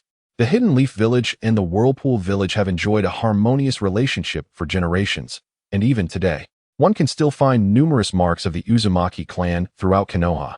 The standard attire of the elite ninja is adorned with the emblem of the Uzumaki clan. Regrettably, the might of the Uzumaki clan has been met with suspicion and fear, a predicament exacerbated by the geographical position of the Land of Whirlpools, which, while in close proximity to Konoha, is not far from the Land of Water either. The crux of the issue lies in the fact that the Land of Whirlpools is exceedingly small, even more so than the lands of Bear and Craftsman. The island's diminutive size results in relatively limited and singular resources, which greatly impacts the development of a village. Despite the Uzumaki clan's individual vigor and their formidable sealing techniques, they were utterly powerless against the combined forces of multiple nations and clans. Perhaps there is a connection to Kagaya Otsutsuki lurking in the shadows. Today, very few individuals possess the bloodline of the Uzumaki clan. Strictly speaking, Tsunade herself carries the Uzumaki bloodline, as her grandmother was Uzumaki Mido. After a 3-day journey, Sarutobi Hiruzen finally arrived in the Land of Whirlpools. It is a land steeped in desolation, where one can immediately observe the remnants of crumbled structures upon setting foot on the island. However, it has been a long time since the annihilation of the Uzumaki clan. Presently, civilians reside in the Land of Whirlpools, yet, following the ravages of war, there is no longer a governing authority. In fact, the civilians living here appear to have found a semblance of happiness. The resources of the Land of Whirlpools are scarce and have been further depleted by conflict, leaving only those who wish to lead quiet and untroubled lives. It is evident that the former glory of the Land of Whirlpools was magnificent. Yet war is merciless and shows no compassion. Although the Uzumaki clan was powerful, they lacked the extraordinary strength of figures like Shinja Hashirama and Uchiha Madara, rendering them helpless against the onslaught of various organizations and nations. Sarutobi Hiruzen pondered silently. Perhaps this time there would be no discoveries to be made. The Uzumaki clan had indeed sought assistance, but by the time Konoha received the message, it was already too late. At that time, Konoha was struggling for its own survival, and Hiruzen's hesitance ultimately led to the downfall of this nation. Most of the Uzumaki clan's sealing techniques are documented within Konoha, forming part of the village's profound heritage. With the aid of their sophisticated sealing techniques, Konoha is superior to many other ninja villages in various respects. The potency of these sealing arts allows for the confinement of not only objects but even souls. It can be said that the enigmatic nature of sealing techniques surpasses that of ninjutsu, resembling a legacy passed down from ancient times. After meandering aimlessly through the Land of Whirlpools for an entire day, Hiruzen encountered nothing but a smattering of villages. As night fell, he finally sensed a distinct fluctuation of spiritual energy. Rising to his feet, he followed the aura and discovered a mask amidst the ruins. This mask bore a striking resemblance to the Shinigami mask, although it differed slightly from the one Hiruzen recalled. The Uzumaki clan had once constructed a mask storage hall in Konoha, where the Shinigami mask was housed. Proficient in the Shiki F gene technique, Hiruzen was well acquainted with that particular Shinigami mask. What might this mask summon if he were to don it?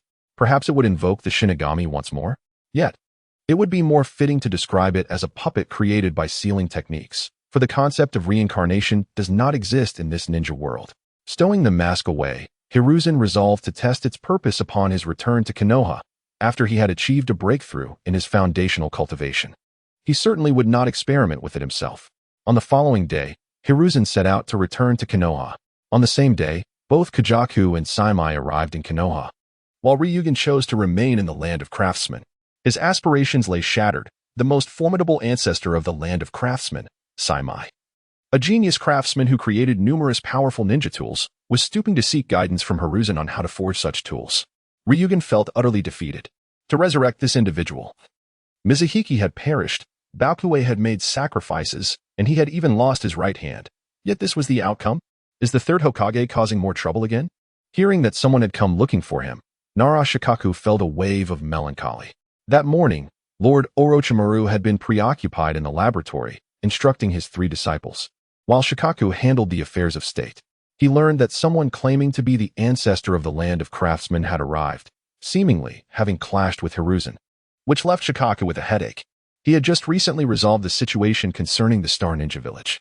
The Star Ninja Village had now become a vassal of Konoha, extending its influence into the land of Bear, which was undoubtedly a positive development. However, implementing these changes proved to be quite troublesome. Fortunately, Konoha was not short on personnel, as ninjas from various clans were eager to make their mark.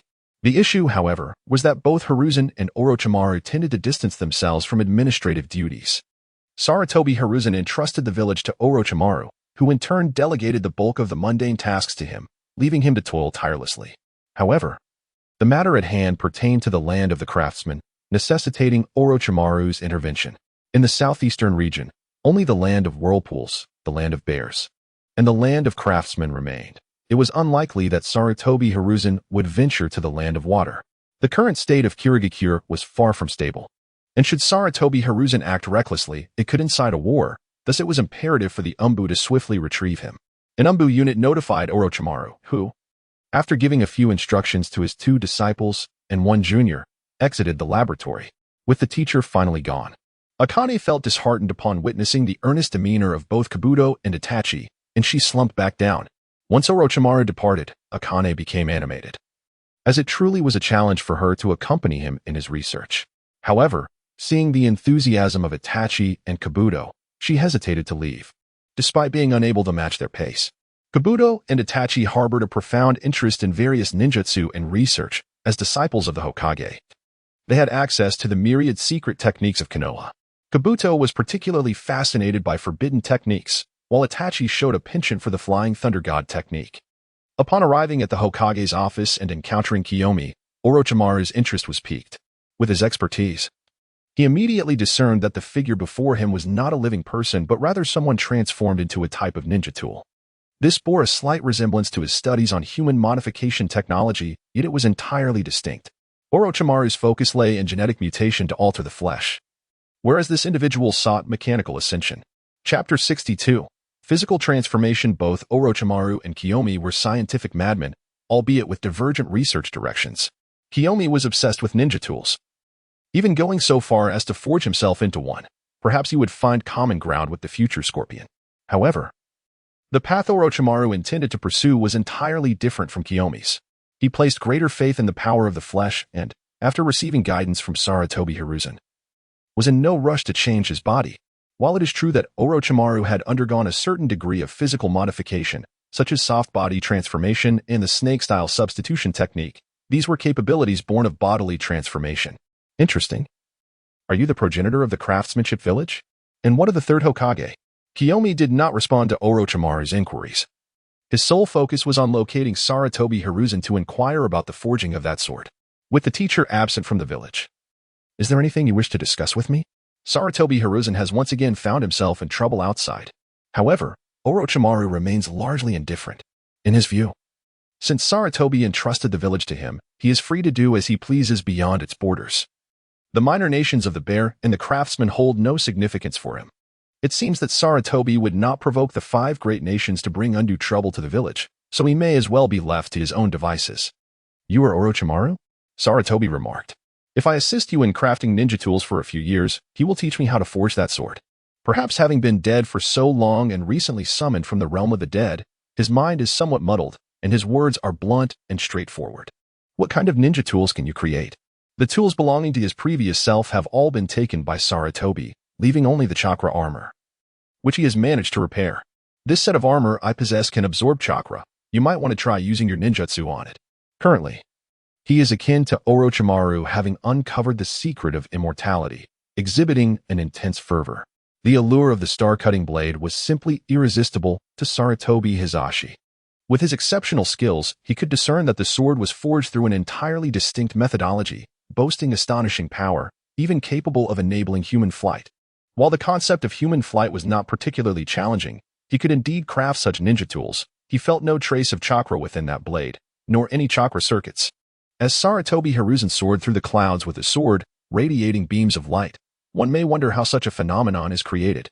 Seizing the opportunity to uncover this mystery, Kiyomi was willing to pay any price, having already tasted death once. Upon arriving in Konoha, he realized an undeniable truth, even with the demise of Shinja Hashirama. Launching a counter-offensive against the 5 great nations was an insurmountable challenge. The news of his resurrection had been deliberately concealed by the land of crafts, and numerous defamatory remarks began to surface. Clearly, the current daimyo of the land of crafts and the leader of the crafting village were not keen on the emergence of a supposed progenitor that could disrupt their reign. Only the 4 celestial beasts remained blissfully unaware. Orochimaru unleashed a powerful gust of wind towards Kiyomi, albeit with controlled force. The wind collided with the armor, which absorbed the impact instantaneously. This revelation sparked a glimmer of excitement in Orochimaru's eyes. If such armor could be widely distributed, the casualty rates of Konoha's ninja missions would significantly diminish. Although there were other offensive tools, Sarutobi Hiruzen had seized them all. Kiyomi, understandably irked, felt a sense of resentment as those tools had required immense effort to create. The 2 swords taken by Hiruzen had hindered his ability to repair himself adequately. Seeking assistance from the crafting village was futile, especially with the scars left by Hiruzen's chopping star technique still present on his body. Interesting, Orochimaru mused. If you collaborate with me on research, I can establish a new department for ninja tools in Konoha, and my teacher will persuade his connections on your behalf. Orochimaru's interest in Kiyomi's creations was piqued, especially since even Sarutobi Hiruzen could not best him. Surely, Kiyomi posed no real threat. Very well. I shall assist you in crafting tools for a few years, then I shall learn the secrets behind the forging of that sword from Sarutobi Hiruzen. Having made the decision to come to Konoha, Kiyomi resolved to heed the 3rd Hokage's advice. However, he remained oblivious to the fact that Orochimaru's true fascination lay not in his ninja tools but rather in Kiyomi's so-called ultimate weapon, the ability to transform oneself into a tool. A testament to his formidable nature, Orochimaru was eager to investigate the essence of Kiyomi's existence, as he exhibited no signs of life yet retained cognitive abilities. What, indeed, is the nature of the soul? Perhaps answers could be unearthed from this peculiar individual. Let us proceed. My disciples are in the laboratory, and I shall escort you for some research. Kiyomi, under the impression that Orochimaru aimed to study his chakra armor, readily agreed. However, Peacock desired to accompany him but was halted by Shikaku, who recognized Orochimaru's character. Once the progenitor of the crafting village entered Orochimaru's laboratory, exiting would prove exceedingly difficult. You should register. After all, you are still a ninja of the crafting village. Peacock, trusting in Konoha's reputation as the foremost ninja village, did not harbor suspicion. Upon entering Orochimaru's laboratory, Kiyomi quickly sensed something amiss. The atmosphere was undeniably ominous. Before he could articulate his concerns, Shursui, who had arrived early, ensnared his mind with the genjutsu. The kaleidoscope of illusion was so potent that even tailed beasts could not resist, let alone someone like Kiyomi, who had returned from death. His consciousness flickered like a wavering candle flame, utterly defenseless against the illusion. Orochimaru-sama, this fellow seems remarkably weak, Shursui remarked. Puzzled by the lack of resistance Kiyomi exhibited against the genjutsu, Orochimaru observed Kiyomi's state and pondered the implications. It appeared that this unconventional form of immortality, while allowing the merging of one's spirit with ninja tools to evade aging and illness, rendered the soul increasingly fragile, ultimately failing to constitute true immortality. The technique of reincarnation bore similar drawbacks. Over time, Kiyomi's humanity and memories would gradually fade, culminating in his transformation into a mere tool devoid of independent thought. Itachi, collaborate with Kabuto to study this individual. I will review your findings upon my return. The Umbu had informed Orochimaru of Sarutobi Hiruzen's return to the Land of Fire, rendering Kiyomi's further examination unnecessary for the moment. Orochimaru was more inclined to engage in conversation with his esteemed mentor, Sarutobi Hiruzen, as his mind brimmed with questions to pose. Chapter 63. Unveiling the truth of the ninja world. Orochimaru was not naive, nor were the inhabitants of the ninja world. The transformation of Sarutobi Hiruzen has been evident to all. Initially, he relinquished his power, purged the roots, and subsequently took control of the Elder Council. ultimately entrusting the entire village of Konoha to Orochimaru. While Konoha was indeed a disarray, Sarutobi Hiruzen managed to resolve the most critical issues. Orochimaru's leadership and judgment are beyond reproach, and with the support of Jiraiya and Tsunade, as well as the assistance from Naruto, Konoha's development was assured. The alteration in policy towards the Uchiha clan infused Konoha with a newfound vitality. Presently, Konoha flourishes even more than during the era of the first Hokage. This raises the question, why did Sarutobi Hiruzen abandon all of this? This enigma perplexes the Sannin and the villagers of Konoha alike. Having served as Hokage for an extended period, the upper echelons of Konoha comprised his former comrades. To the villagers, the third Hokage, while appearing as the leader, had, much like Danzo, become a decayed entity, a parasite gnawing at the roots of Konoha's great tree. Orochimaru, unable to fathom the reasons behind Sarutobi Hiruzen's transformation, found his former mentor altered yet not entirely unfamiliar. Thus, upon his return, Orochimaru sought to inquire deeply into his teacher's changes. Aside from Orochimaru, Danzo had been anticipating Sarutobi Hiruzen's return, eagerly awaiting his presence at the ceremony of his wedding. In the matter of Hokage, he had faced a complete defeat. Now, with the Sarutobi clan flourishing, the Shimura clan could not afford to lose. However, after waiting for over 2 months, his impatience began to grow. Meanwhile, Meimu Xiaoai spent this time contentedly within the Sarutobi household, tending to domestic duties. She was aware that her actions were somewhat presumptuous. Yet she yearned to assert herself, for her admiration and affection for Sarutobi Hiruzen were genuine. Upon returning to the land of fire, Sarutobi Hiruzen felt a sense of relief. As a rogue cultivator, although this world lacked other practitioners, it still harbored dangers, yet returning to the land of fire alleviated his concerns. Just after arriving in Konoha, he was informed by the Umbu that everyone was awaiting him in the Hokage's office. Upon entering, he discovered not only Orochimaru but also his other 2 disciples, all of whom were attentively focused on him. "Teacher, you must know what we wish to discuss," Orochimaru stated most courteously, in contrast to Tsunade, who often referred to Sarutobi Hiruzen as old man. "What shall we discuss? My transformation?" The Sannin gazed intently at him, clearly eager to comprehend why Sarutobi Hiruzen had forsaken everything in Konoha and why both his demeanor and physicality had undergone such significant changes. Sarutobi Hiruzen remained unconcerned, for the information he had gathered from the Otsutsuki clan was rather favorable. This tale is steeped in antiquity, so allow me to recount it at length. In an era preceding the Warring States, when neither the Senju nor the Uchiha had yet come into existence, 2 celestial emissaries descended from the heavens with the sacred mission of cultivating the divine tree. This divine tree, as it is known, possesses the ability to absorb the energy of our entire world, and consuming its fruit grants one eternal life and immense power. Upon hearing of immortality, Orochimaru's eyes widened in astonishment, clearly captivated by the notion. A conflict ensued between the 2 emissaries, culminating in the victory of a woman named Kaguya Otsutsuki, who partook of the fruit of the divine tree. The Otsutsuki clan are cosmic marauders, whose arrival in any world brings untold suffering to its inhabitants. Fearing retribution from her clan, Kaguya resorted to using humans as sacrificial offerings, transforming them into puppets to combat her kin. However, her 2 offspring, Hagoromo and Himura Otsutsuki, grew disillusioned with their mother's actions and ultimately rebelled, defeating Kaguya and creating the moon to seal her away. Himura led his family to reside upon the moon, while Hagoromo remained on land, establishing the shinobi sect, becoming what is known as the Sage of 6 Paths. The Hyuga clan descends from Himura Otsutsuki, whereas the Senju, Uchiha, and Uzumaki clans trace their lineage back to Hagoromo. Jiraiya and Tsunade listened in astonishment, utterly incredulous, while Orochimaru pondered deeply, recognizing the alignment with his own research. Indeed, the Senju and Uchiha share a common ancestor. "Master, what does this have to do with your transformation?" Jiraiya mused, only to suddenly realize that Sarutobi Hiruzen had shared an extensive narrative without addressing the crux of the matter. "Please, allow me to finish." Sarutobi Hiruzen felt a sense of helplessness. Jiraiya always seemed unable to contain his impatience. Prior to her sealing, Kaguya Otsutsuki had left behind a contingency plan known as Black Zetsu, which had been lurking in the shadows, seeking to harness the powers of all the tailed beasts. The essence of the tailed beast is rooted in the god tree of the Otsutsuki clan, also referred to as the Ten Tails, which was divided into 9 tailed beasts by the Sage of 6 Paths. To resurrect the Otsutsuki clan, it is imperative to unite the powers of all tailed beasts, along with possessing the legendary Rinnegan. At the mention of the Rinnegan, Jiraiya's brow furrowed. Indeed, I have encountered a child with the Rinnegan and even took him as my disciple, but he may have perished amidst the ravages of war.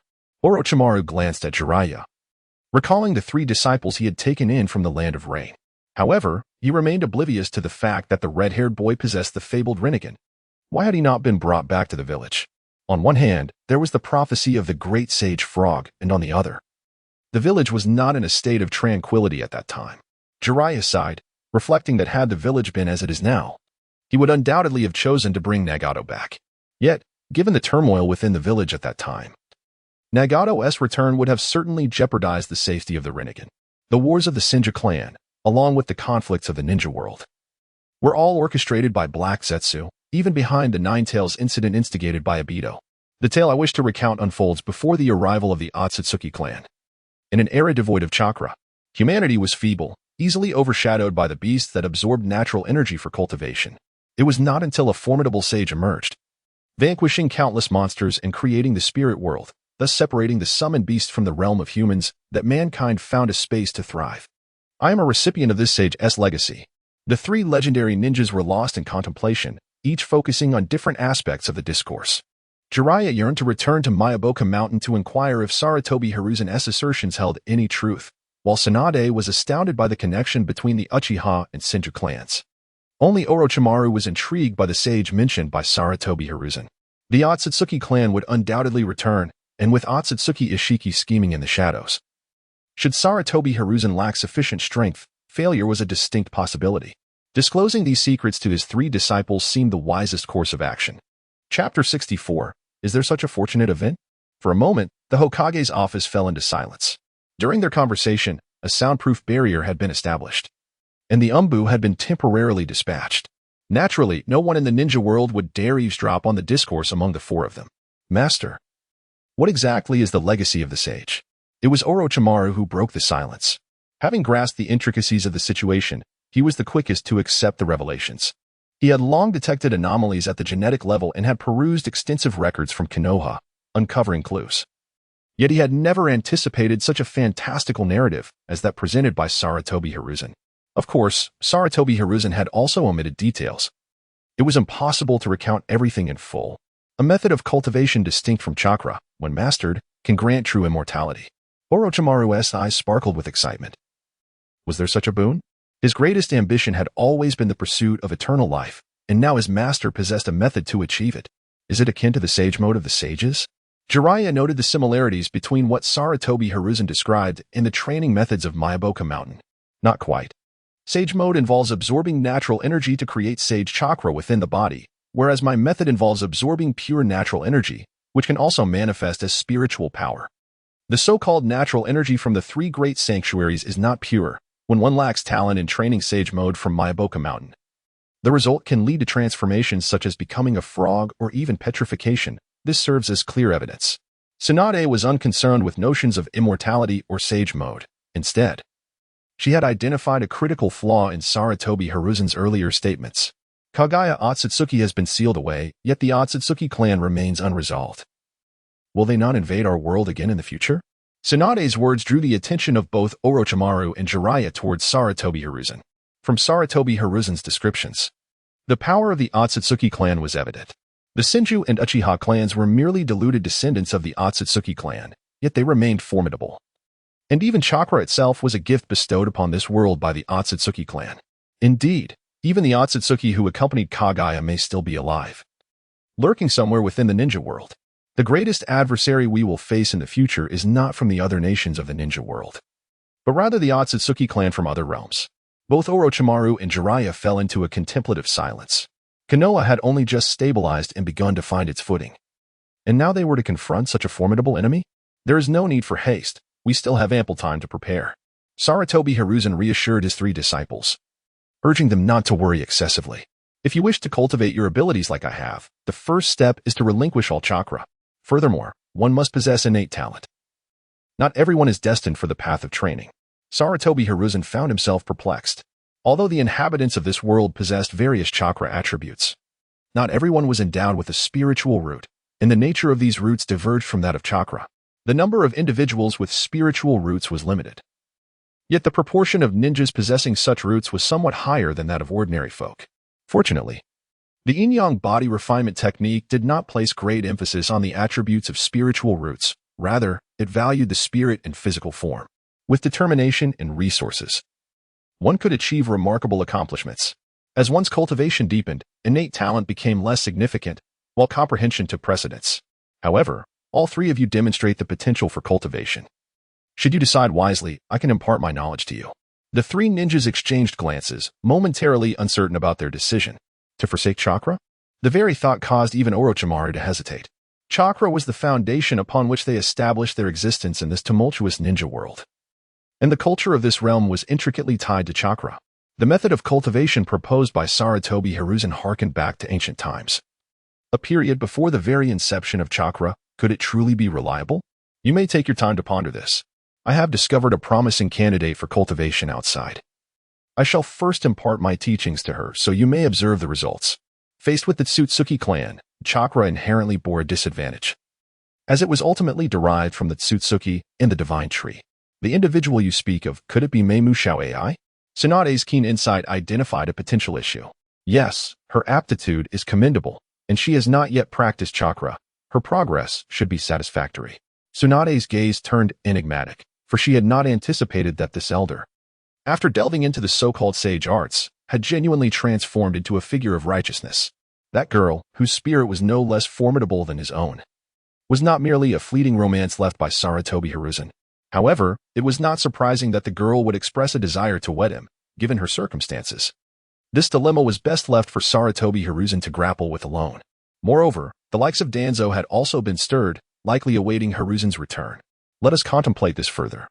Orochimaru exhaled deeply, eager for clarity from Hiruzen regarding the cultivation matter, yet fearful of the prospect of relinquishing chakra. In the current climate, with the surrounding ninja villages eyeing them warily and the formidable Tsutsuki looming as an adversary, he could not afford to abandon his formidable prowess, especially now that he had become the village's leader. Orochimaru now understood why Sarutobi Hiruzen was so anxious to resolve village matters before delegating responsibilities to him. It seemed he was in pursuit of immortality. The most infuriating aspect was that Hiruzen still held the title of Hokage, while delegating all undesirable tasks to them, enjoying all the benefits himself. Reflecting upon his three disciples, who were still quite young, Orochimaru swiftly turned to Tsunade, his eyes ablaze with fervor. What if we entrusted the governance of Konoha to Tsunade? Years of camaraderie allowed Tsunade to perceive Orochimaru's intentions at a glance. I have no desire for such burdens. Orochimaru then glanced at Jiraiya, who promptly turned his head away. During this period, they had witnessed Orochimaru's tireless efforts. Even with the assistance of Danzo, he remained exceedingly occupied.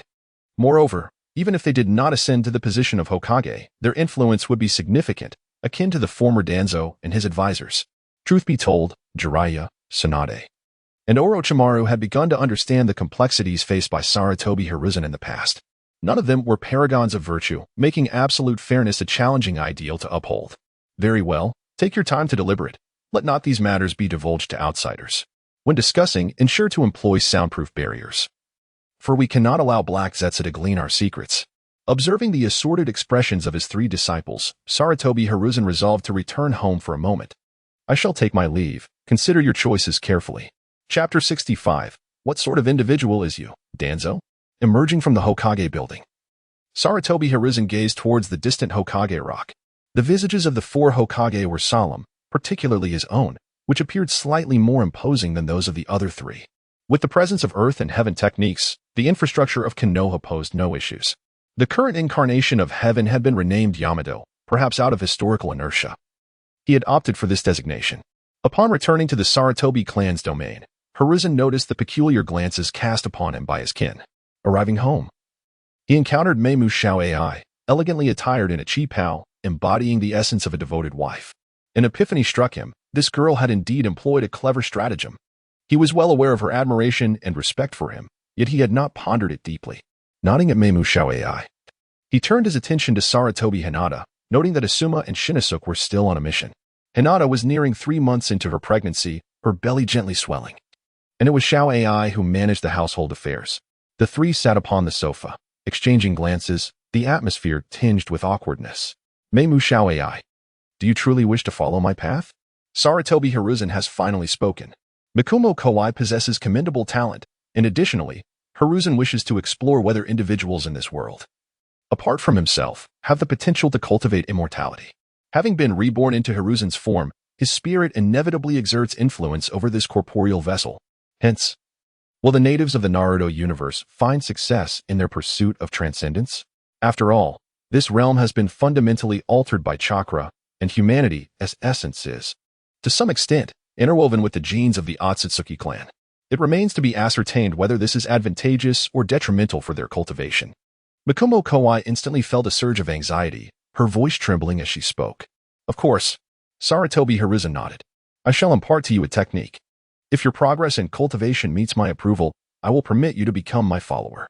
Beside him, Hinata was deep in thought, questioning whether her father-in-law was merely putting on an act. She found it hard to believe that Sarutobi Hiruzen could be so upright. Miki Kouai agreed. Feeling a sense of relief, she had initially feared that Lord Hiruzen would blame her, but to her surprise, he remained unperturbed upon learning the truth. For cultivators, survival is paramount. The passage of time will transform and witness everything. Organizing forces to confront the Otsutsuki clan is the most pressing matter at hand. Cultivation encompasses resources, companions, techniques, and location. Resources refer to assets. Companions need not necessarily be romantic partners, but can include like-minded individuals. Techniques signify inheritance, while location pertains to the appropriate setting. Presently, Sarutobi Hiruzen lacks for resources, as the spirit realm brims with ample spiritual herbs. He possesses the yin-yang body refining technique, and there is no immediate concern for location. As this era, rich in resources, stands in stark contrast to the last age of magic depletion. In Konoha, danger is not a pressing worry. The only element missing is like-minded peers. He can nurture 3 disciples and select suitable candidates from the village to impart his techniques. However, the yin-yang body refining technique is not suited for everyone. It would be ideal to discover the legacy of the one who created the spirit realm and descended. As for romantic partners, Hiruzen is not in a hurry, for such matters rely on fate. After imparting the chi refining stage of the yin-yang body refining technique to Miki Kouai, night fell. Shinji and Asuma returned home, their gazes towards Sarutobi Hiruzen equally enigmatic. However, upon learning from Hinata about Miki Kouai's connection with Hiruzen, the two visibly relaxed. Having taught Miki Kouai the technique, it was only natural to accept her as a disciple. Yet, at that moment, an uninvited guest arrived. Hiruzen, you are invited to my wedding tomorrow. The young Danzo had come knocking. Driven by his newfound ambition to strengthen the Shimura clan, Sarutobi Hiruzen pondered, could it be that Danzo has acquired some sort of system granting him numerous offspring and prosperity? Observing the astonished expression on Sarutobi's face, Danzo felt a sense of triumph. He was determined to precede Sarutobi in the sacred bond of matrimony. Unbeknownst to him, Sarutobi had no intentions of wedlock. Engaged in a battle of wits with the air, Sarutobi was also deep in contemplation. He altered the course of fate.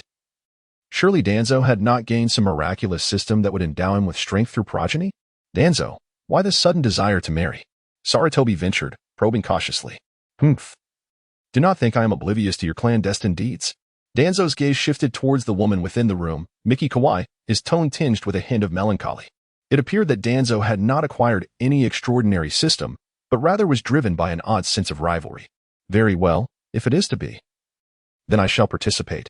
Casting a glance at the woman behind Danzo, presumably a member of the Root, Sarutobi mused that if Danzo were to find some resolution, it would be a courtesy extended by Orochimaru. Otherwise, the misdeeds committed by Danzo would surely be reckoned with upon the ascension of the new Hokage.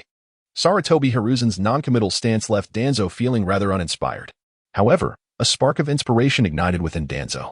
If he were to father more children and nurture exceptional talents, perhaps one day a member of the Uchiha clan could ascend to the position of Hokage.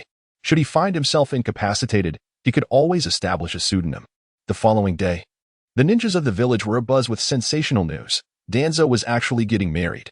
Furthermore, during the ceremony, he boldly proclaimed his intention to raise his children to become Hokage. This declaration was met with derision. Although the Uchiha clan was indeed a clan of shinobi, it had never produced any particularly remarkable geniuses and was regarded as quite ordinary among the various clans of Konoha. Moreover, what merit did Danzo possess to aspire to cultivate a Hokage?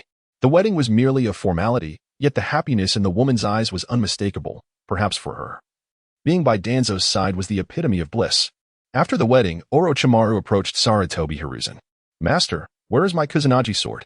Sarutobi Hiruzen, momentarily at a loss for words. Gazed at Orochimaru. The Kusanagi sword was no more. It had been repurposed as material for crafting the Star Slayer. In truth, Orochimaru had already surmised that the fervor emanating from the figure lying in the laboratory was not attributable to the Kusanagi sword. He had grown indifferent to the sword. His desire was to discuss the matter of cultivation with Sarutobi Hiruzen. After all, Hiruzen's claim of immortality was merely his assertion, and Orochimaru wished to delve deeper into the specifics. Ahem, the Kusanagi sword was damaged by me, and I have reforged a new sword, known as the Star Slayer. He produced the Star Slayer and presented it to Orochimaru. An unparalleled sword. Orochimaru, being particularly fixated on the Kusanagi sword, instantly recognized that the quality of the Star Slayer far surpassed that of the Kusanagi sword. Chapter 66, with the Uchiha General. I can vanquish the elite of the shinobi world.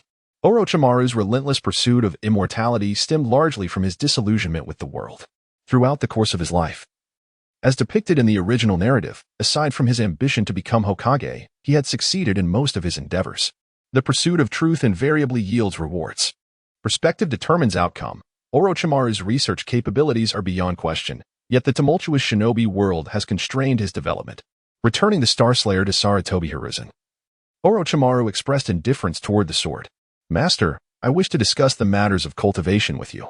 Sarutobi Hiruzen nodded and found a room to engage in conversation with Orochimaru. Orochimaru, what do you believe constitutes true immortality? Orochimaru shook his head, offering no answer. True immortality must inevitably be a transcendence rather than a compromise. Moreover, to pursue immortality, one must possess formidable strength, ensuring that both body and mind remain devoid of shortcomings. Although the Tsutsuki clan can extend their lifespan and enhance their power by consuming the fruit of the God Tree, this method bears significant side effects. A consequence of the world's incomplete cycle and the incompleteness of the Great Path. Orochimaru, you must ponder a question. Life is fleeting, lasting a mere few decades for the average person. A few hundred years already seems extensive. What then of a millennium or 10 millennia? Orochimaru fell into deep contemplation. Whether it be through transforming oneself into a tool of ninjutsu, as done by Kage, or through the human experiments he has tirelessly conducted, it is indeed possible to prolong life. Yet, as time progresses, the complications only multiply. A century may seem manageable, a millennium is nearly impossible, and 10 millennia verges on the realm of fantasy. However, the pursuit of cultivation is a rebellion against destiny. Striving for longevity encompasses numerous challenges and obstacles. Even upon reaching the limits of this realm, one cannot assert the attainment of true immortality. The words of Sarutobi Hiruzen did not evoke any secrets within Orochimaru. Rather, they ignited a sense of exhilaration within him. The more knowledge one possesses, the more one becomes acutely aware of their own insignificance. Orochimaru yearned to master all secret techniques and unravel the mysteries of life. However, now that he had grasped the origin of chakra, he had already formed an answer in his mind. Yet, as the Hokage, with so many adversaries looming, relinquishing chakra would clearly be imprudent. Thus, nurturing a successor became an imperative priority. Orochimaru also aspired to pursue immortality. Observing him, Sarutobi felt a sense of satisfaction. He considered his 3 disciples to be commendable, albeit acknowledging that Orochimaru's schemes to dismantle Konoha stemmed from his own excessive actions as a mentor. After all, the Hokage was a product of a culture where rebellion was almost ingrained, akin to the relationships between Obito and Nagato, who showed no hesitation in turning against their master, only to be ironically redeemed through words. Itachi Uchiha, too, chose to act against his own clan for the sake of the village. It can only be said that these are the byproducts of a distorted culture, amidst the wars and the existence of shinobi. The overall development of the ninja world is exceedingly warped, making it a peculiar circumstance for children to be on the battlefield and remain psychologically sound. Master, should we unify the 5 great nations and consolidate our strength against the Otsutsuki clan? After pondering for a while, Orochimaru's eyes suddenly brightened. He would not be constrained by various ideologies, nor would he be as naive as the first Hokage, believing in the existence of peace among individuals. Uchiha Madara's ideas were excessively radical, lacking political acumen. With Konoha's current strength, if they developed steadily for a few years, they could easily sweep through the ninja world. After all, Konoha possessed the formidable Uchiha and unmatched courage. Why should those daimyos remain exalted? As a scientist, Orochimaru had a plethora of thoughts. There was no need to rush. They could take their time. Sometimes, victory in war does not guarantee success. Cultural triumph is the true victory. And making other ninja villages yearn for Konoha was essential. Orochimaru appeared contemplative, as if he had grasped something profound. Just like the Uchiha, one could be either a ticking time bomb or the strongest weapon of the village. Thus, he decided to start with the smaller nations surrounding Konoha. Orochimaru's gaze deepened. Without a doubt, the weakest among the 5 great ninja villages was Sunagakure of the Wind Country. Although Wind Country boasted the largest territory, most of it consisted of desert. Moreover, the Wind Country's large population, coupled with scarce resources, resulted in a feeble overall strength. However, due to its proximity to the Fire Country, the two nations frequently engaged in trade and maintained an alliance, rendering it temporarily unsuitable for an attack. The Water Country, on the other hand, might present a promising opportunity. It had the smallest territory, was isolated from the mainland, and perhaps illusions and barriers could impede the transmission of information. Additionally, the policies of the 4th Mizukage, Yagura Karatachi, had led to the near extermination of numerous bloodline clans, and the infamous 7 ninja swordsmen had become rogue ninjas, leaving the current strength of Kirigakure exceedingly depleted. Perhaps Konoha could find an opportunity there. Unbeknownst to Obito, who was controlling Yagura from afar, his hold over Kirigakure had already caught Orochimaru's attention. During this time, Obito's situation was far from favorable. His identity had been exposed, and he had been stripped of the Uchiha surname. Each encounter with Nagato was met with disdainful glances from him and Konan. Undoubtedly, his plans would face significant hindrances, and Nagato would harbor suspicions and defenses against him, fostering a deep-seated resentment towards Sarutobi. He remained oblivious to the fact that the Uchiha clan, which he so fervently longed for, might soon arrive in the Water Country to impart a lesson. After conversing with Sarutobi, Orochimaru felt a weight lift from his heart, growing increasingly reverent towards him. In Orochimaru's mind, Sarutobi held a position of great esteem, for he had trained them into capable shinobi. Despite the minor issues each of the legendary Sannin had, it did not diminish their might. In his early years, when Sarutobi had not succumbed to the corrupting influence of power, he was indeed a figure worthy of respect. After Orochimaru departed, Sarutobi took a deep breath, preparing himself for a period of seclusion to strengthen his foundation. Awaiting the 9th stage of chi refinement, Sarutobi intended to visit the Shibakuzen. Among the 3 great sacred lands, the Sage of the Slug was undoubtedly the most temperate, yet she possessed formidable strength. For she alone represented a sacred land. From her, he might glean a wealth of historical knowledge. Naturally, the most secrets could be found in Myoboku Mountain. However, Sarutobi did not wish to venture there or to the Riji Cave before establishing his foundational stage. These 2 sacred lands clearly harbored certain legacies that may not extend him goodwill. He merely needed to meditate for a period to firmly enter the 8th stage of chi refinement. Meanwhile, Orochimaru met with Jiraiya and Tsunade to deliberate on strategies concerning the Water Country. What? I disagree. Upon hearing of the potential for renewed warfare, Jiraiya was the first to rise in opposition. It was not an immediate call to arms. Rather, it was merely a preemptive arrangement. Orochimaru was not surprised by Jiraiya's reaction. Instead, he turned to Tsunade, seeking her opinion.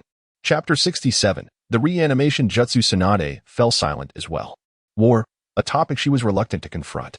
She had lost so much during the conflicts. Was Konoha truly to instigate another war?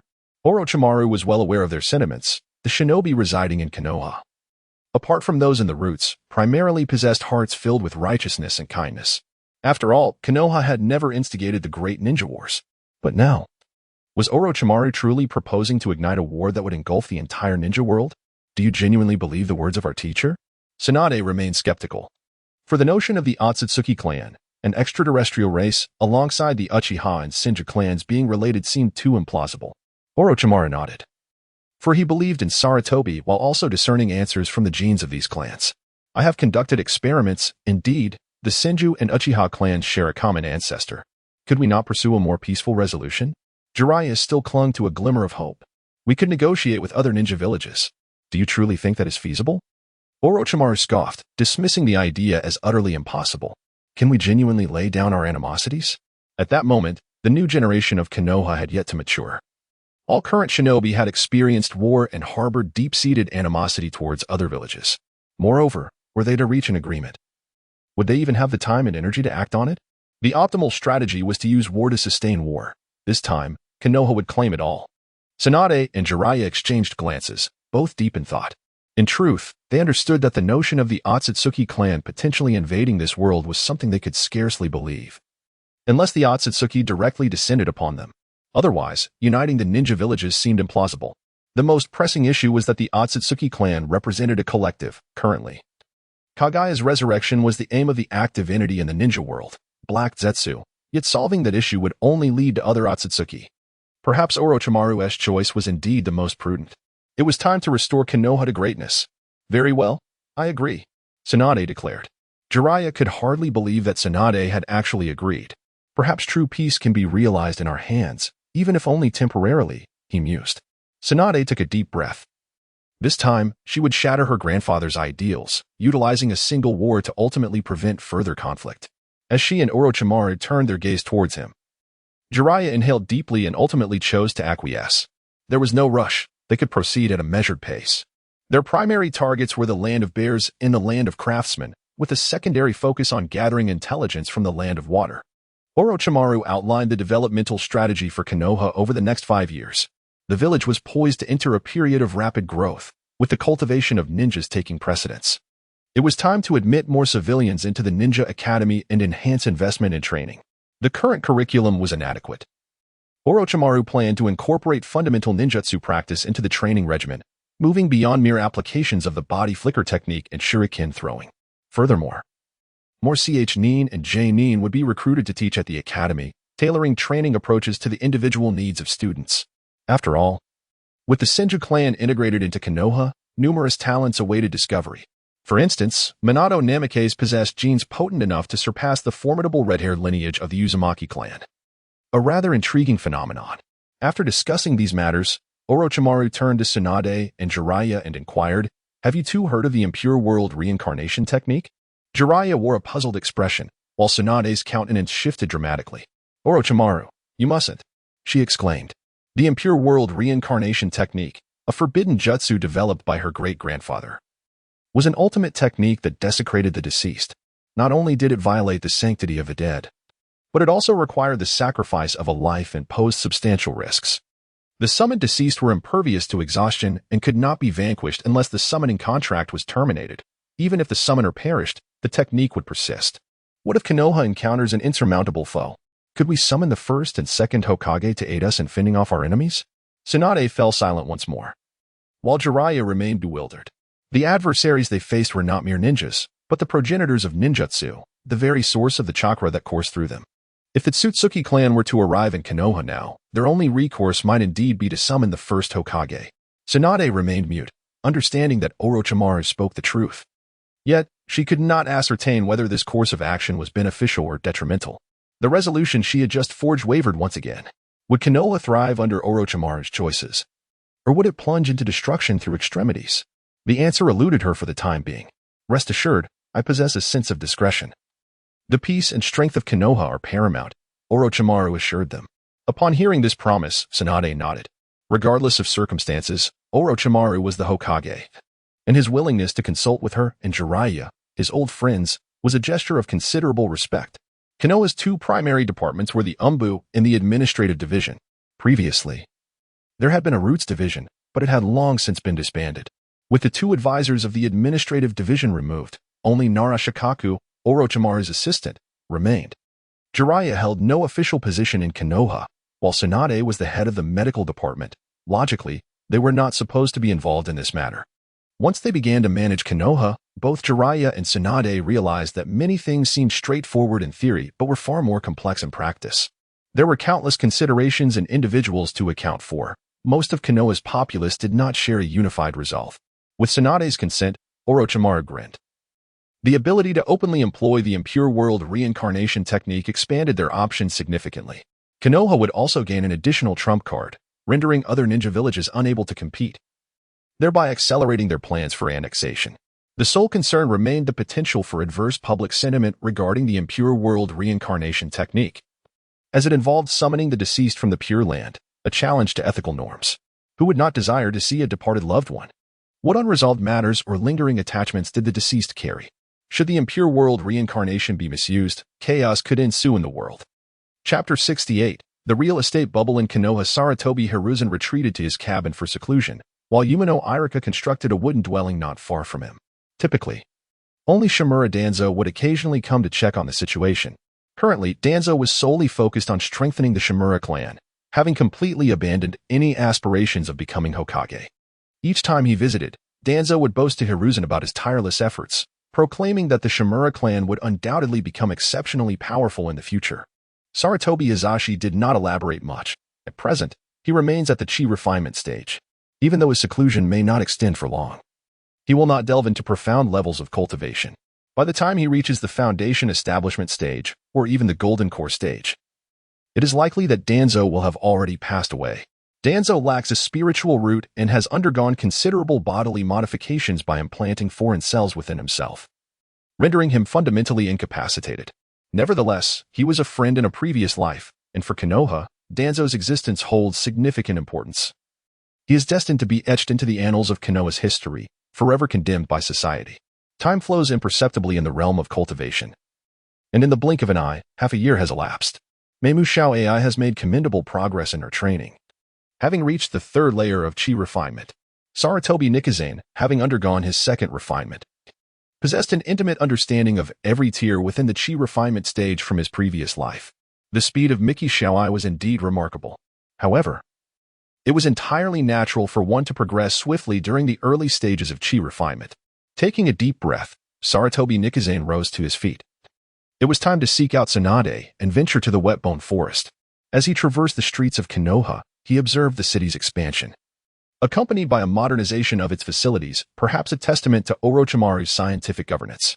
Intriguingly, he noticed the presence of numerous foreign ninjas and merchants, likely a result of Orochimaru's newly implemented policies. The third Hokage, due to his recent absence, had almost faded from public memory, leaving Orochimaru as the sole figure of support within the village. Meanwhile, Tsunade and Jiraiya had followed the path of Danzo, joining the administrative department. Otherwise, their attempts to manage the village would be met with challenges lacking legitimacy. The Uchiha clan, the staunchest supporters of Orochimaru, could be seen throughout Konoha, having fully integrated into the community, with many members relocating from their clan grounds to purchase homes in the city center. The soaring property prices in Konoha were only affordable to affluent clans like the Uchihas. The surge in property values was primarily due to Orochimaru's open-door policy. As long as individuals could provide identification and were not wanted criminals, they could settle and work in Konoha. This initiative attracted a multitude of merchants and ninjas with clean records. In contrast, other ninja villages remained insular and secretive, deriding Konoha's openness. The escalating property prices had incited envy across the board, even raising concerns for Orochimaru, who, while unfamiliar with the concept of a real estate bubble, recognized that the cumulative value of Konoha's properties could easily rival that of a small nation. Nonetheless, the burgeoning economy of Konoha was undeniable. With the right timing, a declaration of war could resolve these issues. Upon arriving at the Hokage building, the first person Sarutobi Hiruzen encountered was Kiyomi. Upon spotting him, Kiyomi's eyes lit up, and he rushed over, exclaiming, "Lord Hiruzen, I have sought you tirelessly." Kiyomi had endured a harrowing time in Orochimaru's laboratory, subjected to relentless experimentation alongside Itachi and Kabuto, even receiving multiple seals placed upon him. Only after he began developing ninja tools for Konoha did his situation improve, earning him respect.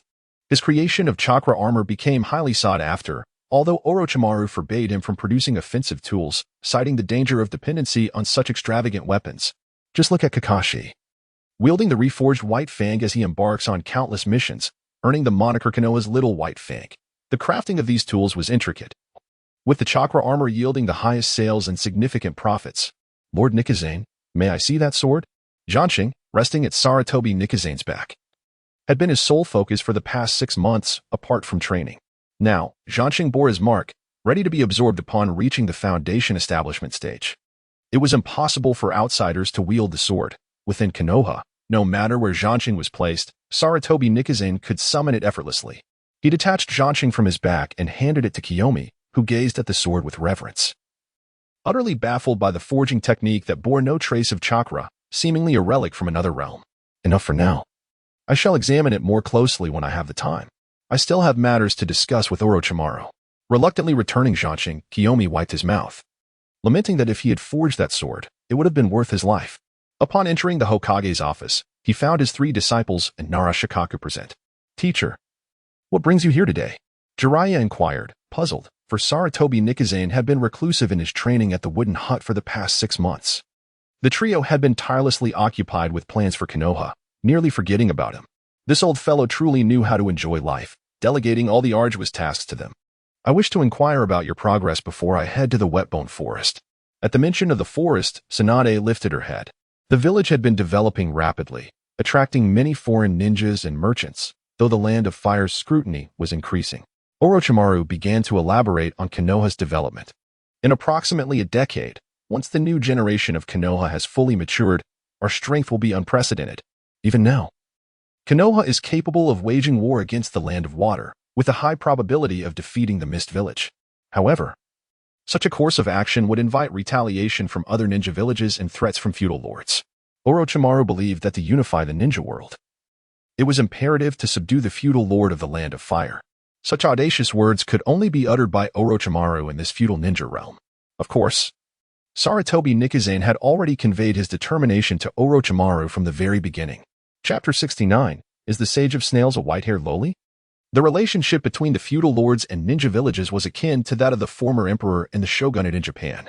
The imperial lineage in Neon was eternal. Thus, although the feudal lords were mere commoners, the ninjas had long accepted their rule. Moreover, ninjas constituted a minority, with both ninja clans and villages exhibiting strong insularity, keeping their secret arts closely guarded. As the ninja villages relied on funding from the feudal lords, this dynamic evolved into the current situation. Furthermore, the Land of Fire was the first to establish a ninja village, setting a precedent that other nations would later emulate. In other countries, individuals possessing special abilities faced hostility and persecution. Throughout numerous generations of Hokage, the feudal lords remained unchanged until the era of Boruto, when a new lord sought to diminish the number of ninjas in Konoha and abruptly cut off funding. Upon assuming control over Konoha, the three ninjas promptly recognized this grotesque relationship. For the Land of Fire, ninjas were indeed a minority, with ordinary people predominating. However, in the presence of ninjas, commoners had no means to resist, let alone against the Tsutsuki clan, where ordinary individuals were merely fodder. Thus, to safeguard the greater populace, Konoha seemed destined to tread a path of universal enmity. As ninjas battled amongst themselves, the feudal lords maintained amicable relations, as if observing a farcical spectacle. This was undeniably absurd. They relished in rebellion yet dared not confront the feudal lords, revealing their underlying cowardice. The Land of Fire was of little concern. They merely needed to wait for the opportune moment. Sarutobi Hiruzen's attitude towards the feudal lords is one of indifference. He harbors no concern for their status. As a ninja, this might be understandable, but as a cultivator, how can he allow mere mortals to overshadow him? In the realm of cultivation, even a practitioner at the chi refinement stage can easily attain the position of a sage within a mortal dynasty. It is perplexing how the ninja world operates. Perhaps this reflects the traditional ethos of Neon, aspirations that soar high, yet lives that are as fragile as paper. Presently, Konoha has attracted the attention of other ninja villages and nations, all believing that its current prosperity is ephemeral. This mirrors the transient period of false prosperity that Konoha experienced after the third Hokage assumed office. As time passed, underlying issues inevitably surfaced. While they incessantly speak of the will of fire, none among the upper echelons of Konoha genuinely embody this principle. In the era of war, becoming a genin at the tender age of 10 was merely a ruse. Now, other ninja villages, including Kumogakure, which had recently paid a ransom to reclaim Karabi, eagerly await Konoha's downfall, anticipating that the Sannin will devolve into the same folly as Konoha's former leaders. Regrettably, they are mistaken. Orochimaru is not Sarutobi Hiruzen. The four of them, along with Nara Shikaku, engaged in deep conversation, with Shikaka having already discerned Orochimaru's intentions.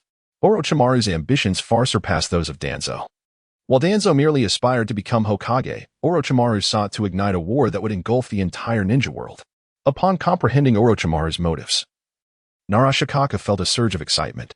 As an astute individual, he recognized the challenges faced by the village and its ninjas.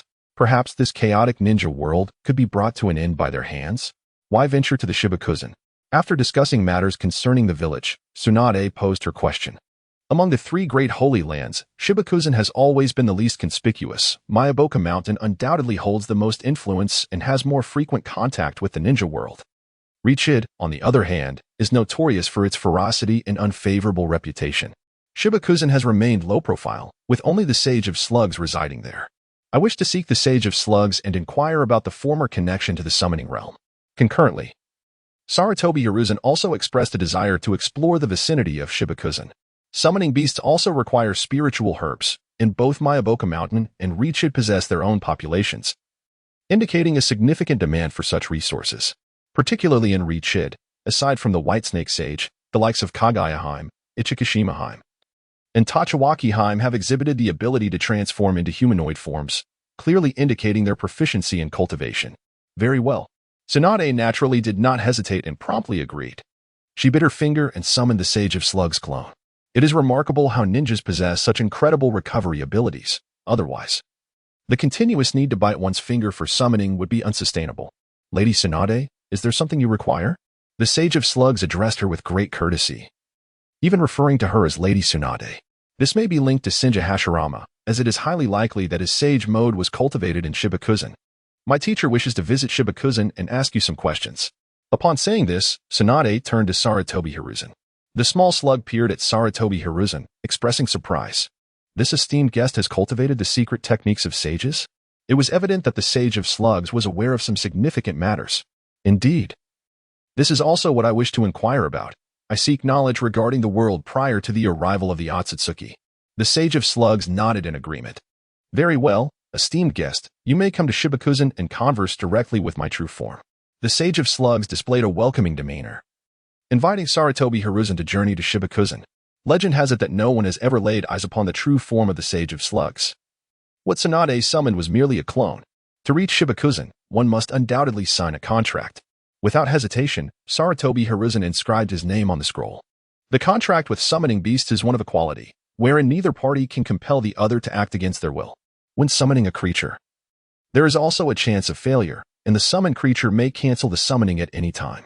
Thus, most ninjas prefer to cultivate a positive relationship with their summoning beasts. Mutual exploitation, as seen with Orochimaru and his many snakes, is rather rare.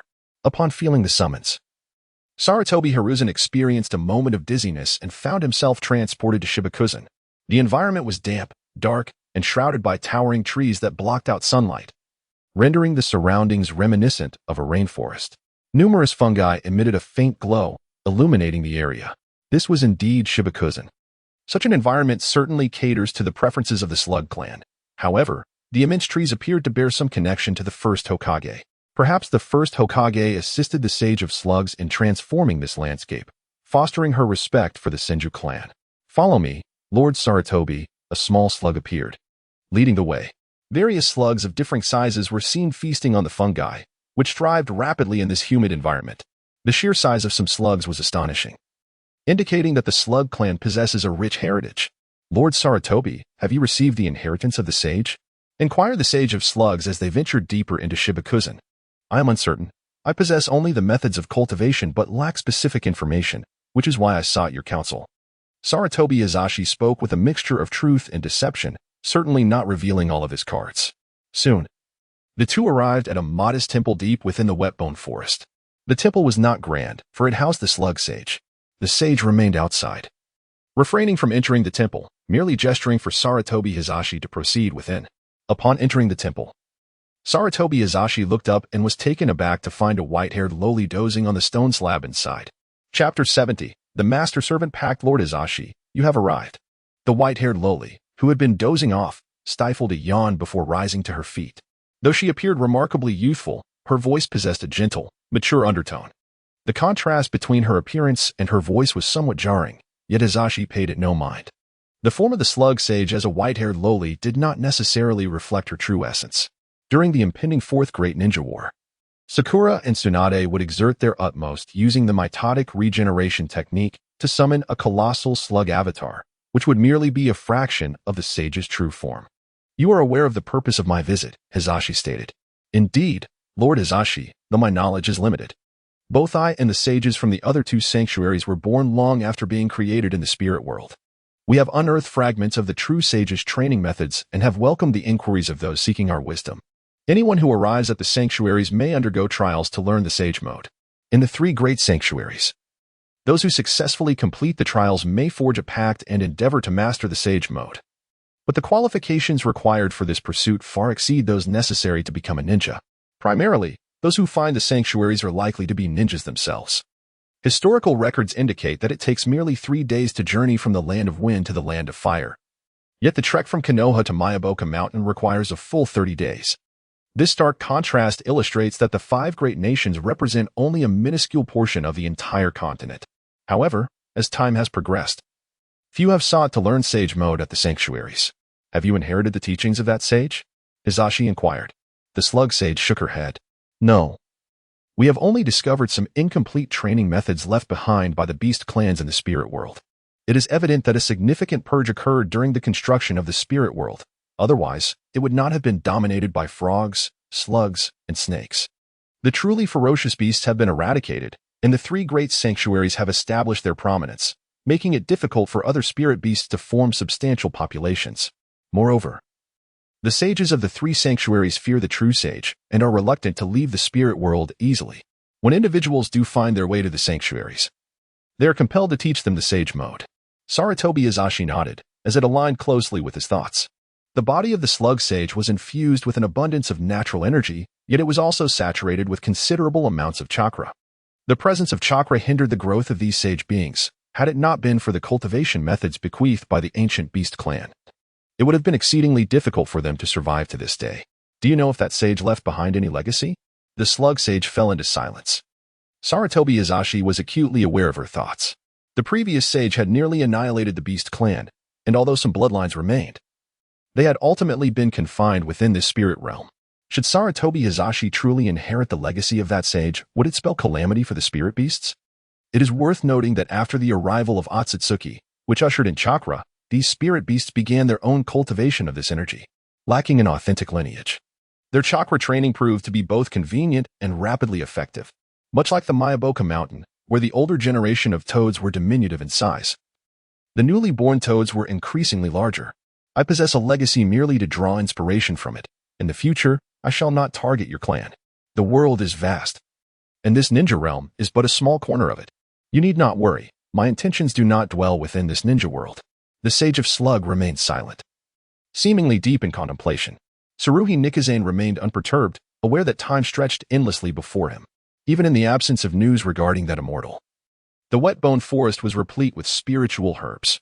As he traversed the path, he encountered numerous spiritual herbs, each of considerable age.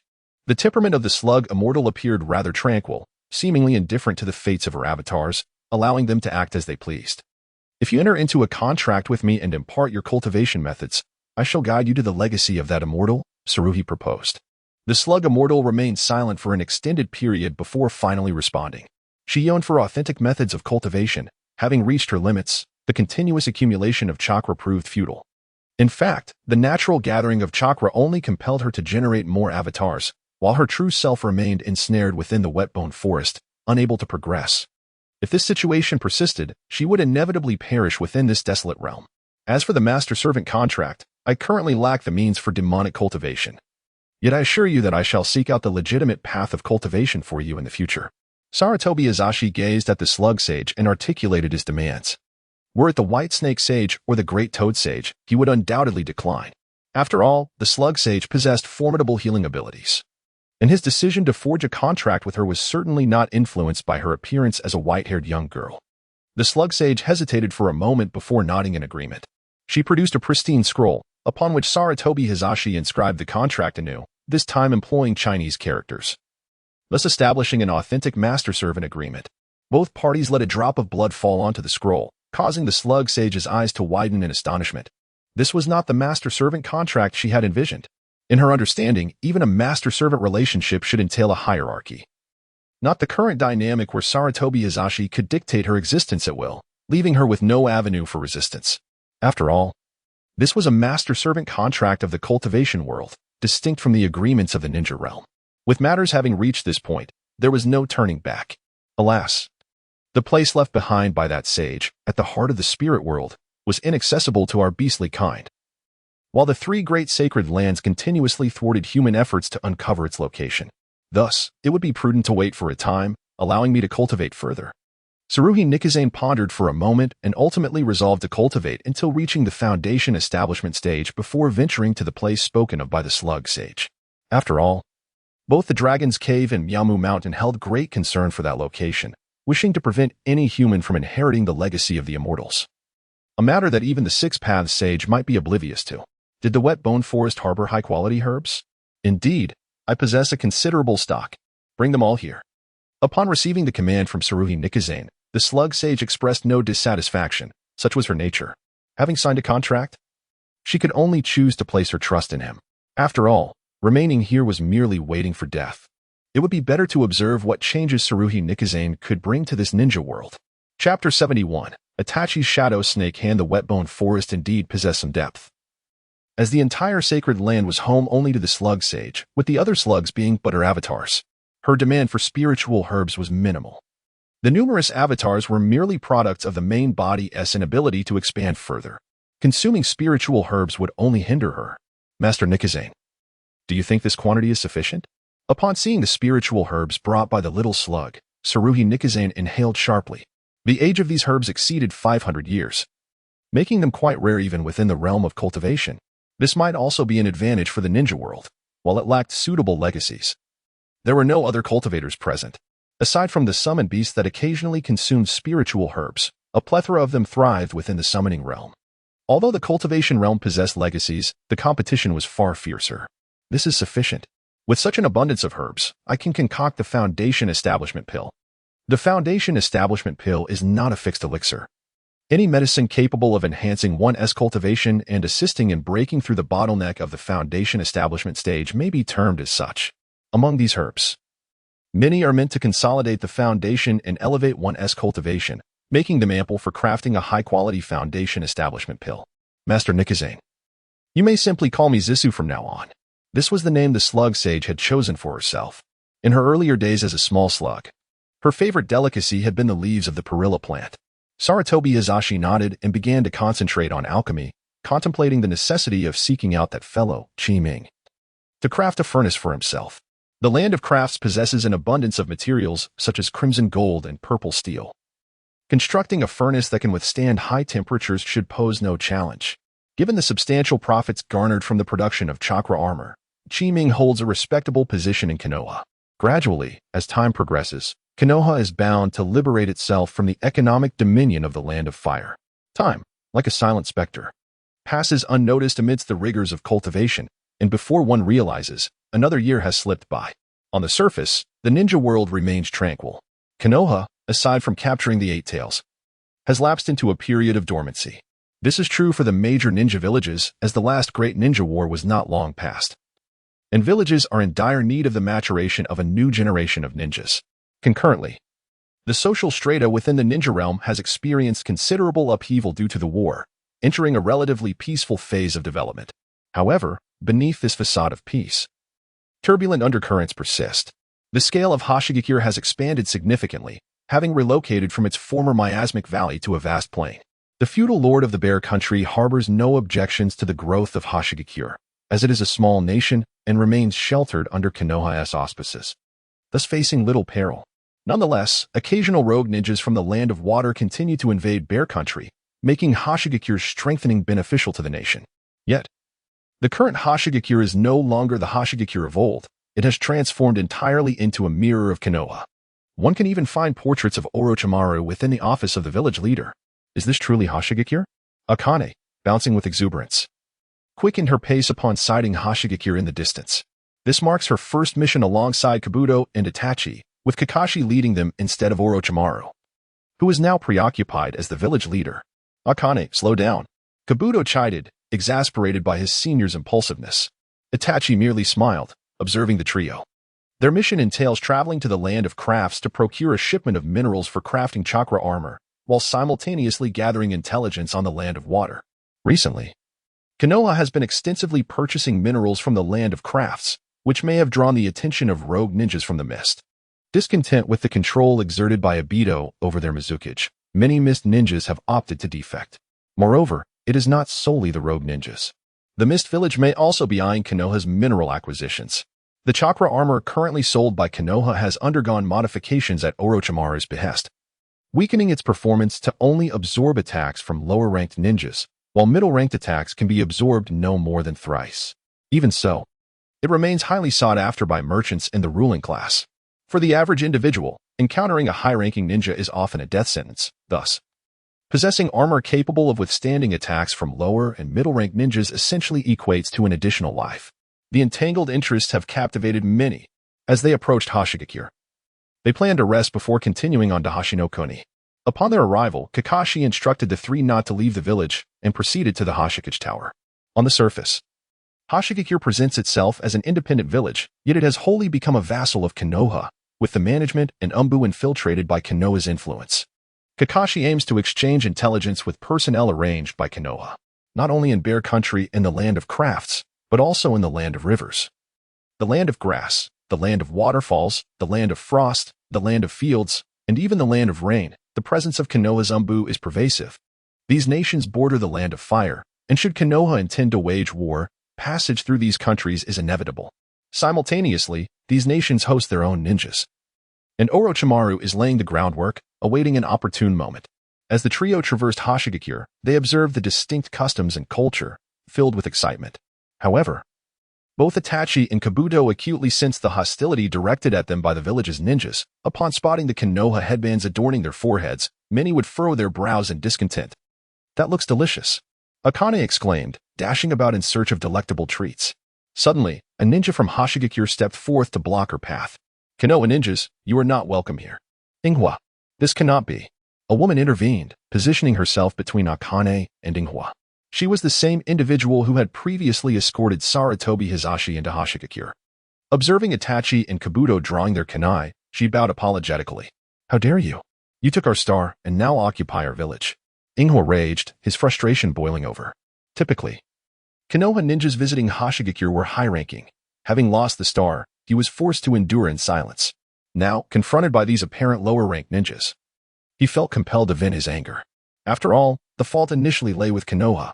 The original ninjas of Hashigakure could certainly sense the changes. Konoha had infiltrated their village. What infuriated Inghwa the most was that the new generation sent to Konoha for training returned to Hashigakure during breaks, only to sing Konoha's praises. They were all traitors. Peacock technique. Perhaps overwhelmed by pent-up resentment, Inghwa chose to strike. Shadow Snake Hand. Itachi had long been on guard, sensing the unusual chakra emanating from Inghwa's back. He swiftly flicked his sleeve, summoning a serpent that lunged toward Inghwa to ensnare him. Water release. Water bullet technique. Kabuto quickly executed a water technique, leaving only Akane unresponsive. Chapter 72. Naruto cared for by Uchiha. Inghwa and Natsu were both jonin of Hashigakure. However, the strength of Hashigakure pales in comparison to Konoha. The evaluation of ninjas in small villages is undoubtedly less rigorous than in Konoha. The prowess of these two individuals is somewhat inflated. Especially after the star was taken by Sarutobi Hiruzen, all practitioners of the peacock technique have noticed a decline in the vitality of their chakra. Chakra no longer flows as vigorously as before. It seems to grow increasingly lethargic. The power of the peacock technique has diminished significantly, now struggling against the prowess of lower-ranked ninjas like Itachi and Kabuto. Of course, Itachi and Kabuto are no ordinary lower-ranked ninjas. The skirmish within the village quickly attracted the attention of other ninjas. Both Konoha and Hashigakure ninjas rushed to the scene, resulting in a standoff. Kakashi and Hashikage also arrived promptly.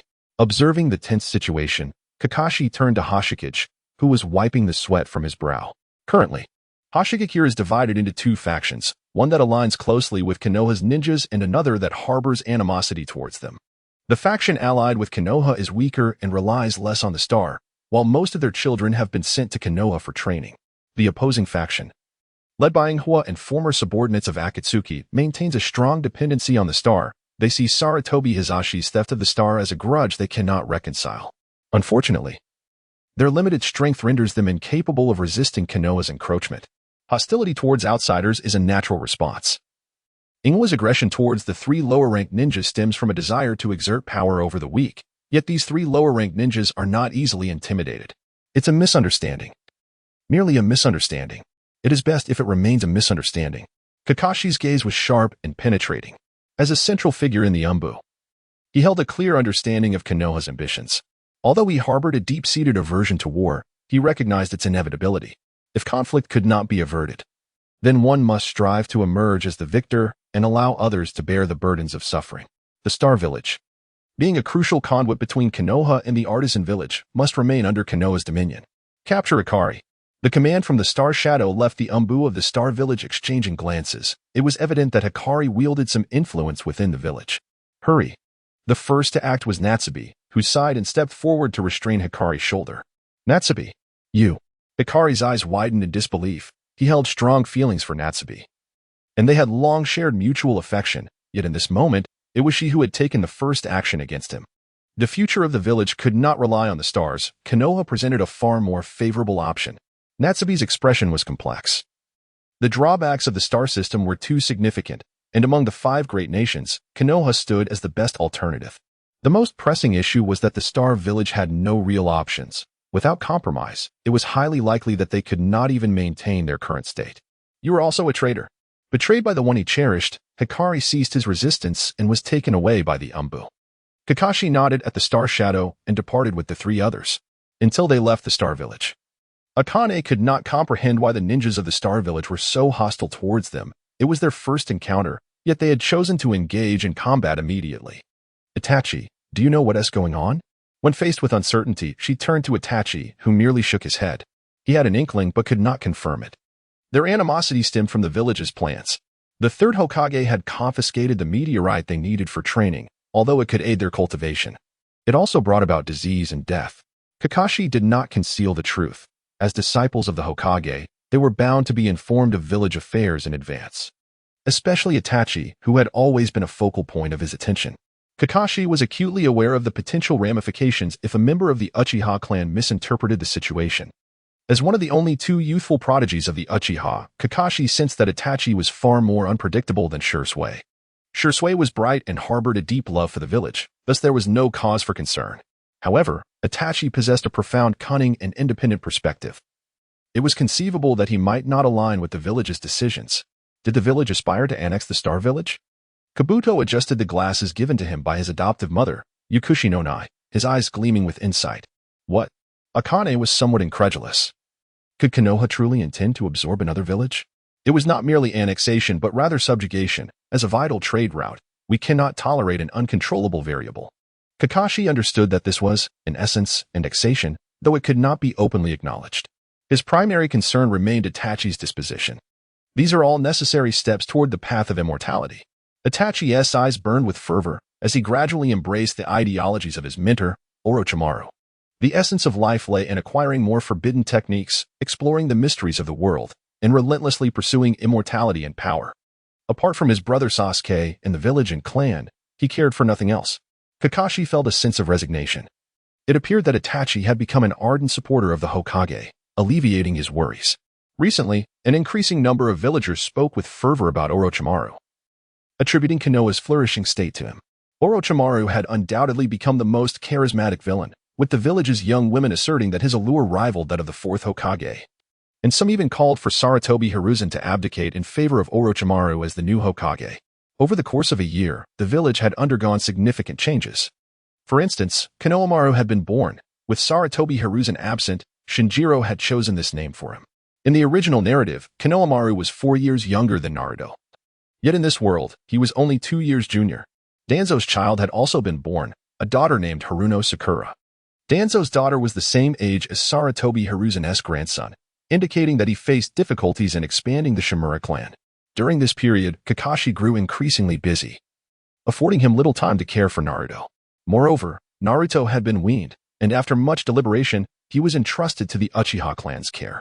After all, Uchiha Fugaku and Namikaze Minato had once been friends, and Uchiha Makoto was also a close companion of Uzumaki Kushina. Most importantly, even if the Nine Tails within Naruto posed a problem, Uchiha Fugaku's Sharingan could suppress it. Coincidentally, Uchiha Makoto had a child of similar age to Naruto, Uchiha Sasuke, making it prudent to leave Naruto in the Uchiha clan's guardianship. Upon learning of this, Danzo fell with rage but did not confront Orochimaru, knowing full well that Orochimaru would not entertain his grievances. It was rumored that Uchiha Fugaku and Uchiha Makoto contemplated adopting Naruto. Yet the village had yet to grant its approval. Chapter 73, The Bloodline of Uchiha returns to ancestry in the most opulent residence of the Uchiha clan. Makoto found herself somewhat overwhelmed caring for both children. Fortunately, Naruto proved to be far more obedient than Sasuke. Sasuke seemed less than fond of Naruto, perhaps feeling that the newcomer was encroaching upon a portion of their mother's affection. After successfully escorting minerals back to Konoha from the land of crafts, Itachi returned to the Uchiha compound. "Itachi, what do you think about adopting Naruto?" Makoto asked, cradling Naruto in her arms. Itachi gazed at Naruto, his eyes sparkling. Such good fortune? Another younger brother? He reached out, lifting Naruto and gently rocking him. Naruto, ever affable, showed no signs of shyness, smiling joyfully at Itachi. Sensing a shift, Sasuke immediately began to cry. Holding one child while touching another, Itachi had never felt such profound happiness. "Mother, I'll go find my brother," Itachi resolved. He must seek out Orochimaru and insist on recognizing Naruto as his brother. With the fourth Hokage in the previous Jinchuriki deceased, if Naruto lacked a complete family, his childhood would undoubtedly be fraught with hardship. Such a fate must not come to pass. Itachi had never felt such urgency. A brother was the most beautiful existence in this world, and an even greater joy lay in having two brothers. Itachi Uchiha swiftly arrived at the Hokage's office, where Kakashi was engaged in a work handover with Orochimaru. During their recent excursion to the land of crafts, a noticeable influx of ninjas had been observed. Under normal circumstances, ninjas from other nations would not venture into the land of crafts, as the ninja tools produced there were traditionally distributed among the great nations, with ninja villages sending merchant caravans for trade. However, the presence of numerous ninjas, including those from the hidden mist village, was evident.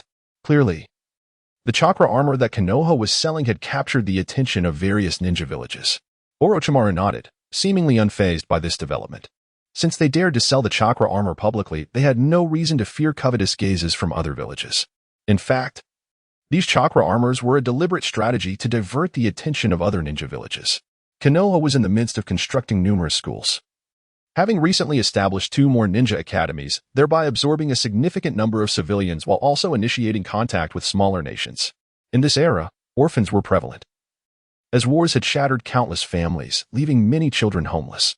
Should the other ninja villages become aware of this, Konoha could potentially face a coalition of the 4 remaining ninja villages in a combined assault. Itachi. Having concluded his conversation with Kakashi, Orochimaru turned his gaze towards Itachi, expressing his satisfaction with him. Although often referred to as the Cold Lord, Orochimaru was, in truth, a person of deep emotions, even though Anko lacked notable talent. He still watched over his disciple. Itachi, a prodigious genius with unparalleled thoughts and potential, stood in stark contrast to Kabuto, another talented individual gifted in the study of ninjutsu. "Sensei, may I adopt the orphan of the 4th Hokage?" Itachi voiced his request directly. This was the first time Orochimaru had witnessed such a significant emotional fluctuation from Itachi. After a moment of contemplation, he nodded in agreement. "The Uchiha clan is indeed the safest place. I consent to this matter." "Itachi, have you thought about that issue?" Orochimaru was not particularly concerned whether Naruto was part of the Uchiha clan. His focus lay elsewhere, on his experiments. He had been studying Obito's Manjiki Sharingan for nearly 2 years. With Orochimaru's research prowess, the secrets of the Manjiki had become transparent to him. The Sharingan was a bloodline left by Indra, the son of the Sage of 6 Paths, and its evolution was a process of ancestral regression. Moreover, the Uchiha clan was not purely of Tsutsuki descent. Their bloodline had mutated over time, and the myriad of extraordinary abilities of the Manjiki were undeniably powerful, though such special powers ultimately derived from the Rinnegan. However, possessing the Sage's eye without the Sage's body or the chakra of Indra and Ashura resulted in tremendous physical and mental toll.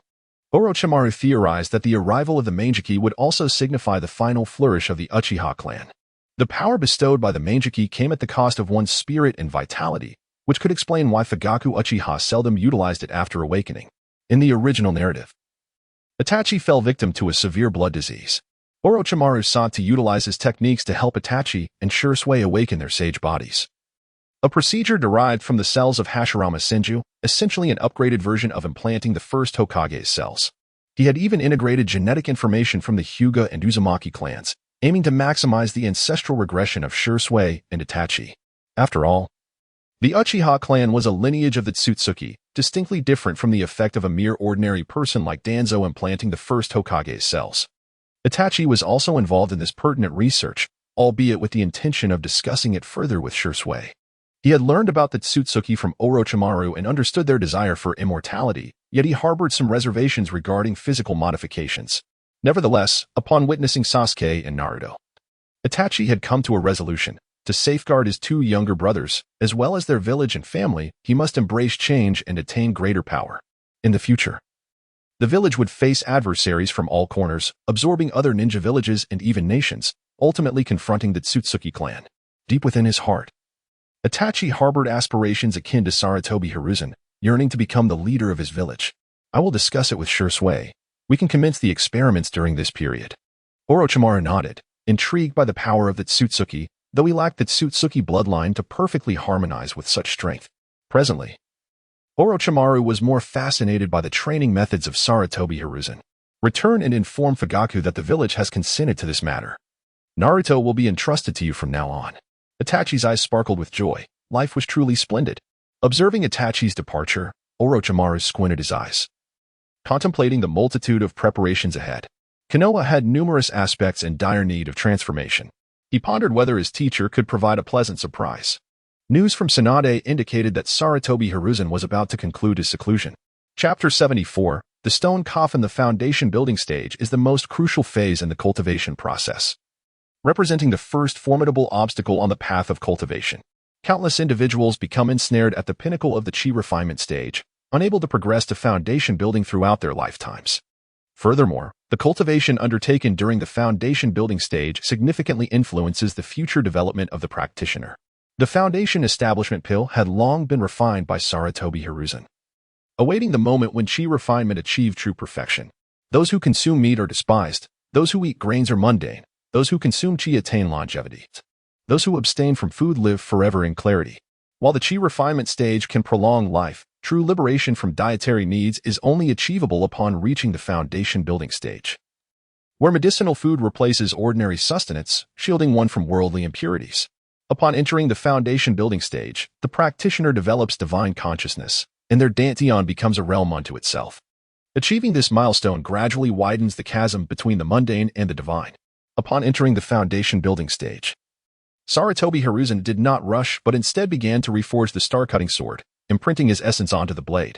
All minerals procured from the craft ninja village were melded into the star-cutting sword, which expanded in size, adopting a trend reminiscent of a heavy, unadorned sword, embodying great skill with simplicity.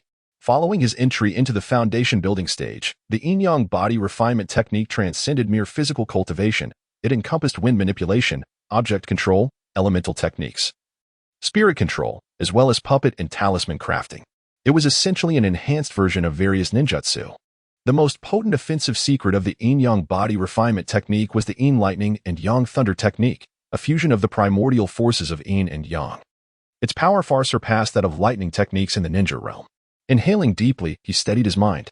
After establishing his foundation, the connection between Sarutobi Hiruzen and Zissa deepened, almost as if they shared a mutual understanding, given that their bond was established through a master-servant contract.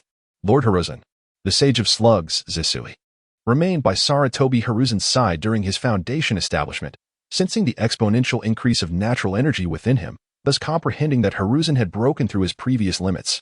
Prepare the place you mentioned. Within the span of a year, Sarutobi Hizashi became aware that a certain immortal had left behind a hidden abode. After all, the spirit world was his own creation. However, this cave, presumably belonging to an ascended sage, was encircled by the three great sanctuaries. The Wetbone Forest, Mayaboka Mountain, and the Dragon Cave stood in a tripartite alliance, safeguarding the immortals dwelling at the center. The Spirit Beast clan was unable to enter the cave, as only humans were granted access. Yet, the Spirit Beast feared that humans might acquire the immortals' legacy. Even after the arrival of the Otsutsuki, they remained indifferent. This was likely due to the fact that the spirit world existed in isolation, impervious to the energy absorption of the divine tree.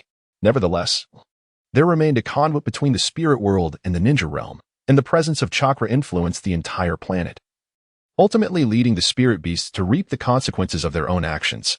Excellent, Lord Hizashi, Zissou exclaimed with a hint of excitement. Her corporeal form was excessively large. Having been trapped in the Wetbone Forest for an extended period, the enormity of her body was a burden for a slug devoid of both an exoskeleton and an internal skeleton. Mayaboka Mountain and the Dragon Cave still possessed remnants of past legacies, such as the sage's symbols presented by the Great Toad Sage and the human cultivation methods consumed by the Dragon Cave. Only she had consumed a rare treasure, thus attaining formidable strength and establishing her own lineage.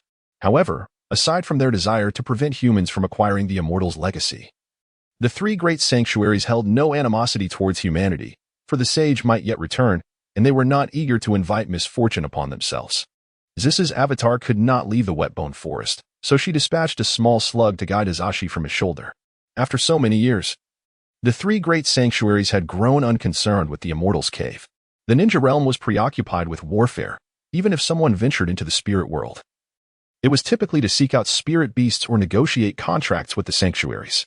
The world knew only of the three great sanctuaries. Long oblivious to the existence of the Immortal, the Sage of Six Paths had become the figure spoken of, while the true Immortal lay buried within the annals of history. Between Mayaboka Mountain, the Dragon Cave, and the Wetbone Forest, vast canyons and waterfalls existed, with the Immortal's cave situated along the riverbank beneath a waterfall built into the mountainside. Upon reaching this area, Hizashi sensed the presence of a barrier, albeit one that had become exceedingly feeble. Perhaps in another millennium, this barrier would vanish entirely. The barrier did not impede Hizashi. Rather, the slug upon his shoulder collided with it and was instantly flung away. Within the barrier lay a cave hewn from the mountainside, furnished only with crude stone implements, exuding an aura of ancient and primitive craftsmanship, entirely uncharacteristic of this era. In the center of the cave rested a stone coffin. As Hizashi entered, the coffin began to emit a faint glow. Beyond that, there was naught else. Upon closer inspection, he discerned that the stone coffin was indeed a magical artifact, though the internal seals had decayed significantly over time, leaving the spiritual patterns and formations in a state of disrepair, necessitating recrafting. Upon channeling his magical energy, he discovered that the stone coffin was a storage-type artifact. Inside, he found several bamboo scrolls and nothing else. Extracting the scrolls, Hizashi probed their contents with his spiritual awareness, beginning to decipher the information inscribed within. It seemed to be the legacy of a seasoned practitioner, though he was not at the tribulation stage but rather at the fusion stage of cultivation, the highest level attainable in this world.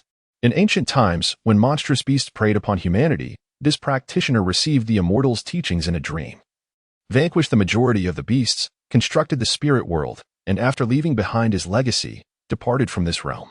However, the techniques he bequeathed had not been passed down, remaining sealed within this place. The other scrolls contained 3 distinct methods of cultivation, along with a manual for the cultivation of demonic beasts, the Wood Spirit Technique, the Azure Element Technique, and the Nirvana Spirit Technique. These 3 methods differed significantly from Hizashi's Yin-Yang Body Refinement Technique, for the path of cultivation continued to evolve. The techniques left by this fusion stage practitioner were more archaic and rudimentary, lacking the comprehensive structure of the Yin-Yang Body Refinement Technique. The laws of this realm were fragmented, and the sage's departure had been hasty. Nevertheless, within the scrolls, there was a record of a location in the far eastern reaches of the ninja realm, beyond the land of water, where a weak spatial rift seemed to lead to other worlds. After storing the stone coffin within his dantian, the barrier of this place vanished entirely. After Sarutobi Hizashi emerged, the cave collapsed with a deafening roar, leaving not a trace behind. Chapter 75, The Suspicions of the Land of Fire. Sarutobi Hizashi found himself perplexed by the hasty departure of this ancient being in the fusion stage. What, one might wonder, was the nature of the so-called dream transmission of teachings? Could it be that he, too, was a traveler from another realm? Nevertheless, he had taken note of the celestial being's specific mention of the vulnerable space in the eastern part of the Water Nation, which piqued his interest. Lord Hizashi, did you receive the inheritance from that individual? Zisu inquired cautiously, aware that the recent turmoil within the celestial cave could soon draw the attention of Miaomu Mountain and the Dragon's Den, potentially leading to trouble for her. Sarutobi Hizashi nodded and turned to Zisu. Not only had he acquired the inheritance of the Immortal, but also the ancient beast's cultivation methods. For him, who was at the foundational stage, addressing this fusion stage practitioner as an Immortal was entirely appropriate. Is it truly real? Zisu exclaimed with great excitement. If she could indeed obtain the ancient demon clan's cultivation techniques, she would not hesitate to enter a master-servant contract. Let us return to the Wetbone Forest. Upon their return, it wasn't long before a frog noticed the unusual happenings. However, the great frog sage, upon learning of the matter, expressed no objections and promptly ordered the little frogs to cease patrolling the Immortal's cave. Meanwhile, the Dragon Cave also exhibited no significant reaction. The 2 great sacred grounds had long been informed by Jiraiya and Orochimaru about Sarutobi Hizashi's developments and were aware that someone in the ninja world had acquired the cultivation methods once belonging to the Immortal. Whether at the Dragon Cave or Mayabokuzen, although they had consistently obstructed humans from delving into the depths of the summoning realm to locate the legacy left by that practitioner, They dared not make their knowledge public when someone truly attained the inheritance. After all, having resided in the summoning realm for so many years, they had grown accustomed to it. The three great immortals of the sacred grounds were no longer the beings of that bygone era but had come into existence long after the summoning realm had been established. Upon returning to the temple in the wet-bone forest, Zisu, in her transformed state as a white-haired loli, immediately rushed forward and, with a gentle and alluring tone, cautiously inquired, "Lord Izashi, have you truly found it?" Yamato Nara gently tapped Zisu's forehead, imparting a fragment of the cultivation techniques of the demonic beast through his consciousness. After all, Zisa had accumulated a vast reservoir of chakra over the years, and even when transformed into life energy, it remained substantial. Disperse your chakra and commence your recultivation, he advised. Understood. The cultivation of demonic beasts emphasizes the physical form, absorbing the essence of the sun and moon, resulting in longer lifespans but slower progression. In contrast, the human race, though inherently aligned with the Tao and possessing shorter lifespans, cultivates at an accelerated pace. Beasts can possess an innate ability to cultivate. As long as they endure long enough, they will eventually attain a higher state. Not only beasts, but also flora, stones, and even artificial objects may occasionally awaken their true spirits, allowing them to become sentient and mischievous. However, this is contingent upon the abundance of spiritual energy in the realm. Without it, all is mere speculation. Understanding the flow of one's meridians and the essence of cultivation is paramount for inheritance. After half a month, Zisa finally dispersed all of her chakra. Her form gradually diminished, becoming increasingly refined. The years of accumulation propelled Zisa to the pinnacle of the chi refinement stage. She merely needed to familiarize herself with her essence and stabilize for a while before entering the foundation establishment stage. Well done, Yamato Nara remarked, pleased with Zisu's progress. The slug, not considered a rare variant, was among the weakest of demonic beasts. Even at the peak of the chi refinement stage, Zisa possessed only one offensive capability, the release of highly corrosive acid. Aside from that, her skills were limited to healing and creating clones. The healing properties of spiritual energy surpassed those of chakra, making her singular talent quite significant, though her original form had shrunk. The wet-bone forest still teemed with numerous slug clones. I shall return to Konoha now, Zisa declared. Lord Nara, I will remain here. Summon me should you require anything. She aimed to stabilize her cultivation before preparing to breach the threshold of the foundation establishment stage. Having lingered in the spirit world for so long, there was no rush. Utilizing summoning techniques, she returned to Konoha, arriving at the familiar wooden cabin on the edge of the Forest of Death. Lord Nara, came the surprised voice of Miki. Her joy palpable. She had not seen Yamato Nara for quite some time, dedicating herself to the cultivation techniques he had bestowed upon her. Yet, a year had swiftly passed, and she had only just reached the 5th level of chi refinement. Nonetheless, the girl had matured rapidly during that year, her physique rivaling even Tsunade's. Continue your diligent practice, he encouraged. Sarutobi Hiruzen was quite satisfied with the cultivation speed of Miki Kawai. It appears that the inhabitants of this world, despite being influenced by chakra, are still capable of training. After all, chakra, after so many years of evolution, has mutually impacted and transformed this world, no longer resembling its original form. Sarutobi Hiruzen has entered the foundational stage, allowing many plans to accelerate. Therefore, upon returning to Konoha, his first destination was not the Sarutobi clan, but rather the Hokage building, to check on his 3 disciples.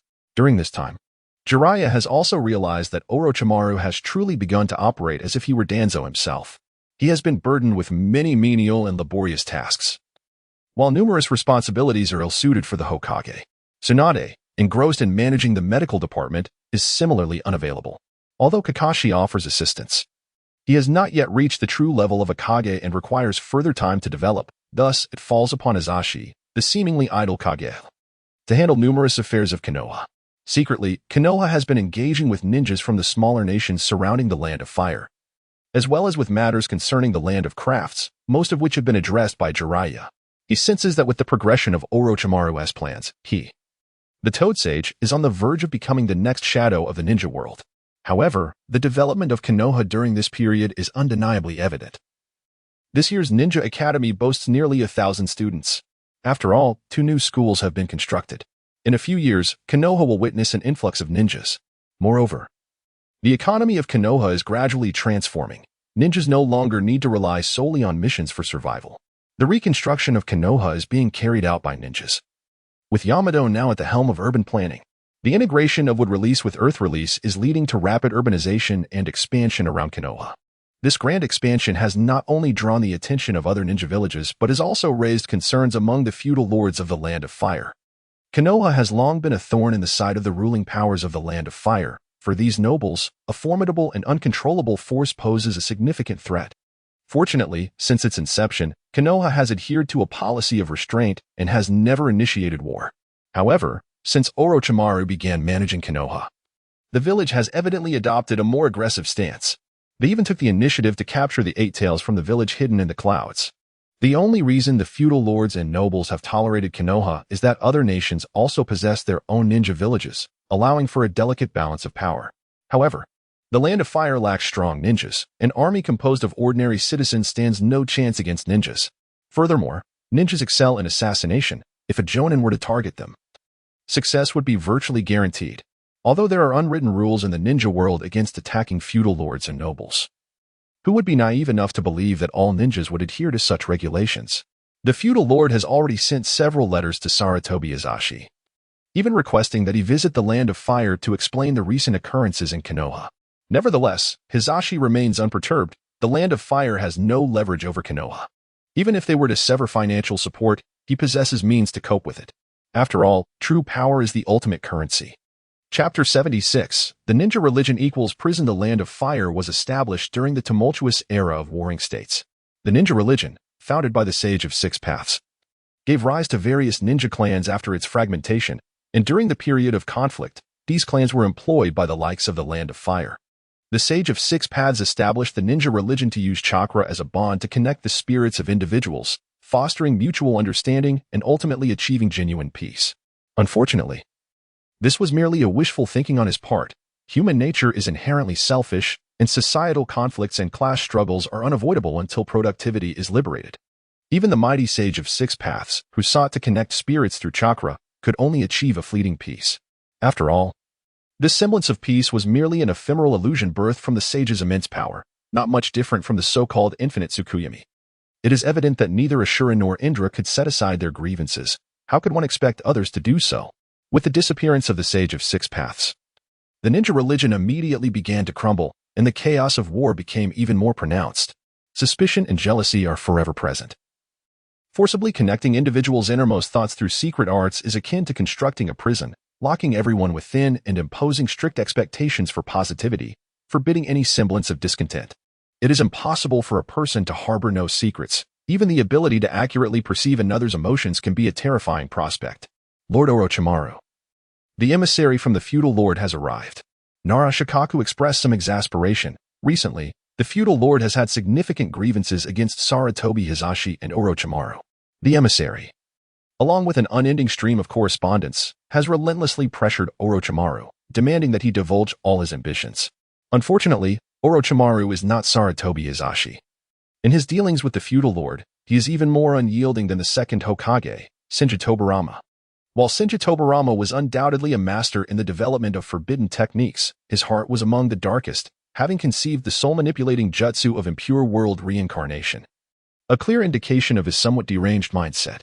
The transformation of Sarutobi Hiruzen, Danzo Shimura, and the other two advisors into their current decayed forms is inextricably linked to Shinji Tobarama.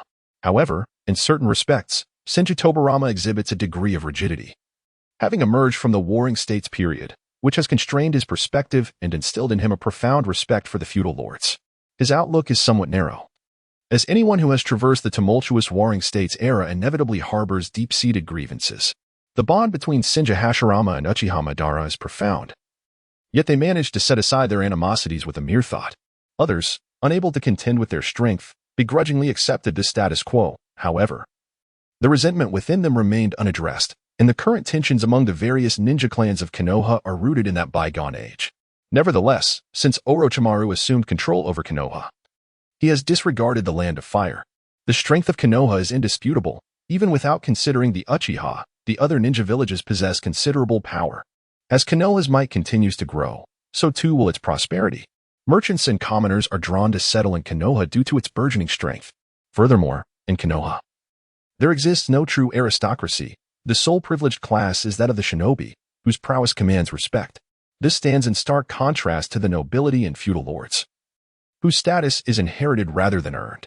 All individuals are born equal and free. Why should one be elevated above others?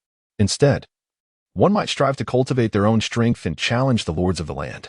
Thus, Orochimaru harbors no fear of the feudal lord's threats. He merely recognizes that this is not the opportune moment to confront the Land of Fire. Engaging in conflict with the Land of Fire would furnish other ninja villages with a pretext to attack, rendering Konoha a target for collective animosity.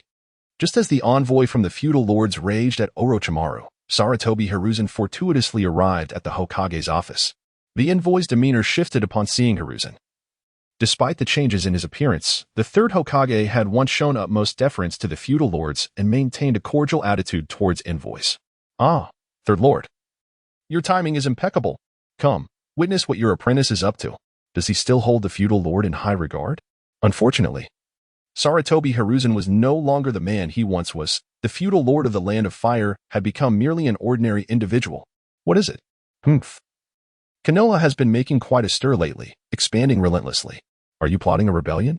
Sarutobi Hizashi, disinterested in the messenger's superfluous chatter, swiftly cast a spell of confusion, causing the messenger's eyes to glaze over in bewilderment. Although the Uchiha clan's genjutsu is formidable, the illusions wielded by cultivators are equally impressive. The illusions of Central Plains civilization far surpass those of the Neon tribes, which were likely inhabited by uncivilized savages during the spring and autumn period in the warring states. With the matter resolved, Orochimaru lowered his head in acquiescence. After Sarutobi Hiruzen spoke to the envoy, he allowed him to depart, knowing that deep within, the envoy would conjure a fabricated reality based on his words. A remarkable illusion. Orochimaru's eyes gleamed with excitement. Such a technique was not particularly difficult. Yet the brilliance lay in its complete absence of chakra traces, rendering it utterly untraceable. The daimyo dared not act against Konoha, so it was best to remain indifferent for the time being. Sarutobi Hiruzen is acutely aware of the current situation. A conflict between the Land of Fire and the Hidden Leaf Village is utterly inconceivable. Despite the cordial relations among the daimyo, which seldom lead to warfare, the Land of Fire possesses a significantly greater abundance of territorial resources, prompting envy from the neighboring nations. Nevertheless, Konoha has consistently demonstrated formidable strength, and the military prowess of the Land of Fire is not to be underestimated. The presence of ninjas has fostered amicable relations among the daimyo of the great nations. Whenever conflicts arise, they merely dispatch ninjas to engage in battle while they observe from the sidelines. In this dynamic, ninjas are unequivocally regarded as tools. Now that these tools exhibit signs of insurrection, how can the daimyo remain at ease? Yet, the daimyo find themselves powerless against Konoha, reluctant to sever the financial support that sustains it. Orochimaru, I have achieved a breakthrough in my cultivation, allowing me to accelerate my plans. Orochimaru observed Sarutobi Hiruzen. Unable to detect any chakra within him, yet he sensed an overwhelming danger emanating from the elder. Sensei, why not engage in a friendly competition with Jiraiya? What do you think?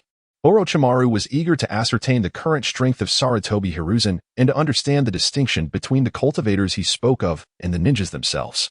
Orochimaru's greed knew no bounds. He desired everything, the bloodline of the Otsutsuki as well as the secrets of cultivation.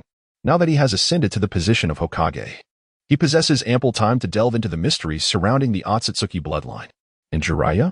Sarutobi Sasuke has taken an interest. It is time for Jiraiya to witness the true essence of Sage Mode. Jiraiya's strength is formidable, possessing Sage Mode alongside a plethora of ninjutsu, making him undoubtedly the most powerful among the legendary Sannin. Moreover, Jiraiya demonstrates remarkable combat prowess in various circumstances, embodying the essence of a well-rounded warrior. Indeed, it is time for you all to comprehend the true might of your teacher. Chapter 77. Jiraiya, is this what you call Sage Mode? The news of Sarutobi Hiruzen's impending match with Jiraiya did not permeate the entirety of Konoha. After all, as the Hokage, Hiruzen's affairs were shrouded in a veil of confidentiality, particularly given the presence of numerous spies within the village. Such matters were classified, and their dissemination beyond the village walls would undoubtedly be detrimental. However, among those within the village, knowledge of the event was not scarce. Notable figures such as the three legendary Sannin along with their apprentices, Kakashi and Yamato, Hiruzen's two sons, and the esteemed leaders of various ninja clans were all privy to this information and intended to witness the spectacle. The populace, unfamiliar with Hiruzen's current capabilities, still measured him against the prowess he once exhibited. After all, he had regained his youth.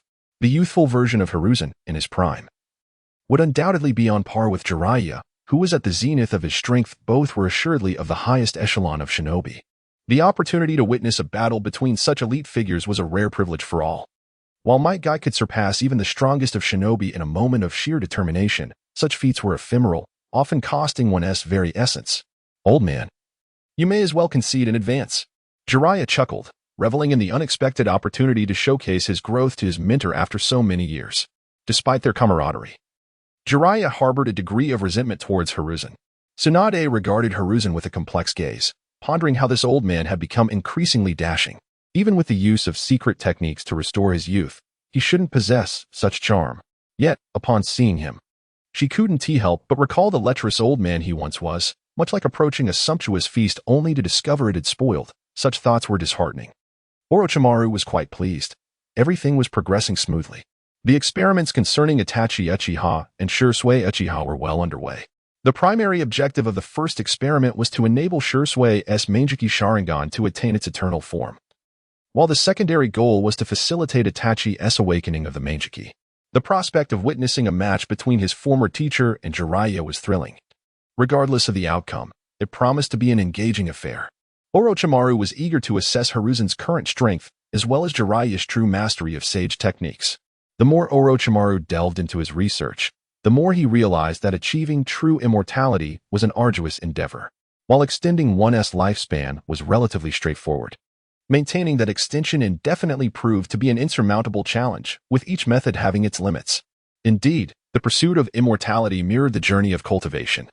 Although the path to enlightenment seemed boundless, the distance one could traverse was inherently uncertain, with many encountering insurmountable barriers at various stages, shackled for a lifetime. Jiraiya, there remains much for you to learn, he mused. Sarutobi Hiruzen smiled faintly, seemingly indifferent to Jiraiya's words.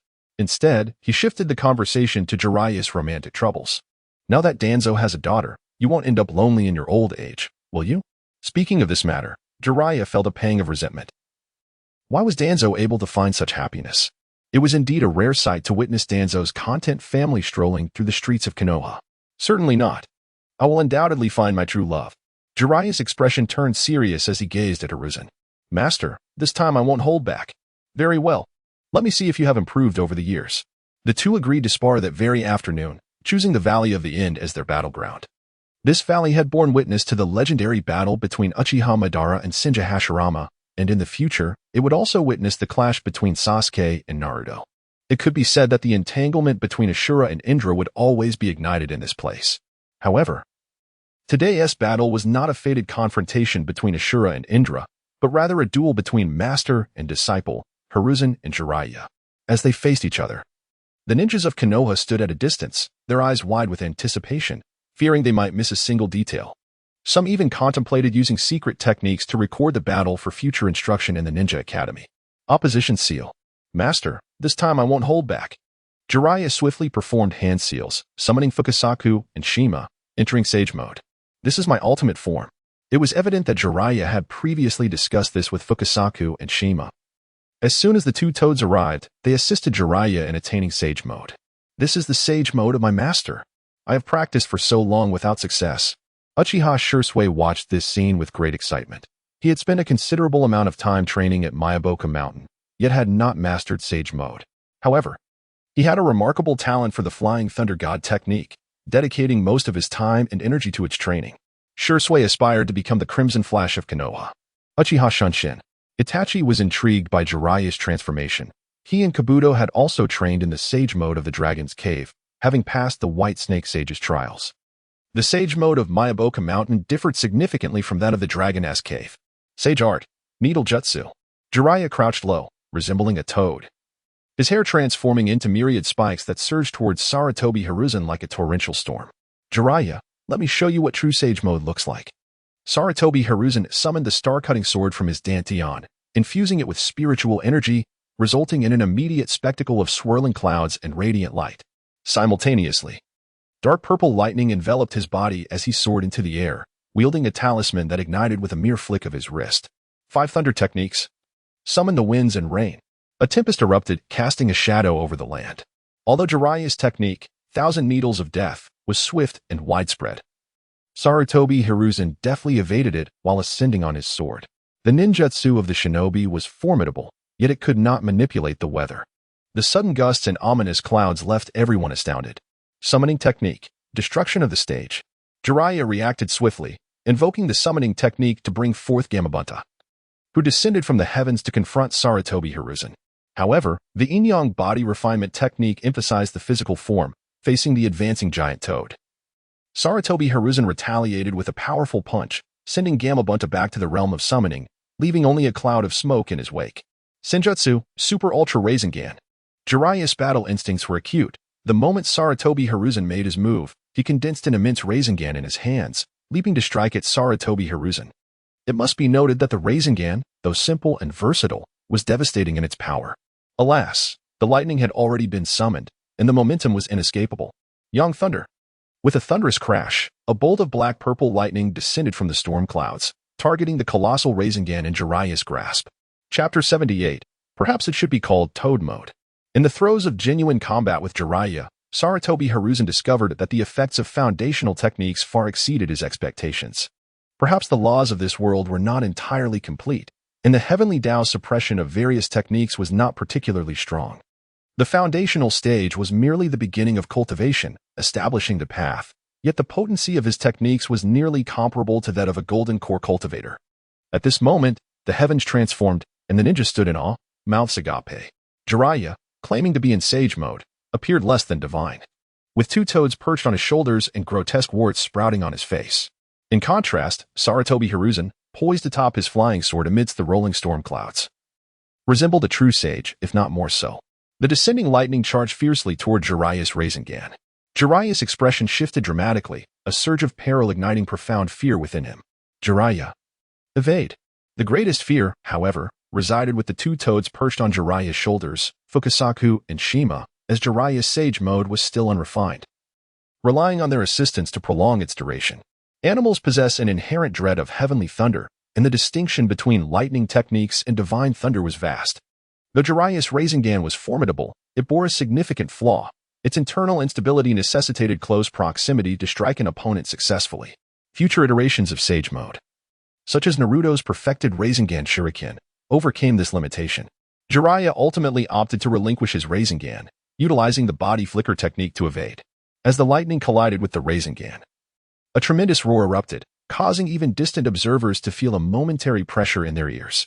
Jiraiya landed awkwardly, dispelling sage mode, having surrendered the Rasengan. His right arm suffered considerable damage to both bones and veins. It was no longer prudent to continue the fight.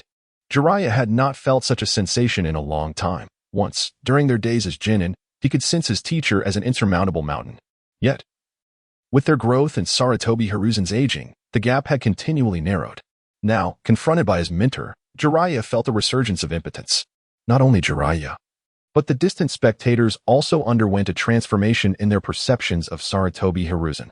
From afar, he embodied the very essence of celestial authority, an opponent beyond their reckoning. Orochimaru and Itachi's eyes gleamed with fervor. It seemed Sarutobi Hiruzen's words held truth. Perhaps the ancient sage's cultivation methods truly offered the promise of immortality. Descending from the skies atop his flying sword, Sarutobi Hiruzen extended a hand to Jiraiya, who knelt on one knee. I have long stated, there is still much for you to learn. That old coot is so full of himself. I simply am not adept at your abilities. Jiraiya attempted to protest, yet instinctively grasped Sarutobi Hiruzen's hand, rising with his master's aid. He seemed more reliable than ever before. Jiraiya, from now on, do not refer to that technique as sage mode. It should be dubbed toad mode instead. Sarutobi Hiruzen spoke earnestly. Jiraiya's appearance in sage mode bore little resemblance to that of a true sage. Perhaps only the great Buddha summoned by Hashirama Senju in sage mode possessed a hint of divine essence. Jiraiya's face flushed with embarrassment as he vehemently countered. Soon, Tsunade and numerous ninjas arrived. Enough, Jiraiya, cease your arguments. It is evident that the true sage is our teacher. Tsunade, though feigning toughness, began to employ healing jutsu on Jiraiya. The gazes of the assembled ninjas towards Sarutobi Hiruzen had shifted dramatically. Once perceived as a decaying relic, he now stood detached from the village's power struggles, wielding formidable strength. The attitude of the various ninja clans transformed accordingly, their respect for Sarutobi Hiruzen growing. Even the proud Uchiha clan's elite regarded him with a hint of trepidation. Orochimaru, not entirely trusting the Uchiha, had invited them to observe as a subtle admonition. It appeared that his objective had been achieved. Let us return to the village and discuss further. The prowess of Sarutobi Hiruzen has sparked a multitude of unconventional thoughts within Orochimaru. The chakra, originating from the Otsutsuki bloodline, suggests that the optimized Otsutsuki cells would undoubtedly aid in chakra cultivation. Thus, one wonders if there exists something extraordinary within Sarutobi Hiruzen's lineage. With this notion, Orochimaru's eyes gleamed with fervor.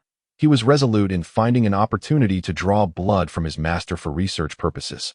Upon returning to the village, Sarutobi Hiruzen could discern Orochimaru's intentions simply by observing the gleam in his eyes. Do not even think of using me as your experiment. Sarutobi Hiruzen was not keen on the idea of a clone appearing in the future. Orochimaru chuckled softly and refrained from further discussion.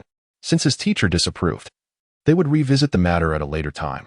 Jiraiya was promptly taken to the hospital by Tsunade, as he required substantial recuperation. Witnessing the confrontation between Jiraiya and Sarutobi instilled a sense of reassurance in the higher-ups of Konoha. Several ninja clans were not oblivious. They could undoubtedly perceive Konoha's intentions. They keenly sensed that this presented an opportunity, perhaps even a chance to alter the destiny of the ninja profession itself. The only concern lay in Konoha's current strength. Despite the presence of the Uchiha clan, it was insufficient to stand against the 4 great ninja villages and 5 major nations. However, today's Sarutobi Hiruzen evoked memories of the once invincible Senju Hashirama and Uchiha Madara. Given time, if Konoha's power continued to grow sufficiently, it could indeed instigate a sweeping transformation throughout the ninja world. Perhaps the most astonished were Sarutobi's 2 sons, Konohamaru and Asuma. Their father's transformation was so profound that they found it difficult to accept, particularly for Asuma, who was in a rebellious phase and harbored lofty ambitions. The current strength of Sarutobi left him feeling somewhat powerless. Was it even possible to catch up? Meanwhile, Mikumo AI's eyes sparkled with excitement. Her abilities had already surpassed those of most nin, as the rarity of taijutsu practitioners often allowed for unexpected advantages. Could she one day be as formidable as Sarutobi Hiruzen? Jiraiya found himself in the hospital once more, perplexed as to why he was always the one injured. Fortunately, Tsunade's demeanor had significantly improved. As a former comrade, she recognized Jiraiya's progress.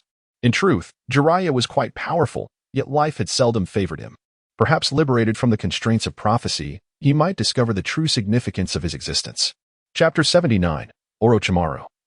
The son-in-law of the Land of Fire, the envoy dispatched by the daimyo of the Land of Fire, returned to the capital in a daze. The bustling city was filled with ninjas, though most were genin and nin of relatively weak prowess. The daimyo's position was hereditary, and common folk had grown accustomed to the existence of nobility.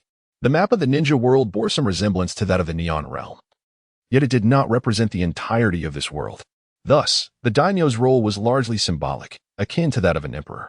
Nevertheless, he remained the de facto ruler of the Land of Fire, possessing only advisory power in the appointment of the Hokage, who were typically designated by their predecessors unless extraordinary circumstances arose, such as severe injury or incapacitation. In such instances, the senior officials of Konoha would consult with the daimyo to select a temporary acting Hokage.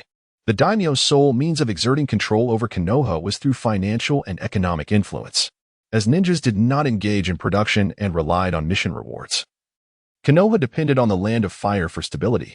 However, the daimyo's greatest concern had now materialized. Konoha's economy had begun to flourish. Ninjas were no longer solely preoccupied with missions, and various jutsu facilitated rapid development. Additionally, the exorbitantly priced chakra armor became a substantial and stable source of income. When Konoha's real estate prices surpassed those of the capital, the daimyo realized trouble was imminent. Upon the envoy's hurried return, the first order of business was to meet with the daimyo. What news? What did Sarutobi say? Sarutobi claimed it was all a misunderstanding and that everything would be rectified. This was the envoy's most anticipated outcome. Having fallen under a genjutsu, he naturally accepted it as reality. The daimyo furrowed his brow slightly. The intelligence he received painted a different picture. Konoha's development showed no signs of abating. It appeared that Sarutobi was not easily deceived. He displayed a distinct lack of respect towards the daimyo and had mastered the art of playing the fool. What was to be done? Ordinarily, one would expect the daimyo to be pleased by Konoha's strengthening. Yet, while Konoha had indeed become more powerful, its trajectory diverged entirely from the daimyo's expectations. Should this trend continue, Konoha would no longer require the support of the Land of Fire, while the Land of Fire would become increasingly reliant on Konoha. It had become a nation within a nation, with its ninjas boasting formidable prowess. How could one navigate such a situation? After a prolonged period of contemplation, the envoy prostrated himself on the ground, sweat dripping from his brow. Suddenly, the daimyo conceived a brilliant idea. What if he were to marry his daughter to Orochimaru? It was common knowledge that Orochimaru was the true power behind Konoha's affairs. If they became family, wouldn't that resolve the dilemma? After all, he had plenty of daughters. Marrying one off was no significant loss. The more he pondered, the more the daimyo found this plan feasible. Go back to Konoha and deliver my handwritten letter. The daimyo of the Land of Fire composed a letter for the envoy to deliver to Orochimaru that very night. Little did Orochimaru suspect that the daimyo would resort to such a maneuver. Thus, Orochimaru became the son-in-law of the Land of Fire. Sarutobi Hiruzen gazed at the green-skinned kappa before him, feeling somewhat exasperated. Might Guy, having somehow learned of his victory over Jiraiya, had relentlessly pursued Hiruzen, seeking to acquire a technique or two. Lord Third, I aspire to defeat Kakashi. Please take me as your disciple, Guy implored. Tears of youthful fervor streaming down his cheeks as he clung to Hiruzen's leg with unwavering determination. Kakashi's prowess had been steadily escalating, amplifying Guy's pressure. While he firmly believed in the power of youth, Kakashi, wielding the White Fang, had evidently surpassed his previous self, the one with the Sharingan. To be candid, Hiruzen held a certain admiration for Guy. He possessed a pure heart, a trait that seemed to exist solely within the realm of passionate manga. Alas, Guy's innate talent was lacking, and the path of cultivation seemed fraught with obstacles for him. Nevertheless, Hiruzen believed that if Guy pursued the path of physical cultivation, he could indeed become a remarkable talent. He contemplated imparting the bodily refinement technique from the Yin-Yang Body Refinement Sutra to Guy, enabling him to become a true body cultivator. Physical cultivation also allowed for continuous improvement, potentially leading to immortality. Ordinary cultivators harness the spirit to drive the body, while body cultivators nurture the spirit through the body. Learning from me is no simple endeavor. Are you certain you can endure? Upon hearing Hiruzen relent, Guy's eyes sparkled with determination as he immediately pounded his chest in assurance. No matter how arduous the training, I shall persevere. With that declaration, he flashed a confident smile and gave a thumbs up. The exuberance of his youthful grin was indeed a sight to behold for Hiruzen. You must forfeit chakra entirely and abandon the 8 gates technique. Can you truly commit to this? Hiruzen's words caused Guy to hesitate. His aptitude for ninjutsu was woefully inadequate, struggling even with the fundamental techniques. Yet he was undeniably a genius in taijutsu. It was a rare feat for anyone to unlock the 8th gate through sheer training, let alone reach the final threshold. Otherwise, a legion of elite warriors practicing the 8 gates would have long since rendered the world invincible. Having persevered for so long, achieving a measure of success in taijutsu in the 8 gates, the thought of relinquishing it all left Guy pondering his future as an ordinary individual if he failed to master Hiruzen's techniques. Observing Guy's turmoil, Hiruzen spoke. Take your time to contemplate, but I advise you to ensure that if you engage in extensive physical training, the quality of your sustenance must keep pace. And you must utilize appropriate medicinal herbs. The disparity between scholarly pursuits and martial prowess was rooted in the arduous nature of training and the substantial resources required for physical cultivation. Guy nodded earnestly in response. Lord Hiruzen, I shall consider this thoroughly. With that, he hurried away, eager to discuss this matter with his dear friend, Kakashi. Chapter 80. The Encircled Mizukage Tower. Summoning Technique. The ape demon has once again been summoned by Sarutobi Hiruzen. The primate demon had long since acclimated to being summoned by Sarutobi during the pivotal moments of battle. It is worth mentioning that the clan of summoned beasts has had a rather unfortunate fate. After their ancestors were educated by the celestial beings of the human race, they retreated into the realm of summoning, too fearful to engage in any conflict with humanity. This ultimately led to a semblance of an equal contractual relationship, however. This so-called equality is far from genuine. Apart from Jiraiya, who spent his life embroiled in the so-called prophecies, others only summon the beast when circumstances necessitated. It is only during critical moments of combat that one remembers their summoned beast, and at times, they are even called upon to absorb attacks. These summoned beasts are essentially mere tools, yet a formidable summoned creature can significantly enhance one's prowess. Particularly for Jiraiya. His mastery over the various toads of Mount Miyaboku has proven invaluable. For instance, summoning the Great Toad of Rock can directly consume the adversary. He can also transform opponents into toads, alongside summoning various types such as the Scroll Toad, Gourd Toad, Strength Toad, and Worldly Toad, among others. One could assert that a considerable portion of Jiraiya's might is derived from Mount Myaboku, and one of his adversary, the one who cuts through the day. The ape demon stood ready for battle, yet found no enemy in sight. In truth, the spirit beast felt quite lonely in the spirit realm, yearning for the exhilarating adventures and fierce battles of the outside world. Ape demon, this is the cultivation method of the beast clan. You shall bring it back to your kin. Sarutobi Hiruzen imparted the cultivation techniques of the beast clan's chi refinement stage to the ape demon through his spiritual consciousness.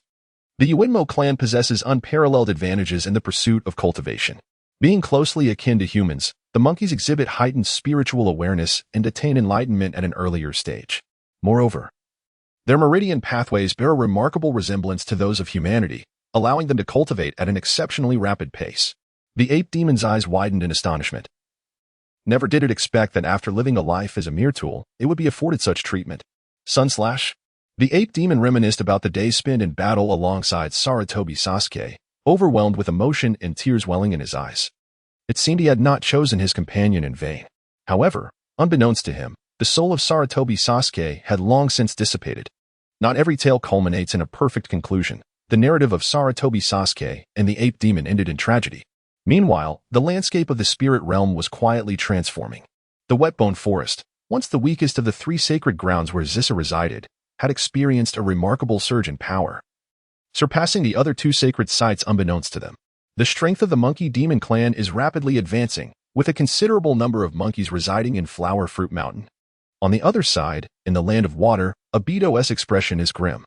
Being disowned by the Uchiha clan has rendered him a laughingstock in the entire ninja world. The Uchiha clan is ancient, having endured from the Warring States period to the present, maintaining a significant scale and influence, which is unparalleled in the ninja realm. Conversely, as a ninja, being disowned by one's own clan and publicly declared as such throughout the ninja world is a unique humiliation. Even in the relatively isolated Land of Water, discussions surrounding Obito have emerged. If that were all, it might be bearable. After all, Obito excels at self-deception.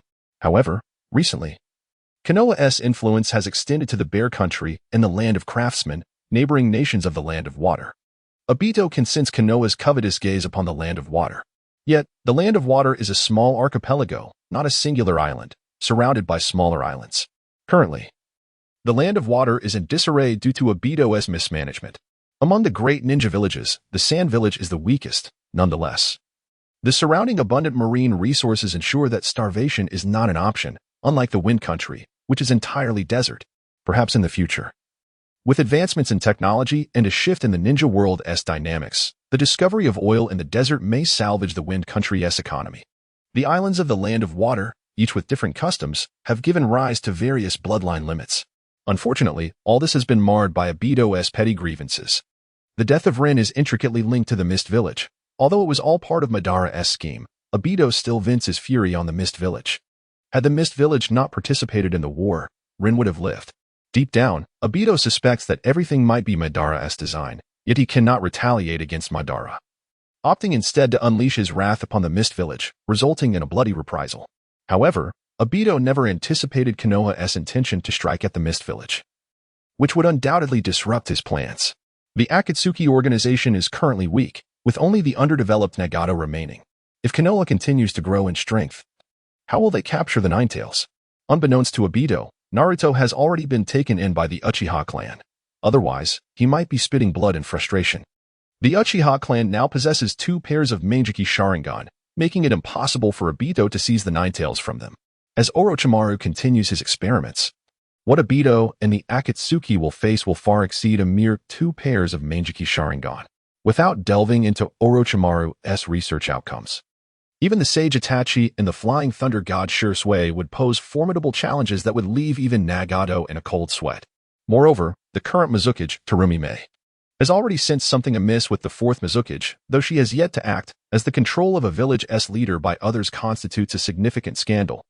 Everything that was meticulously planned is rapidly changing. The Uchiha have become the most favored clan in Konoha, and without Danzo's machinations, annihilating the Uchiha clan has become an impossibility. Growing increasingly incensed, Obito resolves to take out his frustrations on the Mist Village. However, he soon realizes something is amiss. The Mizukage Tower is completely surrounded. Terumi-me, alongside Ao, who has seized the Byakugan, and the Elder of the Land of Water, has rallied the remaining forces of the Mist Village to besiege the Mizukage Tower. Ao's Byakugan can dispel Obito's Meijiki Genjutsu. At least in the narrative, it was Ao who broke the 4th Mizukage's Genjutsu, shortly before the 4th Mizukage's demise. This signifies that it was not merely a dispelling of Genjutsu but a direct capture of the 4th Mizukage. The Elder of the Mist Village holds equal authority to the Mizukage, ensuring that even with the 4th Mizukage passing, there would be no complications. Chapter 81. Military aid from Konoha. Obito's countenance darkens. He is not always present in the Mist Village and had specifically come to assess the situation. It is not just him. Others in the Mist Village must also feel the gravity of the situation. Being targeted by Konoha is undoubtedly a dire predicament. Before external troubles can be addressed, internal stability must be ensured. The pressure on the Mist Village is immense. Yet the immediate concern is not Konoha's prying eyes but rather internal strife. The 4th Mizukage is not merely a leader but also the host for the Three Tails. Jinchuriki are crucial for all villages. Yet this is a misconception. Tailed beasts and their hosts often become burdens rather than assets, particularly when facing true power. Especially the Meijiki Uchiha, where tailed beasts become liabilities. The Mist Village had previously been searching for the next generation of Jinchuriki, but given the current state of affairs, it may be prudent to release the Three Tails, as it is not as formidable as once believed. Obito's expression grows increasingly grim. He does not wish to reveal himself, especially since his information has been exposed by Konoha. He has even received news from Zetsu that Kakashi's Sharingan has been taken by Konoha. The Meijiki that he left behind in Kakashi's possession would undoubtedly meet a grim fate in Orochimaru's hands. Frankly speaking, Obito is infuriated by Kakashi's actions. That I was a testament to the bond between the two of them. No, the three of them. He is here to exact revenge on the Mist Village for Rin. Yet Kakashi seeks to reclaim the glory of White Fang? Having been discovered by the Mist Village, Obito decides to abandon this endeavor. The Akatsuki in the Land of Rain is the true linchpin of his plans. Regardless of the Uchiha's might, they cannot surpass Nagato's Rinnegan, which is the Rinnegan of Uchiha Madara, the Eye of God. Obito directly controls the Three Tails from within the heart of the Mist Village and unleashes it. He then utilizes phasing to make his escape. The assembled crowd at the entrance of the Mizukage Tower is taken aback as the Three Tails suddenly appears within the village, crushing the Mizukage Tower.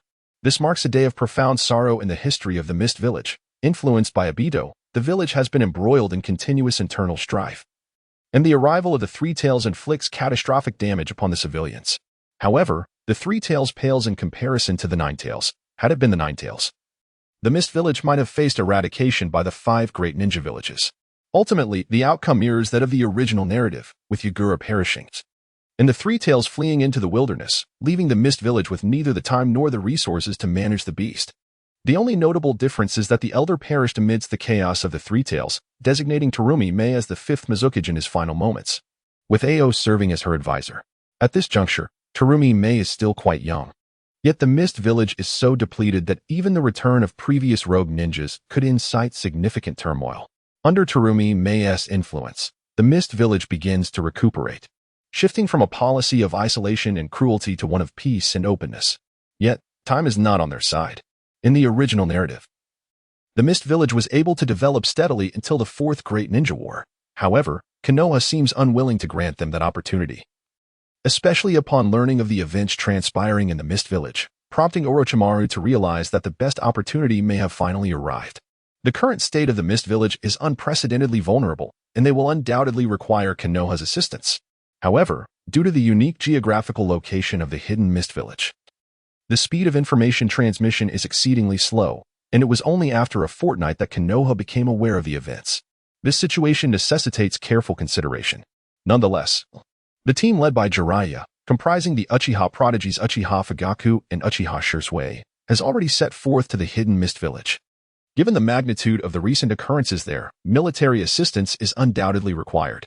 For instance, with the revelation of the Otsutsuki clan's existence, along with the ulterior motives of Kaguya and Obito, allowing the Three Tails to roam freely in the wild poses a significant risk. It could easily fall into the hands of Obito.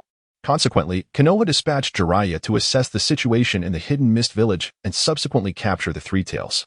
Jiraiya, however, is rather reluctant. With Orochimaru already pressuring him to invade other ninja villages, he cannot fathom what further demands may arise in the future. Nevertheless, Jiraiya understands that the three tails is of paramount importance and must not fall into enemy hands. While a tailed beast protected by a Jinchuriki from a ninja village might be acceptable, having a wild-tailed beast in the open is a situation that must be addressed. It may even be prudent for the Hidden Mist village to designate a new Jinchuriki, ensuring that the tailed beast does not remain unguarded. Jiraiya has received permission to disclose some information regarding the Otsutsuki clan to the Hidden Mist village, fostering a potential alliance between the two parties. However, the consequences of an imbalanced alliance could be dire. Just as Jiraiya departed from Konoha, before he could even reach the borders of the Fire Country, a missive from the daimyo arrived in the village. Instantly, the news of the daimyo's intention to betroth his daughter to Orochimaru sent shockwaves throughout the entire village. This is an unprecedented occurrence. Within the traditional societal framework of this world, the status of ninjas pales in comparison to that of the nobility.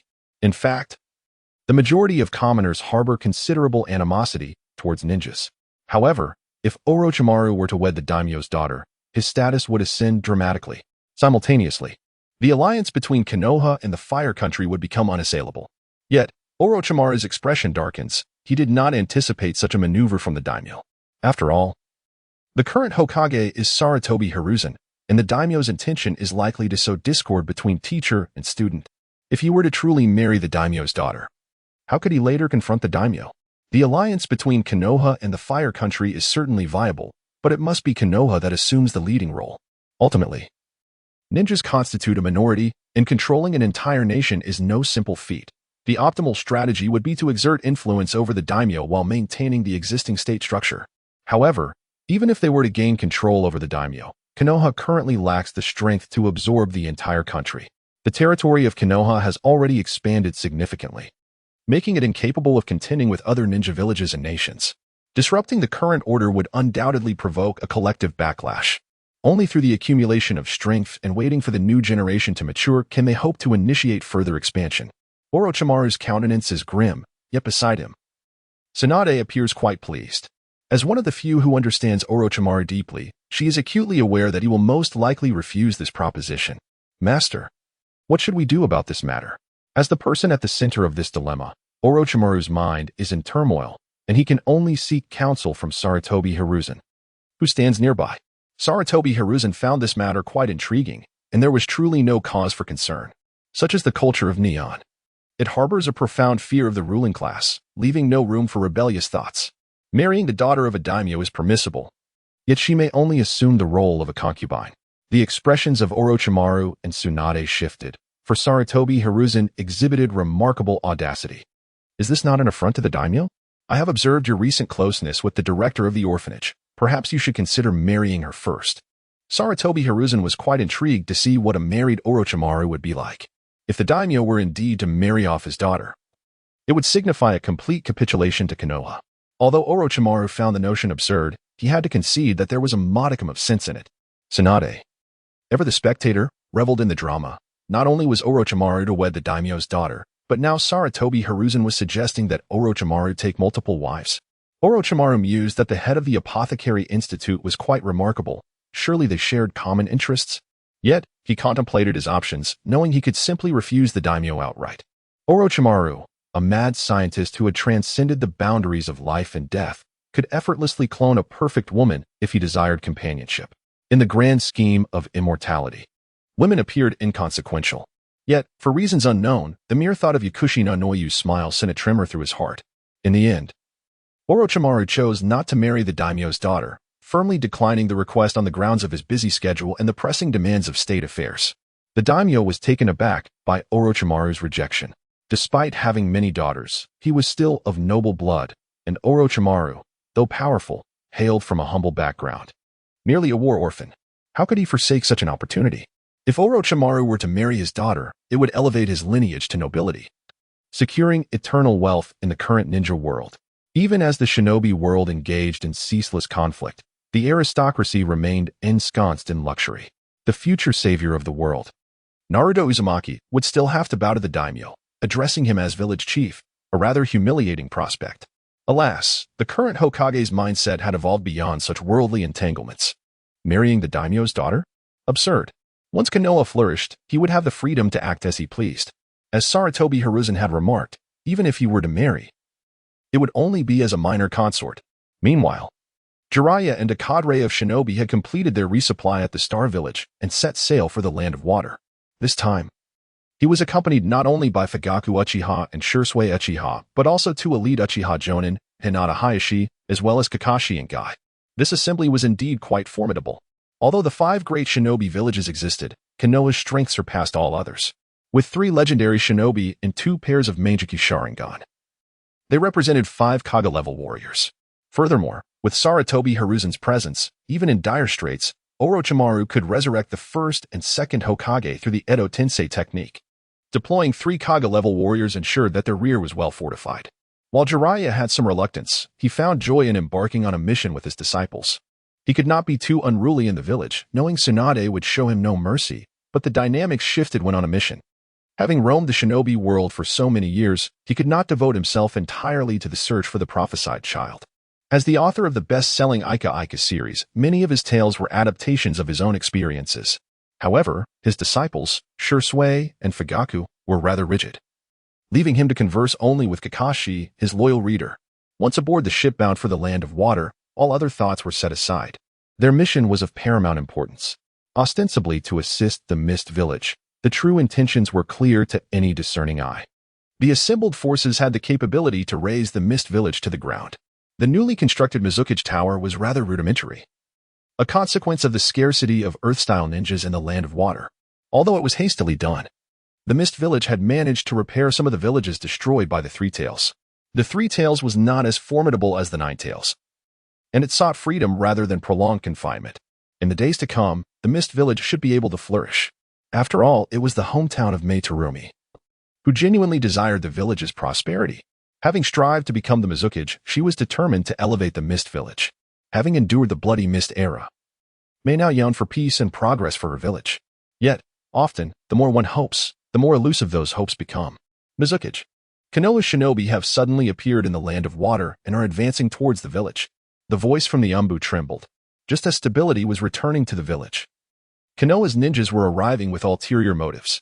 More critically, the Mist Village bore a grudge against Konoha, and the Third Ninja War had not faded into memory. It was far too soon for reconciliation. Mei's expression turned grave as she summoned Ao and all the village's elite shinobi, even calling upon the CH Nin. Among them were the still loyal Suigetsu of the Watermelon Mountain and Kisame, who had yet to inherit the sword Samahada. Kage-level fighters like Kisame were still present, having survived the skirmish with Might Guy. Yet, the historical trajectory had shifted. These shinobi had yet to find the opportunity to betray their village. Konoha's shinobi were on the offensive. The one most affected was Ao, who had acquired a Byakugan during the Third Ninja War. This was the only Byakugan lost from the Hyuga clan, and now Hinata Hayashi had accompanied Jiraiya to reclaim it. The Hyuga clan was acutely aware of the current situation. Konoha's strength was unparalleled, and they had their sights set on the Mist Village. Was this not the perfect opportunity to recover the Byakugan? Indeed, Mei's outward calm belied her tumultuous inner thoughts. With both lava and boil-release bloodline limits, she was undoubtedly a prodigious ninja, politically astute and with a well-thought-out vision for the future of the Mist Village. However, Konoha's aggressive advance seemed intent on denying them any chance for peaceful development. Soon, the two sides clashed, standing in opposition to one another. The tumultuous sea surged nearby, shrouded in a light mist. Yet, under Mei's leadership, the Mist Ninjas could discern the 4 pairs of gleaming crimson Sharingan. At the forefront stood Jiraiya, exuding a villainous aura. "Bring your Mizukage out to parley," Jiraiya commanded, his presence imposing.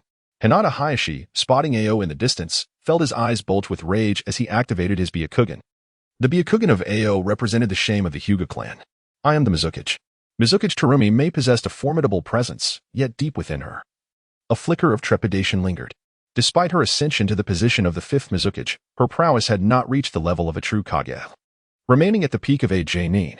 In Chapter 83, titled Crows Fly, Thunder God, Jiraiya expressed his curiosity, questioning whether there truly were no inhabitants left in the hidden Mist Village, allowing such a young girl to assume the role of Mizukage. What do the Leaf Village ninjas intend to accomplish in the hidden mist? Terumi Mei could not restrain her inquiries. "We are here to offer assistance to the hidden mist." Jiraiya replied with a smile, relishing his role as a villain, particularly when the advantage lay with him. Terumi Mei's expression darkened. "Assistance? Humph." 4 pairs of Sharingan eyes scrutinized them intently, while a member of the Hyuga clan glared at Ao with a gaze reminiscent of a vendetta against a father-s killer. Only Guy appeared genuinely delighted, convinced that Jiraiya had come to extend aid to the hidden mist. Kakashi assessed the foe ahead and suddenly noticed the beheading blade in the hands of Pakin TZ. While the white fang was commendable, it lacked length. This dagger appeared quite imposing. We do not require your assistance. Terumi May gritted her teeth, struggling to comprehend the audacity of the Leaf Ninjas. Assistance from the Leaf Village cannot simply be dismissed at your whim, Jiraiya chuckled, his resolve hardening since embracing his role as a villain. Everything is for the sake of the leaf. An axe does not ponder the feelings of a tree if the leaf does not wish to be slaughtered. It must wield the axe. Shameless. Liquid release. Dissolution technique. Terumi May formed hand signs, unleashing her unique jutsu. Her liquid release, distinct from the other's melt release, could create a viscous liquid with highly corrosive properties, capable of even eroding Uchiha Madara's Susanoo. Not only that, her boiling release could also melt Susanoo, albeit in its skeletal form. While numerous techniques could inflict damage upon Susanoo, few could entirely obliterate it, as Susanoo was composed of chakra, which could be replenished almost instantaneously. Naturally, Jiraiya would not stand idly by. He and the other ninjas swiftly evaded and formed their ranks. The battle was poised to erupt, and it was evident that the hidden mist ninjas displayed a diminished spirit. Several experienced Genin noticed the Uchiha Sharingan wavering in resolve. Even the isolated hidden mist village had heard rumors of the Uchiha clan securing the Kyuubi from the Cloud Village with their Mangekyou Sharingan. Such events were monumental news across the ninja world. Given that the Mangekyou was Madara's eye, it was reasonable to assume its wielder possessed formidable strength. Had the hidden mist truly contemplated war with the leaf? Jiraiya's words caused Terumi May's hands to falter in their signs. The hidden mist could scarcely endure further strife. Was the leaf truly intent on invading the hidden mist? Did the land of fire and the land of water possess knowledge of this? Did they not fear that the leaf would provoke a coalition of other ninja villages against them? The land of water was unaware. Otherwise, during her recent inauguration as Mizukage, the feudal lord and high-ranking officials would have mentioned it. Thus, the Leaf Ninja squad before her was not executing an invasion under the orders of the Land of Fire. This revelation assuaged her fears somewhat. Warfare between villages differed significantly from that between nations. If the Land of Fire sought to annex the Land of Water, the Hidden Mist would indeed face ruin. Yet, if it was merely the Leaf's initiative, there was less to dread. I have stated that the Leaf comes to provide assistance. Is it not you who is quick to resort to violence? Jiraiya maintained this stance, having been thoroughly briefed by Orochimaru that the Leaf was indeed there to assist. You cannot manage the tailed beast's strategic weapons, so it is only natural for the Leaf to extend its help. I do not wish to bully you younglings. Let one of you face my disciple in combat. If you triumph, we can converse amicably. If you lose, we shall take our leave. What say you? Jiraiya grinned. Confident in his disciple's abilities, though he acknowledged that he might not necessarily win against Shui. His guidance had been more about imparting experience and perspectives. Terumi May hesitated, glancing at the few Genin around her. Presently, the Hidden Mist could only rely on the 3 remaining members of the 7 ninja swordsmen. In a few years, the likes of Suigetsu would rise to prominence, but due to the bloodline disease, he was destined to die young. Kisame, the sharkskin wielder, deliberated before stepping forward. Pakin TZ and Kurwa had only average strength, and although uncertain whether the Leaf would uphold its word, they had little choice left. Go forth, Shui. Jiraiya's confidence in Shui was well placed. Not only did he possess the backing of the Leaf, but Shui also stood as a bridge between the Uchiha clan and the Leaf village, his cheerful demeanor a stark contrast to the typical Uchiha. Although Itachi was the clan leader's son, he remained confined to the laboratory, contributing little. Not to mention, Shui, renowned for his body flicker technique, had now mastered the Flying Thunder God technique. Kisame unsheathed the Samahata, casting aside the white cloth that wrapped it, sensing the chakra of numerous strong foes nearby. The sword's spines seemed to quiver with life. Little brat, Samahata is eager to sample your chakra. Standing at 180 centimeters, Shui was not short by ninja standards. Yet Kisame towered at a staggering 249 centimeters. His imposing stature cast an oppressive shadow. In his hands, the massive Samahata appeared less daunting. I will finish you off with utmost speed. Shui never showed mercy towards foes beyond the village, summoning numerous ninja crows to disperse around him. Shui's Flying Thunder God technique was akin to that of the second Hokage, relying on a formulaic approach. The crux of the technique lay in the formula, not the kunai. The kunai was merely a vessel for the technique. Rather than kunai, Shui preferred his ninja crows, each inscribed with the Flying Thunder God formula, combining with the crow substitution technique to yield greater efficacy than kunai in many scenarios. As a member of the Uchiha clan, he could intertwine real crows with illusionary ones, creating a perplexing illusion that was difficult to discern. Of course, kunai inscribed for the flying thunder god were also prepared. However, the kunai he wielded was marked not with the sword of love, but rather the sword of guardianship. As the kunai sped toward Kisame, he realized he had encountered a formidable opponent. In Chapter 84, titled The Villainous Jiraiya, the battlefield was enveloped by a swarm of crows. As the kunai approached, Kisame deflected it with Samahata, but in the next instant, Shursui materialized before him, his sword engulfed in roaring flames, striking towards Kisame.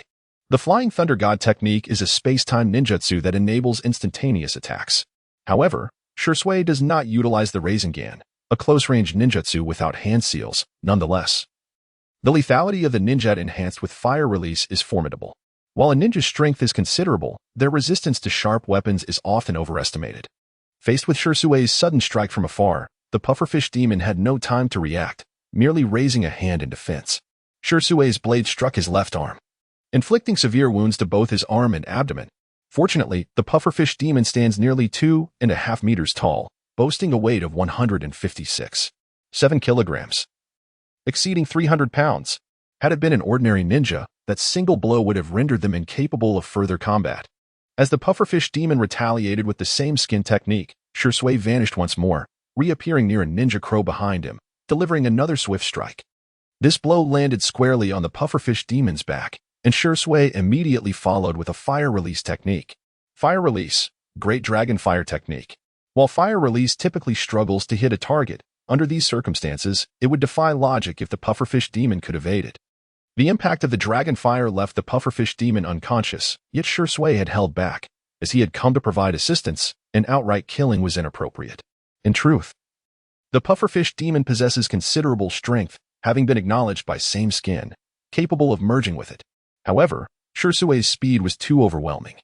Encountering a ninja skilled in the Flying Thunder God technique without prior knowledge of the situation was tantamount to death.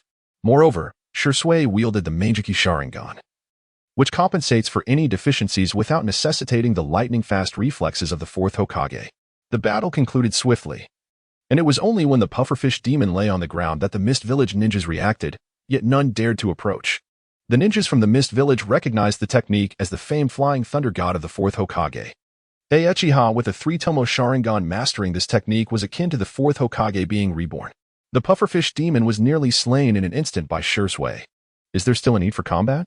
Jiraiya, witnessing his disciple's formidable prowess, felt a mix of pride and embarrassment. His pupil's rapid progress left him utterly unprepared. Thankfully, Shursui's character was commendable, and he held deep respect for himself. The moment the Flying Thunder God appeared, Mei-Terumi realized that the Mist Village was doomed. Fugaka stepped forward, his 3-tomo Sharingan spinning into the Manjiki, his crimson gaze fixated on Mei-Terumi and the other Mist ninjas. Not to mention that Kakashi and a Hokage clan Jainin stood beside him, while Guy was eager for action. He held a grudge against the pufferfish demon, Black-Scythe Raiga, and Pipa Shizuku.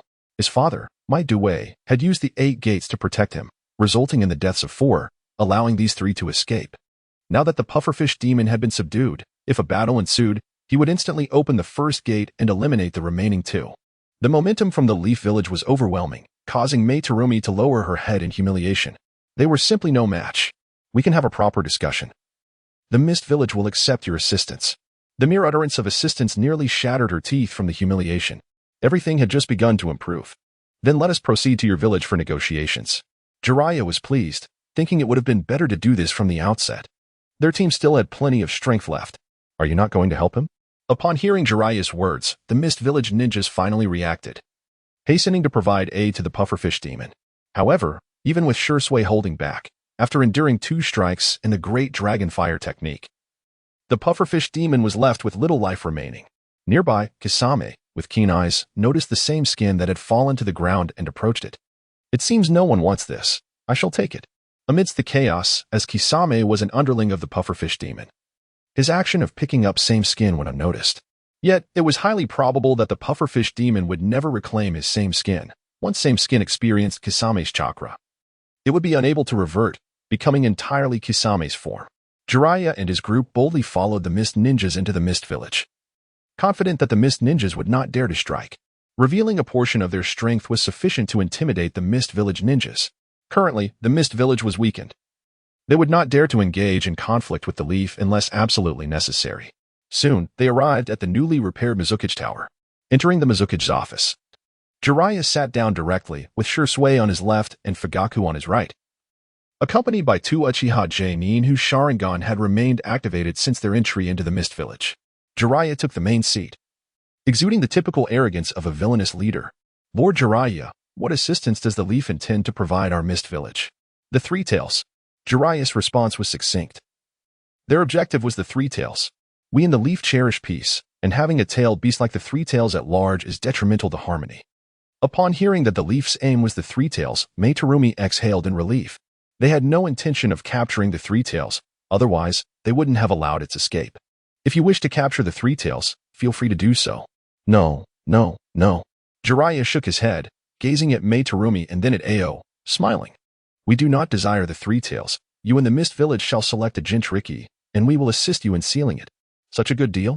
The Leaf sealing techniques were highly refined, especially with these Uchiha present. Capturing the Three Tails would be akin to catching a turtle. But why would the Leaf dispatch such a formidable team just to assist them in capturing the Three Tails? To create a powerful Jinchuriki for them? Of course. Our assistance will not come without cost. You will have to pay a price. Just as expected, there is no free lunch in this world. I see that the Mist Village is currently weakened. Why not become allies with the Leaf? We can send ninjas to your village to help safeguard your homeland. Meitarumi clenched her fists. This was tantamount to wanting to monitor or even absorb the Mist Village, wasn't it? And that Byakugan should also be returned to the Leaf. Shouldn't it? Upon seeing Ao's Byakugan, Jiraiya's expression grew grave. Allowing the Byakugan to circulate outside was indeed a disgrace to the Leaf. It could only be said that the previous Hokage, Hiruzen Sarutobi, had been too lenient. He should have done as he was now, directly bringing people to the Mist Village. Demanding the return of the Byakugan. Chapter 85, The Three Tails Jinchuriki Kisame Hashigaki. Were Jiraiya's demands excessive? From the perspective of the shinobi world, it may seem rather excessive. However, when considering the strengths of both parties, the situation is not as outrageous as it appears. The power of Konoha exhibits a crushing advantage, rendering Kirigakure unqualified to negotiate with them. Nevertheless, the system of nations and villages has existed for a long time, despite any overwhelming advantage in battle. Villages typically retain some semblance of autonomy post-conflict. After all, shinobi villages are governed by feudal lords and nations, making it implausible for one village to genuinely dominate another. However, the current Konoha is no longer the Konoha of yore. It now seeks not only Kirigakure but also aims to dominate the five great nations. Aspiring to become a true sovereign power, Terumi would certainly not acquiesce to Jiraiya's shameless demands. It is inconceivable, even if you assist Kirigakure in capturing the Three Tails. It does not grant Konoha's shinobi the right to invade Kirigakure. The presence of Konoha's forces in Kirigakure? Do you truly wish to act with impunity within Kirigakure? This is a matter beyond your village's discretion, as it pertains to the future of the shinobi world. Jiraiya's tone grew serious as he revealed information about the Tsutsuki clan, indicating that Konoha was compelled to act. He enveloped the entire Mizukage's office in a soundproof barrier. What exactly do you intend to do? Terumi sensed an unknown barrier surrounding the office and took a deep breath to prevent the umbu outside from rushing in. This must be a sound-isolating barrier. Kirigakure's legacy in this regard is rather weak. The village's strength relied on its unique bloodlines, yet many of Kirigakure's Kekkei Genkai have faded. And even the legacy of the swordsman is incomplete. You must have noticed the fourth Mizukage is under someone else's control, right? Both Terumi and Ao's expression shifted. Today, they would undoubtedly lose the Byakugan, but if news of the Mizukage's control were to leak, it would inflict a severe blow to Kirigakure's reputation. The one controlling the fourth Mizukage must be Abido, the disgraced Uchiha. The chaos surrounding the Nine Tails incident in Konoha was also orchestrated by him, suggesting that we share a common enemy. Isn't this your problem, Konoha? Abido is a rogue shinobi from your village. You should be held accountable. When great nations clash, it is the smaller nations that suffer. The Uchiha situation has inadvertently affected Kirigakure, which is wholly unjust. Yet, you have engaged in battle and slain Abido's comrades. It is only natural he retaliates against you. Konoha has grasped Abido's motives and understands his desire to control the fourth Mizukage is driven by a wish for revenge for Rin. Upon the subject of war, Terumi found herself at a loss for words. Little girl, since you are the fifth Mizukage, you deserve to know this. Jiraiya's expression turned grave as he addressed Terumi. The future of the shinobi world is on the brink of unprecedented calamity. He succinctly educated her about the Tsutsuki clan and the Senju and Uchiha clans. In the Land of Rain, an organization possessing Rinnegan has emerged. And Obito is one of its members. Their goal is to resurrect Kage at Tsutsuki. Thus, Kirigakure cannot remain aloof from this matter. You bear the responsibility to safeguard the Three Tails. After absorbing Jiraiya's overview of shinobi history, Terumi Mei's expression grew complex. These matters are too convoluted and distant. Kirigakure is currently beset by internal and external threats, leaving no time to worry about the Tsutsuki clan. After all, when the sky falls, it is the tall ones who will bear the burden. Such concerns should be left to Konoha. Yet, Terumi Mei could not voice her inner thoughts. Jiraiya's warnings were indeed worthy of consideration. If the Tsutsuki clan truly posed an external threat, Kirigakure would not be able to ignore it. We have stated that Konoha will provide assistance, not merely in capturing the Three Tails but in various aspects such as economic and cultural support.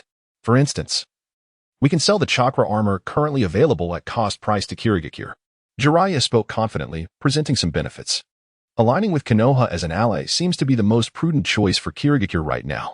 Jiraiya's words left Terumi Mei in silence.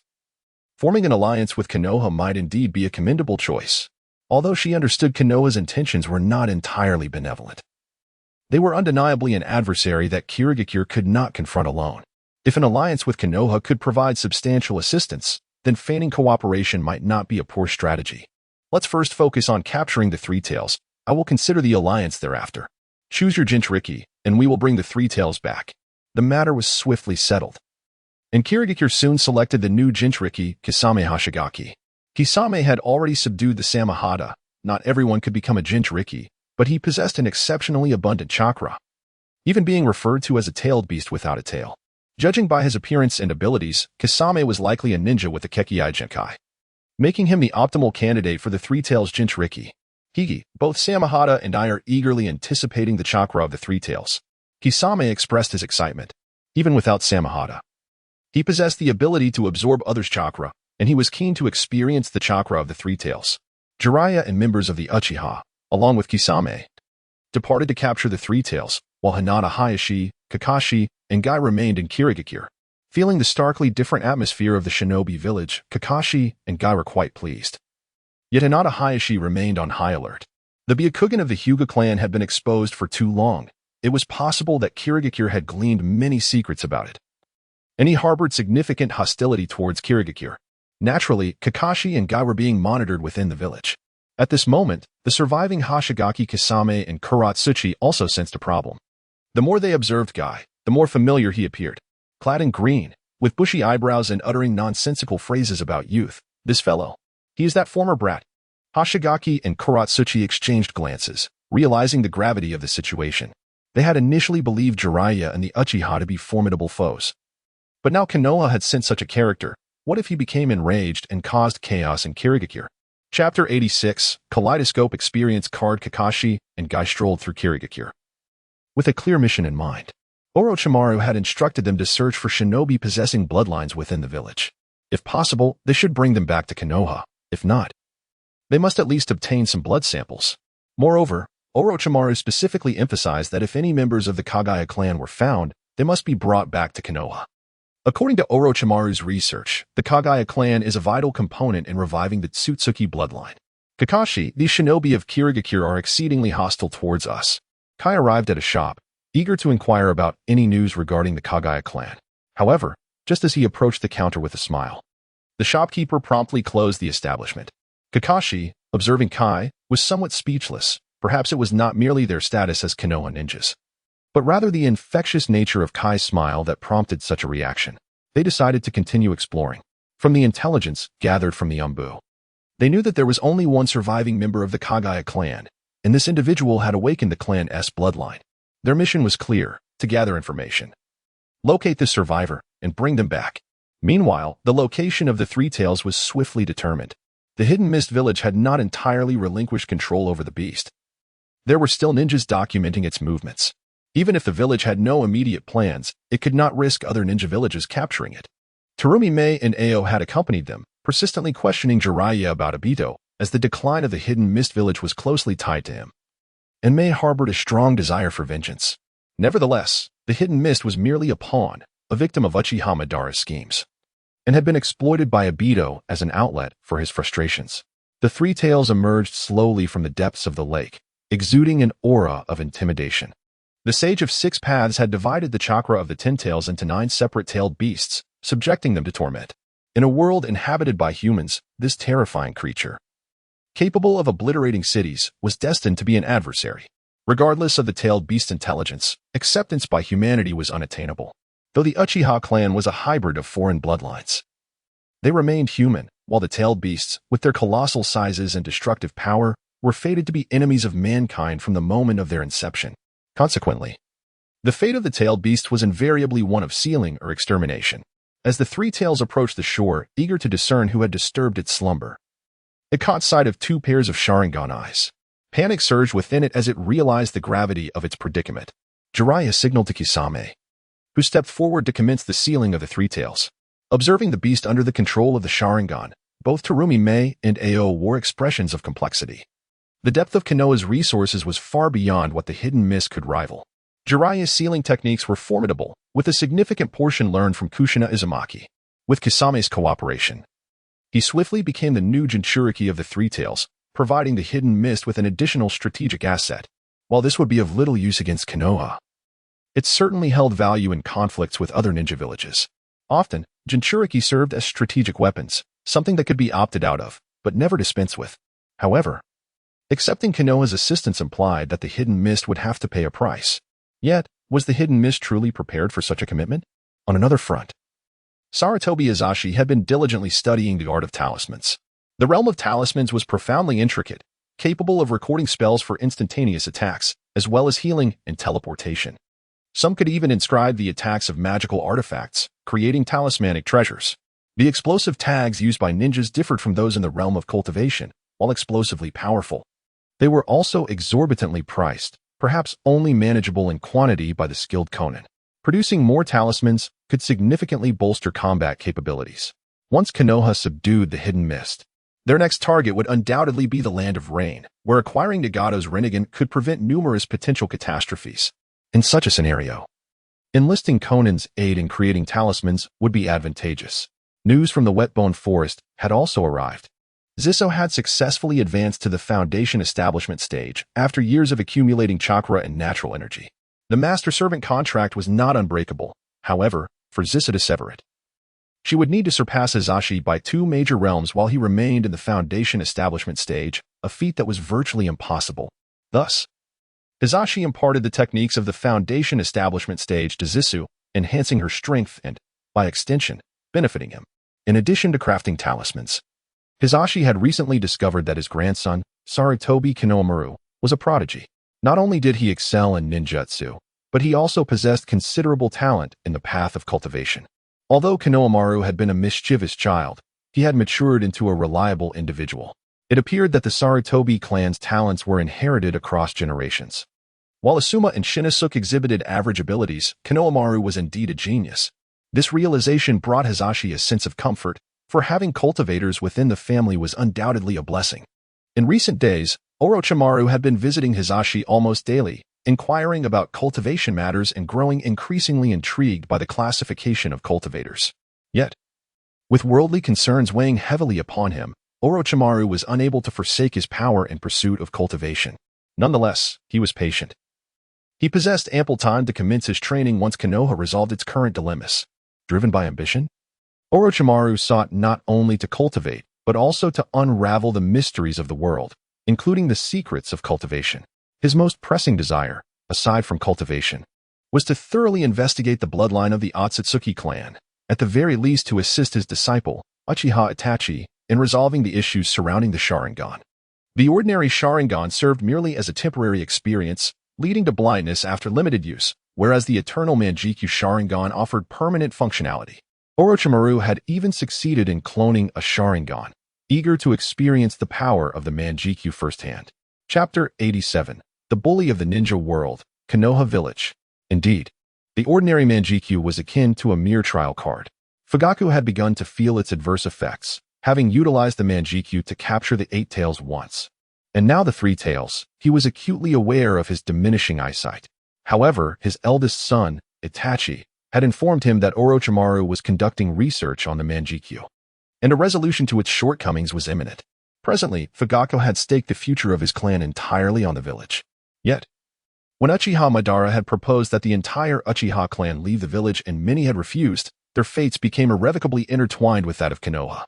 Despite their choice to ally with Konoha, the Uchiha clan found themselves distrusted, regarded as a ticking time bomb left behind by Madara, laden with suspicion and skepticism.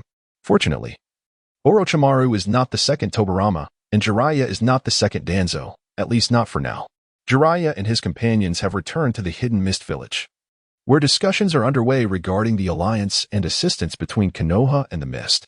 Having witnessed the might of Konoha, which boasts not just one but two pairs of Manjiki Sharingan, and even a Manjiki capable of using the Flying Thunder God technique, both Meiterumi and Ao have come to a realization.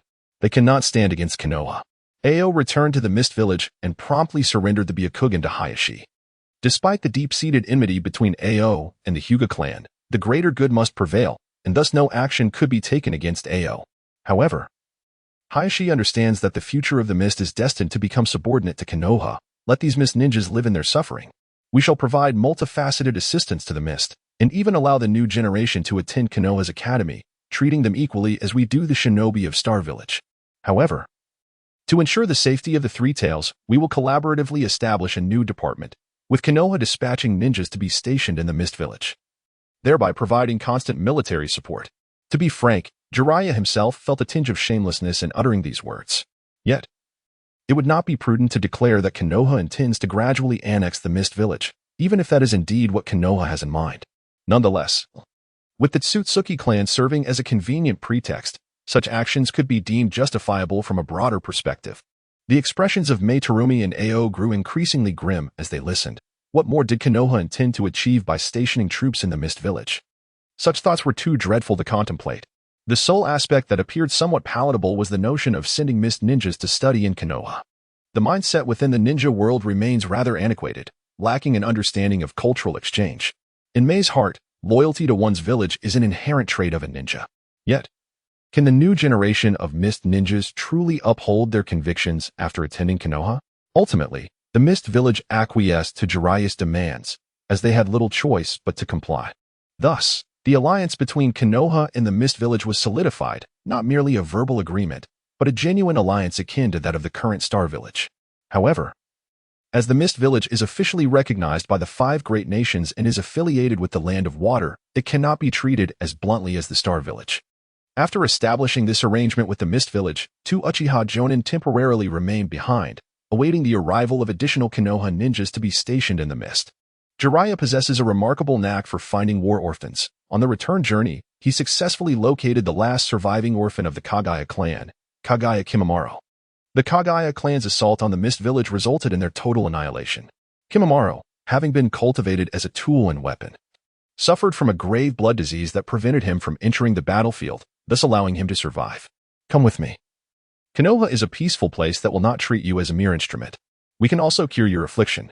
Although Kimimaro was distrustful of Konoha's ninjas, he found the Mist Village even less trustworthy. Ultimately, he accepted Jiraiya's outstretched hands and joined Konoha's ranks. As they were about to leave the Land of Water, the group encountered a fleeing youth on a remote island. This boy was remarkably delicate, more beautiful than many young women, and his name was Haku, without a surname. However, his lineage could be traced back to the Yuki clan. Are you truly unafraid of me? Haku's voice trembled as he gazed at the ninjas adorned with Konoha headbands. Both the ninjas and civilians of the Mist Village harbor a profound hatred for those with bloodline limits. Upon his birth, Haku's mother had guarded this secret. But when discovered by Haku's father, his choice was to murder his wife and child. Awakening his ice release, he swiftly eliminated those ordinary people. Ignorance breeds suspicion and hatred. Yet such notions no longer prevail in contemporary Konoha. After all, the Uchiha clan currently embraces diversity. Would they not also accept other bloodline wielders? Konoha fears no power. You will find a life that belongs to you within its walls. Jiraiya and Orochimaru proved adept at persuading the youth, and Haku ultimately agreed to join their ranks. Before long, the group arrived in Konoha, where Jiraiya facilitated the transfer of responsibilities. Haku and Kimimaro were about to meet the man who would irrevocably alter their destinies, Orochimaru. Initially, Kimimaro was filled with pride, but upon encountering Orochimaru, He realized that this man was destined to be the one he would follow for life. Jiraiya's charisma paled in comparison to that of Orochimaru. After spending merely an afternoon together, Kimimaro was eager to recognize Orochimaru as a father figure. Orochimaru held Kimimaro in high regard. Although the bloodline left by the Tsutsuki clan was potent, it was not without its flaws, and the more gifted one was, the greater the likelihood of suffering from severe blood diseases, unless one was a reincarnation of Ashura or Indra. Kimimaro was a crucial component in Orochimaru's plan to enhance the Tsutsuki bloodline. Presently, Konoha ninjas, while executing missions abroad, actively seek out those with bloodline limits, coaxing them back to Konoha, or resorting to drawing blood for Orochimaru's research if persuasion fails. However, this practice has tarnished Konoha's reputation outside its borders, though Konoha remains unconcerned about its public image. Previously, Konoha adopted a cautious demeanor as the dominant ninja village, reluctant to impose demands even after victories in battle. Now, with a touch of audacity, circumstances have improved. For instance, the news of Konoha's military presence in the Mist Village swiftly spread across the 5 great nations, resulting in immense discontent from the other 3 ninja villages. After all, there has never been a precedent for such actions. While Konoha aided the Mist in capturing the 3 Tails, what does it signify to station ninjas there? Konoha's response was simple: this is merely assistance to the Mist Village. With no further elaboration, the thrill of playing the villain is utterly exhilarating. Orochimaru can only assert that possessing strength grants one the liberty to act without restraint. Konoha, the bully of the ninja world. Chapter 88. The Gotham of the ninja world. Since her return, Tsunade had been preoccupied with reforming the medical system for ninjas. The mortality rate among ninjas remained alarmingly high, largely attributable to inadequate medical technology. Becoming a ninja requires innate talent, and becoming a medical ninja demands even more. The time invested in training a competent medical ninja far exceeds that of training one fit for the battlefield. For most ninja villages, the resources to cultivate medical ninjas are simply lacking, let alone the notion of reforming the medical system. Currently, the hospital in Konoha had become quite modernized, thanks in part to the support of Orochimaru alongside Tsunade. According to rumors circulating in Konoha, Orochimaru's laboratory was constructed beneath the hospital. Presently, Orochimaru gazed with excitement at Kimimaro, who lay in the laboratory. Although White possessed the ice-release bloodline limit, it was, to be frank, not particularly formidable, only slightly superior to ordinary ninjutsu. Kimimaro, however, was different. According to Orochimaru's research, the Shikatsumiyaku was likely one of the abilities inherited from Kagaya Otsutsuki, manifested in her descendants. Yet, this bloodline bore significant flaws compared to the Senju and Uchiha clans, resulting in those who awakened it suffering from severe bloodline diseases. The Shikatsumiyaku allows its wielder to manipulate not only their own bones but also anything related to their skeletal structure, such as osteoblasts, osteoclasts, and calcium concentration. Some even believe that bones created through this bloodline were the hardest substances in the ninja world. In addition to bone creation, it also endowed a formidable regenerative ability. However, this capability came with tremendous personal cost, as bone manipulation was no trivial matter. It was evident that the Shikatsumiyaku of the Kagaya clan originated from Kagaya Otsutsuki's bone decomposition, which involved the rule of reducing impacted objects to ash, an affliction that even Yin-Yang release could not heal. In the process of bloodline inheritance, the Shikatsumiyaku lost the power to turn everything to ash, retaining only the ability to create bones. Kimimaro, lying in the laboratory, wore a look of fervor, convinced that Orochimaru was truly magnificent, leading Konoha toward strength while extending a helping hand to war orphans like him. The comparison between Kirigakure and Konoha was stark. Soon, Orochimaru, accompanied by Itachi and Kabuto, discerned the cause of Kimimaro's affliction. The excessive creation of bones had drained his life force. This technique consumed life energy far more than a ninja extracting chakra. Furthermore, detaching bones from the body exposed them to a plethora of bacteria, making illness a common consequence. Fortunately, the issue was identified early. Kimimaro could no longer utilize the Shikatsumiyaku. At most, he could generate a bone membrane for defense. But he must never allow his bones to leave his body again. After extensive research, Orochimaru concluded that the Kagaya clan had not inherited the advantages of the Otsutsuki bloodline. The Shikatsumiyaku seemed more like a curse to them. Nevertheless, Kimimaro remained valuable to Orochimaru. Itachi, being his disciple, was not someone Orochimaru wished to experiment on. With only Tsunade remaining of the Senju bloodline, experiments on her would not be advisable. Naruto, the young Uzumaki and Jinchuriki of the Nine Tails, was also deemed unsuitable for experimentation given his status as a hero's orphan. Ultimately, Kimimaro appeared to be the best candidate, while aiding him in overcoming his bloodline disease. There was potential to restore the glory of the Otsutsuki through him. Orochimaru grew increasingly excited, contemplating giving one of his 2 clone Manjiki Sharingan to Kimimaro for experimentation. The atmosphere in the laboratory was charged with the fervor of scientific exploration as Itachi and Kabuto diligently studied Kimimaro's Otsutsuki bloodline. Tsunade entered the laboratory and found the scene difficult to witness. Orochimaru, must you go too far? As the leader of Konoha, should you not embody a semblance of decorum rather than that of a mad scientist? However, the village was well aware of Orochimaru's endeavors, and the majority supported the Hokage's research. The rationale was simple. The chakra armor had brought significant benefits to the village, and under Orochimaru's influence, Konoha's technological advancements were progressing rapidly. The sole drawback was that the architectural style in Konoha had become somewhat dark and congested due to Orochimaru's influence. Yet, with the rapid economic development, neon advertisements flourished, giving the village a Gotham-like ambience. For the swiftly advancing Konoha, a little congestion was hardly an issue. Our teacher has summoned us. There are matters to discuss, Tsunade remarked. Orochimaru was indeed a competent administrator, excelling in all aspects. Although most affairs of Konoha were handled by Nara Shikaku, all developmental policies and plans were aligned with Orochimaru's vision. The only shortcoming was perhaps his lack of integrity, a stark contrast to his predecessors. As Tsunade strolled through the streets of Konoha, she could not shake the feeling that the current Konoha was a different village altogether from the one she once knew. Orochimaru paused his experiments, allowing Itachi and Kabuto to continue their research independently, and accompanied Tsunade out of the laboratory. Has Jiraiya gone to Kirigakure again?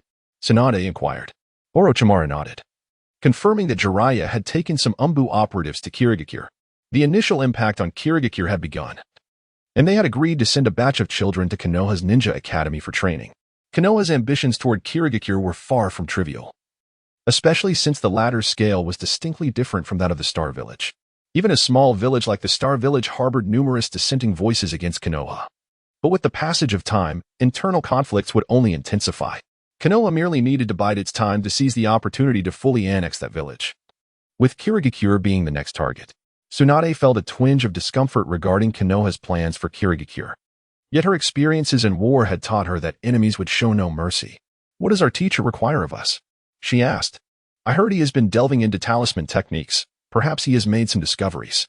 In the perception of ninjas, the technique of making symbols fundamentally pertains to sealing jutsu. For instance, an explosive tag encapsulates fire release and detonation within the paper through specific methods, requiring the infusion of chakra to release the seal and trigger the explosion. However, talismans delve into a realm of sealing arts that is considerably more profound than mere explosive tags. Nevertheless, Sarutobi Hiruzen aspires to create healing talismans, which, if successfully mass-produced, could provide Konoha with a significant economic boon. Chapter 89. Tsunade's resolve. The rustic cabin adjacent to the Forest of Death has evolved. It is no longer just a solitary structure. As Konoha steadily expands, the rich resources of the Forest of Death have begun to be explored, attracting numerous new residents who frequent its edges for leisurely picnics. In light of this development, Hiruzen's modest cabin has become somewhat inadequate, particularly with Orochimaru's frequent visits. Hence, he entrusted Yamato with the task of expanding the cabin. Currently, Yamato appears perpetually fatigued, burdened by the sheer volume of construction required. However, as time has progressed, his focus has shifted from building houses to crafting furniture and other amenities. Wooden structures, while charming, cannot rival the safety of reinforced concrete, posing some risks. In a sense, Yamato's proficiency in wood release now rivals that of the first Hokage, albeit not in combat, but in the art of construction. Today, whenever Yamato is seen in Konoha, he garners admiration, for the village's expansion is inextricably linked to his diligent efforts. When Orochimaru and Tsunade arrived at Hiruzen's location, they were met with a bustling scene. Mabuki Sakura had been diligently honing her skills, yet since Hiruzen's return from the Wetbone Forest, she has swiftly transitioned into the role of Hiruzen's devoted attendant. Upon her return to Konoha, Mabuki exhibited a few clever antics that led to minor misunderstandings. However, in Hiruzen's presence, she refrained from speaking too freely. The imposing aura of Sarutobi Hiruzen placed immense pressure on her. All Anko needed to do was to diligently serve him while focusing on her own training. Besides Mitarashi Anko, Danzo was also present with Sarutobi, and he did not arrive alone. He brought along his daughter, Ha ha ha, Hiruzen, just look at how adorable my daughter is. Moreover, my wife is expecting again, and this time, it is surely a boy. Danzo reveled in showcasing his daughter to Sarutobi. And it must be said that his daughter was indeed quite charming. He often spoke of ensuring that his grandson, Konoha, would win the heart of Danzo's daughter. Envisioning the day she would call him grandfather, Danzo could sense something amiss in Hiruzen's gaze. Let me warn you, do not harbor any intentions towards my daughter. Konoha is a prodigy. With proper guidance, capturing your daughter will be a mere trifle. Just then, Orochimaru and Tsunade entered, causing Danzo to close his mouth and turn his head away. Though he was reluctant to admit it, Danzo understood that Orochimaru was an exceptionally capable Hokage, perhaps even surpassing the previous four. Particularly in his treatment of the Uchiha clan, Orochimaru had proven that they were mistaken. The Uchiha could indeed be the backbone of Konoha. With Shursui mastering the Flying Thunder God technique, he could sweep through the ninja world. However, the more accomplished Orochimaru became, the more it underscored Danzo's own incompetence. All decisions were ultimately made by Hiruzen. Danzo merely handled the dirty work. Yet, as a result of Hiruzen's choice to have Orochimaru manage Konoha, the latter's reputation only soared higher, while Danzo bore the brunt of the blame. Orochimaru paid no heed to Danzo's discontent. At this juncture, Danzo could hardly stir up any significant trouble. If he wished to strengthen the Shimura clan, he could continue his endeavors. Teacher, Orochimaru addressed Sarutobi with utmost politeness and respect. As for Tsunade, since witnessing the confrontation between Hiruzen and Jiraiya, she had developed a newfound respect for her teacher. There was no denying that strength could dictate everything. And in every regard, her teacher had indeed transformed. He was no longer the lecherous old man of yore. Tsunade, have you ever considered creating medical seals akin to explosive tags? Sarutobi Hiruzen, straightforward as ever, articulated the reason for summoning the two of them. Upon hearing his words, Tsunade's eyes brightened. She had not considered this possibility before, yet the mere thought suggested its feasibility. Nevertheless, numerous challenges loomed ahead. The most daunting aspect of medical ninjutsu lies in the precise control of chakra input. An excessive influx not only fails to yield therapeutic benefits but can even compromise the body's internal structure. While experimentation was warranted, the diverse nature of ninja injuries posed a conundrum. Unlike explosive tags, which could be deployed indiscriminately, medical matters demanded a meticulous approach. Orochimaru, intrigued by the proposition, pondered for a moment before suggesting we could create varying levels of medical seals to address different types of injuries. Tsunade nodded in agreement. This indeed was a commendable approach. And despite its shortcomings, it would undoubtedly prove more effective than a lack of action. After some deliberation, they decided to embark on their experimental journey. They crafted a few rudimentary healing seals. While the results were not particularly promising, they did confirm the concept's viability. Tsunade contemplated summoning the slug sage for assistance, hoping to seal the sage's healing techniques, which might yield superior outcomes. Summoning technique. However, as Tsunade attempted the summoning, an unexpected predicament arose. Her attempt failed entirely. Not only did it fail, but it also drained her chakra instantaneously, leaving her collapsed on the ground. Shizen, who stood nearby, guessed in alarm and rushed to Tsunade's side. Lady Tsunade, what has happened? The abrupt depletion of her chakra left Tsunade feeling faint. Yet she swiftly released the seal to recover a portion of her chakra. What on earth occurred? Tsunade mused, having not summoned the slug in quite some time, as her own healing abilities had sufficed in the absence of combat. Unbeknownst to her, the slug sage was no longer the same as before. With her current chakra levels, summoning the slug sage was impossible. The sage had entered the foundational stage, and the slug clones in the wet-bone forest had severed their contracts, rendering the summoner incapable of calling upon them, except for the sage herself. Summoning technique. Observing the unfolding scene, Sarutobi Hiruzen summoned Zissou. The appearance of a white-haired girl clad in delicate garments rendered the onlookers speechless. You old fool. This is scandalous. Absolutely scandalous. Tsunade clenched her fists.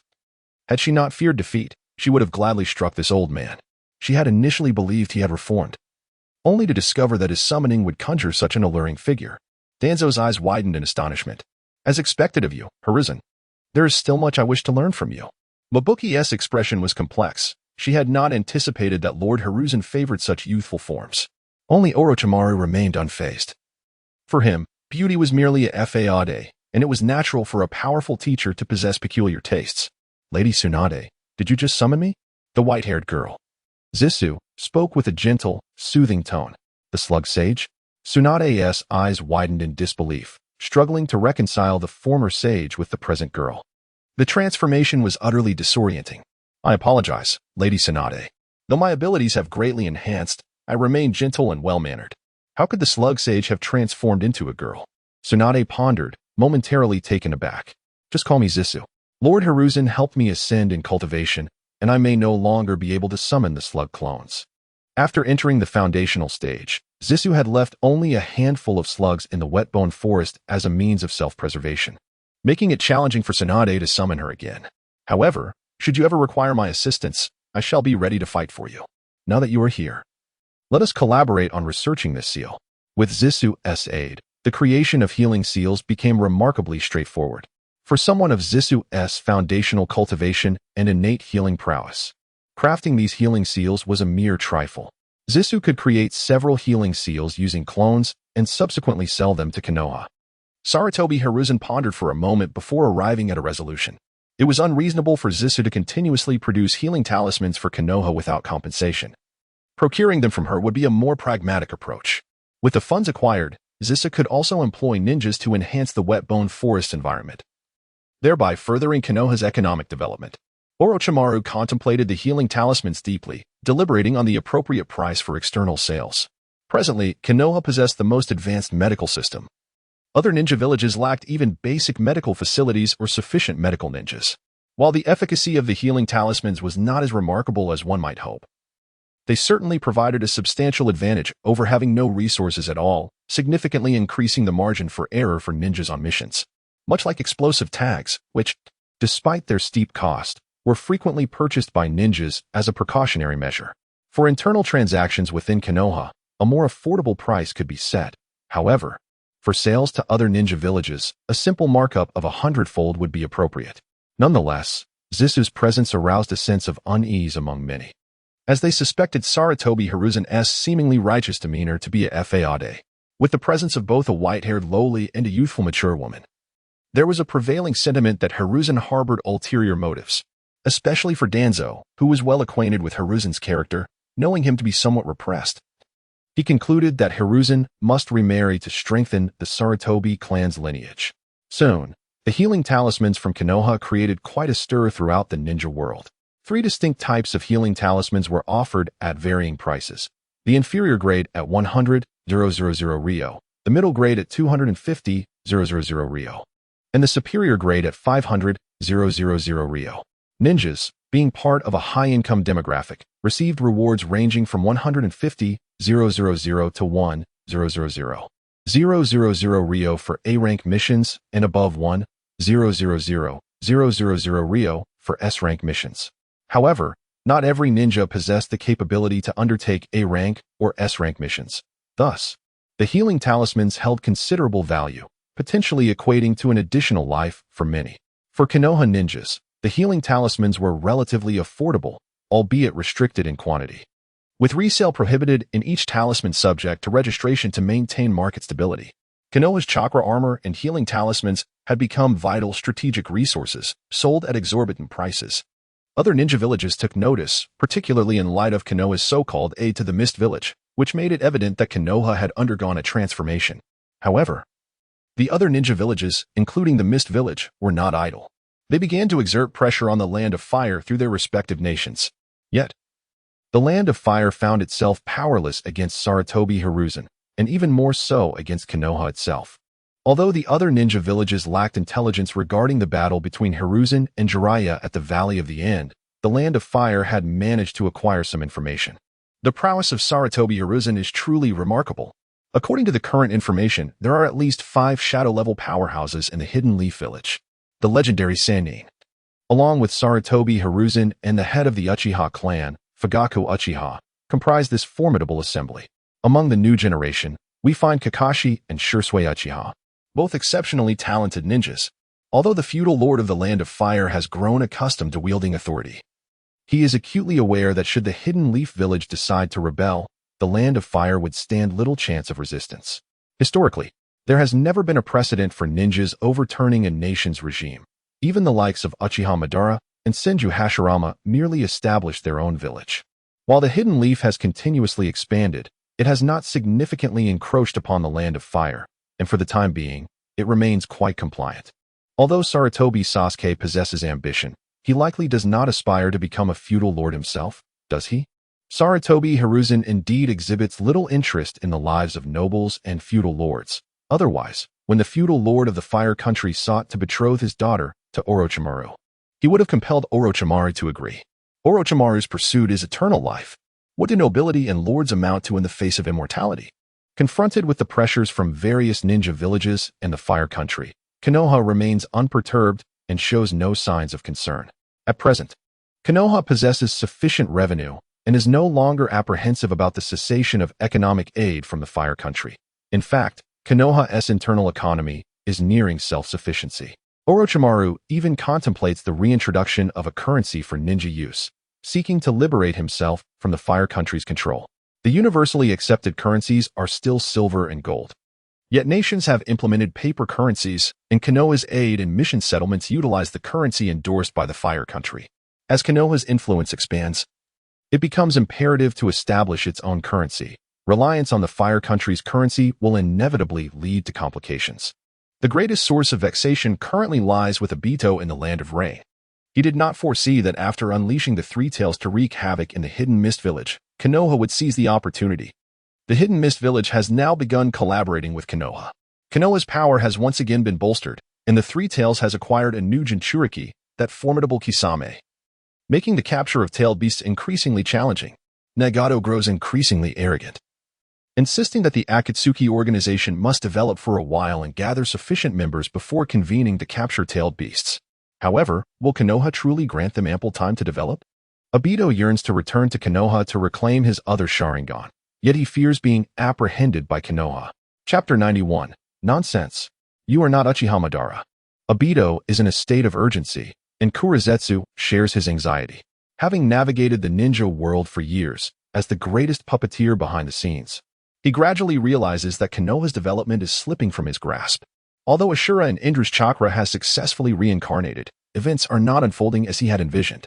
To his astonishment, Uchiha Fugaku has adopted Uzumaki Naruto, the Nine-Tails Jinchuriki.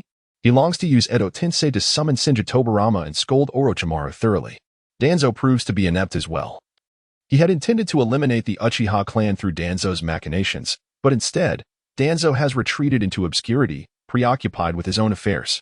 Most critically, that Sarutobi Hiruzen, who seems to have acquired formidable techniques from unknown sources, instills a profound sense of crisis within him. From the intelligence gathered, it appears that Sarutobi Hiruzen's lifespan has significantly extended. If this trend continues, how will he rescue his mother, Kagaya Otsutsuki? Sealed upon the moon. Though solitude and loneliness accompany her, her life is secure, and there lies hope for a reunion with the world. However, if he continues to delay, when the Otsutsuki clan discovers the anomaly and comes seeking him, both he and Kagaya will face doom. As for the humans and ninjas of this world, he holds them in utter disregard. The Otsutsuki clan cultivates the divine tree to yield its fruits. Even a millennium's delay is commonplace, yet the time has already been ample, and further procrastination is untenable. However, Kurizetsu is adept at self-preservation but lacks significant strength, and now Obito seems unreliable. Must he truly resign himself to fate? Kurizetsu feels a sense of despair. Nevertheless, he will not entertain the notion of giving up. He must devise a strategy to create some turmoil for Konoha. Kurizetsu shares Obito's sentiments. Konoha cannot be allowed to progress unimpeded. Perhaps inciting hatred and instigating yet another ninja world war is a viable idea, even if Konoha is powerful. Can it truly contend with the remaining 4 ninja villages simultaneously? In truth, it can, with Konoha's current strength. It could indeed dismantle each of the major ninja villages one by one. However, after defeating these villages, Konoha lacks the personnel to manage them. The number of ninjas is still far too few in comparison to the ordinary populace. The plan currently envisaged by Orochimaru is to influence these villages culturally, subtly transforming the entire ninja world, then using military force to subjugate the 5 great nations. After much contemplation, Obito resolves to make his move from the Hidden Cloud Village. The inhabitants of the Land of Lightning exhibit a fierce disposition, as evidenced by their skin tone. Their physical prowess is indeed superior. Most critically, due to the numerous mountains in the Land of Lightning, they possess many unique resources. Prior to Orochimaru's ascendancy, the Hidden Cloud Village's economic strength even surpassed that of Konoha. Those engaged in body refinement are either dullards or quick-tempered. The The capture of the Eight Tails is a humiliation that the hidden cloud village cannot endure. Having spent some time in the land of water, and recognizing that Nagato still requires time to mature, as well as the Akatsuki organization needing more members, Obito realizes that the Akatsuki cannot be of assistance at this juncture. Thus, he embarks on a journey to the hidden cloud village under the cover of night. Fortunately, Obito's Sharingan enables him to traverse vast distances with ease. Should Konoha ever manage to apprehend him, perhaps they could establish a courier service utilizing his Mangekyo Sharingan, which would undoubtedly prove exceedingly convenient. Obito frequently visits the hidden sand and hidden mist villages, but he has seldom ventured to the hidden cloud and hidden stone villages. And the reason is straightforward. The hidden sand and hidden mist villages are soft targets, while the hidden cloud and hidden stone villages are formidable adversaries. Should Inoki's dust release be directed at him, he would find it intolerable. Although the fourth Reikage is still young and not as powerful as the third Reikage, he remains a daunting opponent, especially when faced with such physically adept ninja and with all intelligence laid bare. Obito tends to bully the weak. The hidden sand and hidden mist villages are too feeble, with glaring weaknesses that even Orochimaru can exploit to conquer them. Their strength is indeed lacking. Recently, A's temper has been volatile, with Killer Bee imprisoned in the Cloud Lightning Gorge, yet Killer Bee's troubles are far from over. The Land of Lightning is profoundly dissatisfied with the Hidden Cloud Village's recent actions, although they have still compensated them. They are imposing stricter demands on the Hidden Cloud Village's policies. The ambitions of the Land of Lightning run deep. They have long harbored grievances against the Land of Fire. Suddenly, A senses something amiss. A certain barrier envelopes the entire Reikage's office, likely a soundproof barrier. Soon after, the space twists, and Obito appears before A. Glares intently at the figure before him, particularly at Obito's Mangekyo Sharingan. Who are you, and what is your purpose in the Hidden Cloud Village? Obito's audacity to appear openly in his office suggests he possesses absolute confidence in his ability to leave unscathed.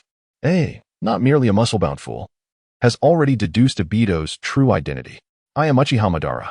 Obito chuckles, invoking the name of Uchiha Madara. Nonsense. You are the Obito who was disavowed by the Uchiha clan. Do not think to deceive me using Uchiha Madara's name. Obito finds himself momentarily at a loss for words, not anticipating that he would one day be hunted throughout the ninja world. He harbors deep resentment towards Uchiha Fugaku, who I am matters little. What is significant is that we share a common enemy. Upon hearing this, A falls silent, intrigued to discern Obito's plans. Are you referring to Konoha? Indeed. Konoha is currently attempting to annex the Hidden Mist Village. Does the Hidden Cloud Village wish to witness Konoha's power grow ever stronger? AI fell into silence, and it was evident to any observant individual that Konoha harbored ulterior motives against the Hidden Mist Village. However, given the current circumstances where everyone was preoccupied with their own affairs, and Konoha had not made any overt attempts to invade Hidden Mist, there had been no immediate actions taken. Perhaps we could collaborate to teach Konoha a lesson. In truth, AI had devised a plan. Soon, the Cloud Village would dispatch envoys once more to Konoha to settle the previous reparations and supplies. They intended to kidnap the heiress of the Hyuga clan. The mission was likely to fail, yet even in failure, it could serve as a retaliation against Konoha. Presently, with Konoha preoccupied with the affairs of the Hidden Mist Village, they would certainly be reluctant to engage in conflict with the Cloud Village. This could compel Konoha to pay a price. Would it be more advantageous if Obito were involved as well? Chapter 92. The Rat in the Street. Should we consider collaborating with Obito? This would be akin to seeking the skin of a tiger. AI's thinking had yet to evolve from the era of the third Hokage. In his perception, Konoha remained as it had always been. Kurabi's capture was purely a stroke of misfortune, stemming from his ill-advised decision to sneak out of the Cloud Thunder Gorge. Had Kurabi not ventured out clandestinely, even if Jiraiya had led a contingent of ninjas to sweep the borders of the Land of Fire, Hidden Mist would not have suffered significant losses. Do you have any plans? AI turned his gaze towards Obito, even if he did not wish to collaborate. Having this individual create disturbances for Konoha would still be beneficial. However, unbeknownst to him, Obito harbored similar intentions, having no genuine desire to cooperate. He merely sought to trouble Konoha. With Konoha currently allied with Hidden Mist, despite Mist's weakness, should Konoha indeed absorb Mist in the future, it would be unacceptable to you. Would it not? Instead, why not unite with other ninja villages to declare war on Konoha and Hidden Mist? Obito's ultimate desire was for chaos to engulf the entire ninja world, providing them with an opportunity. The more wars and tragedies, the more likely strong warriors would emerge. Furthermore, Obito, consumed by his own misfortune, found discomfort in the happiness of others, perpetually yearning to disrupt their peaceful existence. AI refrained from responding, instead laughing. He believed Konoha lacked the capability and courage to conquer hidden mist. Their current posturing was merely for show. As for uniting with other ninja villages to wage war against Konoha, such an endeavor was utterly implausible. War cannot be waged on a whim. It arises only when ninja villages reach their limits of growth. Each war represents a redistribution of resources, and regardless of victory or defeat, it heralds a period of rapid development for the ninja villages. War is not merely an external conflict, it also serves as a mechanism for redirecting internal discord outward. However, both the Cloud and Rock villages currently had little internal strife. On the other hand, Inoki, the Tsuchikage, had been in power for as long as Sarutobi Hiruzen, and he had inherited the Will of Stone, outperforming Hiruzen in numerous respects. The Rock village had thrived under Inoki's leadership. The notion of allying with other ninja villages was, indeed, farcical. The animosities between the 5 great ninja villages ran deep. You ought to share your plans, AI insisted, contemplating how to subdue Obito. He had long coveted the power of the Mangekyou Sharingan. Perhaps he could confine Obito and compel him to bear children with Uchiha lineage for the Cloud Village. What plans could Obito possibly have? If he truly had a scheme, he would not have come to the Cloud Village. Obito shook his head. Clearly, the Cloud Village was not as formidable as he had imagined. He would rather visit the Rock Village. With a swift motion, AI entered the lightning release chakra mode. Lightning release, level of torture. A swift strike aimed at Obito, but Obito, ever vigilant, entered his intangibility state. Indeed, the ninjas of the Cloud Village were brutes. Farewell. After trading barbs, Obito made his escape. Damn it. Although AI had anticipated this outcome, physical combatants had little recourse against Obito unless they could catch him off guard or extend the duration of his intangibility. Nevertheless, the Cloud Village would proceed with their prior plans to dispatch ninjas to the Hyuga clan. The Uchiha clan was too powerful. The Hyuga clan, while not as strong, was not to be underestimated. This plan was fundamentally designed to vex Konoha, leveraging the threat of war against them. After departing the Cloud Village, Obito remained incensed. The Fourth Raikage was quick to resort to violence, truly a band of brutes. The Cloud and Rock villages were remarkably united internally, leaving him with little recourse. Obito hastened to the Rock village, only to be detected by its barriers upon arrival. The Rock village, encircled by towering mountains, was defensible yet difficult to communicate with externally. However, the Rock village possessed a well-established ninjutsu tradition, and under Inoki's leadership, they thrived, lacking the rigidity of Sarutobi Hiruzen. Isn't this Obito, the one expelled from the Uchiha? What brings you to our Rock village? Inoki, accompanied by a contingent of Rock ninjas, confronted Obito. I seek collaboration with you. A rogue ninja? What could we possibly collaborate on? Do you wish to join the Rock village? Inoki expressed disdain, prepared to seize Obito's Sharingan. This was the most embarrassing aspect of Obito's exposure. He could no longer wield the authority of Uchiha Madara's name. With all information revealed and having been expelled from the Uchiha clan, he had become a hunted dog. Konoha was poised to absorb hidden mist. Could you truly accept Konoha's unchecked growth? Inoki remained unmoved. He did not believe Konoha could genuinely absorb hidden mist, even should he consider collaborating with Obito. Discussing such matters in public was out of the question. This was not a concern for a single rogue ninja. Just release, original world stripping technique. Much like AI. Inoki chose to take action. You will regret this. Obito opted once again to flee. The Cloud Village was filled with brutes, and the Rock Village possessed barriers. He could not sustain his intangibility indefinitely. As for the Sand Village, he had no desire to venture there. It was currently too weak. Obito's timing was indeed poor. Had he waited 7 or 8 years, as other ninja villages gradually recovered from the wars, internal conflicts would have accumulated, and war would have inevitably commenced without his urging. Much like Orochimaru's plan for the collapse of Konoha during the Nin exams, the Sand Village could not resist collaborating with Orochimaru. Only for the 4th Kazekage to fall prey to Orochimaru's ambush, resulting in the Sand Village suffering significant losses. Of course, a portion of this predicament stemmed from Obito's identity and the exposure of his information. A rogue ninja hunted by Konoha would not find allies willing to cooperate with him openly. Nevertheless, both Inoki and AI were acutely aware of Konoha's ambitions. Was Konoha truly intent on absorbing hidden mist? Previously, they had received intel and exerted pressure on the land of fire and Konoha, yet there had been no response. This was partly due to the strategic geographical position of hidden mist and the land of water, even if absorbed by Konoha, the impact would be minimal, which explained their lack of significant reaction. Chapter 93. A kick to the conclusion. As Sarutobi Hiruzen entered the Foundation establishment stage, he distinctly felt a significant deceleration in his cultivation speed. Although he had lived 2 lives, this was his inaugural experience in this stage. His rapid advancement through the chi refinement period, achieving Foundation establishment in merely a few years, was attributable to the abundant spiritual energy of this realm, as well as his renewed commitment to cultivation. Now, at this stage, he needed to tread carefully, progressing with deliberate steps.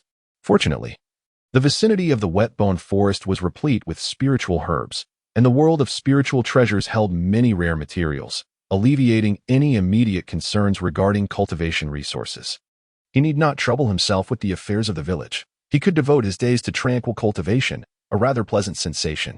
As time swiftly passed, half a year had elapsed, and both Sasuke and Naruto had reached the age of 3. The 2 little boys had learned to speak and spent their days frolicking within the Uchiha residence. Initially, Kakashi and Jiraiya harbored concerns that Naruto might face exclusion from the Uchiha clan, but they soon realized their worries were unfounded. The prideful Uchiha were unable to harbor any resentment towards the young Naruto. Instead, they greeted him with remarkable warmth. Ironically, among the entire Uchiha clan, it was Sasuke who seemed least fond of Naruto. Being slightly older, Sasuke found himself overshadowed by his younger brother's popularity, which was undoubtedly influenced by Naruto's tragic background. Oftentimes, even Itachi showed more concern for Naruto. "Sasuke, can't you be a bit more accommodating towards your younger brother?" Upon hearing this, Sasuke's anger flared. Yet, despite the occasional tensions, Sasuke and Naruto enjoyed a blissful childhood. Hokage did not place excessive expectations on Sasuke. The Uchiha clan currently had no conflicts with the village. With the presence of the prodigy Shisui and Itachi, even if Sasuke were to shine, it would merely be an embellishment. Although Sasuke was the reincarnation of Indra's chakra throughout the original storyline, he failed to eclipse Itachi's brilliance, with much of his life being orchestrated by Itachi. In this life, Sasuke had become Naruto's elder brother. Would the conflict between Indra and Ashura persist? The envoy from the Cloud-Hidden Village had already set forth towards Konoha. During this half-year, Konoha had refrained from further aggression towards the Mist Village, which brought a collective sigh of relief across the ninja world. However, this was merely the surface. Covertly, Konoha's infiltration of the Mist Village had reached alarming levels. Much like Star Ninja Village, the upper echelons who had previously opposed Konoha had virtually vanished, either perishing on missions or succumbing to unfortunate accidents. Those aware chose to remain silent, for the new generation of ninjas in Star Ninja Village increasingly supported Konoha, leading to speculation that a name change might be imminent in a few years. Jiraiya had been stationed in the Mist Village for quite some time, and Konoha's influence grew ever stronger. Although the core power still resided with Terumi Mei, she found herself compelled to seek the counsel of Jiraiya and Konoha on numerous matters. This left her feeling incredibly stifled, and internal strife within the Mist Village escalated, as many ninjas expressed dissatisfaction with Konoha's interference in their affairs. Having endured the era of the Blood Mist, most ninjas from the current Mist Village were fiercely ruthless. Today, a few ninjas from the Mist Village could no longer restrain themselves, seeking trouble with Konoha ninjas. By chance, they targeted Guy, who was on a mission. Guy, known for his amiable temperament, diligently executed his tasks, proving to be a reliable ninja. However, when Guy became serious, things were not as simple. Although he had temporarily foregone chakra, he had acquired some body techniques from Sarutobi Hiruzen and had begun to consume significant amounts of meat and precious herbs to nourish his body. Presently, Guy believed it was his duty to retain the 8 gates for potential emergencies when the village required it. Is the attire of Konoha ninjas truly this ridiculous? Upon exiting the Mist Village, Guy was intercepted by several Mist ninjas. This symbolizes youth. Guy turned, displaying his signature smile and giving a thumbs up to the Mist ninjas. This action, rather than pacifying them, only served to infuriate the Mist ninjas further. "Are you mocking us? Don't think we want to retaliate." Guy appeared rather unassuming. Intelligence reports labeled him as a taijutsu specialist, lacking proficiency in ninjutsu, making him an appealing target for these Mist ninjas. "We from Konoha and Mist are allies. There is no need for such agitation." Guy earnestly attempted to clarify, but his words only exacerbated the situation. Upon hearing the term allies, the Mist ninjas grew even more agitated. Water release, water dragon bullet technique. Finally, one of the Mist ninjas could not hold back, opting to attack. Unfortunately, His water technique lacked potency. Guy leaped into the air, delivering a powerful kick that obliterated the water dragon. "Are you sure you wish to oppose me?" Guy smiled lightly. Despite his occasional naivety, he never relaxed during combat. The mist ninjas acted without forethought. Attacking a Konoha ninja at this moment would only bring trouble upon themselves. Hearing the commotion, two individuals rushed over from the village, the remaining two members of the legendary 7 ninja swordsmen, Pakken and Black Holeya. After Shirzuei severely wounded Suigetsu, Kisame had seized Shirzuei's sword, and upon becoming the Three-Tails Jinchuriki, it had taken on a form that was entirely Kisame's. Upon seeing Guy, Pakken and Leia widened their eyes in shock. That familiar attire. Upon recognizing Pakken and Leia, Guy's expression turned grave.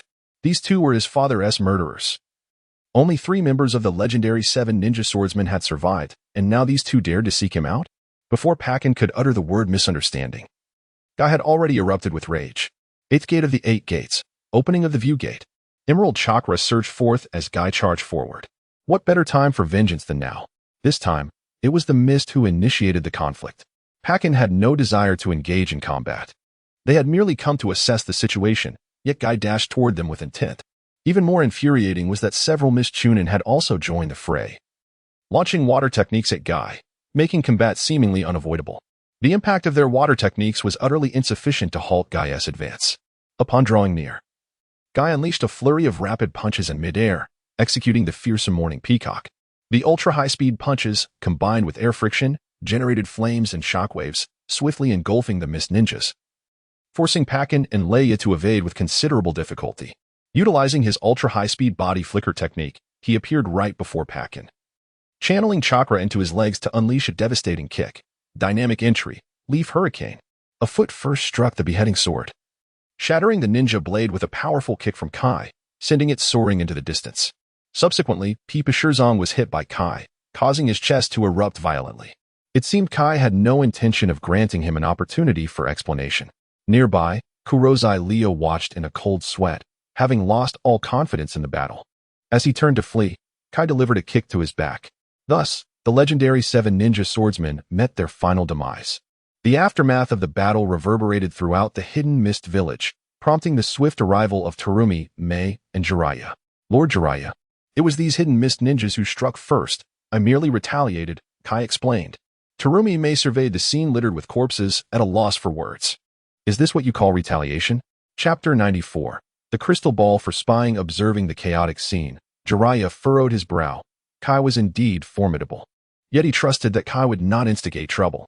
Check for survivors, he instructed, as a leaf ninja nodded and proceeded to assess the injured. Terumi Mei's expression darkened. The annihilation of the 7 ninja swordsmen, coupled with the loss of 2 jonin, dealt a devastating blow to the hidden mist. She could not help but ponder whether this was a deliberate scheme by the Leaf Village to weaken them. Fortunately, Kai's attention was primarily focused on the remaining 2 members of the 7 ninja swordsmen, showing little regard for the hidden mist ninjas. Beneath the peacock tree, one hidden mist ninja managed to survive, albeit with extensive burns covering his body, yet miraculously alive. Upon his arrival before Jiraiya, the latter did not hesitate to apply a high-grade healing talisman to him, causing the surrounding hidden mist ninjas to wince in pain. Such items were indeed precious, prohibitively expensive. Even a jonin would have to think twice before purchasing one. However, for the leaf ninjas, healing talismans were not exorbitant, given their low production costs and uncomplicated manufacturing process. Yet, mastering the core technology to profit from other ninja villages was a perfectly reasonable pursuit, was it not? The Leaf Village was gradually evolving into a dominant force within the ninja world.